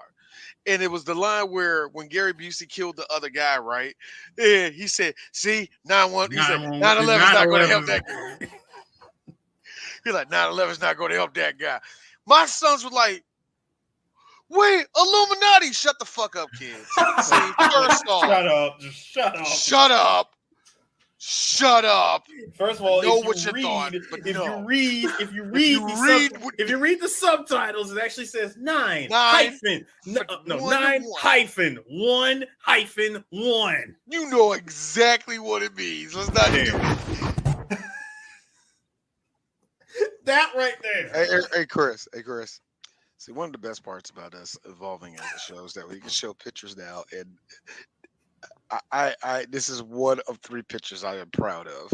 I have a question for you. The teeth to tongue ratio is what's getting D. No. Never mind that. My question is this. Hey, Gary, how the fuck can you see when the bottom lid of the goggles is directly in your eyes? Also, that is the Gary Busey war cry that he had on January 6th.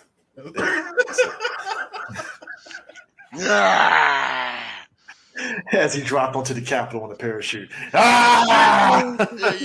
I like how the goggles are fully on his eyelids, bro. Look at it. Hey, Gary was committed to that scene. Teeth and hair, as GC says. Hey, Chris, here's the best part about that. Hey, Gary, you know you can let go of the handle and just straighten it out. Nah, people gotta believe that I'm still in the sky. Gary, you're on a blue screen right now.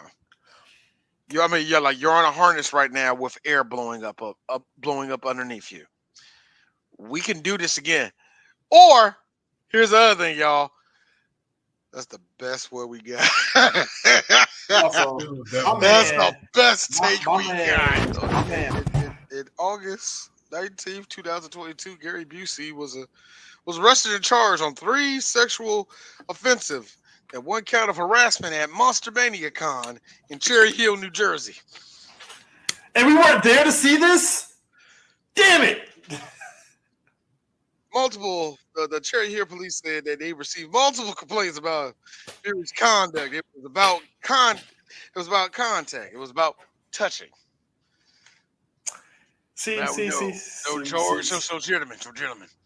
Gentlemen. And also, anybody that wants to make fun of Gary Busey, anybody want to make fun, shut the fuck up. Gary Busey. But anybody who wants to make fun of Gary Busey, you always have to say, gentlemen, because he always says that in every fucking movie. So anyway, but gentlemen, you gotta understand. If you give me $40, I'm gonna touch your titties. That's just gonna happen. I'm sorry, ladies. You're like, if I'm in look. The Busey has standards. Gotta be honest with you. I don't know why I'm talking like a weird Beatles. No. Again, the Busey's got standards. I think that's how Busey's body actually looks like too. That's the reason why I put that up. I think that's actually how Busey's body is, butt naked. When he about to throw that. I don't need this image, D. Jesus Christ. No, when he about to get that girl to GB.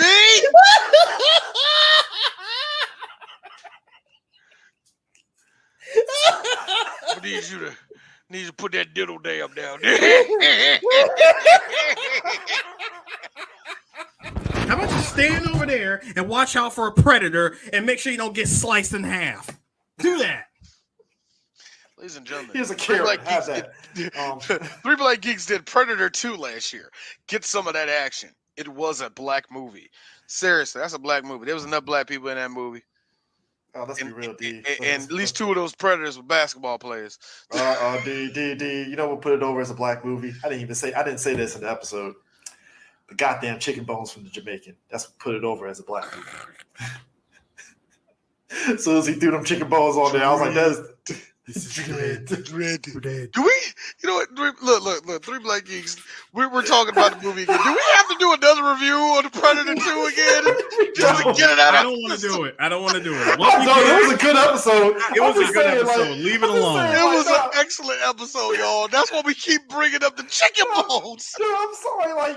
Again, I said in the episode, we really in America really just shitted on Jamaicans in that one scene with chicken bones. Like, yo, are you thinking of Haitians? I think you're thinking of Haitians, nigga. I actually bought Pat's albums. I can say that shit, nigga. Yeah, I love you, Pat. Lazy motherfucker. Anyway, sicker. My man got electrocuted. Gonna show up. Tell that bitch I'ma get the Gary Busey Tita. Nigga was hanging like a chandelier. Hey, my man got electrocuted. He was hanging like a chandelier. Harris, hanging like a chandelier, hanging at his mizalf. You know it's Project Pat, straight from the sizzalf. Nah, so during this whole time, here come Wesley Snipes and that black nigga dog. I will say this. Yeah, Drew got them titties, but she ain't Lucy Liu. I mentioned Drew. See, you got to mention Drew Barrymore. She got what I call a fun boobie. It ain't a big boobie, but it's fun. It bounces around. It giggles. It wants to be a part of stuff. You know I can't talk about Drew Barrymore. I can't talk about Drew Barrymore only like I said, because, Harris, it doesn't necessarily have to be a big one. Just like when she laughs, you see a little jiggle. Like, see, she gets it. See, I can't. In other words, D, she has participation titties. But continue, Chris. Thank you. Participation. I can't. Guys and women love it. Man, enough to know, like, he would never do that. That's what happened to him. I don't know what you're talking about. Like, what you trying to say? That somebody actually sat on top of his parachute and actually guided him very, very lazily into some power lines? Shut the fuck up. Shut the fuck up. Like, what are you gonna? Like, what are you he gonna wanted to kill himself. Like, what are you gonna? Scumbag. No, what are you gonna tell me? He put drugs on you. That's why you got a PO officer right now. No, what are you gonna tell me next? That the guy who set him up to kill him used his teeth to rip open the parachute? Come on, you see his teeth? They're soft. They won't hurt it flop. It won't scare you. Don't kids. you fucking dare.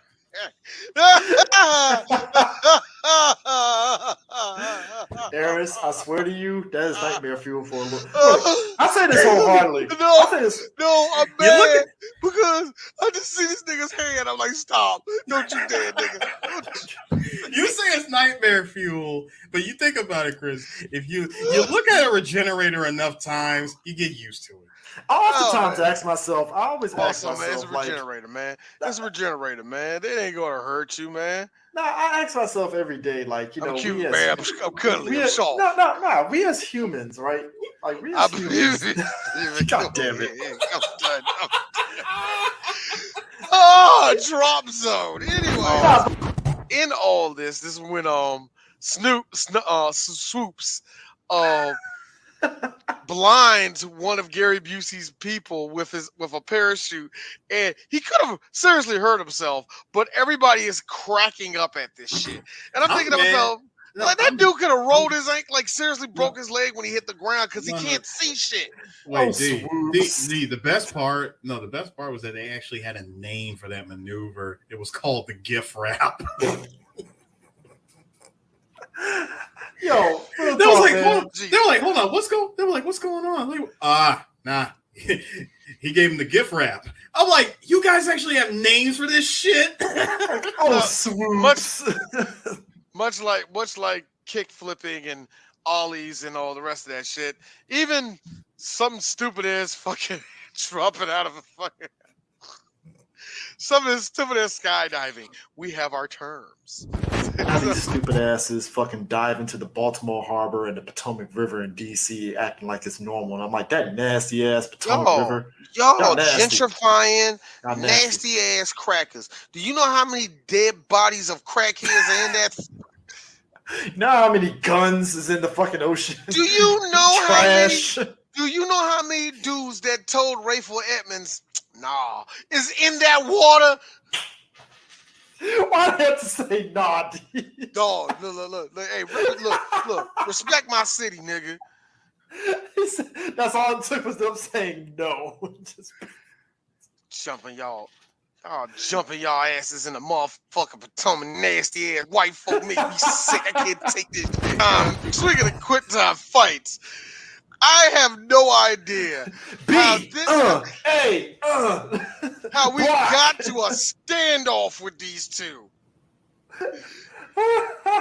Now, I thought I had the picture of Gary Busey where it was all teeth and him pointing the gun back at him. I apparently didn't put that up here. I got you, D. Yeah. We got you. We got you. All right. I'm out, bro. Fuck this shit.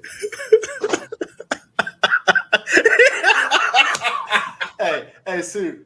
Only thing we need is the regenerator with a fucking 350. I was gonna say with the gun. What's up? It's your boy, your toy guy, Father Dot. Right now, we are commandeering Blerd Station. We're gonna be here right now, and we're gonna take some time out and actually interview some cosplayers. We want to see what's their motivation. What did they come as? Why are they here? And let's enjoy this opportunity to be here at BlerdCon in Arlington, VA. So, brief introduction to who's that right here. I'm Father Dot. My content is tied to toys, activities. They move your cameras around, getting active. Feel like I'm at church. Should have did a cosplay that had a fan. No, we don't have to worry about that piece. Woo! So what we're gonna do is we're gonna interview some people, have them come in, get them become official Dotaholics here at Blerd Station today. You okay? You okay?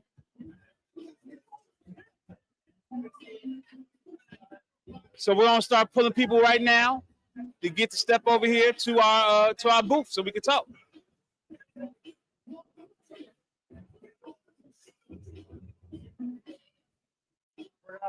I'm waiting for her to put. We're actually getting some little technical difficulties getting our Wi-Fi back together, so I might restart that intro.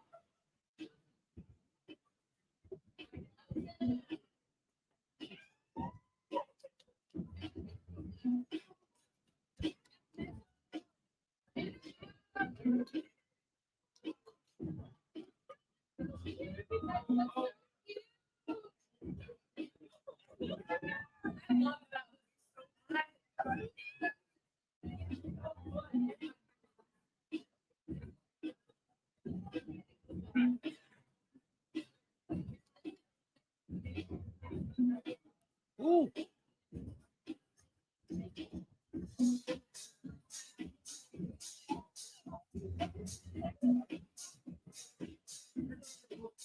The plus button. Slide.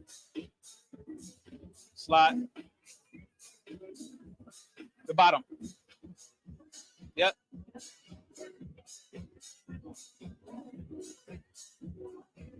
All right, we live? All right, I think we're live again. All right, perfect. So I'm going to redo that. I'm going to start fresh again. It's your toy godfather, Doc, cosplay extraordinaire. Today we cosplaying as John Kratos Wick. John Kratos Wick. That's what we cosplaying as today, doing our ever so popular mashups.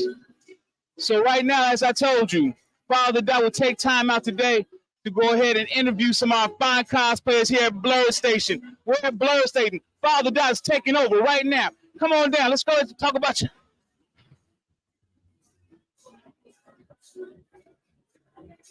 How you guys doing? Welcome to Blerd Station. That's been commandeered right now by Father Doc. I would love to, first of all, it's overly creative. Like, I mean, how many hours did it take? It's about a month for the both of them. So just like a month on and on. Several hours, though. Very long, sleepless nights, all of it. Yeah. Awesome. Now, for those who don't know, why don't you tell us who you guys are? Ember, and he's Wade from the Disney movie Elemental. Yep. Awesome. So what was the, all right, so we know where this came from, but was there a list of things that we were going to, what did we check off before we check this? Okay, well, I wanted it to glow in the dark. So that was like my biggest thing, is to get the lighting effects. Yeah, it took a lot. I started with a skin tight layer, added the mesh, added the sequence, added the tool, all of the good stuff. That's excellent. Excellent. Now, did you have any say so, or no? You just following suit on this one? Well, usually the parts I play when she makes these cosplays is the fitting. Which is and like I need him to stand still, and like I would wake him up at like all hours of the night. I'm like, try this on. Okay, you can go back to sleep now. Interfering with game time, TV time, all of it. A lot of me time missing out on a lot of it. So you said cosplays. Yeah. I would love to know the histories of what other cosplays were developed before we got to here. Okay. Oh, wow. Well, should we plug our yeah, well, we do have an Instagram. It's DNA cosplay, DNA_cosplay. We have like over maybe, I want to say top of my head, maybe over 20 cosplays. Yeah, we had about over 20. Last year, we were a biker version of Miraidon and Koraidon. Yeah, those are the legendaries from the latest Pokemon game, Violet and Scarlet. Okay. Yeah, because they're the Pokemon themselves are like both like mounted, like Pokemon, like you can ride on them. So we just did like a biker version of that to play off of that. I always wanted to do a Pokemon one. And Recent Cyrus from Animal Crossing, that was one of our faves. So my next follow-up question is the opportunity to be at BlerdCon. I've been to a lot of cons. This is different than any con I've had the liberty to be in. I love the energy. I love the atmosphere. Tell me what it means to be in an all-inclusive space, but it's about us. What does that feel like? Okay. Oh, go ahead.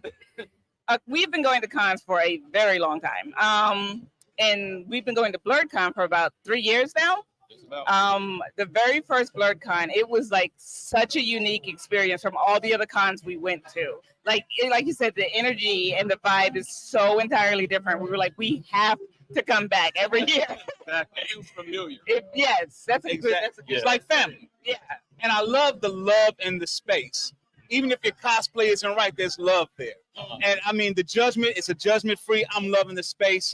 I can't think of anything better. The only thing I'm struggling with, I don't know if you are, but it feel like I'm at church. Oh, I'm grabbing every little thing, grabbing We it. keep ourselves well prepared. We got our fans.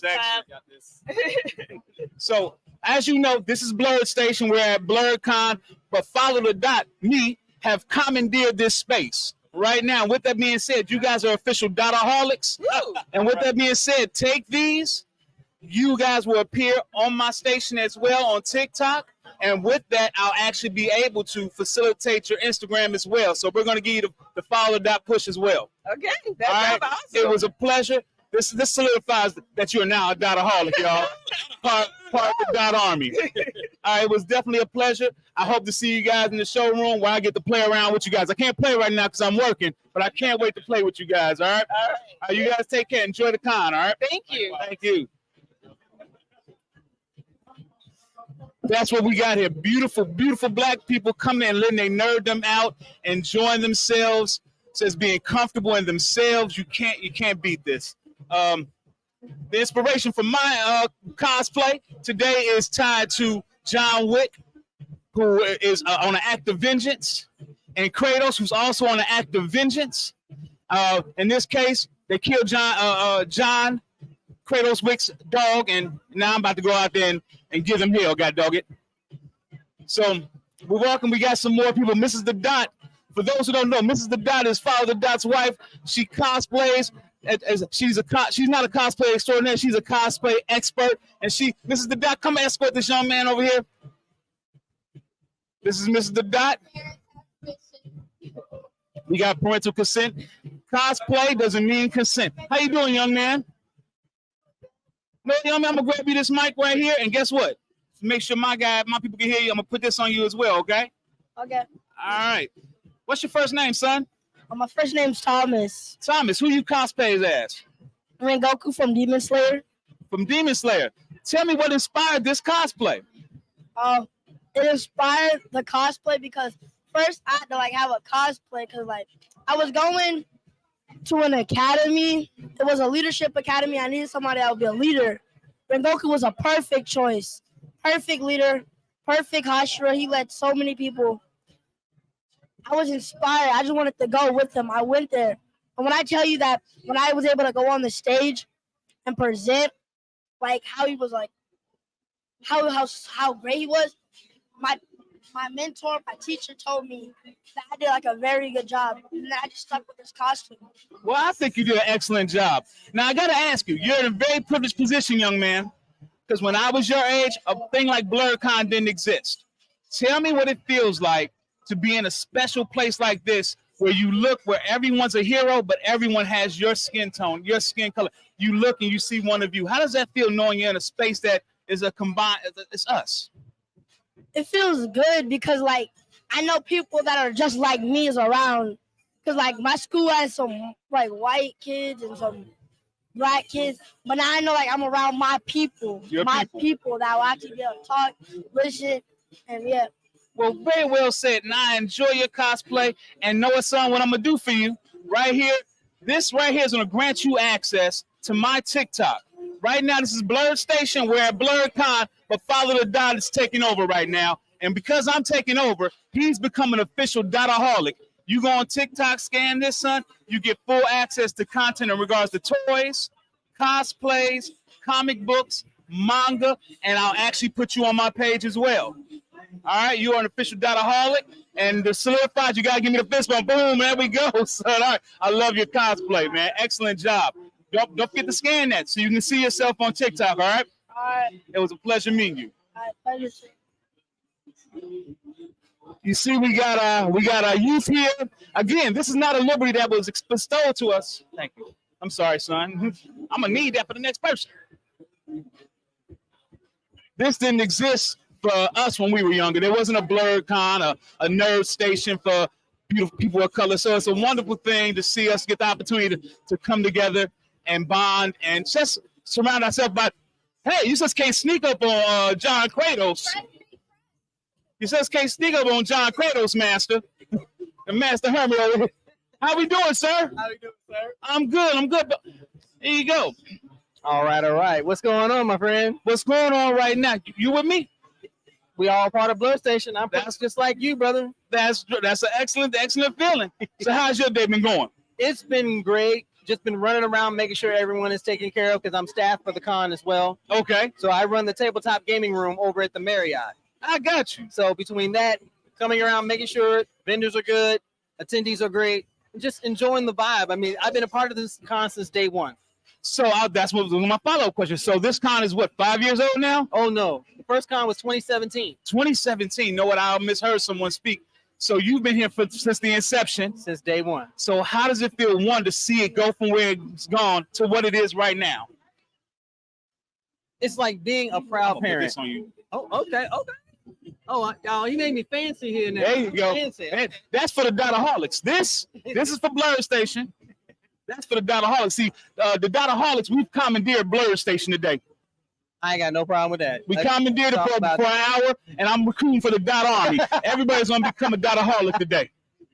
So to see it grow where it's come from, it has had its challenges, but I feel proud because we've needed a space like this for the longest time. And a lot of people will try to turn this into a racial argument. No. Conventions have been around for a while, but you have that just appeal to everybody, but it doesn't appeal to everybody, if you know what I mean. I agree. So when you can come into a space like this where you see our folks cosplaying, doing artwork, creating comics, writing books, making music, playing games that would be considered nothing that black folk would do. It's like black folk don't play Dungeons and Dragons. Since when? Exactly. I've been playing since I was 16. I'm 55. I think what people ignore, as hard as it is to be I want to say black man, but a black individual in this world, it's that much harder being a nerd. It is. So add that to it. So the level of complexity, and this is crazy. How did it feel to see that young man sitting right here? You ever been so proud of somebody that it just makes you so happy that you're a part of it? To see that is what we work hard for. As a kid, be able to do that, I wouldn't have been able to do that because I was raised as a kid in the 70s. You already know what that's all about. Yeah. You already know. But to see him full cosplay, proud, happy, pleased, and being encouraged to keep going, that speaks volumes. So I have children. I have a lot of kids. Me and Mrs. The Dot over there, we got 8 kids. And I tell my kids, I may not have all the money in the world. I don't have a ton of heirlooms, but what I do is I have a passion for something, and I'm going to give you that passion. I'm going to show you how to love something. And it may be some nerdom. It may be a car. It may be sports, but I'm going to teach you how to love, and that's what I pass on. And that's what my kids are at cons now. My kids are flying here to do these things now. I love it. It was a pleasure having you today. The honor was all mine, my friend. Thank you so much. Now, I have to tell you, I'm recruiting for the Dot Army. Now, there ain't nothing changed. So right here, this is your badge of honor right now. This is now part of the Follow the Dot Army. You are now a Dotaholic. If you scan that right there, it's going to send you to the TikTok where your content will be seen as well. The things you've done here today, the conversation we've had today is on stream on Blerd Station, along with Follow the Dot. I love it. All right, you're part of the Dot Army, and we solidify that with that fist bump, and you have now the Follow the Dot push, all right? I appreciate it. It was a pleasure, brother. The honor was all mine. You take care of yourself. I hope to see you on the showroom floor. Oh, absolutely. Trust me. I'll be putting out fires everywhere. Because right now I'm working. I can't wait to start playing with everybody. I got my toys out. I'm ready to start playing. And after this hour, after I finish commandeering Blerd Station, I'm out there and be out there playing with everybody. All right. So I look forward to it. Always a pleasure. Same here, man. Take care. Give back your toy here. Thank you. Is mine lighting up like yours? That's cool. It worked. Don't worry. Yours light up? That's fine by me. I speak loud enough for all of us. Outstanding, man. Thank you. It's a pleasure. Thank you. Thank you.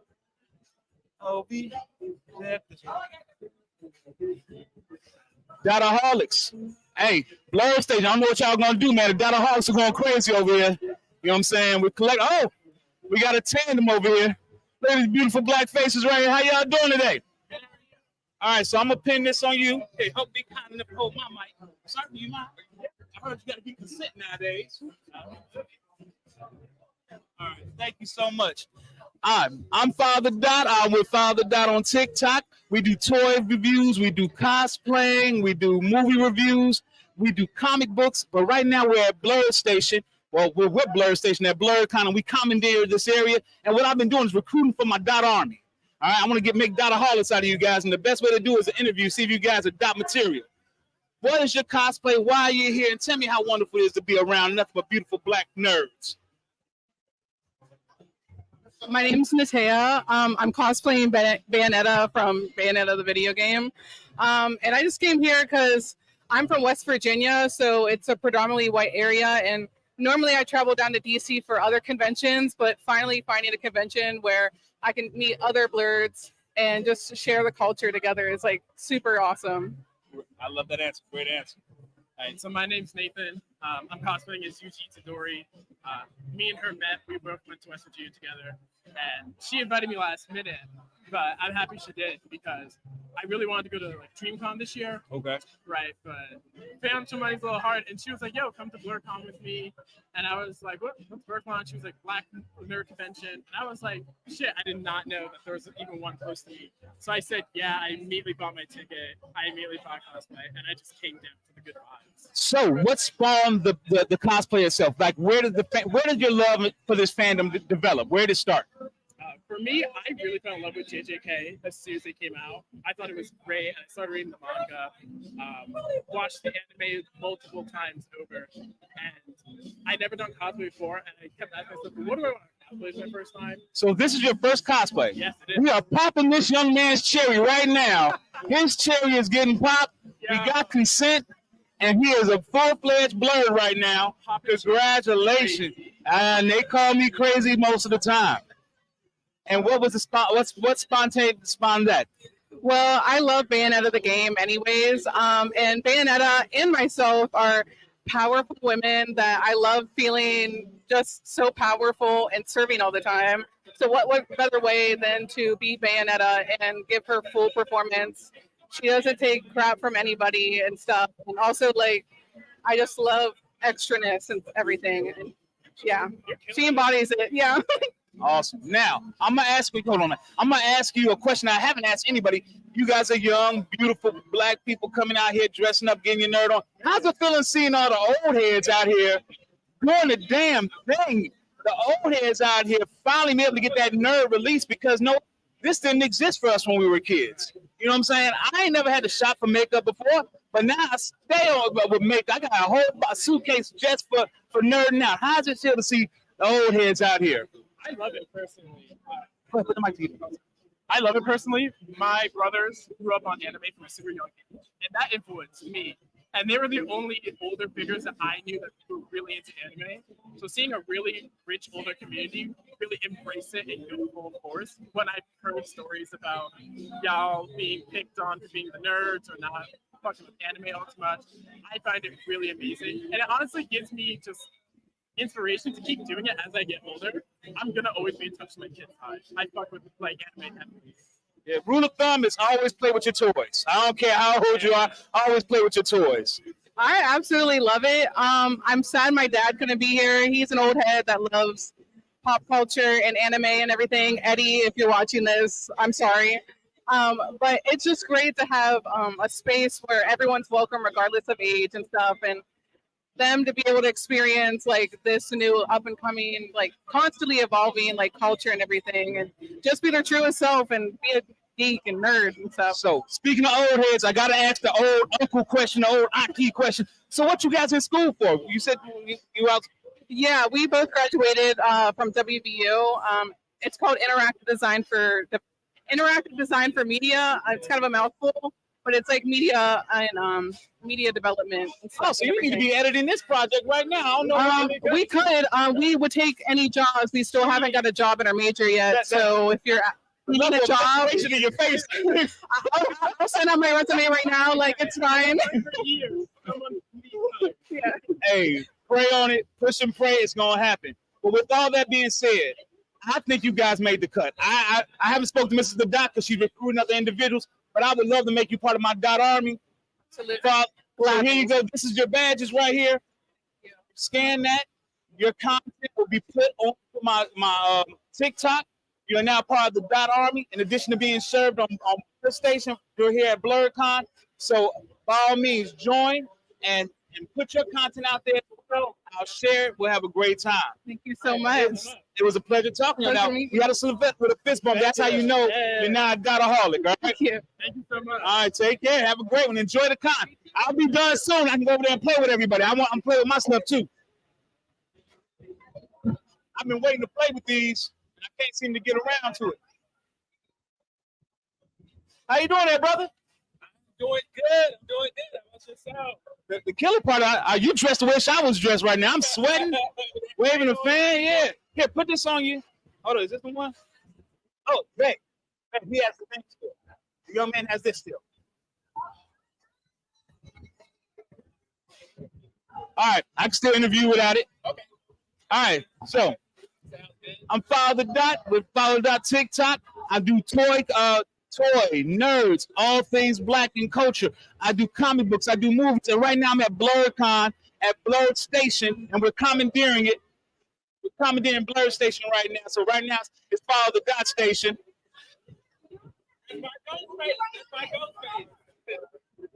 There we go. Gotta love it. How you doing? Oh, Ghostface. That's what's up. All right, so instead of jump, all right, so a lot of people get a lot of extra from me. I'm gonna just jump into it. Explain your cosplay to me. Come on. Explain it to Blerd Station. Explain it to the Father Dots that's watching on live. First and foremost, it's the one and only Ghostini, Tony Starks, you know what I'm saying? Ghostface Killer in the building, you dig? I love it out here. I'm checking out here with my peoples and all that. What's up, Urkel? Yeah, I'm kicking it.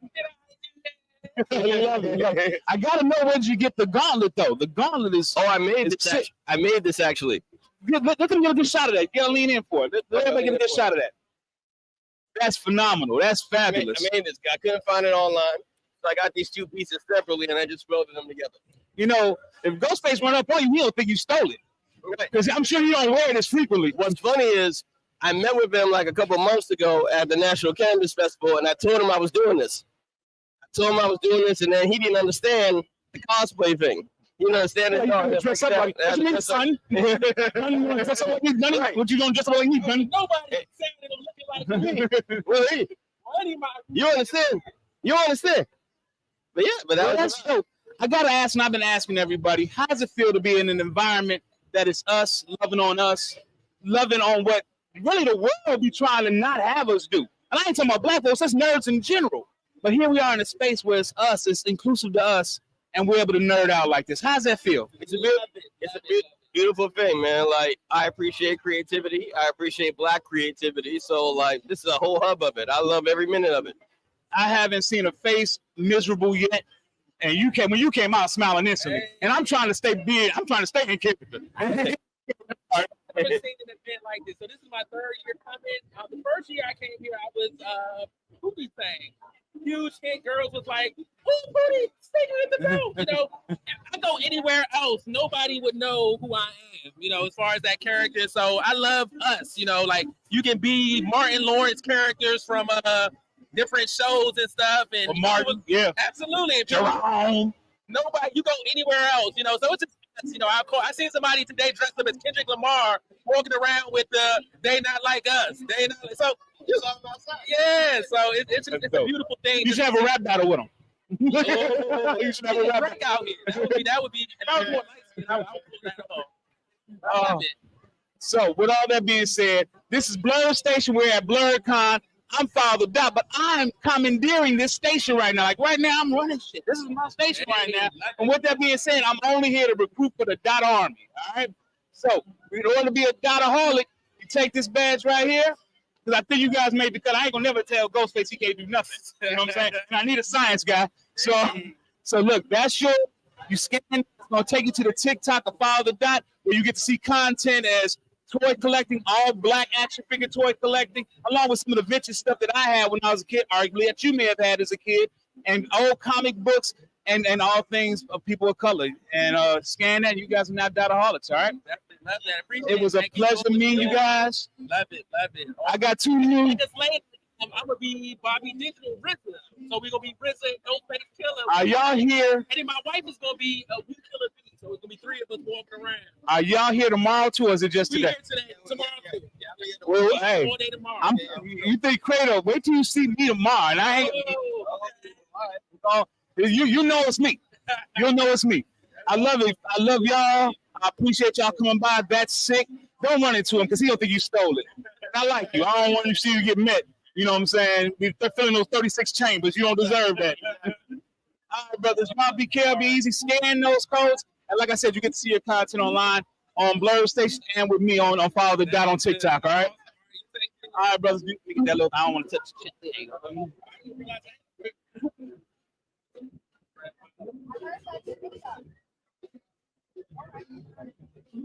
All right, y'all.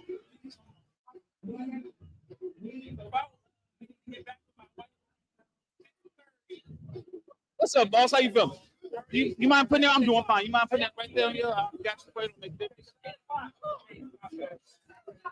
I got you, boss. Yeah, you got those claws because I know how Spider-Man 2099 move around. Well, yeah, and this is yours because right now we're commandeering Blerd Station. That's why it's multiple mics. This is the Blerd Station mic. That's the Follow the Dot mic, and we're commandeering this space right now because I'm recruiting for the Dot Army. But right now I got to do an interview process to make sure you're Dot material. Okay, very important. So my first question is, what's your name? Chester. Chester already sound like a Dot. Sound like some of my Dot Army. I need a Chester. Chester, explain your comment. It's self-evident, but I want you to tell us. Okay, so this is Spider-Man 2099, Miguel O'Hara. He's the Spider-Man from the future. Very unique Spider-Man. He's not usually like the jokey type, but he's like damn good costume, and he does what needs to be done. So is this your alter ego? Like you don't want to be talked to, you want to be mean, and you had to pull it off with this costume?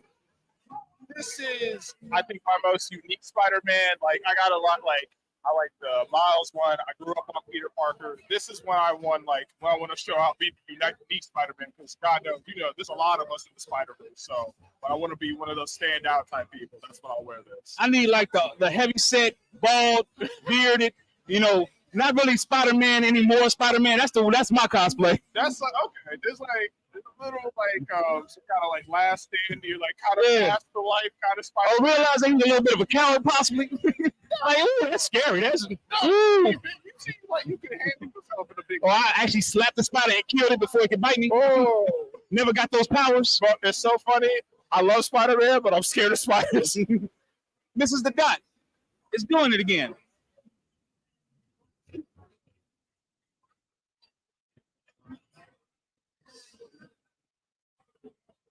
I'm sorry. We might make sure we always got our TikTok on. I rub that off my nose. That sucks. So good. So I understand what inspired it, but now I'm gonna go a little deeper question. How does it feel being in an all-inclusive space for us to explore our nerdness, our nerddom, and just loving on everybody? How does that feel?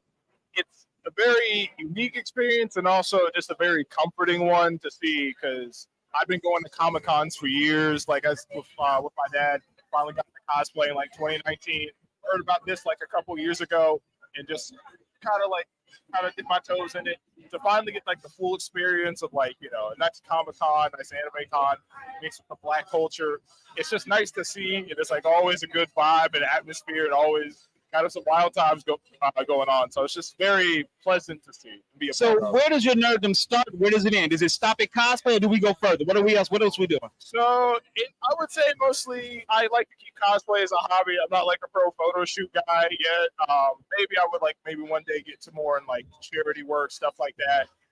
But mostly outside of that, just goes in like watching anime, interacting with my friends, community, things like that, fun debates and stuff like that. But definitely going to like anime raves and themes like that. But yeah, that's kind of like my level of stuff.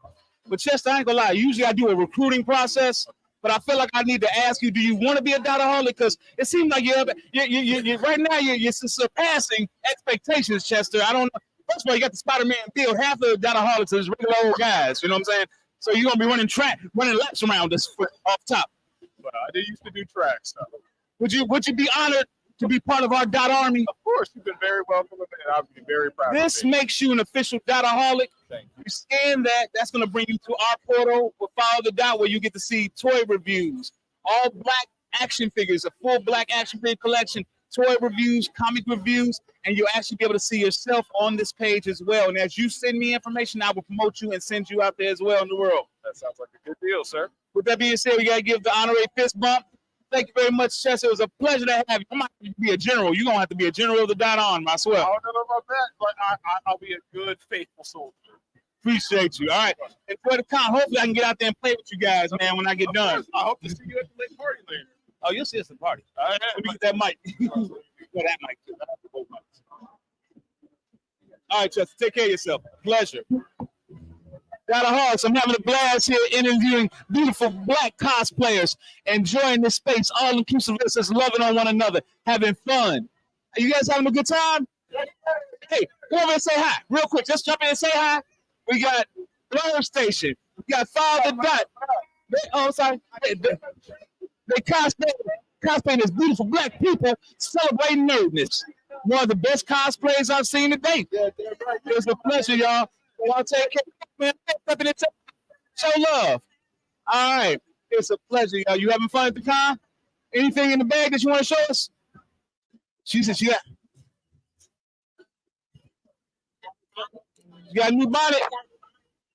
And this is a bonnet I would let my daughter wear out the house. I'm really stringent on my daughter wearing bonnets. I think she can get away with the pirate. You can still say it. Oh, that's beautiful. That's nice. Man, I might have to commandeer your fan, brother. But with that being said, you guys are official Dotaholics. This will send you to our TikTok page. This is the dot.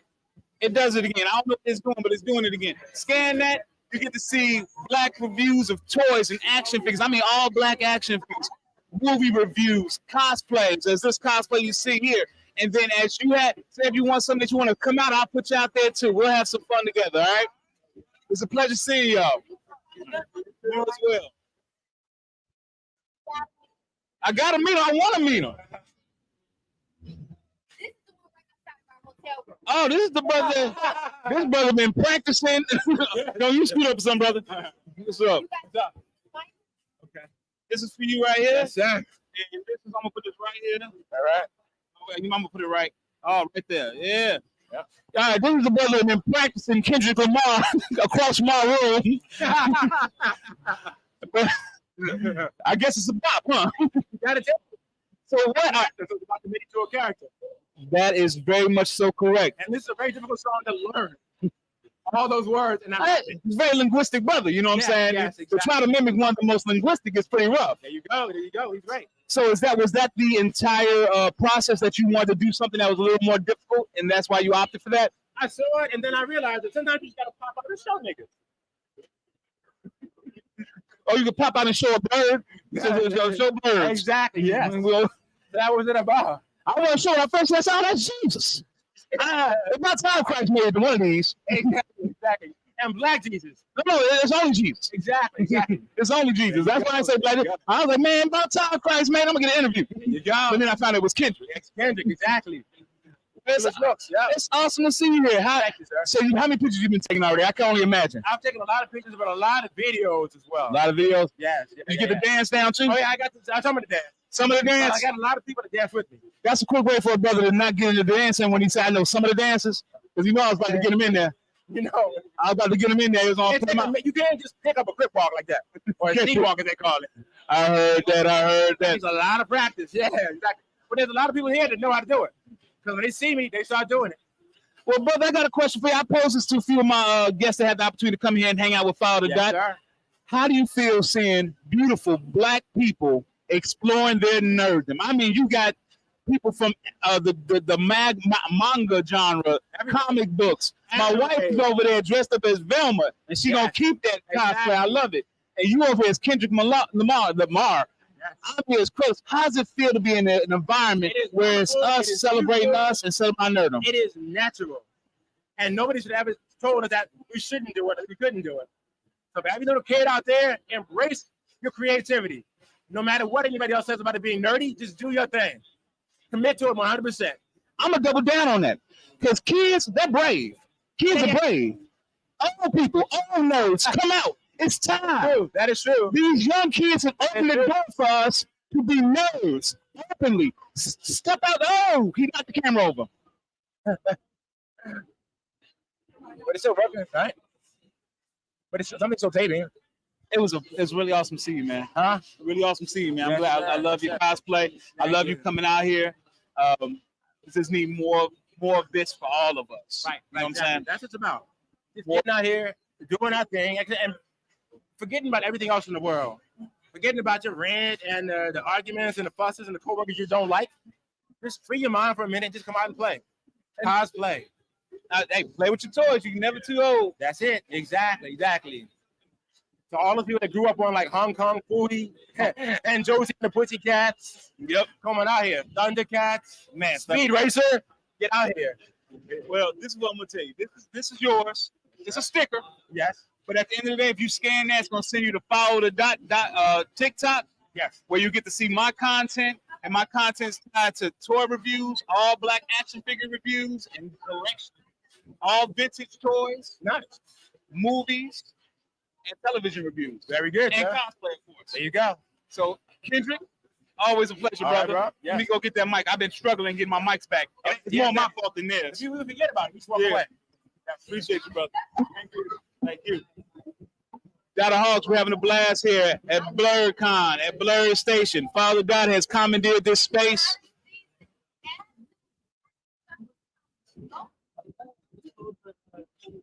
Yes, how you doing? You mind if I put this on? I know you gotta answer so many things nowadays. I'm tired of talking to HR. So, come on.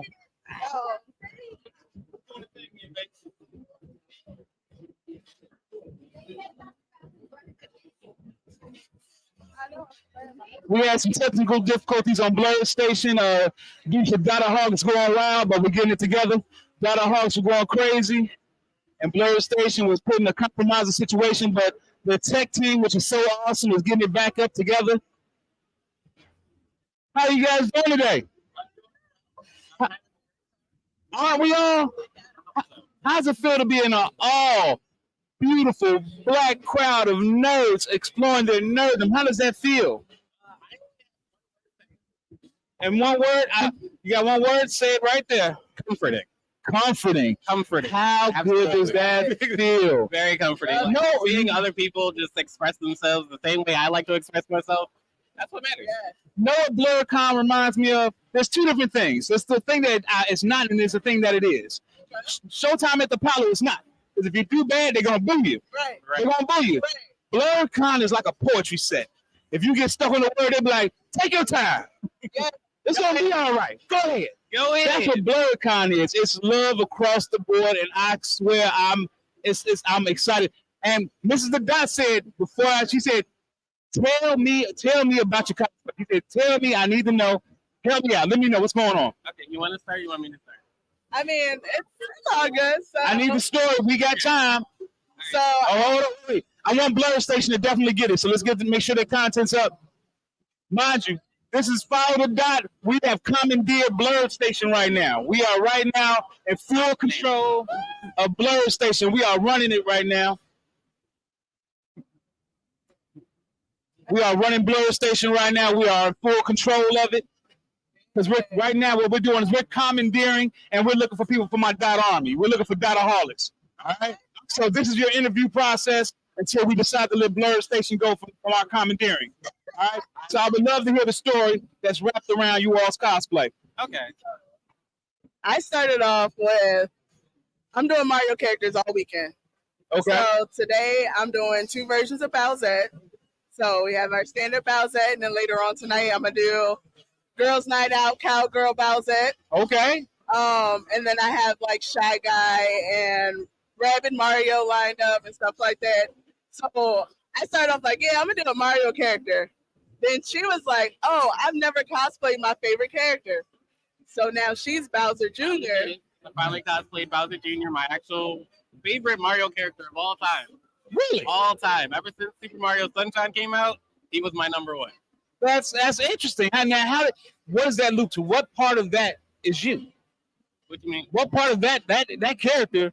Because you got to embody some of it. Some got to be you. So Bowser Jr. is this kind of like mischievous person that just wants to impress his dad. And I can't specifically impress my dad because I don't know him. But I like to impress the people around me. So my wife, my friends, everything like that, I put as much energy into myself so I can put that energy into them also. Well, be a catalyst of a good time. Allow me to say that it's unfortunate for your father not to have that opportunity because I'm utterly impressed and I think you did the doggone thing. And I'm happy to have you come out. And with that being said, how would y'all feel about being Dotaholics, but being part of my Dot Army? How y'all feel about that? I mean, sound good to me. She the shoulder shrug and then said, "Hey, I ain't doing shit else." So now I need more energy than that. Shit, if you ain't doing nothing else, I'll be in the dot army. No, I need energy. Because right here, these are your badges. All right. Becoming Dotaholics right now. You scan that, it's gonna send you to a TikTok where we got black reviews of action figures. I have an action figure collection of people of color. Vintage choice of some of the stuff that you guys may see. So it's heavy in toys, it's heavy in cosplay. We're beginning our manga and comic book reviews along with movies. So we're branching out, and conversations like this are appearing on followthe.com. About TikTok. Appreciate it. All right. So we got to close it with a fist bump. That's how we solidify that you're in the army. All right. Thank you. You want me to just put this on the thing? Yes. I love this too. Thank you.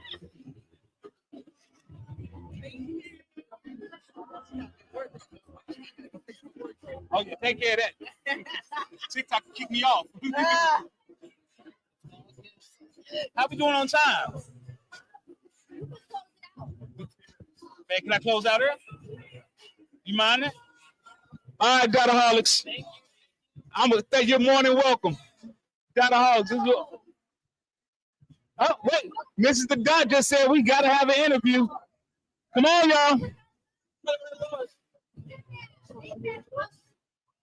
So when Mrs. The Dot said we have to interview, we got to interview. Mrs. The Dot.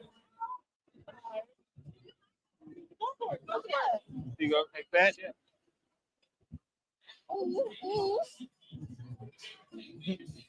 I'm gonna pin this right here. Yeah. All right. You know you gotta get consent. I ain't really get it, did I? That's okay. They're not. It's cool. Here's the See? Oh, shit. Doing it again.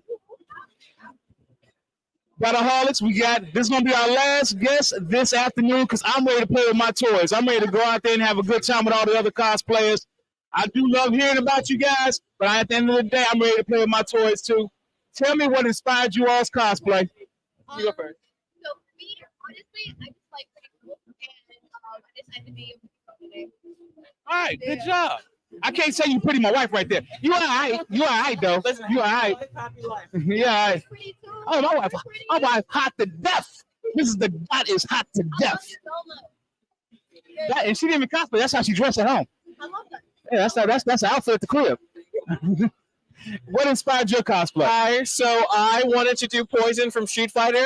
If people don't know, she's the first ever transgender character in video game history. And as a trans woman myself, I wanted to reclaim her for my community, and I have my flag to represent that as well. That is dope. That is, I love the diversity. I love this. How do you feel here? How do you feel in this environment? All of you. Happy to be here and to support the Black community. And it's very welcoming being in a department that looks like me. You can be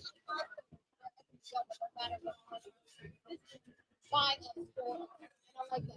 Look, she used the FUBU. She used the FUBU wording. Nah, FUBU don't come around suing us. You know what I'm saying? I don't need FUBU to come around and suing us now.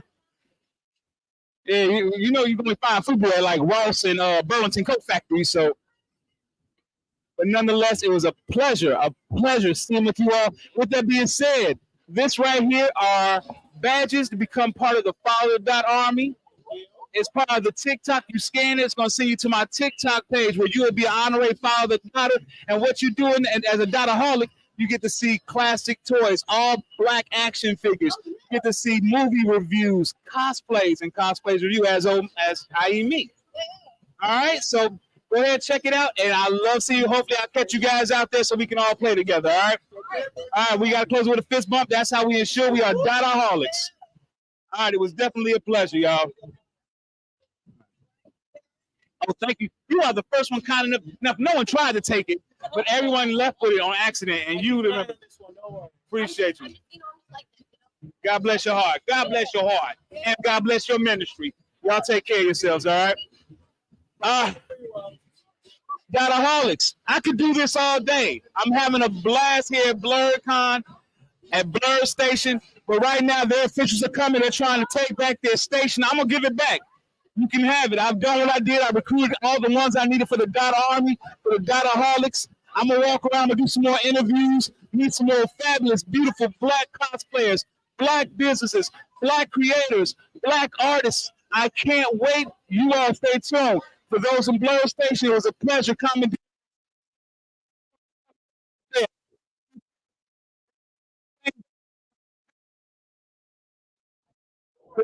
Here and follow the dot. It was my pleasure. You guys take care. It's your toy guy, follow the dot.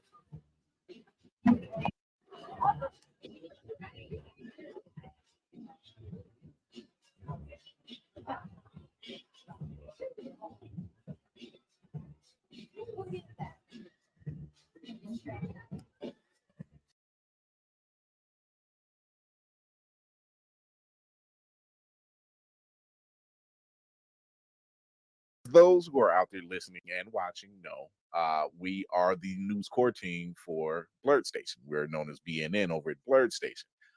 We also have been dropping news after news after news. I'm gonna do my my Superman stunt. It's the head first for me. Oh, you know, it's the head first. I am sir. It's not head first. It's teeth first. All right. I'm I like how his teeth are a full inch ahead. This is it. Teeth first. Still pearly white. I Still like how white. his teeth are a full inch ahead of his chin. So I got a question. I got a question for y'all. How does he go from this angle to this angle? Coming like he literally turned. He turned his whole body. I'm going away. You got your shot. Now give me mine. Speaking of which, we need to take Sylvester Stallone's pen and paper. What the fuck is Rocky 3? It's about movies about man. You know, you got to come out of there. You know, he got to see somebody bigger than him, and he want to fight. He got lucky. I feel you see Clubber Lane. He actually represents all the fighters about this, about that. D, I can D, stop. No, it was more. No. MGS4 was literally Hideo Kojima opening up that box and seeing the Infinity Gauntlet and going, "Fine, I'll do it myself," because he no longer had the writer of the first 3 games. Boy, it's always funny. You can tell when somebody has somebody. You have somebody there that's saying no, or put that in. No, take that out. Are you sure that last scene works, man? Because I don't think that. It's all you can always tell when there's additional people in the room. You know, and with people like Sylvester Stallone, you can really tell when there's nobody helping them. You know, D, with the Infinity Gauntlet, and this also works. See, you know how when Thanos gets all Infinity Stones and feels invincible? Exactly. In both Hideo and Sylvester Stallone's case, it just took one gem, and he felt like he didn't need nothing else. Nothing else. Here's the thing: to be, and it wasn't even a good stone either. So Aris, what was Hideo sitting down at the ranch making breakfast? What was that? Diamond Dogs. No. That was Metal Gear 5. Oh, No, it was Metal Gear 5. No. Because Hideo was like, ballads, and motherfucking Konami came in and busted and started jumping at No. Don't do that, D. Don't do that, D. Because it just reminds me of the frog meme. D, stop it. First of all, that wasn't Diamond Dogs, okay? That was Ground Zeroes was him getting punched out by Konami. 5 years later, after he gets his head cut off, was the Phantom Pain. Here's a wild thing about all of this going on. Paulie. Fuck you, man. Do anything for me. He had this whole drunk fit, and he goes, "Man, my sister." He like this. He like this. Can I have a job? Rocky doing what everybody else do. That's all you had to say. It's like, nigga, I want to hide you at security. What are you talking about? You my boy. Like, dog, you my. That's what you had to say. You ruined your liver for a whole 3 weeks. On a bender. I'm like, you do realize this is boxing equivalent of MC Hammer. He was helping everybody, putting everybody on. How in the world?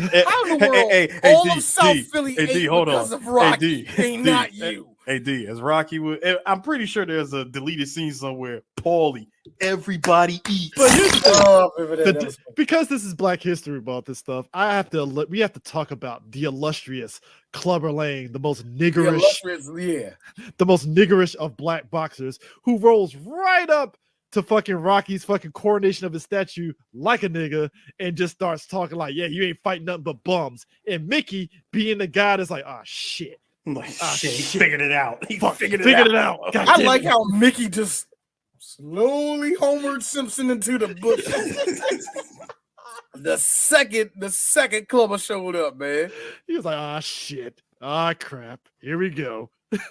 Yo, he talks so much shit. He even talks to his wife like, hey, you want to be with a real man? I was like, oh shit. That was it. That was it. That was it. All you had to do was just mention the man's wife, and that lit a fire under Rocky's ass. Did you ever see a movie? Yes. Yes, I seen that. Great movie. Great movie. I loved it. Yo, that is a criminally underrated movie from Alex Winter that actually I'm glad God, it actually Alex Winter wasn't this. He directed it and wrote it, and I'm glad like that movie got a lot of audience that realized what he was doing. Randy Quaid, William Sadler, Megan Brooke Warren, Shields, Bobcat Goldthwait, and Mr. T. Yeah, it was. Hey, fun part: $12 million budget, only made $29,000 in the box office. But apparently, it made out like the reason why it got so much of beloved was because the home video sales. Yeah, the home video sales actually did very well. Nothing. Like, guys, if there's anything the 80s and 90s have taught us is there's nothing like a safety net of VHS sales. Son, do you know how many I mean this to a lot of people. Do you know how many franchises? Do you know how many actors still had jobs? We're lucky to still have jobs because Alex Winter was like straight to video market, nigga. Shit. Alex Winter was like, oh shit, people buying this? All right, I'm in. Credit's not the best. Like bad credit, no problem. Hold on, Eris. You did it too fast because Mr. T don't got the same pop going like this, making sure motherfuckers know what he talking about. Now it's more like, oh, you need a TV. Nah, nigga, watch that commercial again. He was on cue. No. You sure didn't speed up the video, sir? Shut up, Chris. Shut up. Put that shit on 1.5x. It had to be on 0.5 anyway. But that being said, no. Let's put it this way. Mr. T, for his age, still looks good. Good. I'm glad he's still around. Glad he's still kicking it. Haven't heard he's going to do no health issues. I'm glad the brother is still with us. That being said, age is there. Ooh, all I'm saying is finally showed up. It's in the age is in here, and I love you, T. And the age is in the arms. It's like, ooh, I will say this though. He's getting old. The greatest thing about this particular story somewhat got recycled in an anime video game adaptation called Fatal Fury 2 New Battle. Wait, what? Yes, think about it, D. Terry Bogard gets his ass handed to him with the greatest of ease by one Wolfgang Krauser. Terry at this point falls into a drunken depression and never wants to fight again. I'm afraid, Andy. I'm afraid. He is legit afraid, scared, terrified of Krauser. Never want to see that dude again. Never even want to fight again. Oh my God. And and of course it took a scrappy young street punk named Tony to get his confidence back. Let me tell y'all guys something. Who literally gave him the eye of the tiger after he spoke to his dead girlfriend that he couldn't save by his greatest enemy, one Geese Howard. And he pull-up game. Exquisite pull-up game showing up to my man's castle in Germany. After finding out his friend Joe gets laid out. Can we talk about the ageism game and how in the Fatal Fury games he looks like a fucking burly older guy that's in shape, and then in the anime it's oh, he's just a young Bishonen guy. Yes, that was intentional. You can put all that blame on Masami Obari for that one. He wanted to make Krauser young. I mean, I get it, but goddamn, man, we're missing the distinguishable mustache. I know we are. But guess what? We got it in all better if he was Bishonen. Duh. Also, I'm gonna make big tits on this girl, and it's not gonna make any sense. Is you cool with that? All right. That's at bay here, but it's like the racism of bay. It's like because it's like the unintentional. Like at one point, Paulie talks about how Rocky, because Rocky is training to fight Clubber Lang the second time, right? And how he's like, "Why are you having Rocky out here jumping around like he's one of your black boxers?" And it's like you should be Nah, the offended, best- but like he was right. The best, He no, said the colored. best- Colored no, boxers. not even, Gotta not make even it that, colored not even that, boxers. not even that, not even that. The best point, the best line that that Paulie said, I was like, "Ooh, that is just deliciously racist." Was when he's training with him. He's like, "Rock can't train with all this jungle music going on." Yeah, when he said that, I was like, Paulie is 2 seconds away from going. Bruh, the fact, yo, I'm sorry, I was doing small things. You don't remember what happened at that one scene when they were done training? I gotta tell you, Rock, I think you're gonna be good for this. Yeah, what do you think we do after the fight? Well, I'm going to retire. I think I'm gonna retire. I think I'm gonna retire I think because Mickey loves Mick, I think it's Mick low key dude that Rock was gonna get his ass whooped. Yeah, yeah. You want to know when the fight was over? First You round. want to know what? No. This nigga pacing back and forth, 5 cameras in his face. I told you, get them cameras out my face. I'm like, he about to fuck Rocky up. He's going to kill him. The second, come on, I'm sorry. Mr. T in the 80s, greased up. Hold on. He didn't have water in at least 3 days because he's super ripped. Yeah, I'm scared of that man. Which makes me wonder. I have a headcanon. I think Apollo and fucking Clubber Lang crossed paths at one point, and we just don't know. My headcanon actually for them is actually more simple than that. Nigga, I don't want you. You were old, man. That's the only reason why Rocky beat you. That's my headcanon. That's a good one. Yeah, that's mine. Like, nigga, I don't even want to fight you. Who are you? You let this white Like, boy before he drop you twice, technically. Or let's be real. They met one time, and Apollo said, "Nigga, give me your street car. Like you ain't got, like your black card ain't good no more. You got beat twice by Rocky." Let me tell you. I got a question. Think about it. Apollo's walking to his gym. Seeing a bunch of those young guys out there. He wants to, feel better about himself and all that. I just lost, man. I lost a big match to a man I end up respecting a little bit. You know what I mean? Yeah. I'm feeling kind of low. Think about it. He walking into about before we get out there, he sees Clubber Lang walk over there. Oh, there he is. That's the one that lost. So you just gonna walk. So you just walking away too. I thought you would. Niggas like you don't. It's a yeah.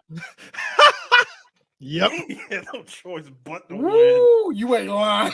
Look, anytime, man. I bet he stood outside of Clubber's. I bet he stood outside of Apollo's gym every day.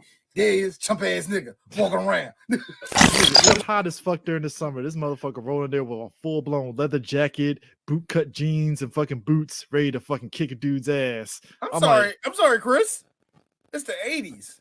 You can wear that anytime. No, you can. yo, it's hot as shit. This dude had a black ass fucking shirt underneath the fucking leather jacket. I'm like, this dude ain't hot. All right, this dude gonna kill somebody right now. This was a different kind of hot in the 80s. You gonna ruin the whole fit if he changes that shit. Also, I'm with Ferris too. See, global warming didn't really start kicking our ass until about 1997. He's fine. It was a different kind of hot. It was a different type of heat. Tell me the humidity hit different in the 80s. You know what? I say this to be funny. Yes, it did. I do say that to be funny, but a part of me kind of feels that way. No, Yeah, let's it be was real. different. Let's be real. The way that we sweat just from stepping outside today was not like that in the 80s. Man, not this torrential. You know what I mean? That's the type the of heat shit, the heat and the cold that you experience.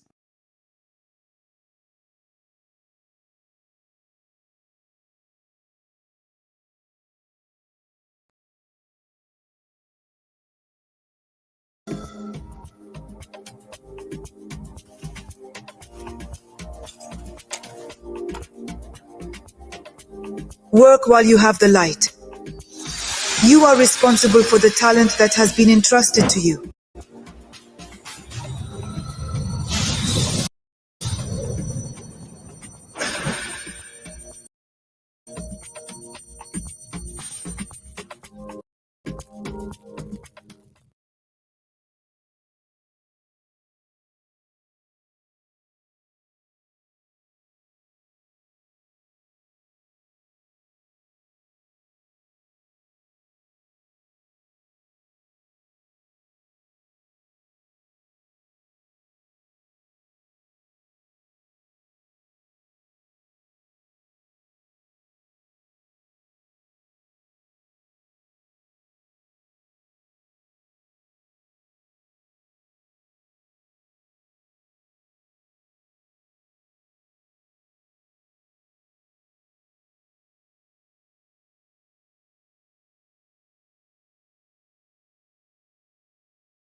Work while you have the light. You are responsible for the talent that has been entrusted to you.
Work while you have the light.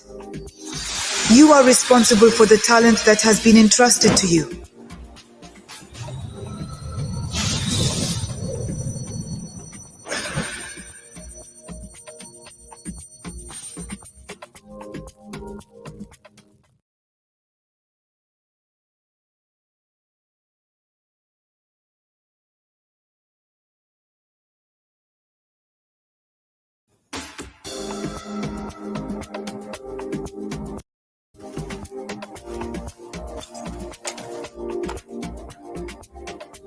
Work while you have the light. You are responsible for the talent that has been entrusted to you.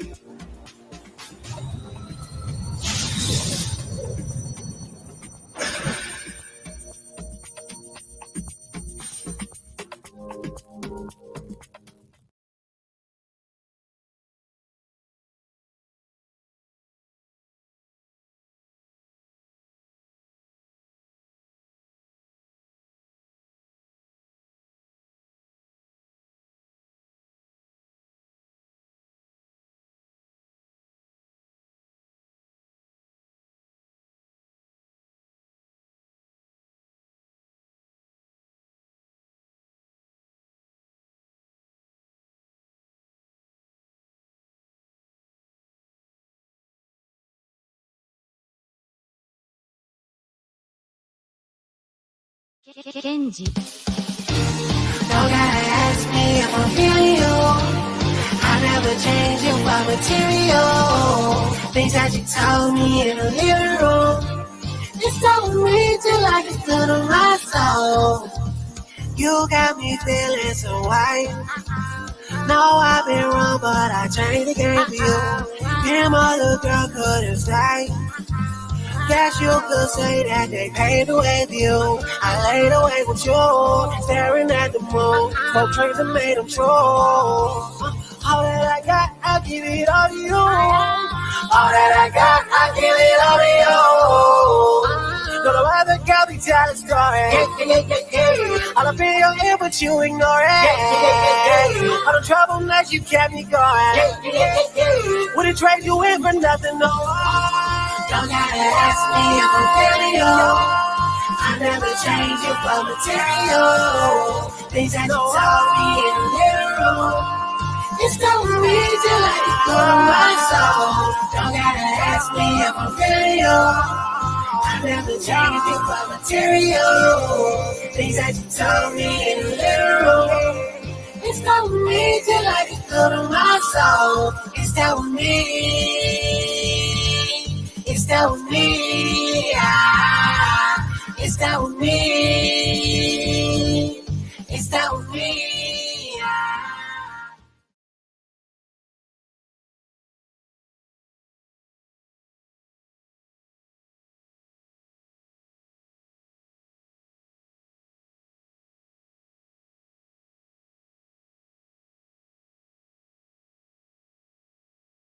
And KDS and Blerd Station. How did KDS come about? What was the inception, the birth? So me and Dion, after Hasbro, we kind of started bouncing around doing our own thing, and Dion moved out to California, and we were still kind of working on our own little projects, but we made our way into doing decks for people like producers. So there's this big barrier that every creator knows about. There are like 3 or 4 real barriers to like getting your stuff out there, and so we were facing those same barriers. One, of course, is money. But the other one is once you've got a project in your hand, is how do you get it to people? How do you get it into that room, into the room where they make the decisions, the green light room, that area. And that's a barrier if you don't have representation and stuff like that. So what we figured was, and we were doing decks for producers out there, for people from all kinds of different studios. And we just decided one day, let's try something different. Instead of taking the money from these executives who are these producers and what have you, let's say, okay, we'll do the deck for you, but instead of paying us, walk us into the room or come aboard our next property. We've got some other properties, and let's strategically partner. Let's be partners on this thing. And so that sounded good to a couple of guys who were up and coming, who are now some players, and they took us into the room. They got us in front of like some studios and some of those players who could get you into those rooms with the studios and we were able to start pitching, to distributors. And so we kind of came together organically that way as KDS Entertainment. And we started building out our partnerships and our strategic partnerships with some real names that we have a chance to work with. We got studio partners, like one of the oldest Hollywood studios in existence, Gaumont Television. Gaumont, the guys who do Narcos, they were our first option. They optioned our first shows. So really, really cool. And then from there, we just kind of started really cranking it up. You got to have content. You got to have content, but content is not really king. We say that content is king. Content is king. This is what led to Blerd Station. Content. KDS was doing content. We had content all over the place. But there were so many other barriers than just having, really great content and being able to pitch it. We're in rooms where we're pitching Black properties, and there are no Black people. There are no Black executives. There are no people that look like us. And when we were on development on some properties, and they didn't understand why we were thinking the way we were thinking about how to develop these shows, because we were the only Black people in the room. They didn't even understand what code switching was. So we learned the hard way that there are more barriers than just not having the money to get it done, or even not being able to get into the room. But when you get there, who are you in that space?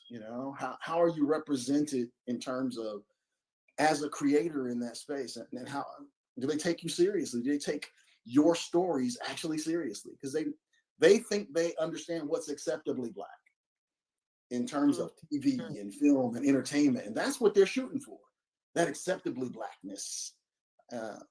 But that wasn't what we wanted, That wasn't what we wanted. We wanted to tell some stories that we understood, that spoke to us.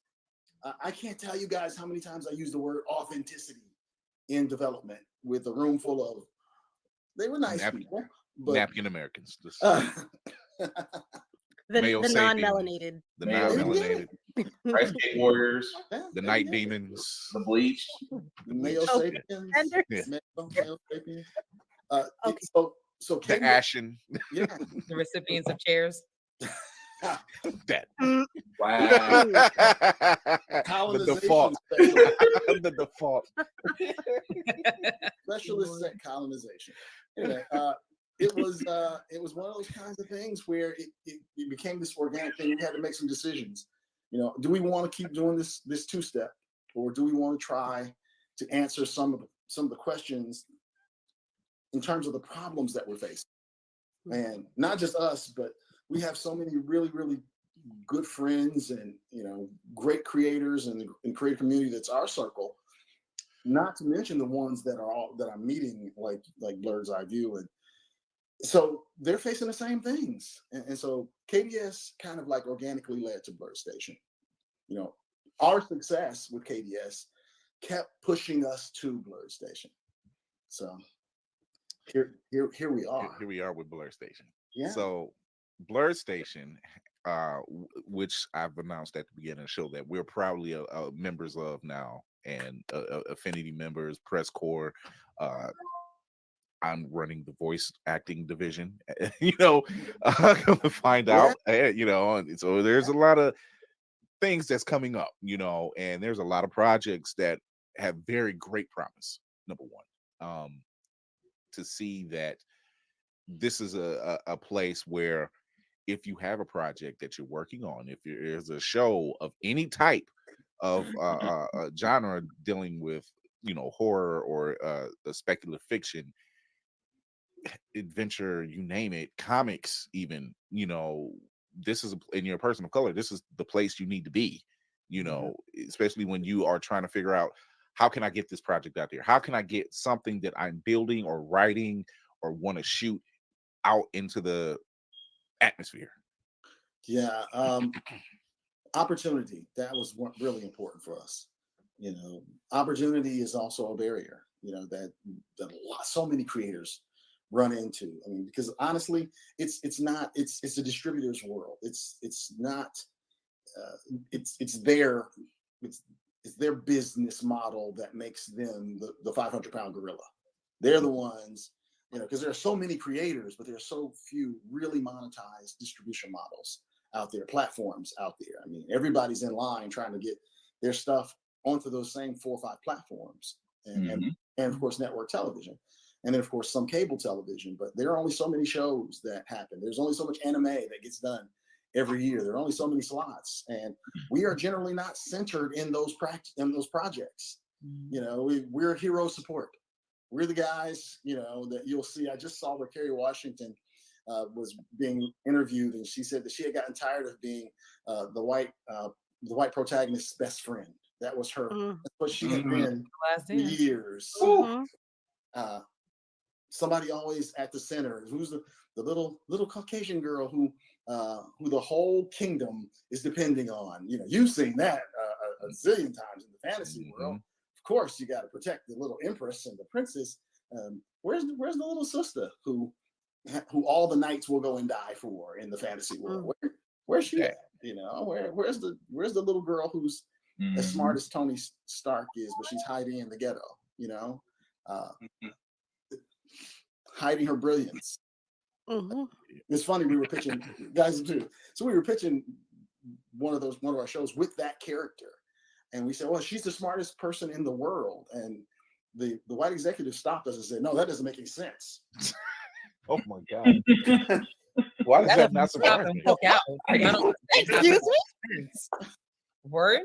What? Well, why would she be in the ghetto if she's the smartest person in the world? My God.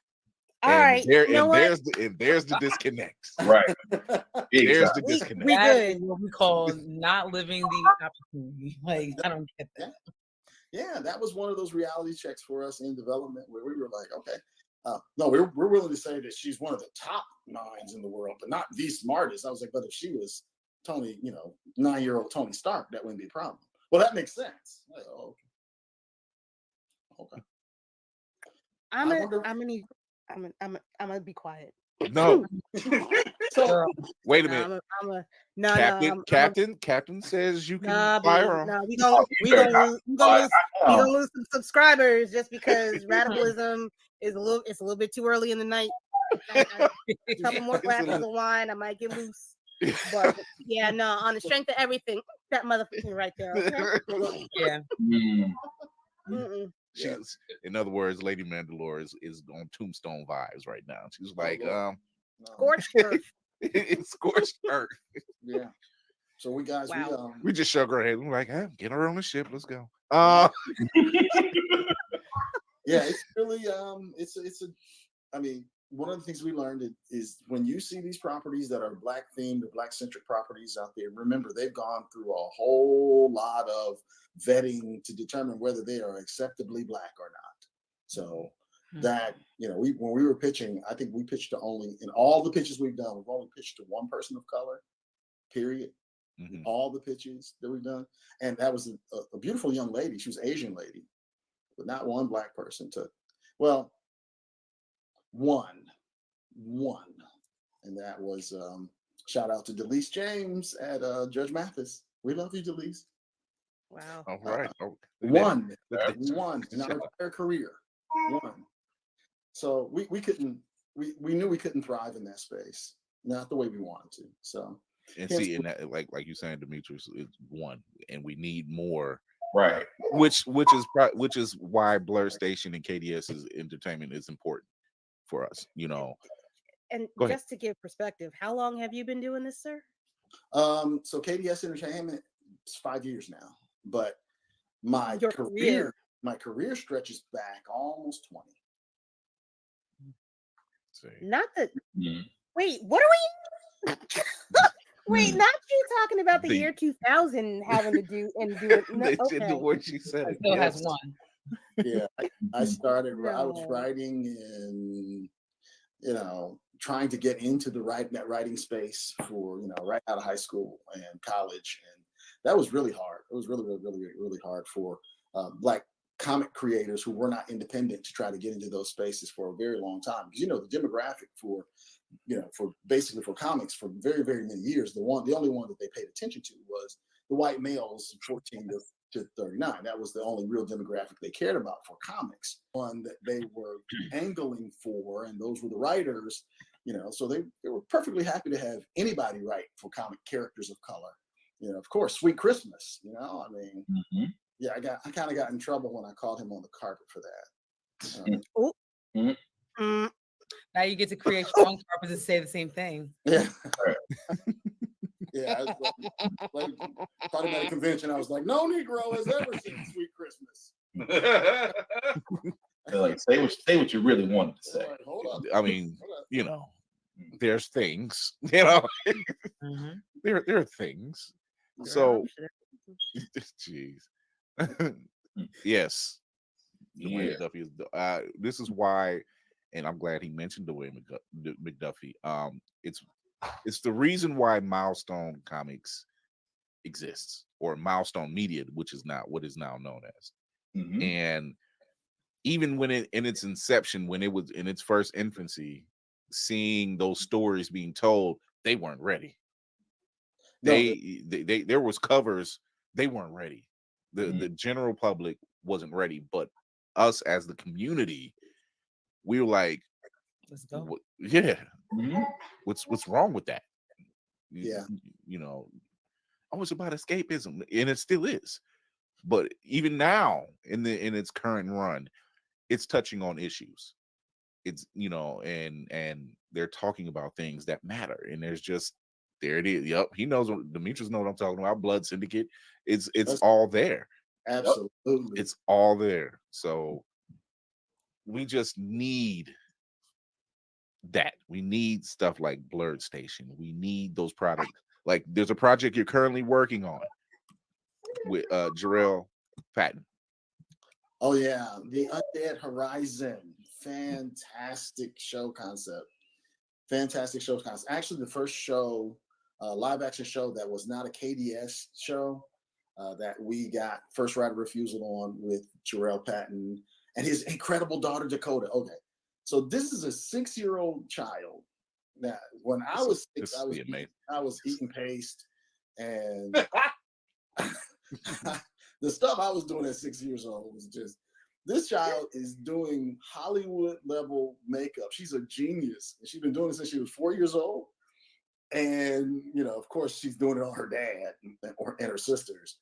But it's so dope. And so Jarrell created a show concept, an IP, based on some of the concepts that she had put together for zombies and what have you. But it was so cool. I was like, yeah, we got to grab these guys, because what's going to happen is somebody's going to grab them. I know that for sure.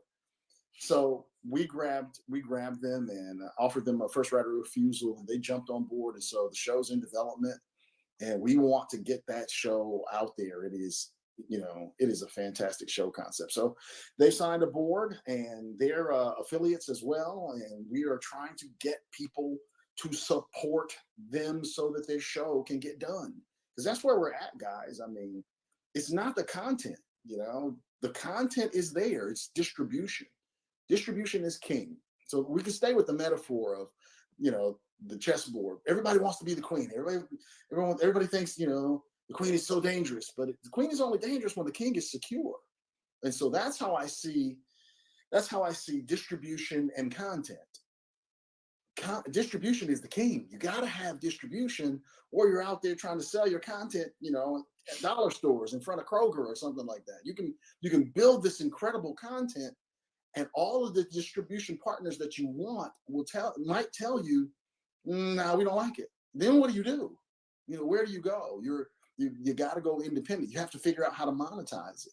But if you've got distribution locked in a space where you can monetize your stuff, and with an audience, that's already built in, that get a chance to view it and get a chance to share it and get a chance to comment on it with press who are reviewing it and talking about it in one space, and you get the opportunity.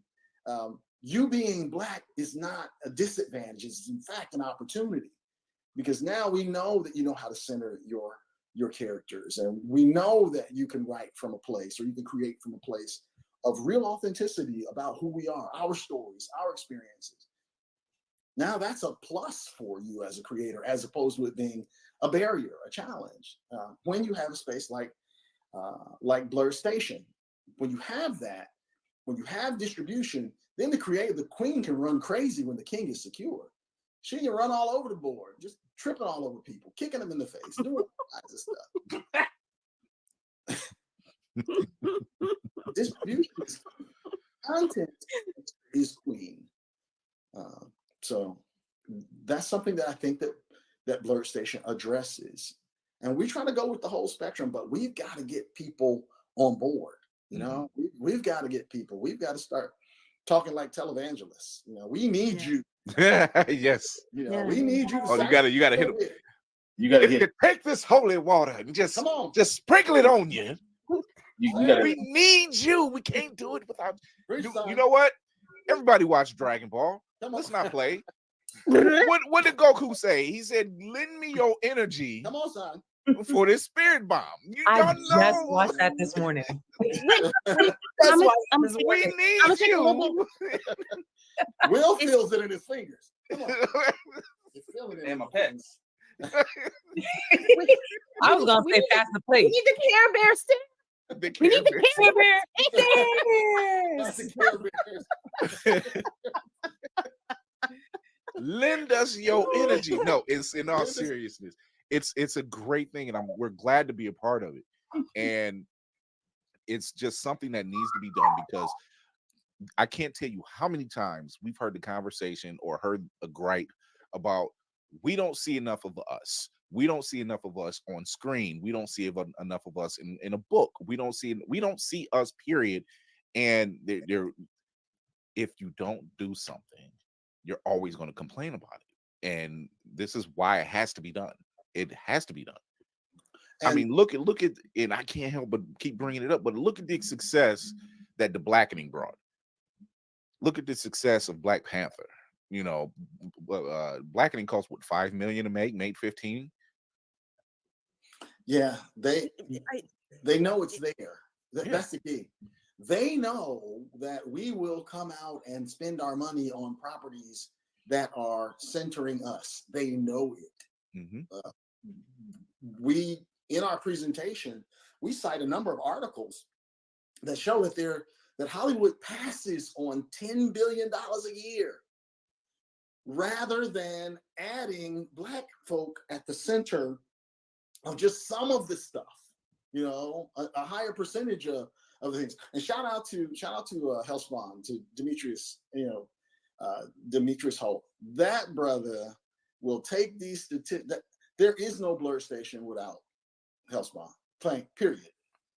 Without Demetrius doing what he's doing, without him grabbing a hold of this message and driving it home and being the boots on the ground and working and more importantly, even than that, being that first person that jumped from the community, that jumped into the pool with us.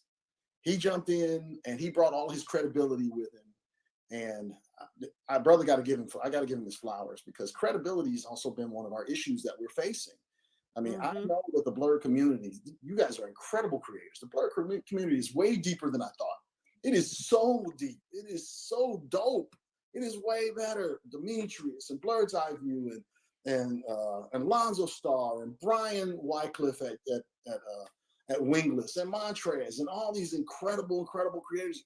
Y'all, Chauncey Dickens, y'all are just we're the underground, man. We are the underground. It is an underground full of gold. I mean, it is crazy gold. It's where all the good stuff is at too, you know. So it is, you know, and then of course people who've broken through who are on our side, like Phil Butte at 9B. You know, shout out to 9B. 9B is just dope. They are bringing it, you know, and so they represent that evolution, that next step for people that I'm creating with, and Blerd Station is going to give, you know, a stage to.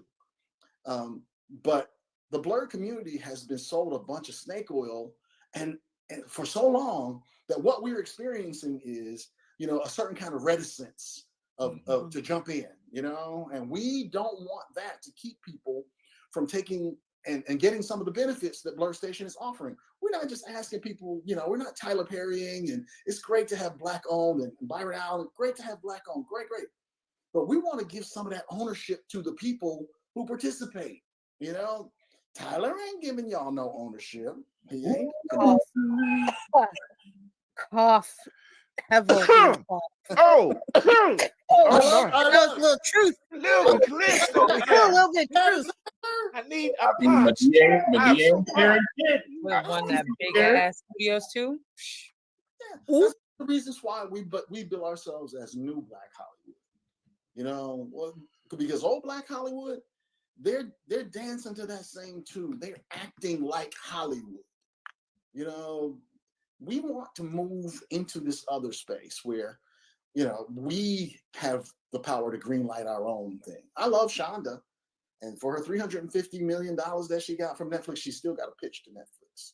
They still got to say yes or no. I'm sorry, what? Yeah.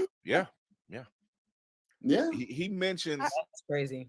Okay. There was a time, and I'm glad you brought all of this up, because there was a time during the late 80s, early 90s, Robert Townsend and Keenan Ivory Wayans and that entire crew, they were actually making moves. They were like the new Black Rat Pack. They were. They were.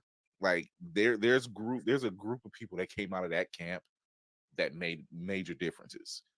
But look where they had to make those differences at, and you know, and they got shut down. They did. They got shut down. So now here we are, umpteen years later, and we're trying a different method. We know we got the content. That ain't the issue. The issue is not what we can think of. We have tons of ideas. The issue is, how do we get it out there? And like you mentioned, the distribution, and that was the key, is to get it out there. And now you look at now it's needing the support. And like you said, the Blerd community has been fed snake oil. You know, there is that hesitancy, and you know, they're not sure, like, how do we do that? So putting people like myself and the rest of the crew and Hellspawn and Nick's over at Do You Speak Geek and 9B, these guys being attached to this thing, saying, hey, yo, if we trust it, shout out to Crazy 8 and Candy B. Absolutely. You know, absolutely. And those are my people. When I say, oh, well, they're in it, and Demetrius, I'm sold. I said, oh, I'm sold. Look, that's the we don't do bullshit crew. Like, yeah. If you have any concerns or qualms, that's the receipt kings and queens right there. And when I'm like, oh, these are my people already. I already know. I just sign me up. Let's do it. You know, and knowing that they're a part of something, and now that we're a part of something that's out here trying to make this difference, will make this difference. Rephrase.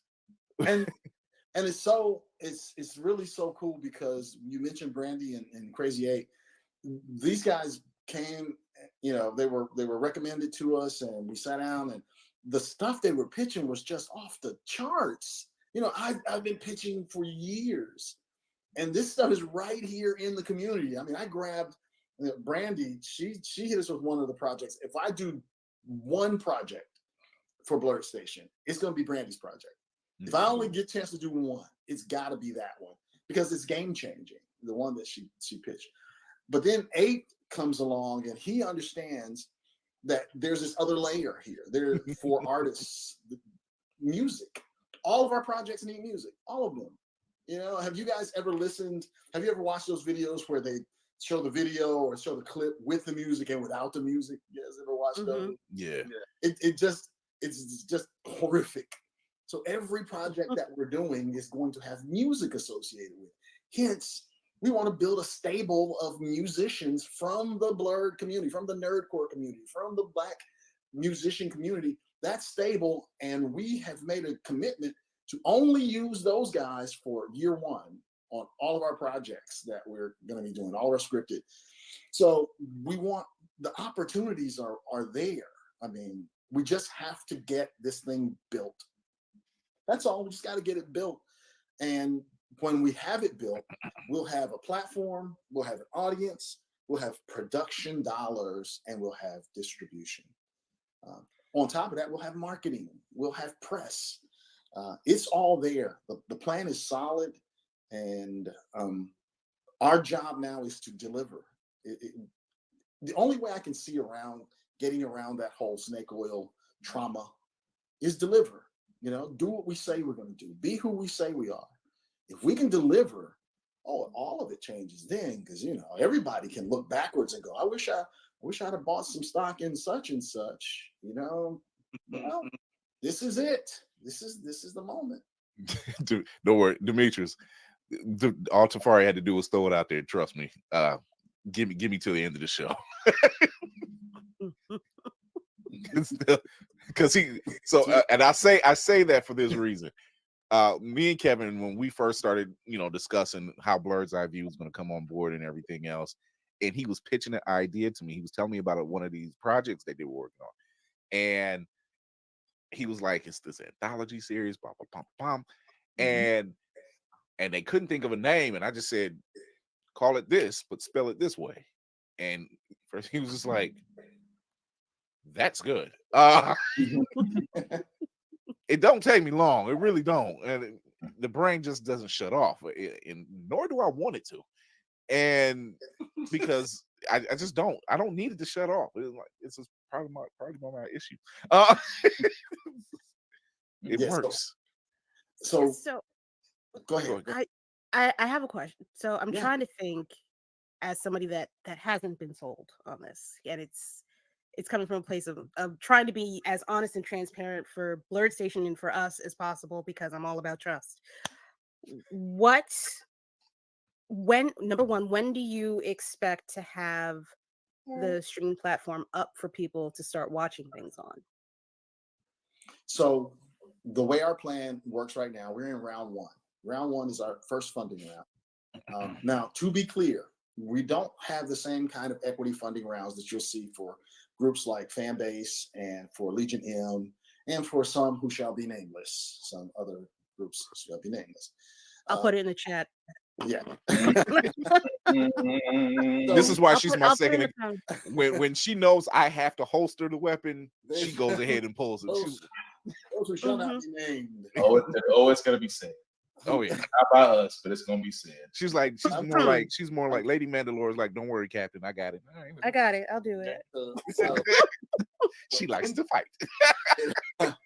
In our funding round, for the way we're doing this, what we need participation, just like everybody else in a certain way. But right now, it's everything that we're doing is contingent on whether or not and how far we get in terms of subscriptions. So the goal is to reach our subscription levels and then go right from the end of October-ish into pre-production for a bunch of stuff. And that's the real issue. When you're really moving forward to do this stuff, you march through pre-production, development, the whole 9 yards. You get it. You get through it. And when you're really doing it, there's a trail of breadcrumbs that you can show that you're doing it. It's not just talking, it's showing and telling. So what we plan on doing is, as we start getting into production, we want to launch the platform in January. the question is, how much content will we have at that exact moment when we launch? Right.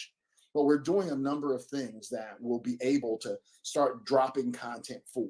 We have an entire comic series that we want to make sure that that's on the platform, and the comics specifically point to the universes of the live action and animated properties that are coming. So what we're doing is we're Robert Kirkmaning, these things. So you get Invincible, Walking Dead, things exactly. in that pattern. Exactly. So you'll see some of the shows that are coming in comic form, and you'll get to start in on those universes. So the comics will start dropping right away on the platform in January, and hopefully some of our what's called local content. So our guy Xavier Byers, shout out to him, who from KBS, who's an executive at Netflix right now.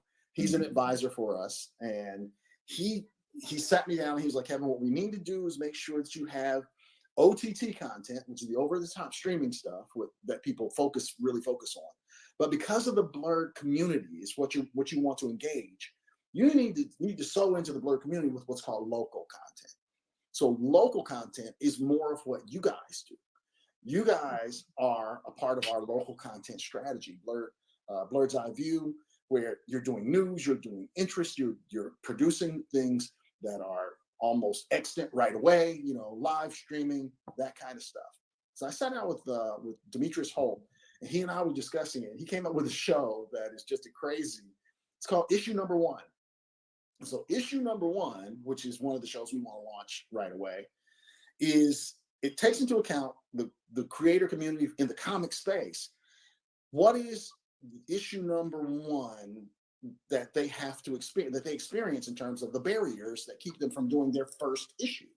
Well, it's money generally. It's generally money. So what we want to do with issue number one is we want to give them those dollars and then go along with them while they're publishing their first issue, their issue number one. So we want to replace Kickstarter, and then we're going to follow them along as they're building their first issue, and that's local content. And then we'll option that issue or that content. We'll option it. It'll be on Blerd Station. We'll option the actual show concept or the comic concept, and we'll make it into potentially an animated or live action show as well. But we're going to do that for 4 different creators of comics and give them an opportunity to have their comics done. And we watch them do it. Watch the ups, watch the downs, the challenges that come with the deadlines that we will set, those kinds of things. So that's one of the shows that we anticipate being on there too, Lady Mandamore. So it'll be some of that stuff while we're working towards the animated properties, which will take a little bit longer because they're animated. And that takes animation is the devil, but it's lovely when it's done. It is true. So Kaz Famous the Musical has a question. Interesting ideas. Issue 1 sounds dope. How does one submit their material to Blerd Station? So first things first, don't come to the cookout and just bring Tupperware. Okay? Don't do that. If you know, you know. Exactly. If you want to take a plate home with you, then you need to bring a dish, right? Ice don't count. Plain and simple. Ice, paper plates, napkins, and that stuff that don't count. We need something of substance. If you want the community to bless you, then you got to be a blessing to the community, right? If we're going to stay with it, you got to sew into the community. So that's the first thing that we're asking is we're not taking pitches from projects that are not from creators who are not in the community. We're taking care of our own first. So, and when I said that to Chris Fury, and he said that to Blerd's EyeView, they were like, okay, sure, dope. And they all moved. They all just jumped in with us. So now they're at the front of the line. Now they have their own space. They have their own show. And that's what we promised to do. We literally promised to reward leaps of faith any way we possibly can. So take the leap of faith with us, jump in, and then what we'll do is we'll make it apparent who you need to start talking to take pitches. So for issue number 1, you're gonna want to reach out to Chauncey at Blerd's EyeView, at I Speak Geek. Or do you speak geek? Mm-hmm. So you want, because Chauncey's going to be one of the producers, and so Chauncey's starting to he's literally starting to organize that.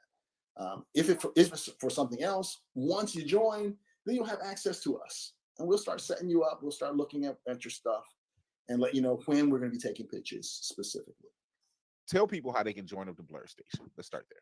Yeah, so www.blerdstation.com. You want to go there. Lots of information there. I mean, I know that this seems like it's really complicated. It's really not complicated. It's not all that complicated. It's a lot of moving parts because we're doing a lot of things. Go there.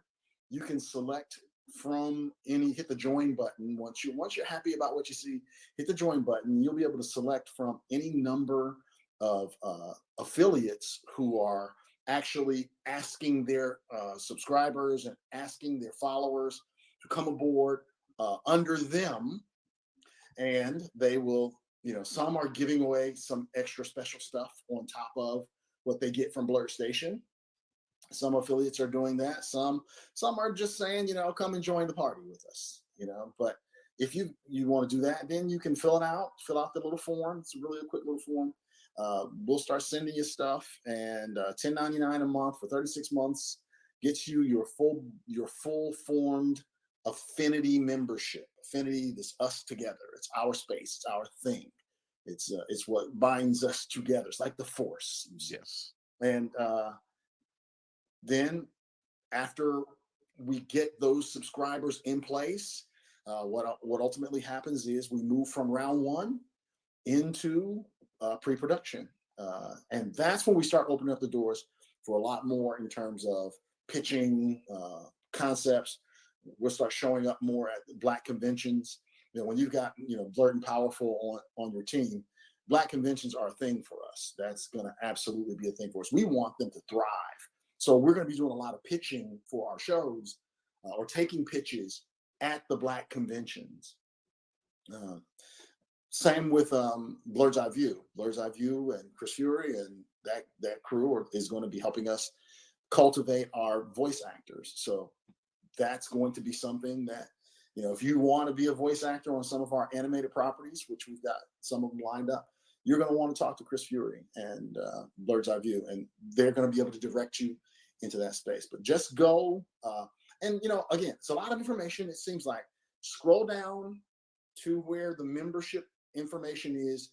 The entire presentation is right there. You can download it and look it over, and it has the whole strategy. Our strategy will work. We just need people to lock shields with us, like the Spartans. Lock shields. You can mess some stuff up if you lock them shields up. Here's Oh. Here's that. This is all you do. You go to blerdstation.com. If you can hear me. Yes. You go to join now and you see all of us there. That's up there now. You can just go to Blerd's EyeView. You can pick any of them and you just select, because guess what? The entire crew was there. Hey. Era. So you can pick any of us. Look at here.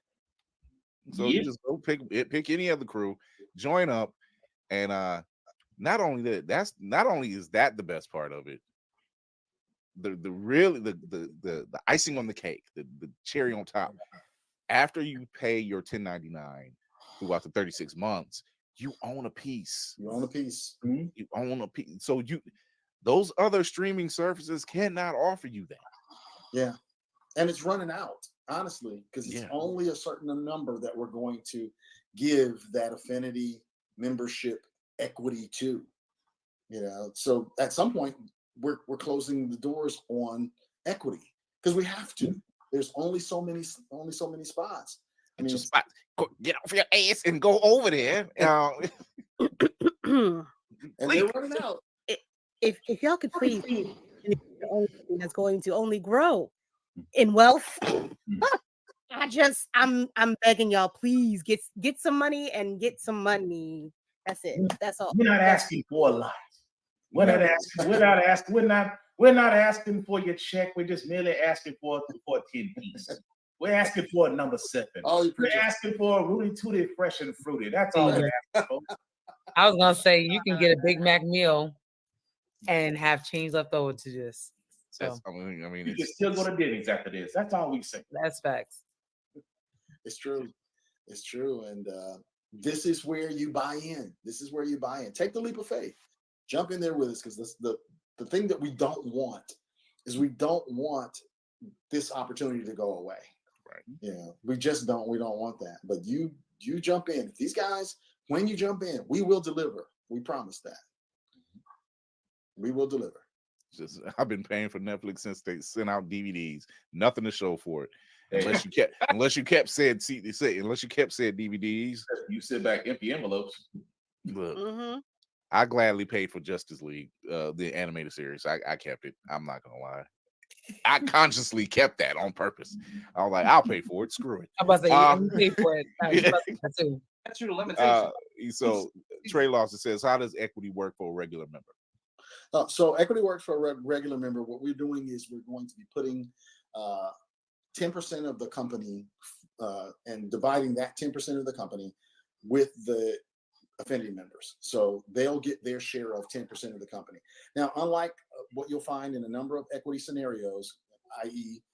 our comps, we have with this fan base and Legion M. Look those guys up. Look up Legion M in particular. They're very much a comp for us.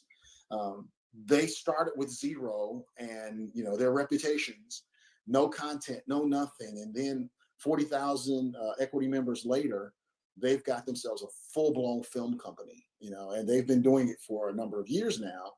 And that's our comp. However, for our affinity members, we won't do them the way Legion M does. Legion M doesn't pay any dividends. Legion M, all of the gains for their equity members are what are called paper gains. That means that the stock gets more and more valuable, but it's only on paper because they don't give any dividends or awards out to their stockholders. The only time they'll get anything, it's generally the case in these kind of equity kind of like builds, is if you get acquired. Let's say BET says that's enough of that, young Negroes. We're going to give you $2 billion and we're going to acquire you. Then you get your piece of the puzzle. You get your on the way out the door. Or if you go public, and now it's the company's worth billions of dollars, and then your stock matures in that way. But those are options for us. But we also know that if we just keep growing, we can give dividends on the stock that we have. We can actually pay you, the stockholder, a portion of the profits of the company into perpetuity. So as long as we're growing, you don't have to sell your stock to start making some money with us in our model. We hit our benchmarks, then we start paying dividends to the stockholders. But then you can hold on to it. If we hit our top benchmarks, then you're actually making some good money holding on to the stock. So hope that answers y'all's questions. So this next piece, we're getting into our news bites to answer my very own assassin's question. He says we got to stop confessing crimes on the show. It's not a crime if I paid for it. No. I responded to that. The statute of limitations is passed for me. That too. They don't care. There's no more red boxes than that. So I own it by outright. I mean, I'm not knocking on my door anytime soon. Yeah. I don't know what anybody's talking your about. door. I don't see anybody. Too large for that. Anyway, I was gonna say they're scared to even be on his doorstep, but that's it.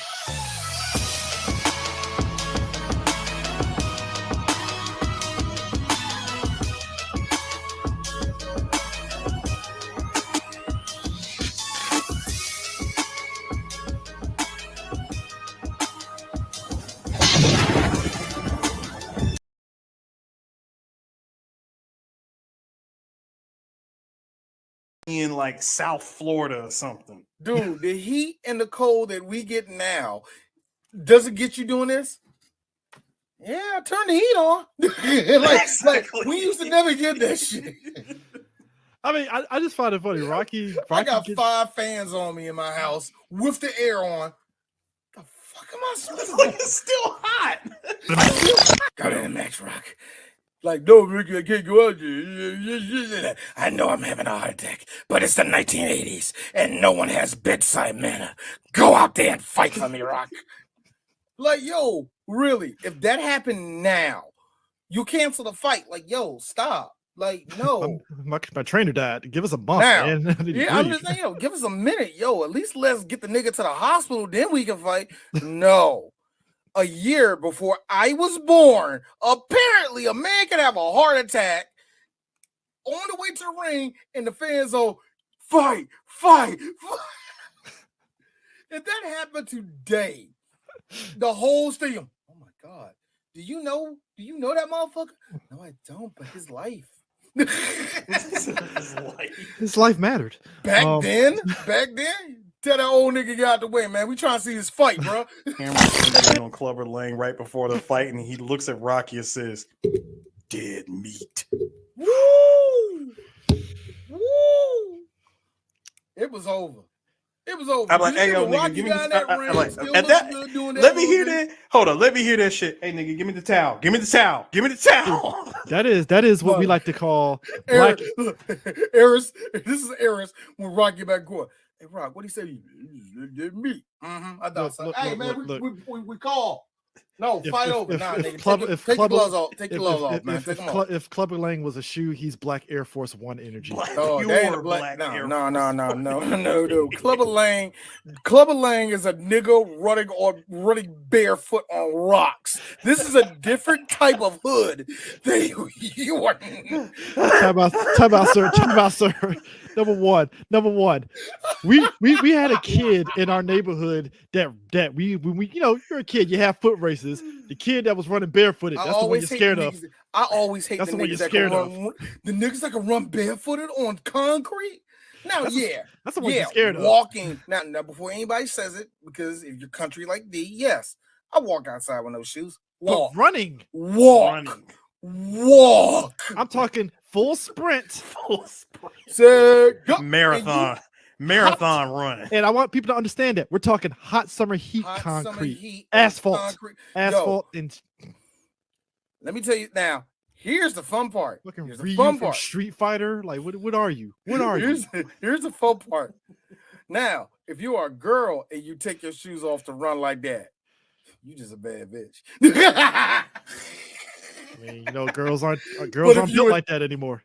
But if you're a dude doing that, look. But if you're a dude doing that, no, you're gonna break into houses.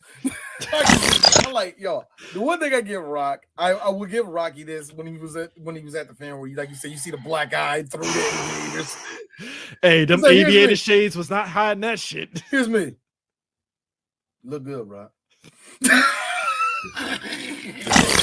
There's a part where he gets out of the car. I mean, when they all got out of the cab.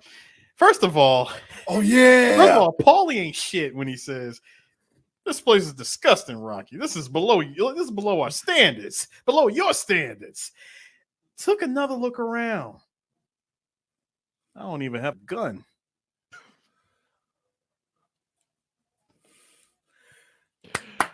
I love Paulie. I love Paulie and all his racism. Oh my God, Rock! Broken glass everywhere. Look at all the people running around. They just don't care. Can't stand the smell. Can't stand the noise. Thank you. Hip hop. It started out in the park. It's like, Rock, what are we doing here? It's like a jungle sometimes. Color people. All three of us said that at the exact same time. Don't planning on that, by the way. Thank you for that, guys. Color people everywhere. Guess I got no choice. I love how racism was just played up as jokes like, oh, hey, don't push me. I'm already close to the edge. Like you walked in there, like, you see them, Rocky. Cool. What is going on, folks? CJ here. We're back live at BlerdCon, and we are here. Introduce yourself, sir. What's up, guys? My name is Dom. I'm the creator of TenPinz that you might see in the Blerd Station beta. So how did this concept of this come about? I wanted to make a sports manga. I'm a big fan of Kuroko's No Basket. I'm a big fan of Slam Dunk. And I also used to bowl when I was younger. Oh, okay. And I realized that there wasn't a bowling anime. Really? So I wanted to make that. I'm kind of shocked there is no bowling anime. Now that you said that, I'm like, I know there's tennis. I know there's baseball. Yeah, that is kind of weird. Yeah. Ice Shield 21 is the only American football. Yeah, so it's like And that is weird. They didn't there's tackle there's bowling. a couple of sports that are missing, but bowling was one of them. Wow. So it's already. So what was? So I guess going into it, did you have any sort of like Bible, so to speak, of how you were kind of formulating the story, like beginning, middle, end, or is it kind of like open ended? I was really influenced by Kuroko no Basket and Avatar: The Last Airbender. Okay. So I wanted to do a bowling story, but with elemental powers. Oh, okay. And basically, our main character he's not like the Avatar. He's a little bit more like Korra, okay, in a sense, but without like all the crazy abilities. Okay. So he's learning as he's going, and there's other characters that have different abilities, and other characters that have mastered abilities, like have multiple abilities. So how long did it take you to kind of formulate this whole story? This took me about 2 weeks. Really? To put the world together. Wow. Okay. Yeah. So you already have an uncanny ability of just writing, and it's just like I kind of knew what I wanted to see, so it was really easy for me to kind of just lay it out. All right. So for you, past that, like, what has the sort of like, I guess, creative process been like once you kind of formulated with the story that you wanted to tell? For me, I really just like seeing the pages come to life. Like, I will do the concept artwork myself. I have an artist that I work with that does the book, but I do all the concept art. I know what I want their clothes look like. I know what I want their facial features to look like, and how I want the abilities to come off. So when people see it, they say, "Oh, it's kind of like Demon Slayer." It's a little bit like Demon Slayer because those elements aren't really so it's purposeful, present. basically. Yeah. Oh, okay. Like past, just like you said, the inspiration from Demon Slayer, was there a particular art style you were kind of going for once you kind of laid this all out? As far as art style, I love Haikyuu. Okay. So that was kind of like my just my kind of edge. inspiration kind Yeah. of going from there. All right. So how long have you been kind of in the anime game in terms of like just as a fan? As a fan, yeah, since I was about 10. Oh, okay. So that's about right. That's about right. Dragon Ball Z was like the first one that I saw. So I was That's like yeah. everybody's. It's like intro, and then you're straight. Kind of thing. Yeah. Like in terms of like past, once you had the concept, how did you go about kind of like getting the idea out there for people to actually check out your material? I really just put it out and let people see like, hey, I'm making a bowling manga, and everyone's like, what? Bowling? And that comment kept coming up over and over, and I kept using it to push my book out. So every time people would say, what bowling? I would just post about it, and they'd be like, oh, like that's actually kind of cool. Oh, okay. Cool.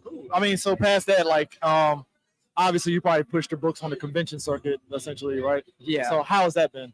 I've done MomoCon, DreamCon, I've done BlerdCon, Anime NYC, and I've sold out at every convention that we've been to. So obviously you're getting from different sort of quadrants of audiences. So how has that been? I'm actually getting a lot of people who are bowlers. Really? Yeah, bowlers. A lot older, or is it kind of skewed younger? It's kind of skewed. It's like in the middle.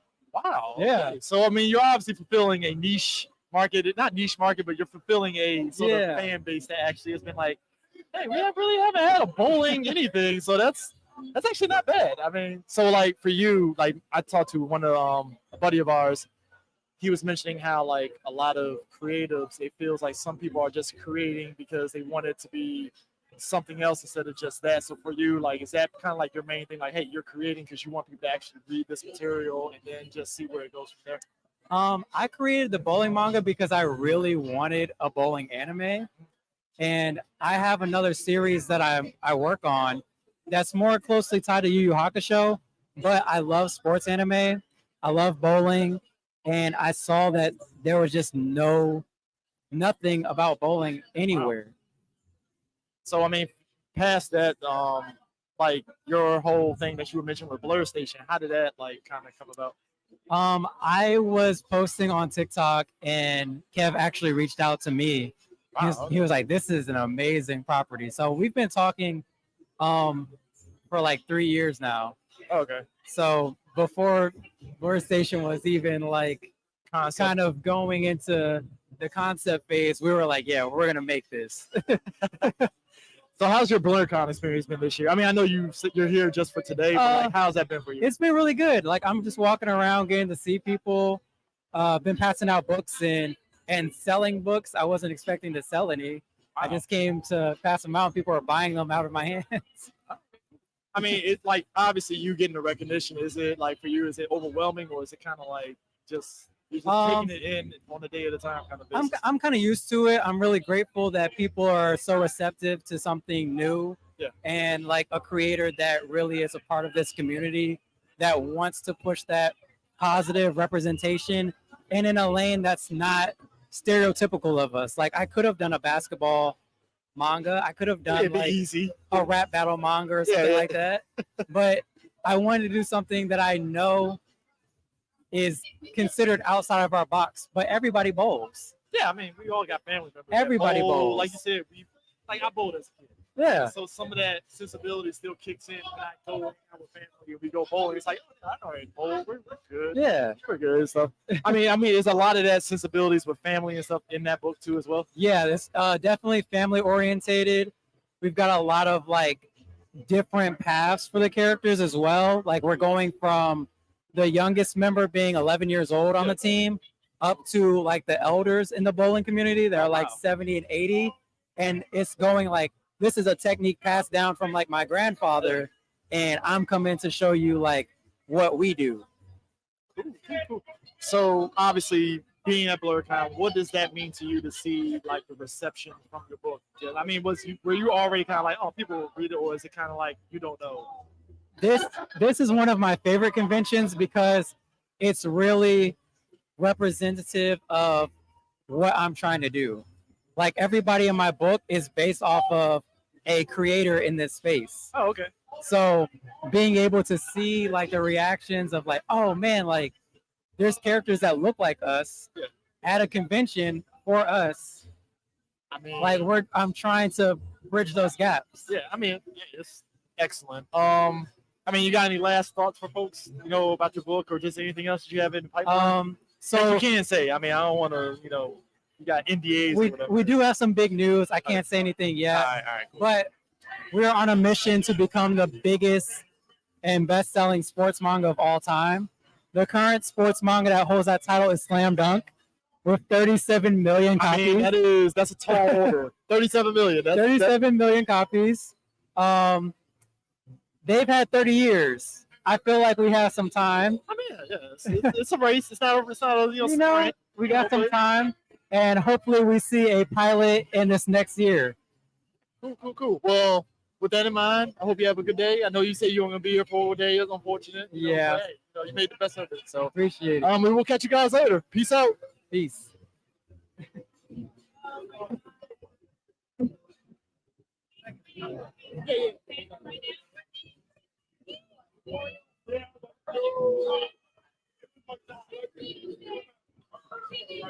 Yeah, got the eye of the tiger. That's what you used to have.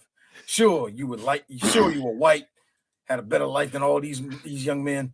Hell, even if you stayed out in Philadelphia and just doing the meat packing shit, you would have had a better life than them. But you used to be like that. Let me tell hey, D. Look at these kids. Look at some of these guys. They ain't washed their ass. I know you ain't wash your ass there. Nah, D. Shout outs to my man. Like one of the boxes that was there. Shout outs to my man with the Jerry curl, though. You can't be fighting with that shit. No, I'm dead serious. Hold up. You can't be fighting with a Jerry curl, man. Look, you and Leon Spinks ass niggas thought it was cool coming in. Hold on. Look, here's how old we are. Hey guys, the Poconos was the place to be for our parents back in the day. I don't want to go to Poconos for one main reason. Why, D? Because I'm pretty sure I was conceived there, and I don't want no vibes put on me. I like to think all of us that were born in the 80s were conceived. Ooh, you ain't lying. If you on the East Coast, if you were born on the East Coast, especially in between Virginia and New York, there's a chance.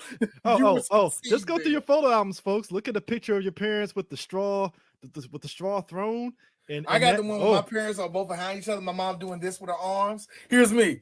Ugh, y'all fucked all night. That's a Poconos picture, folks. Hey, look, Eris, I like the look of his face. Look, because I had to look. Y'all niggas was fucking all night. Ugh. That's one of those things where it's not just I'm gonna make you a better boxer. It's like, bro, I could promote this shit and make this the biggest the biggest fight ever. You know, Apollo is caking up on the receipts from this fucking fight. You know, Yes, he's he getting is. some back money on this fucking thing. And none of it went over to Felicia Rashad. Zero. You know what? Look.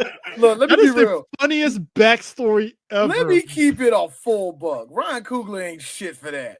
I'm blaming Ryan on that one. There was a black man that pissed you off that looked just like Carl Weathers. Said, nah. He ain't leave them with shit. No. What it was is he lost money, right? No. What it was is he was fucking around with other women behind her back. That's how she found Adonis. Because she was like, yeah. And then, and then that one part where she was really trying to show Apollo and shit. Yeah, when I was helping your father go up the stairs and he was pissing out blood, I had to do all that and stuff. You trying to be that? And I'm like, God damn, like you just going in on him. Like, here's me. Chick, you signed up for it when you started sucking his dick. Don't do that. But Apollo teaching Rocky, the black man footwork, and all that stuff. And it's like, all right, that's cute. Rocky got a little rhythm, a little bit. I think it's funny because remember, Apollo said, nah, nigga, that's how I was lighting your ass up these last two fights. You got no type of rhythm, bro. You have southpaw. That was the only thing that saved you. Like, dude, that's why you were south. Yeah, thank you. You were southpaw. That was why you. That's why you won. Clubber Lane said, fuck your southpaw. You need footwork. Nah, nigga. Pop. Run away. Can't run away. But also, I have white man can't jump. White man can't also run either. But also, if we were talking can't dodge either. Pop. That's 3 punches in the face, fool. We want to talk about, this is why, I feel I'm in athletic enough shape, but I'm not in athletic enough shape to wear what Rocky and Apollo were wearing on the beach. I was just about to ask about that. So that's the Ezekiel Elliott special right there, buddy. I mean, bro, you got a full crop top. Got 8-pack abs. 8-pack abs. They ain't working. The shorts. You got the shorts that's like a full 5 inches from, like 5 inches above the knee. Like your thigh meat showing. Full. No, Chris, hold on. Full muscled thigh meat. Thigh meat showing. Yo, Carl Weathers was definitely a specimen. To which I'm like, a specimen. No, I mean that's what. Hey, look. In the 80s, and like we saw with Arnold's Pumping Iron, like that was the thing. You had to look a certain way. And like that, like you took Sylvester Stallone, Carl Weathers, Arnold Schwarzenegger, who else? Dolph Lundgren. Our boy, Steve James. Like all of them had that. Steve James was insane. And he was a martial artist too. His body was insane. Yeah, no homo. His body was insane. Big difference though. Steve James was pre Michael John White. Big difference though, Chris, between like since you brought up Pumping Iron, Schwarzenegger even admitted that Columbo was stronger than him. Oh yeah. He might have been bigger than Columbo, but Columbo was stronger. Oh, I seen that movie. I remember when he said that. Yeah, that was If I want to, if you want to make it even more truthful, hell, Mr. T, fuck it, put him in there. Actually, to be honest with you, with Sylvester Stallone mostly, yes, he knows how to box, but everything you see, that's cosmetic. Oh yeah, 100%. Oh, it's cosmetic. Everything you saw, and I hate saying it with Carl Weathers, but I think even with Carl Weathers, it was a bit cosmetic too. But Rocky Balboa, that was the first time like he actually was like doing the work, legit doing the work and everything. Even though I'm with South Park, he took horse steroids. I ain't stupid. Look. Sylvester Stallone. But what he did to get in shape for Rocky Balboa, it should be commended because that was one of those straight up shredding your body type of. But that was the thing that everybody. I think that was that moment where, because we talk about with movies and stuff, that was the one time people didn't have a problem with like the HGH and steroids because it was like, well, it's for a movie. You're an old person. You're just at that age where you can't necessarily snap to that level anymore. You need help in some way. Like, just real talk, guys. Just real talk. Eventually, all three of us are probably going to take some type of testosterone supplement eventually in our life. Like, I'm not saying it's for your dick. Mostly, but I'm saying it's what is the food? I don't know exactly why. It's what's in the food. Steroids. Again, can't prove it. Look, I don't want to be like Joe Rogan and make conspiracy theories, but could be steroids. I don't know. Well, the only way well, hold on, Chris. You don't have to make. No, here's how you get around all of us making steroids. Eris, could you pull that up?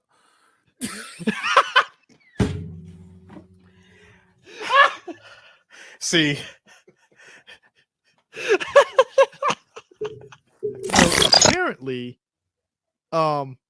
Sylvester actually wanted to put Clubber Lang in Rocky Balboa, but like the studio was like, nah, they kind of wanted to keep that kind of like grounded aspect to Rocky Balboa, which I understand. I totally get it. I totally get it, because you put Mr. T in there on ESPN talking shit about Rocky, it's like, you know, you're in a different territory of I Rocky at personally that would point. have loved to see this show. Like, so Mr. Lang, what do you think about it? Well, first off, you know, he's on the internet. So what do you think about Mr. Lang? So it's got to be that pause before he talks. Well, you know, Rocky. I would have loved to see that. I laughed so hard that Creed called back to the Dons like, so you and Apollo had a third match. Who won that one? And I like how Rocky circumvented, like, first off, kid, how do you know about that? You know what that means? You know what that? You know what that makes me believe? He lost that last one, did you, nigga? He did say, like, listen, I heard something about you guys had a match, had a rematch. Who won that? And I like how he told the truth too. He was like, man, your dad knocked me on my ass. Let's be real here. Apollo was secretly training for that shit his whole life. Oh yes, he downloaded data after that when he trained him up against Clubber. Like, and I got this nigga right here. Let's go. Boy, and I bet here's the sick part. Like every wrestling match that everybody wanted to see and no one got to see, I bet it was lit. I bet they went 9 strong rounds, but it was some of the best 9 rounds of boxing you ever seen in your life. You know, it's like I guarantee you it was the ish until Rocky hit the ground and Rocky go, all right, man, we done fighting, man. You won, nigga. Fucking both of their respective wives comes up like, yo, Paulo, why you sweating so much? Oh man, yeah. We were just I'm sorry. Felicia Rashad? No.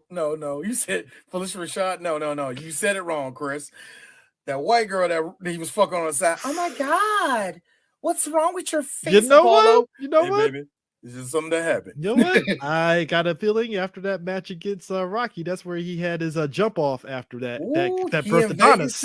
Oh, he in Vegas? Oh, he birthed. That's where Adonis got birthed. After that fucking after the third fight. No. Wait a minute. After that Trist. That Trist. Shut up, Chris. The numbers add up.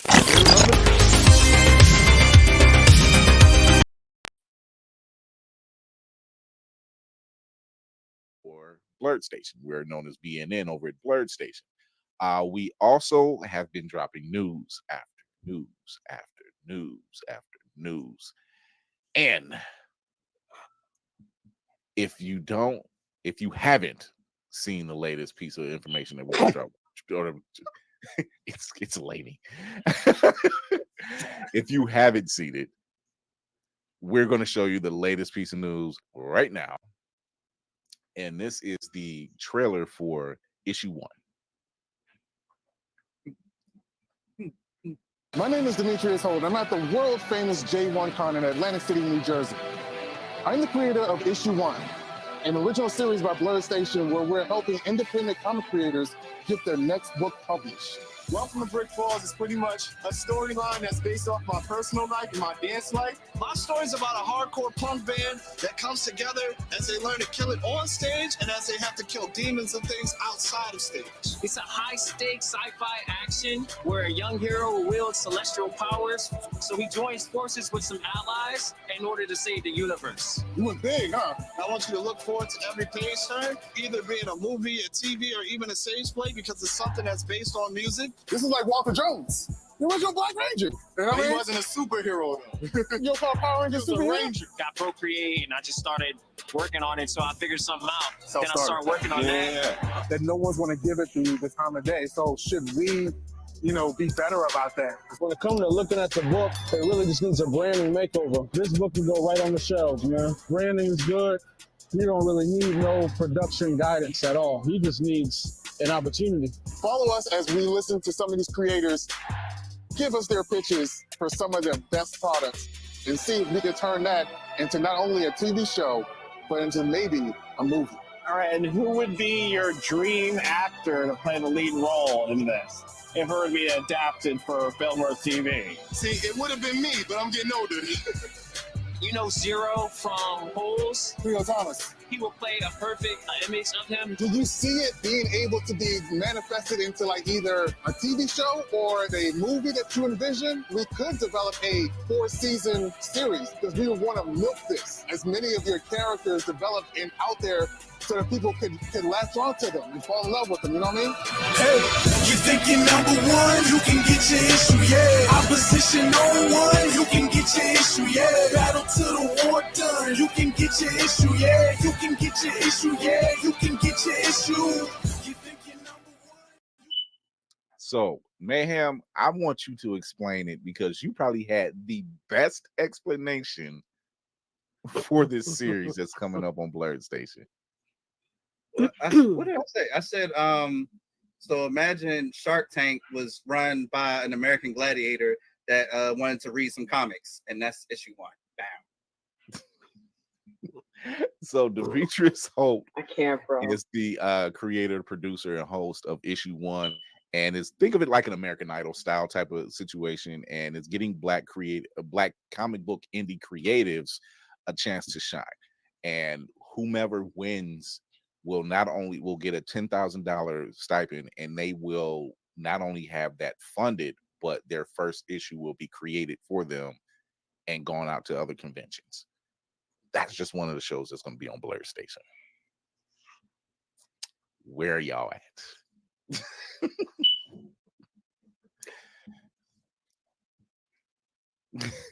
Go ahead, Kira, because come on. Let's go. I'm good. Are you really though? Oh no. Oh Lord. It's lady, isn't it? Huh? The beep. Everybody say beep beep. They're talking about your smoke detector. I don't even hear it. Dang, I Also, didn't thank hear you, it until that last comment J1 came. Shout out J1 Con for letting us shoot the pilot, by the way. Yeah, so what you can do is if you would like to see more of that type of series, Demetrius is working on getting to other Black-owned conventions to meet other Black-owned indie comic creatives to be contestants for this show. So keep a lookout for that. We are currently getting Blerd Station funded. If you'd like to join, go to blerdstation.com. You can also join with the Affinity membership program, which will allow you to pay $10.99 a month for 36 months. After that 36 months is completed, you get to own a share of the company. And if you don't want to do it for 36 months, that's fine. There is no penalty whatsoever. But I think if you want to see a lot of speculative fiction, live action, manga, animation, and Blerd original television shows, amongst other IPs that are being accepted, yeah, you might want to join up. Also, do some push-ups before you come on the show, because Demetrius is a very large man. You don't want to be on camera with him and look real regular. I'm just letting you know. He's shaped like The Rock circa the Attitude Era, not the new Brock Lesnar era where it's like all the working out he does. Oh my God. Are you though? Are you really? There you go, Safari. Give it a side eye. Demetrius Give it a really side eye. seemed like he was. Demetrius seemed like he was hearing everybody. Kawhi looked like he gonna be the hardest one to impress. Kawhi was ready for the next episode of Bluey. He did not care one damn about what was going on. Oh my God. So I'm yeah. just saying, I saw him holding up and studying the pages. The boy's got an eye. Oh yeah. He's taking after his father. Doesn't look like Bluey at all, Daddy. Here, for take almost 5 years. Okay, Kira. I love you, lady. I'm rusty on sign language, but I caught what you were saying. So and here we go. Oh my goodness.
My name is Kira. I am just one piece of the 5 pieces of Bird's Eye View. Okay. I also go by Lady Mandalore. Lady Mandalore. Yes, ma'am. Always. This is the way. My fearless leader needs to take it off. I'm so sorry. Number 1. Chris. Number 1. Chris Fury, I'm the man on the wall, the creator of Blerd's EyeView. Thank you, everybody. This is my team. This has been a ride for all of us. Let's get into it. Let's get into it. Let's get into it. We know about your extensive voice collection. Yes, A lot over of people 500 talk- voices. 500 voices. Huge A lot of flex. people. A lot of people don't talk about the impact you have from a different world as Winifred Brooks. Yes. There was recently an IG post through the Hillman Files. Shout out to the Hillman Files. Shout out to the Hillman Files. And they mentioned if they did a revival of the show, where would all the characters be? And of course, they would be in these great positions. You being the director of the Law Division of Hillman. Maybe. Maybe. So yeah. your impact on Different World, it shows your affection for the cast and everything that Debbie Allen and the entire crew brought to it. Unbelievable. What does it do for you knowing that it had that kind of impact? Oh, well, it blows my mind. I mean, people come up to me every day, no exaggeration, no hyperbole. Every day someone says, I went to an HBCU because of you. And that, I mean, what do you think? I mean, just imagine the impact of just having the awareness that you're responsible for expanding minds and evolving people. This is the highest honor. And also just that I was on a show that brought back so many incredible old actors and great legends and icons that I was able to work alongside, Roscoe Lee Brown and Lena Horne and Josephine Bernice and the list, Richard Roundtree, the list goes on. So to be around people of that caliber was inspiring and life-altering. To be on a show that was show-run by a black woman, Susan Fales, directed by a black woman, Debbie Allen, and starring a black woman, Jasmine Guy. I mean, come on. Turns on your high beams. Yeah.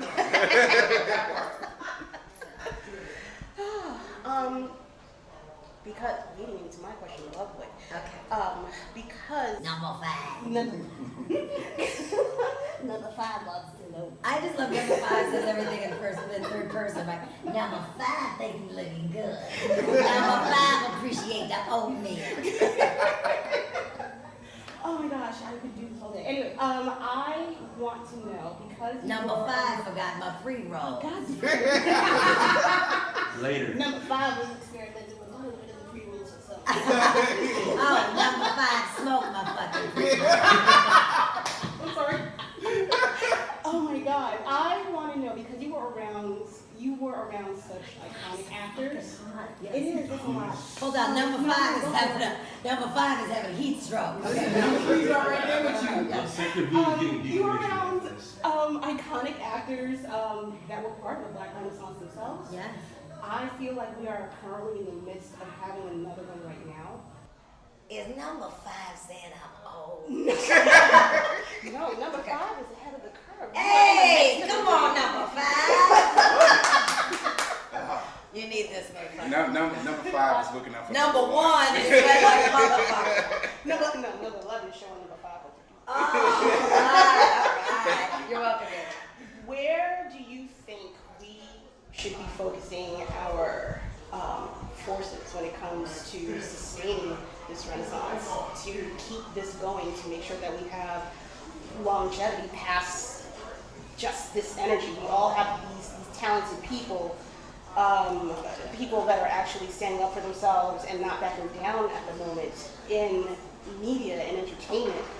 Where do we need more structure or security or foundation to keep us safe as we go out here and try to expand? Well, of course, everything has to start at the grassroots level, right? We have to start at the grassroots. We have to start in our homes. We have to empower these children to know that the change you make, it starts with yourself. The revolution is so much smaller than everybody realizes. The revolution is a change of mind. Right? And you know, we can amass and we can march and we can fight, But the truth is we all have to be of one mind. And that is where, that's where we fall apart. And I think also we just have to we have to have more creatives. We have to have more children with the ambition to be in politics. We have to have, the things that are flashy, we have to change what shines so that it's appealing. Because, that's where it's at. Yeah. Sorry, I'm working towards that. Like that's my whole thing. Room full of Blerds, which is a room full of Blerds. I mean, it's heaven. It is. It's heaven. That's my screaming. You just walk around this con and everybody understands, right? You see this brother over here with elf ears, this chick over here with wings. You know what I mean? And you're just like, my people. Yes. It's literally Black Barbecue. Yeah. It's our Black Barbecue. It's our Black Barbecue. Yeah. Oh my gosh. That's. Sorry. You just said everything. You can't that hear I'm like, this. This sounds all. No, it's good. Sounds like a drug. Absolutely fine. That's what my entire mindset has been towards and been building towards. So to hear you say that is very surreal. Yeah. Especially since you are the foundation of everything that has brought me to be here since Penny on the gadget. You are my goddess.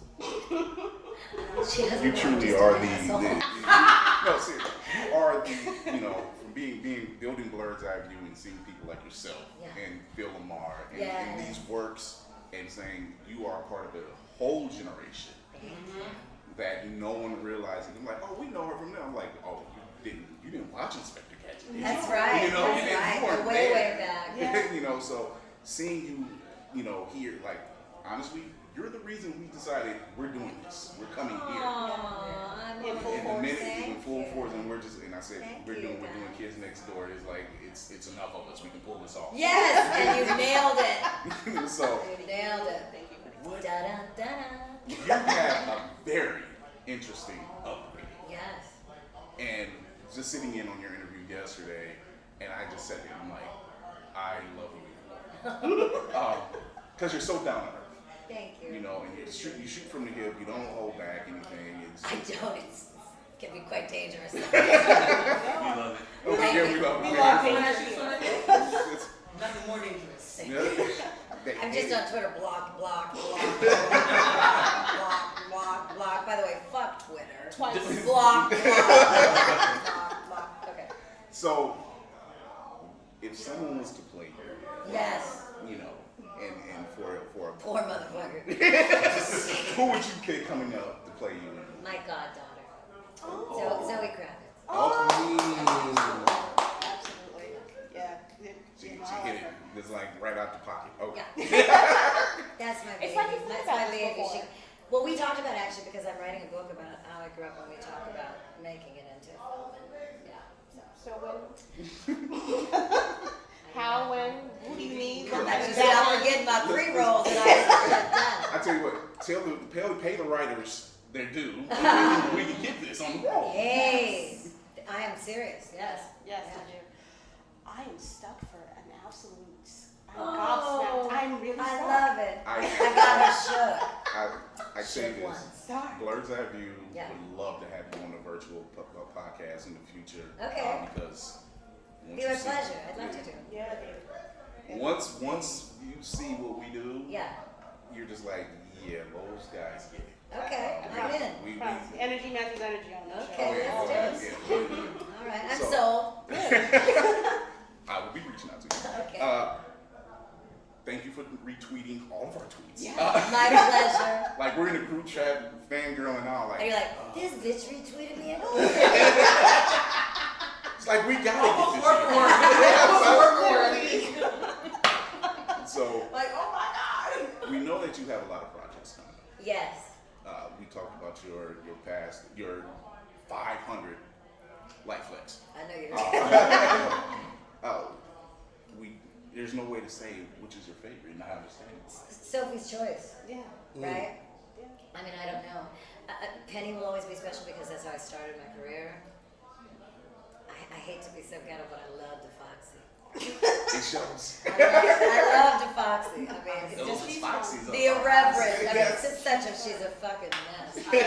But I love Foxy. There's many ways to pay your rent. Is that time? Hold on. I love Foxy. I love Susie Carmichael. I love Princess Kita. I love Elmira. And I love Number 5. Yeah, there's so many. I mean, right now I'm doing the Patrick Star Show, and I play Patrick's mother, Bunny, and I play Squidward's grandmother, Grandma Tentacles, and I love doing Grandma Tentacles. She's just an old, crotchety bitch. I love this character right now. I'm having a great time right now. Yeah, so. Chris, Summer, thank you. Thank you. For helping us realize our dream. Thank you. for the God dream. bless the freaks. Yes. Yes. Chris Fury with Blerd's EyeView and a room full of Blerds and the rest of the squad. We will catch you really soon. Chow From mein, Blerd motherfucker. Guy. I love her. Oh God, just great. I didn't think you were my favorite until just Yay! now. You were my favorite. Up in the poll. Time to go decommission and change? Yes, you guys are definitely decommissioned. It's too hot to be fucking kids next door. Oh my God. This was definitely supposed to happen last year when we were like goal setting for this year. Yeah. This one was like, what am I going to say if we meet Chris Summer? I was like, no, when we meet her. I manifest, baby. I don't Come play. on. You will manifest. Absolutely. Yes. We weren't here to play around. We, Yes. Sure were. we came to see you. I love it. All right. Oh my God, I'm throwing up. Oh my God. That is one cool ass bitch show. You really got stuck. That was no question. I was not prepared to be like. Jerry, get your phone off the floor. No. She watched Different World and got me. We ain't got nothing but to go up for me.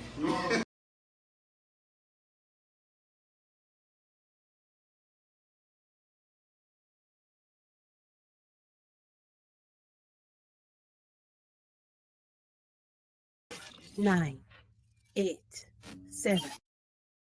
I actually thought today was Friday when I got to work today. Ain't that something? But it's your man on the wall, Chris Fury. Thank you for tuning in for another episode of Blerd's EyeView. Here to make your Thursday go a little smoother. So, without further ado, let's talk to the part of the crew. Navy Montel's in the building. What's happening, Navy? What's going on, man? How you living, sir? I'm living. Yo, I And agree with you. enjoying. I thought this was Friday myself. I woke up it's like, a- thank God it's Thursday. Fuck. Yeah. That's not how this is supposed to go. That's no, because literally walking into the door at work and I'm just like, "Ah, it's Friday. It's Friday. I got a show tonight. How is it Friday? It's not Friday. It's not Friday. So I'm not showing a whole lot tonight, but let's get that up here real quick. What you got? this Oh, is my, Yeah. sometimes the classics are the best. hey, Man. it always works. It always Right? works. Right? Speaking of Funkos, Oh, our very own Pop Funko finder, Hunter, cinematic assassin in the building. What's happening? Hello. what's up, man? Don't show me out, okay? Please don't make me feel bad, okay? And You- hits keep on coming. You got First midgets time- Funkos in there, okay? I have nothing new within arm's length, so you are safe for now. He said The with shirt arms. and the hat combo is dope, though. I mean, just something light, something slight, Chris, come get your boy. Come get Hey, him. Come look. get him.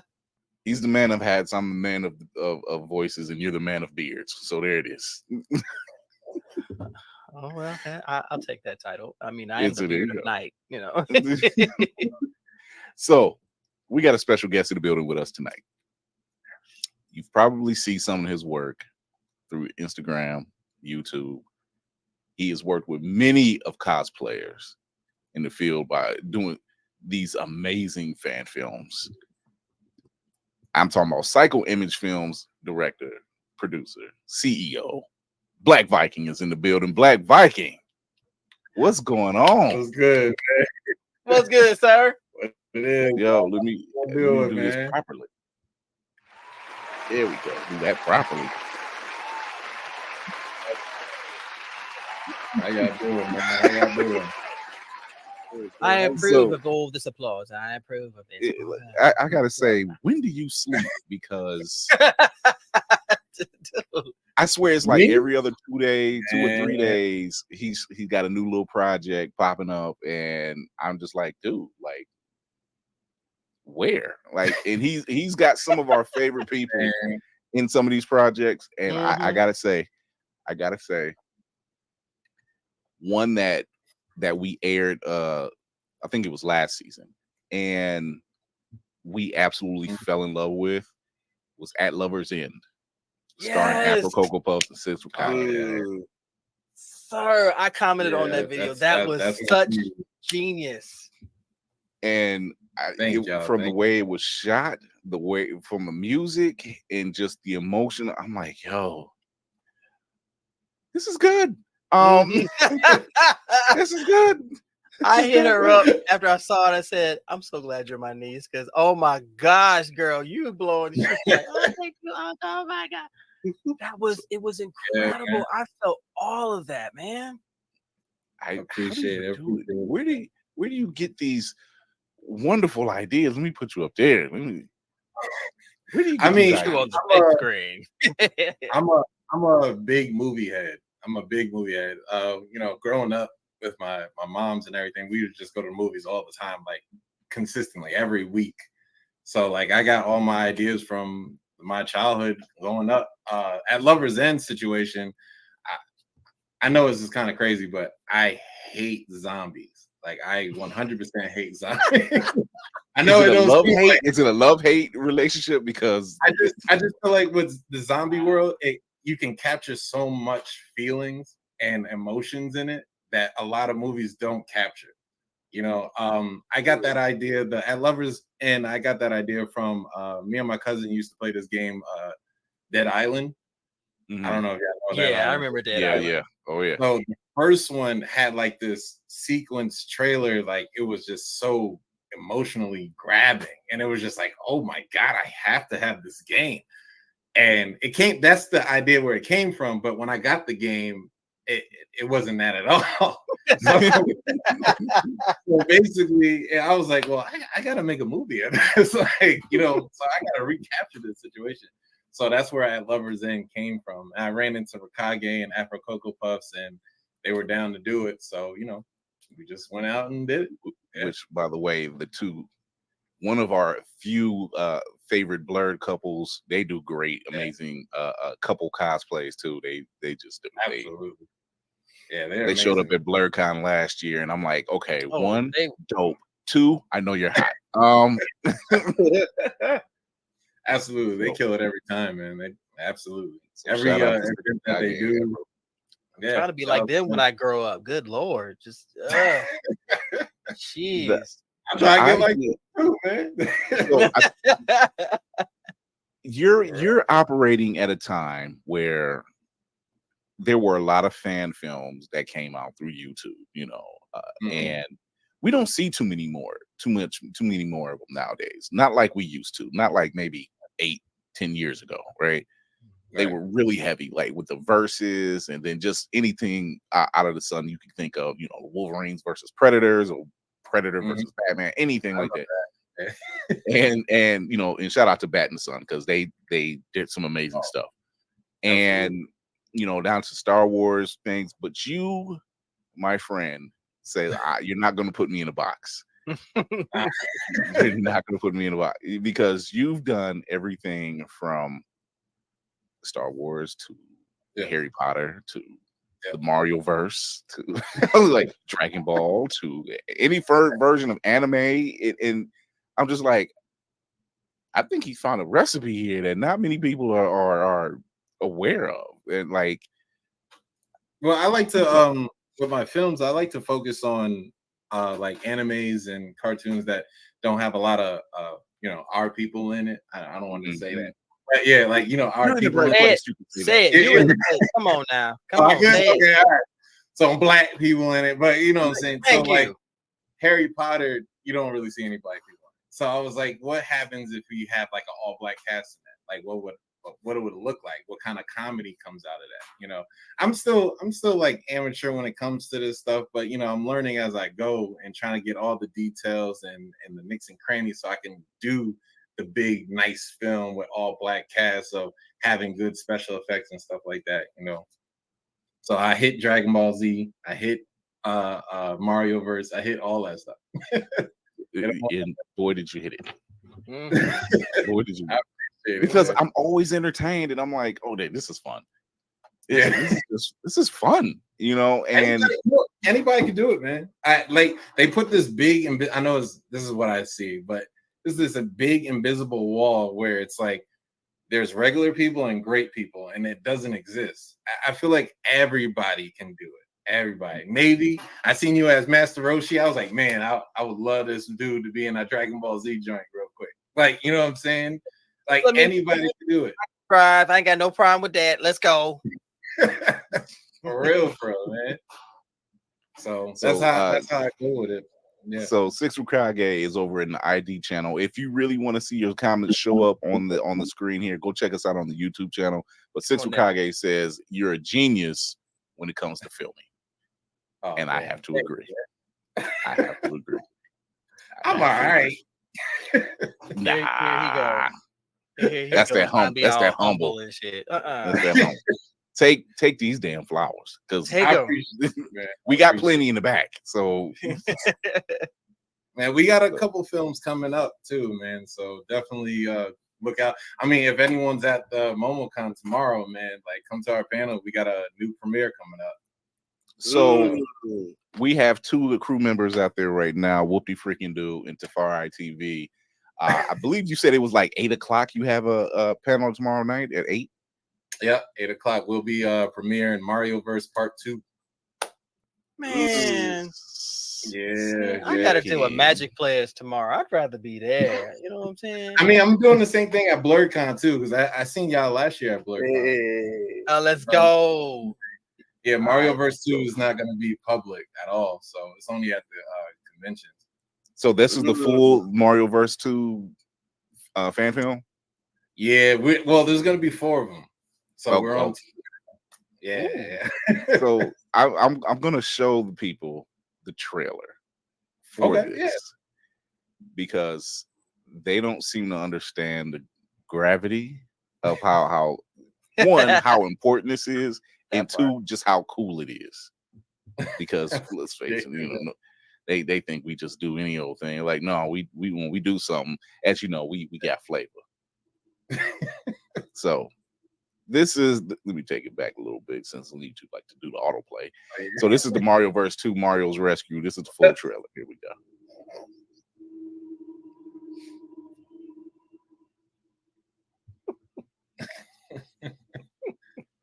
I just remember shooting this, man. It came a long way, man.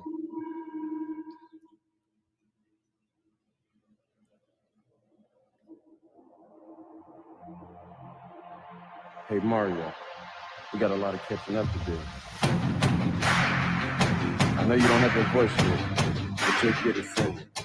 And after I take care of Mario, you gotta get out of here.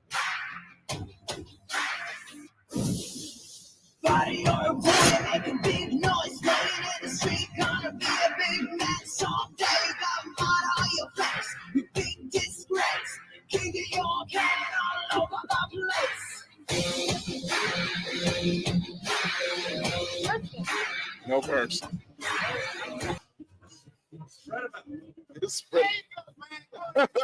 Spider live from BlerdCon 2024.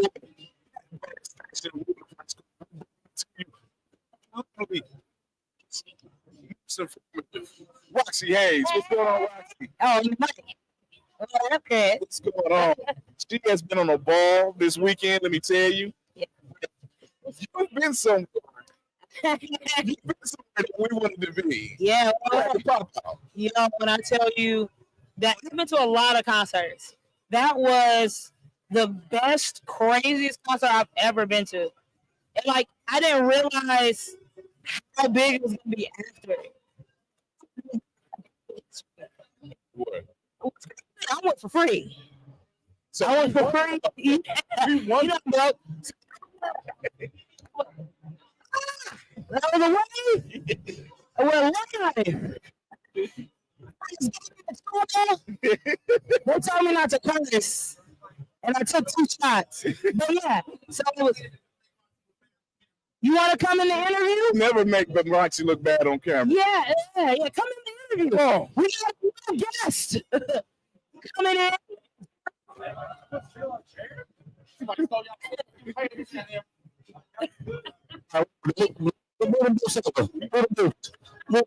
All right. So I know technically the couch has been compromised. We know I'm thinking about it. You can real. It's another 3 feet. So as he was saying, yes, I was at the Kendrick concert, and I'm sponsored. So I had to pick. Did you go to the concert? And I did. And I was at a Juneteenth barbecue watching it from the comfort of my homeboy's crib, eating black people food on Juneteenth like I should have. So then you were celebrating the Popeye like everybody else was celebrating Popeye. There you go. I was popping out. I just wasn't about to go. When I had the opportunity, I knew what traffic is like for. Oh, that's bad. We both live in Los Angeles, and so when that It took in the same city. Oh. Yeah, you start talking. Your Super Bill and Mr. Washington, rock stars, center comedian, actor, internet host, one host of the Nancast. I'm some of everywhere. I'm on a couple TV shows, and I'm just that dude that gets to do stuff. Okay, well, I'm on American Gigolo on Showtime right now. You could catch me on an episode of Rapture. I'm a whole show through all this funny channel from American videos for me.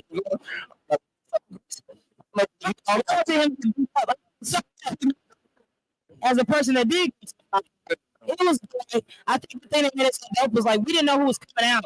Never announced it. It was just like Kendrick and friends, and it was every friend. I think, like, the biggest part for me was getting all black hippies together. Yeah, I think if you understand what hip hop is and what Pop and Kendrick and all them, seeing Ab, J-Rock, Schoolboy all together. And then I had Steve Lacy inside the creative. Tyler was the shot for me. And you know, I knew he was finna come out.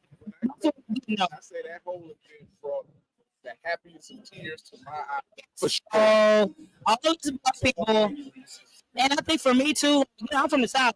It's like, I like West Coast music, but I wasn't like into it. That's just when you look at the region, like that's how much West Coast music I knew. G came out, it tooted and booted, and I was praying. He did tooted and booted. He did, but it was just like the energy in there was crazy. And then when he did Not Like Us 6 times on purpose. I was watching it live, and we're in a group chat over the Blerds. I say he ran it back. Yo, He ran it back again. it was crazy. First of all, here's the thing about Kendrick. Everybody been talking about, and the people have gotten. For those who may not get it, the man has been meticulous with every single thing he has done. The man's outfit, the man's dance, him knowing how to get people to listen to certain lyrics. The fact that people don't know, if you ain't paying attention, he still has 5 diss tracks. Yep, crazy. 1, 2, 3, 4, 5 plus 5. Drake is actually doing something with Michael Jackson right now. What? Yeah, he's supposed to be going to Kendrick and Rick Ross, and everybody go to save your career. Because here's the thing, you already can call. Listen how you feel about money. Exactly. You do not use a Michael Jackson sample. Not like this. When I say someone is not playing chess, No, you're playing Connect. Bro, Kendrick is playing 3D chess. Yeah. Kendrick playing chess on a level that I don't think we understand, because even in the video, shout out to my homegirl Jessica Clemens who broke it down. All the Easter eggs, everything he's done. Kendrick, it's a it's. I don't put me off that bad. I don't want to piss me off that bad to where I'm out here. I don't want to piss nobody off that bad. I want somebody else. Base level, just no. Bro, let me tell you something. We're talking about not like us. Crazy. We're talking about Meet the Grams. You still no. Just Meet the Grams. 10 minutes later. Starts out with Dear Adonis. I got to Yeah. These streets, bro. And then you call out my mom and my daddy. My daughter, and here's the thing about you set that information up. This. That is such a cap out. So why you do that? No, because not even that. Drake lied and said this wasn't a thing.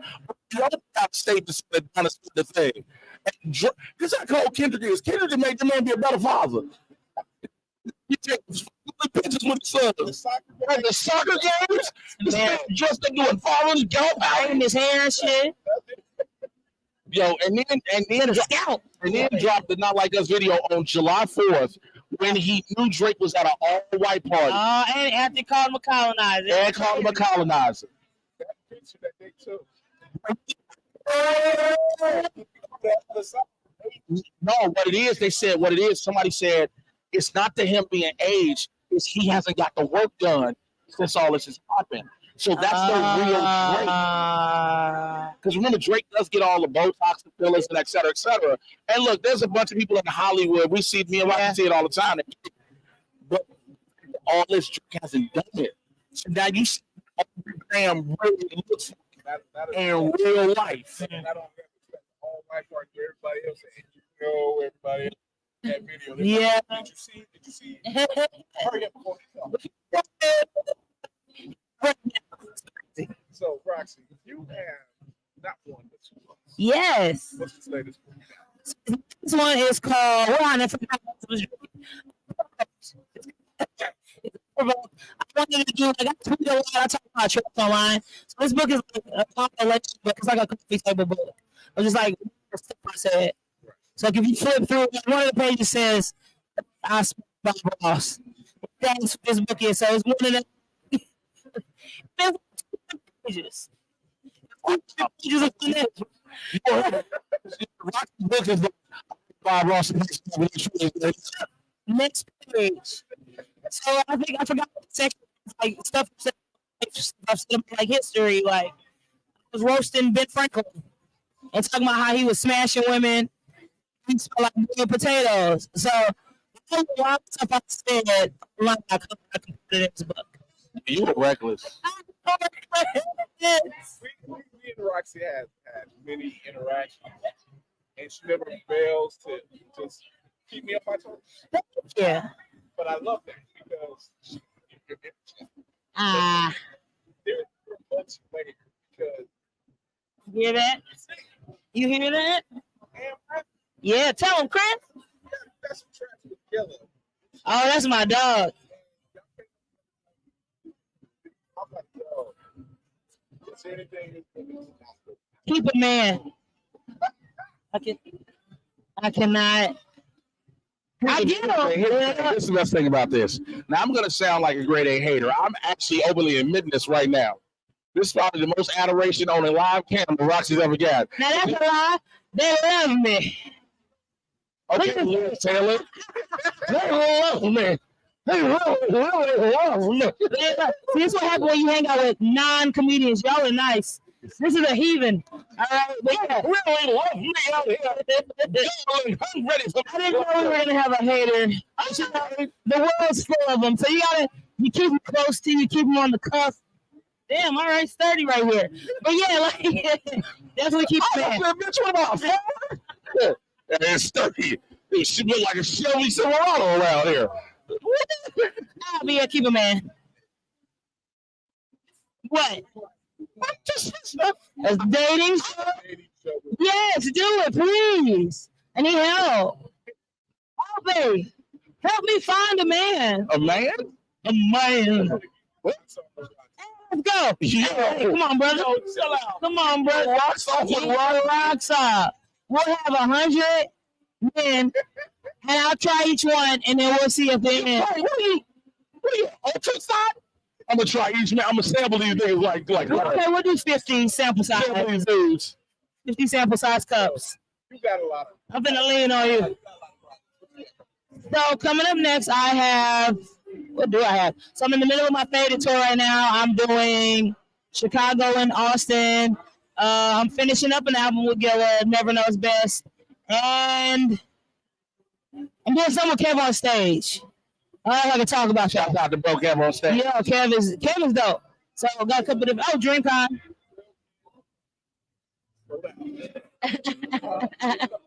They be moving. I can't tell them nothing. You know how long it take me to get a response to a text? I tell them they'll get it back to me in 2 months. Yeah, that's fine. Thanks. So I'm gonna let you know we all big over here. Go ahead.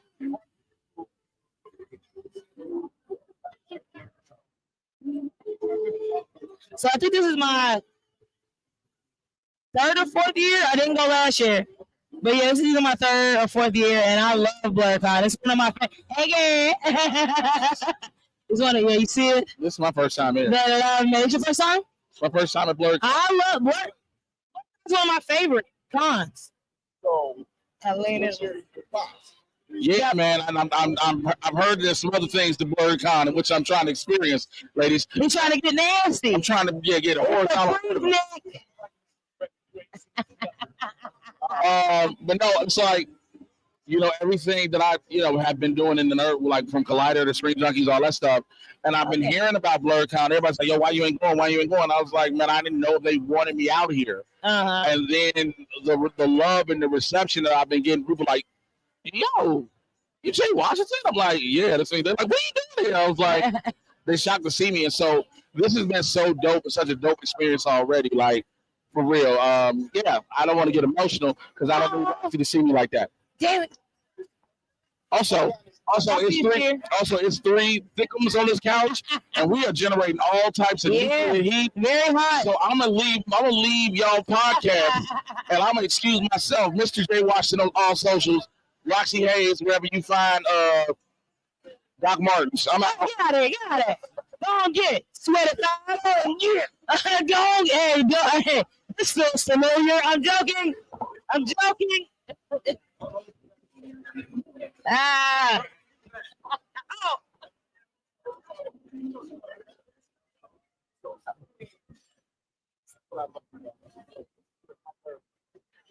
So great. Yo, yeah. Was that when I was doing the diapers? Yes. That's another story. But I love coming. It is.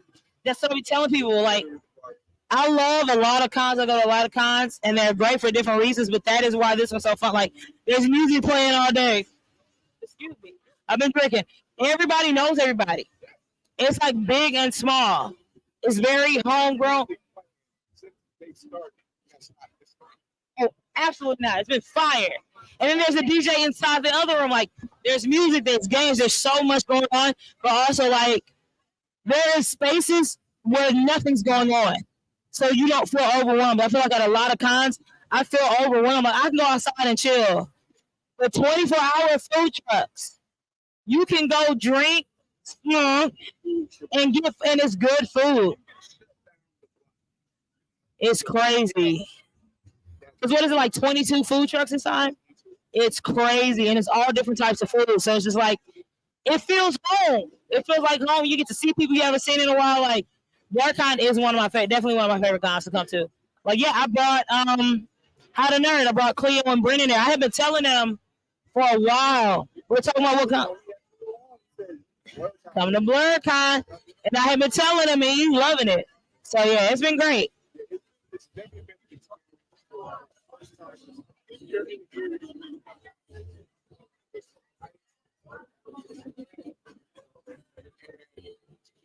Yeah, pull up. Having a good time.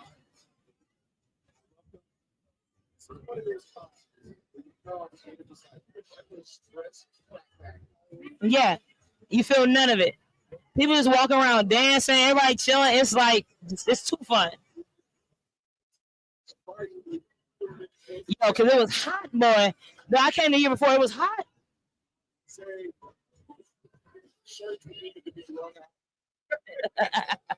was wild. Yeah, I'm finna go lay my drunk self down in a second.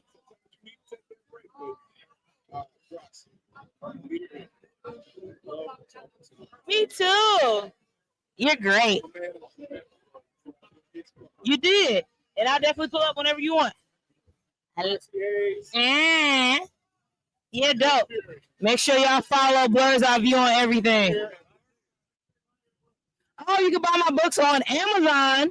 Both of my books are on Amazon. And then you can also follow me on everything at Roxxy Haze, RXXYHAZE. Here we go. We out, baby. Thank you.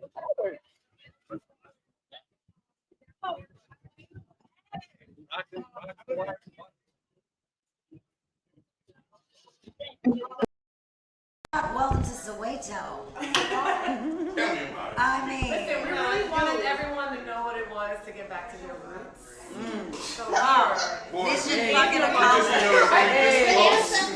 With us all this time. We didn't need a physical. I know. Okay. You guys want to do battle stations? You guys want to do battle stations? Let's do it. All right. Come on, ready? Yes. Okay, Armstrong, which way? I'll be here? Hell, I want to hear about this, homie. I said forget about it, cuz. Hell, y'all gonna learn Chinese. Hey, battle stations. Got it. Yes. Oh. This has been what I call an esteemed pleasure.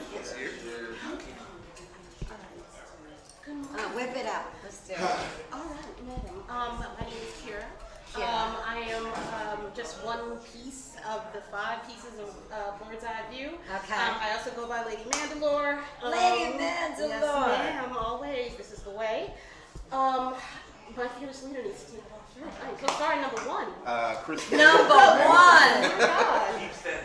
Chris Perry, I'm the man on the wall, the creator of Blerds EyeView. Thank you, everybody. This is my team. This has been a ride for all of us. Let's get into it. Let's get into it.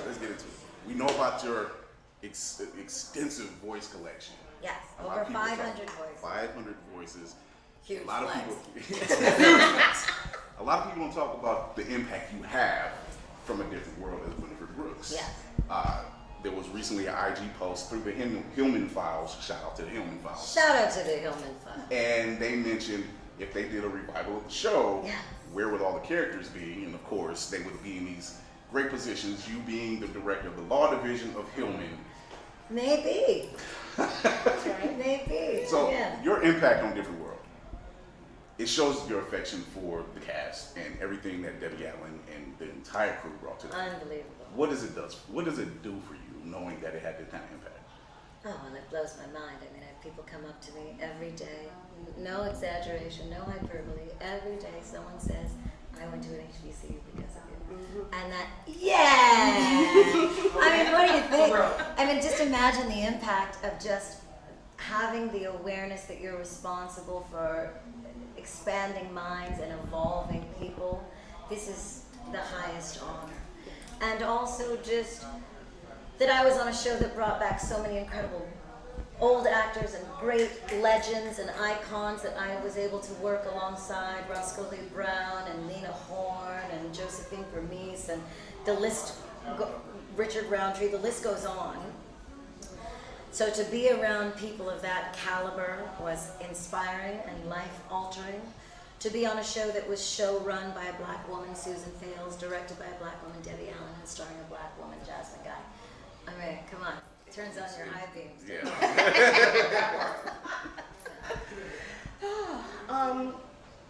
Because leading into my question, lovely. Okay. Because number 5. Number 5 wants to know. I just love number 5 says everything in third person. Like number 5 think you looking good. Number 5 appreciate the oatmeal. Oh my gosh, I could do this all day. Anyway, I want to know because number 5 forgot my pre-roll. Later. Number 5 was experimenting with a little bit of the pre-rolls or something. Oh, number 5 smoked my fucking pre-roll. I'm sorry. you were around such iconic actors. Yes. It is. It's a lot. Hold on, number five is having heat stroke. Okay. He's right there with you. Yes.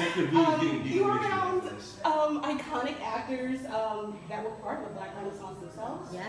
I feel like we are currently in the midst of having another one right now. Is number five saying I'm old? No, number 5 is ahead of the curve. Hey, come on, number 5.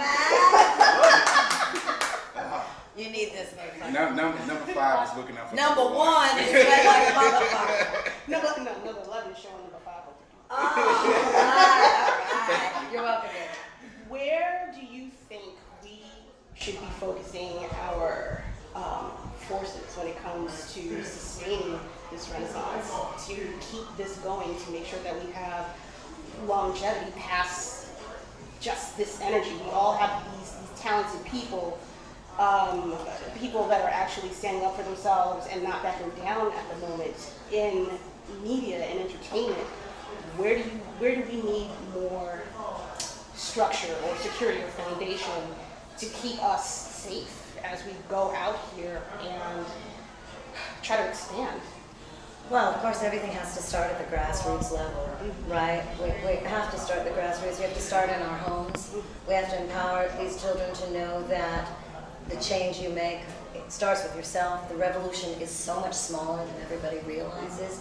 The revolution is a change of mind, right? And you know, we can amass and we can march and we can fight, but the truth is we all have to be of one mind. And that is where, you know, that's where we fall apart. And I think also we just have to start, we have to have more creatives. We have to have more children with the ambition to be in politics. We have to have, you know, the things that are flashy, we have to change what shines so that it's appealing. Because, you know, that's where it's at. You know, yeah. Sorry, I'm working towards that. Like that's my whole thing. Yeah. Room full of Blerds, which is A room full of Blerds. I mean, Which it's heaven. It is. It's heaven. That's you know, what's screaming. You just That's walk what we're around doing. and you walk around this con and you know everybody understands, right? You see this brother over here with elf ears, this chick over here with wings. You know what I mean? And you're just like, my people. Yes. My people. It's literally Black barbecue. Yeah. It's our black barbecue. It's our black barbecue. It's our black barbecue. Yeah. Oh my gosh. That's. Sorry. You just said If everything you can't that I'm hear like. this sounds all. No, it's good. Sounds like a drug. Absolutely fine. That's what my entire mindset has been towards and been building towards. So to hear you say that is very surreal. Yeah. Especially since you are the foundation of everything that has brought me to be here since Penny on Separate Gadgets. You are my goddess. You truly are no, seriously, you are the, you know, from building Blerd's EyeView and seeing people like yourself and Phil Lamar and these works and saying you are part of a whole generation that no one realizes. I'm like, oh, we know her from there. I'm like, oh, you didn't watch Inspector Gadget, did you? That's right. You know, That's right. you weren't Way there. back. Yeah. You know, so seeing you, you know, here, like, honestly, you're the reason we decided we're doing this. We're coming here. I'm in full In the force. minute, in full force, and we're I said, Thank we're doing you. Kids Next Door. It's like, it's enough of us. We can pull this off. Yes, and you nailed it. So, You nailed it. Thank you. you have a very interesting upbringing. Yes. And just sitting in on your interview yesterday, and I just sat there and I'm like, I love you. Because you're so down to earth. Thank you. You know, and you shoot from the hip. You don't hold back anything. I don't. It can be quite dangerous. We love it. Okay, yeah, we love it. We love dangerous. Nothing more dangerous. Yeah. I'm just on Twitter. Block. Block. By the way, fuck Twitter. Twice. Block. Okay. So, if someone was to play you, Yes. you know, and for Poor motherfucker. who would you pick coming up to play you in? My goddaughter. Zoe Kravitz. Oh, Absolutely. Yeah. She hit it. It's like right out the pocket. Okay. That's my baby. It's like you've That's thought my about this baby. before. Well, we talked about it actually because I'm writing a book about how I grew up when we talk about making it into a film. And, yeah. So when? How, when, who do you need? I'm not forgetting my pre-rolls that I I tell you what, pay the writers their due.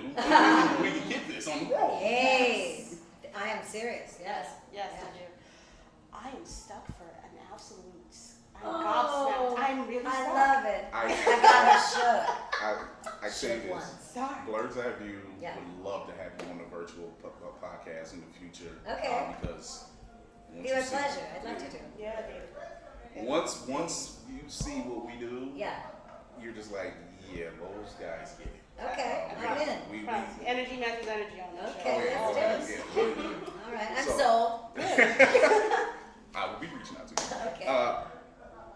Thank you for retweeting all of our tweets. Yeah, my pleasure. Like we're in a group chat, fangirl and all. Like, And you're like, this bitch retweeted me at all.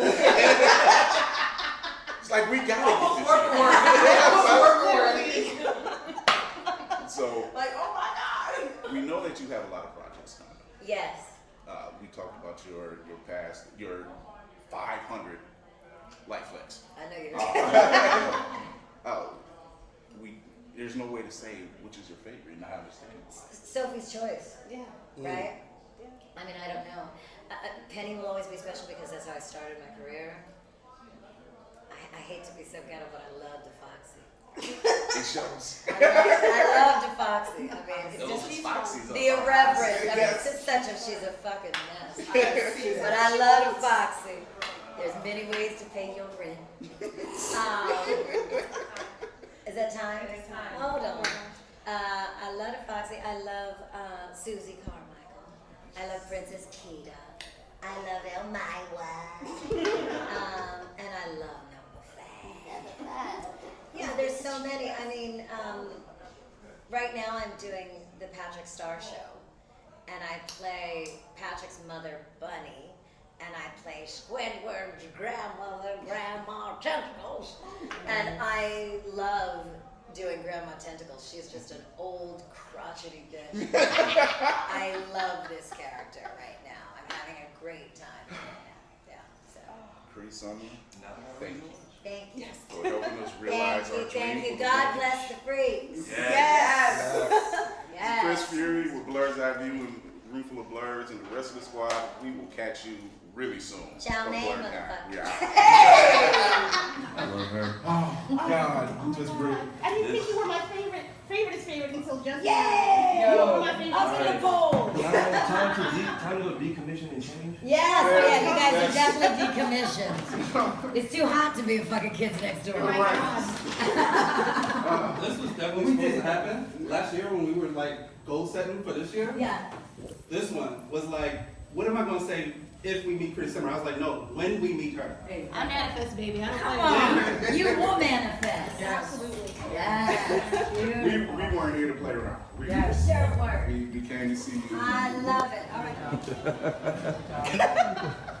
Oh my God, I'm throwing up. Oh my God.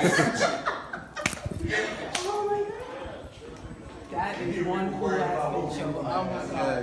You really got stuck. That was my one question. I was not prepared to be like. Here, get your phone off the floor. No. She watched Different World and got me. We ain't got nothing but to go up for me.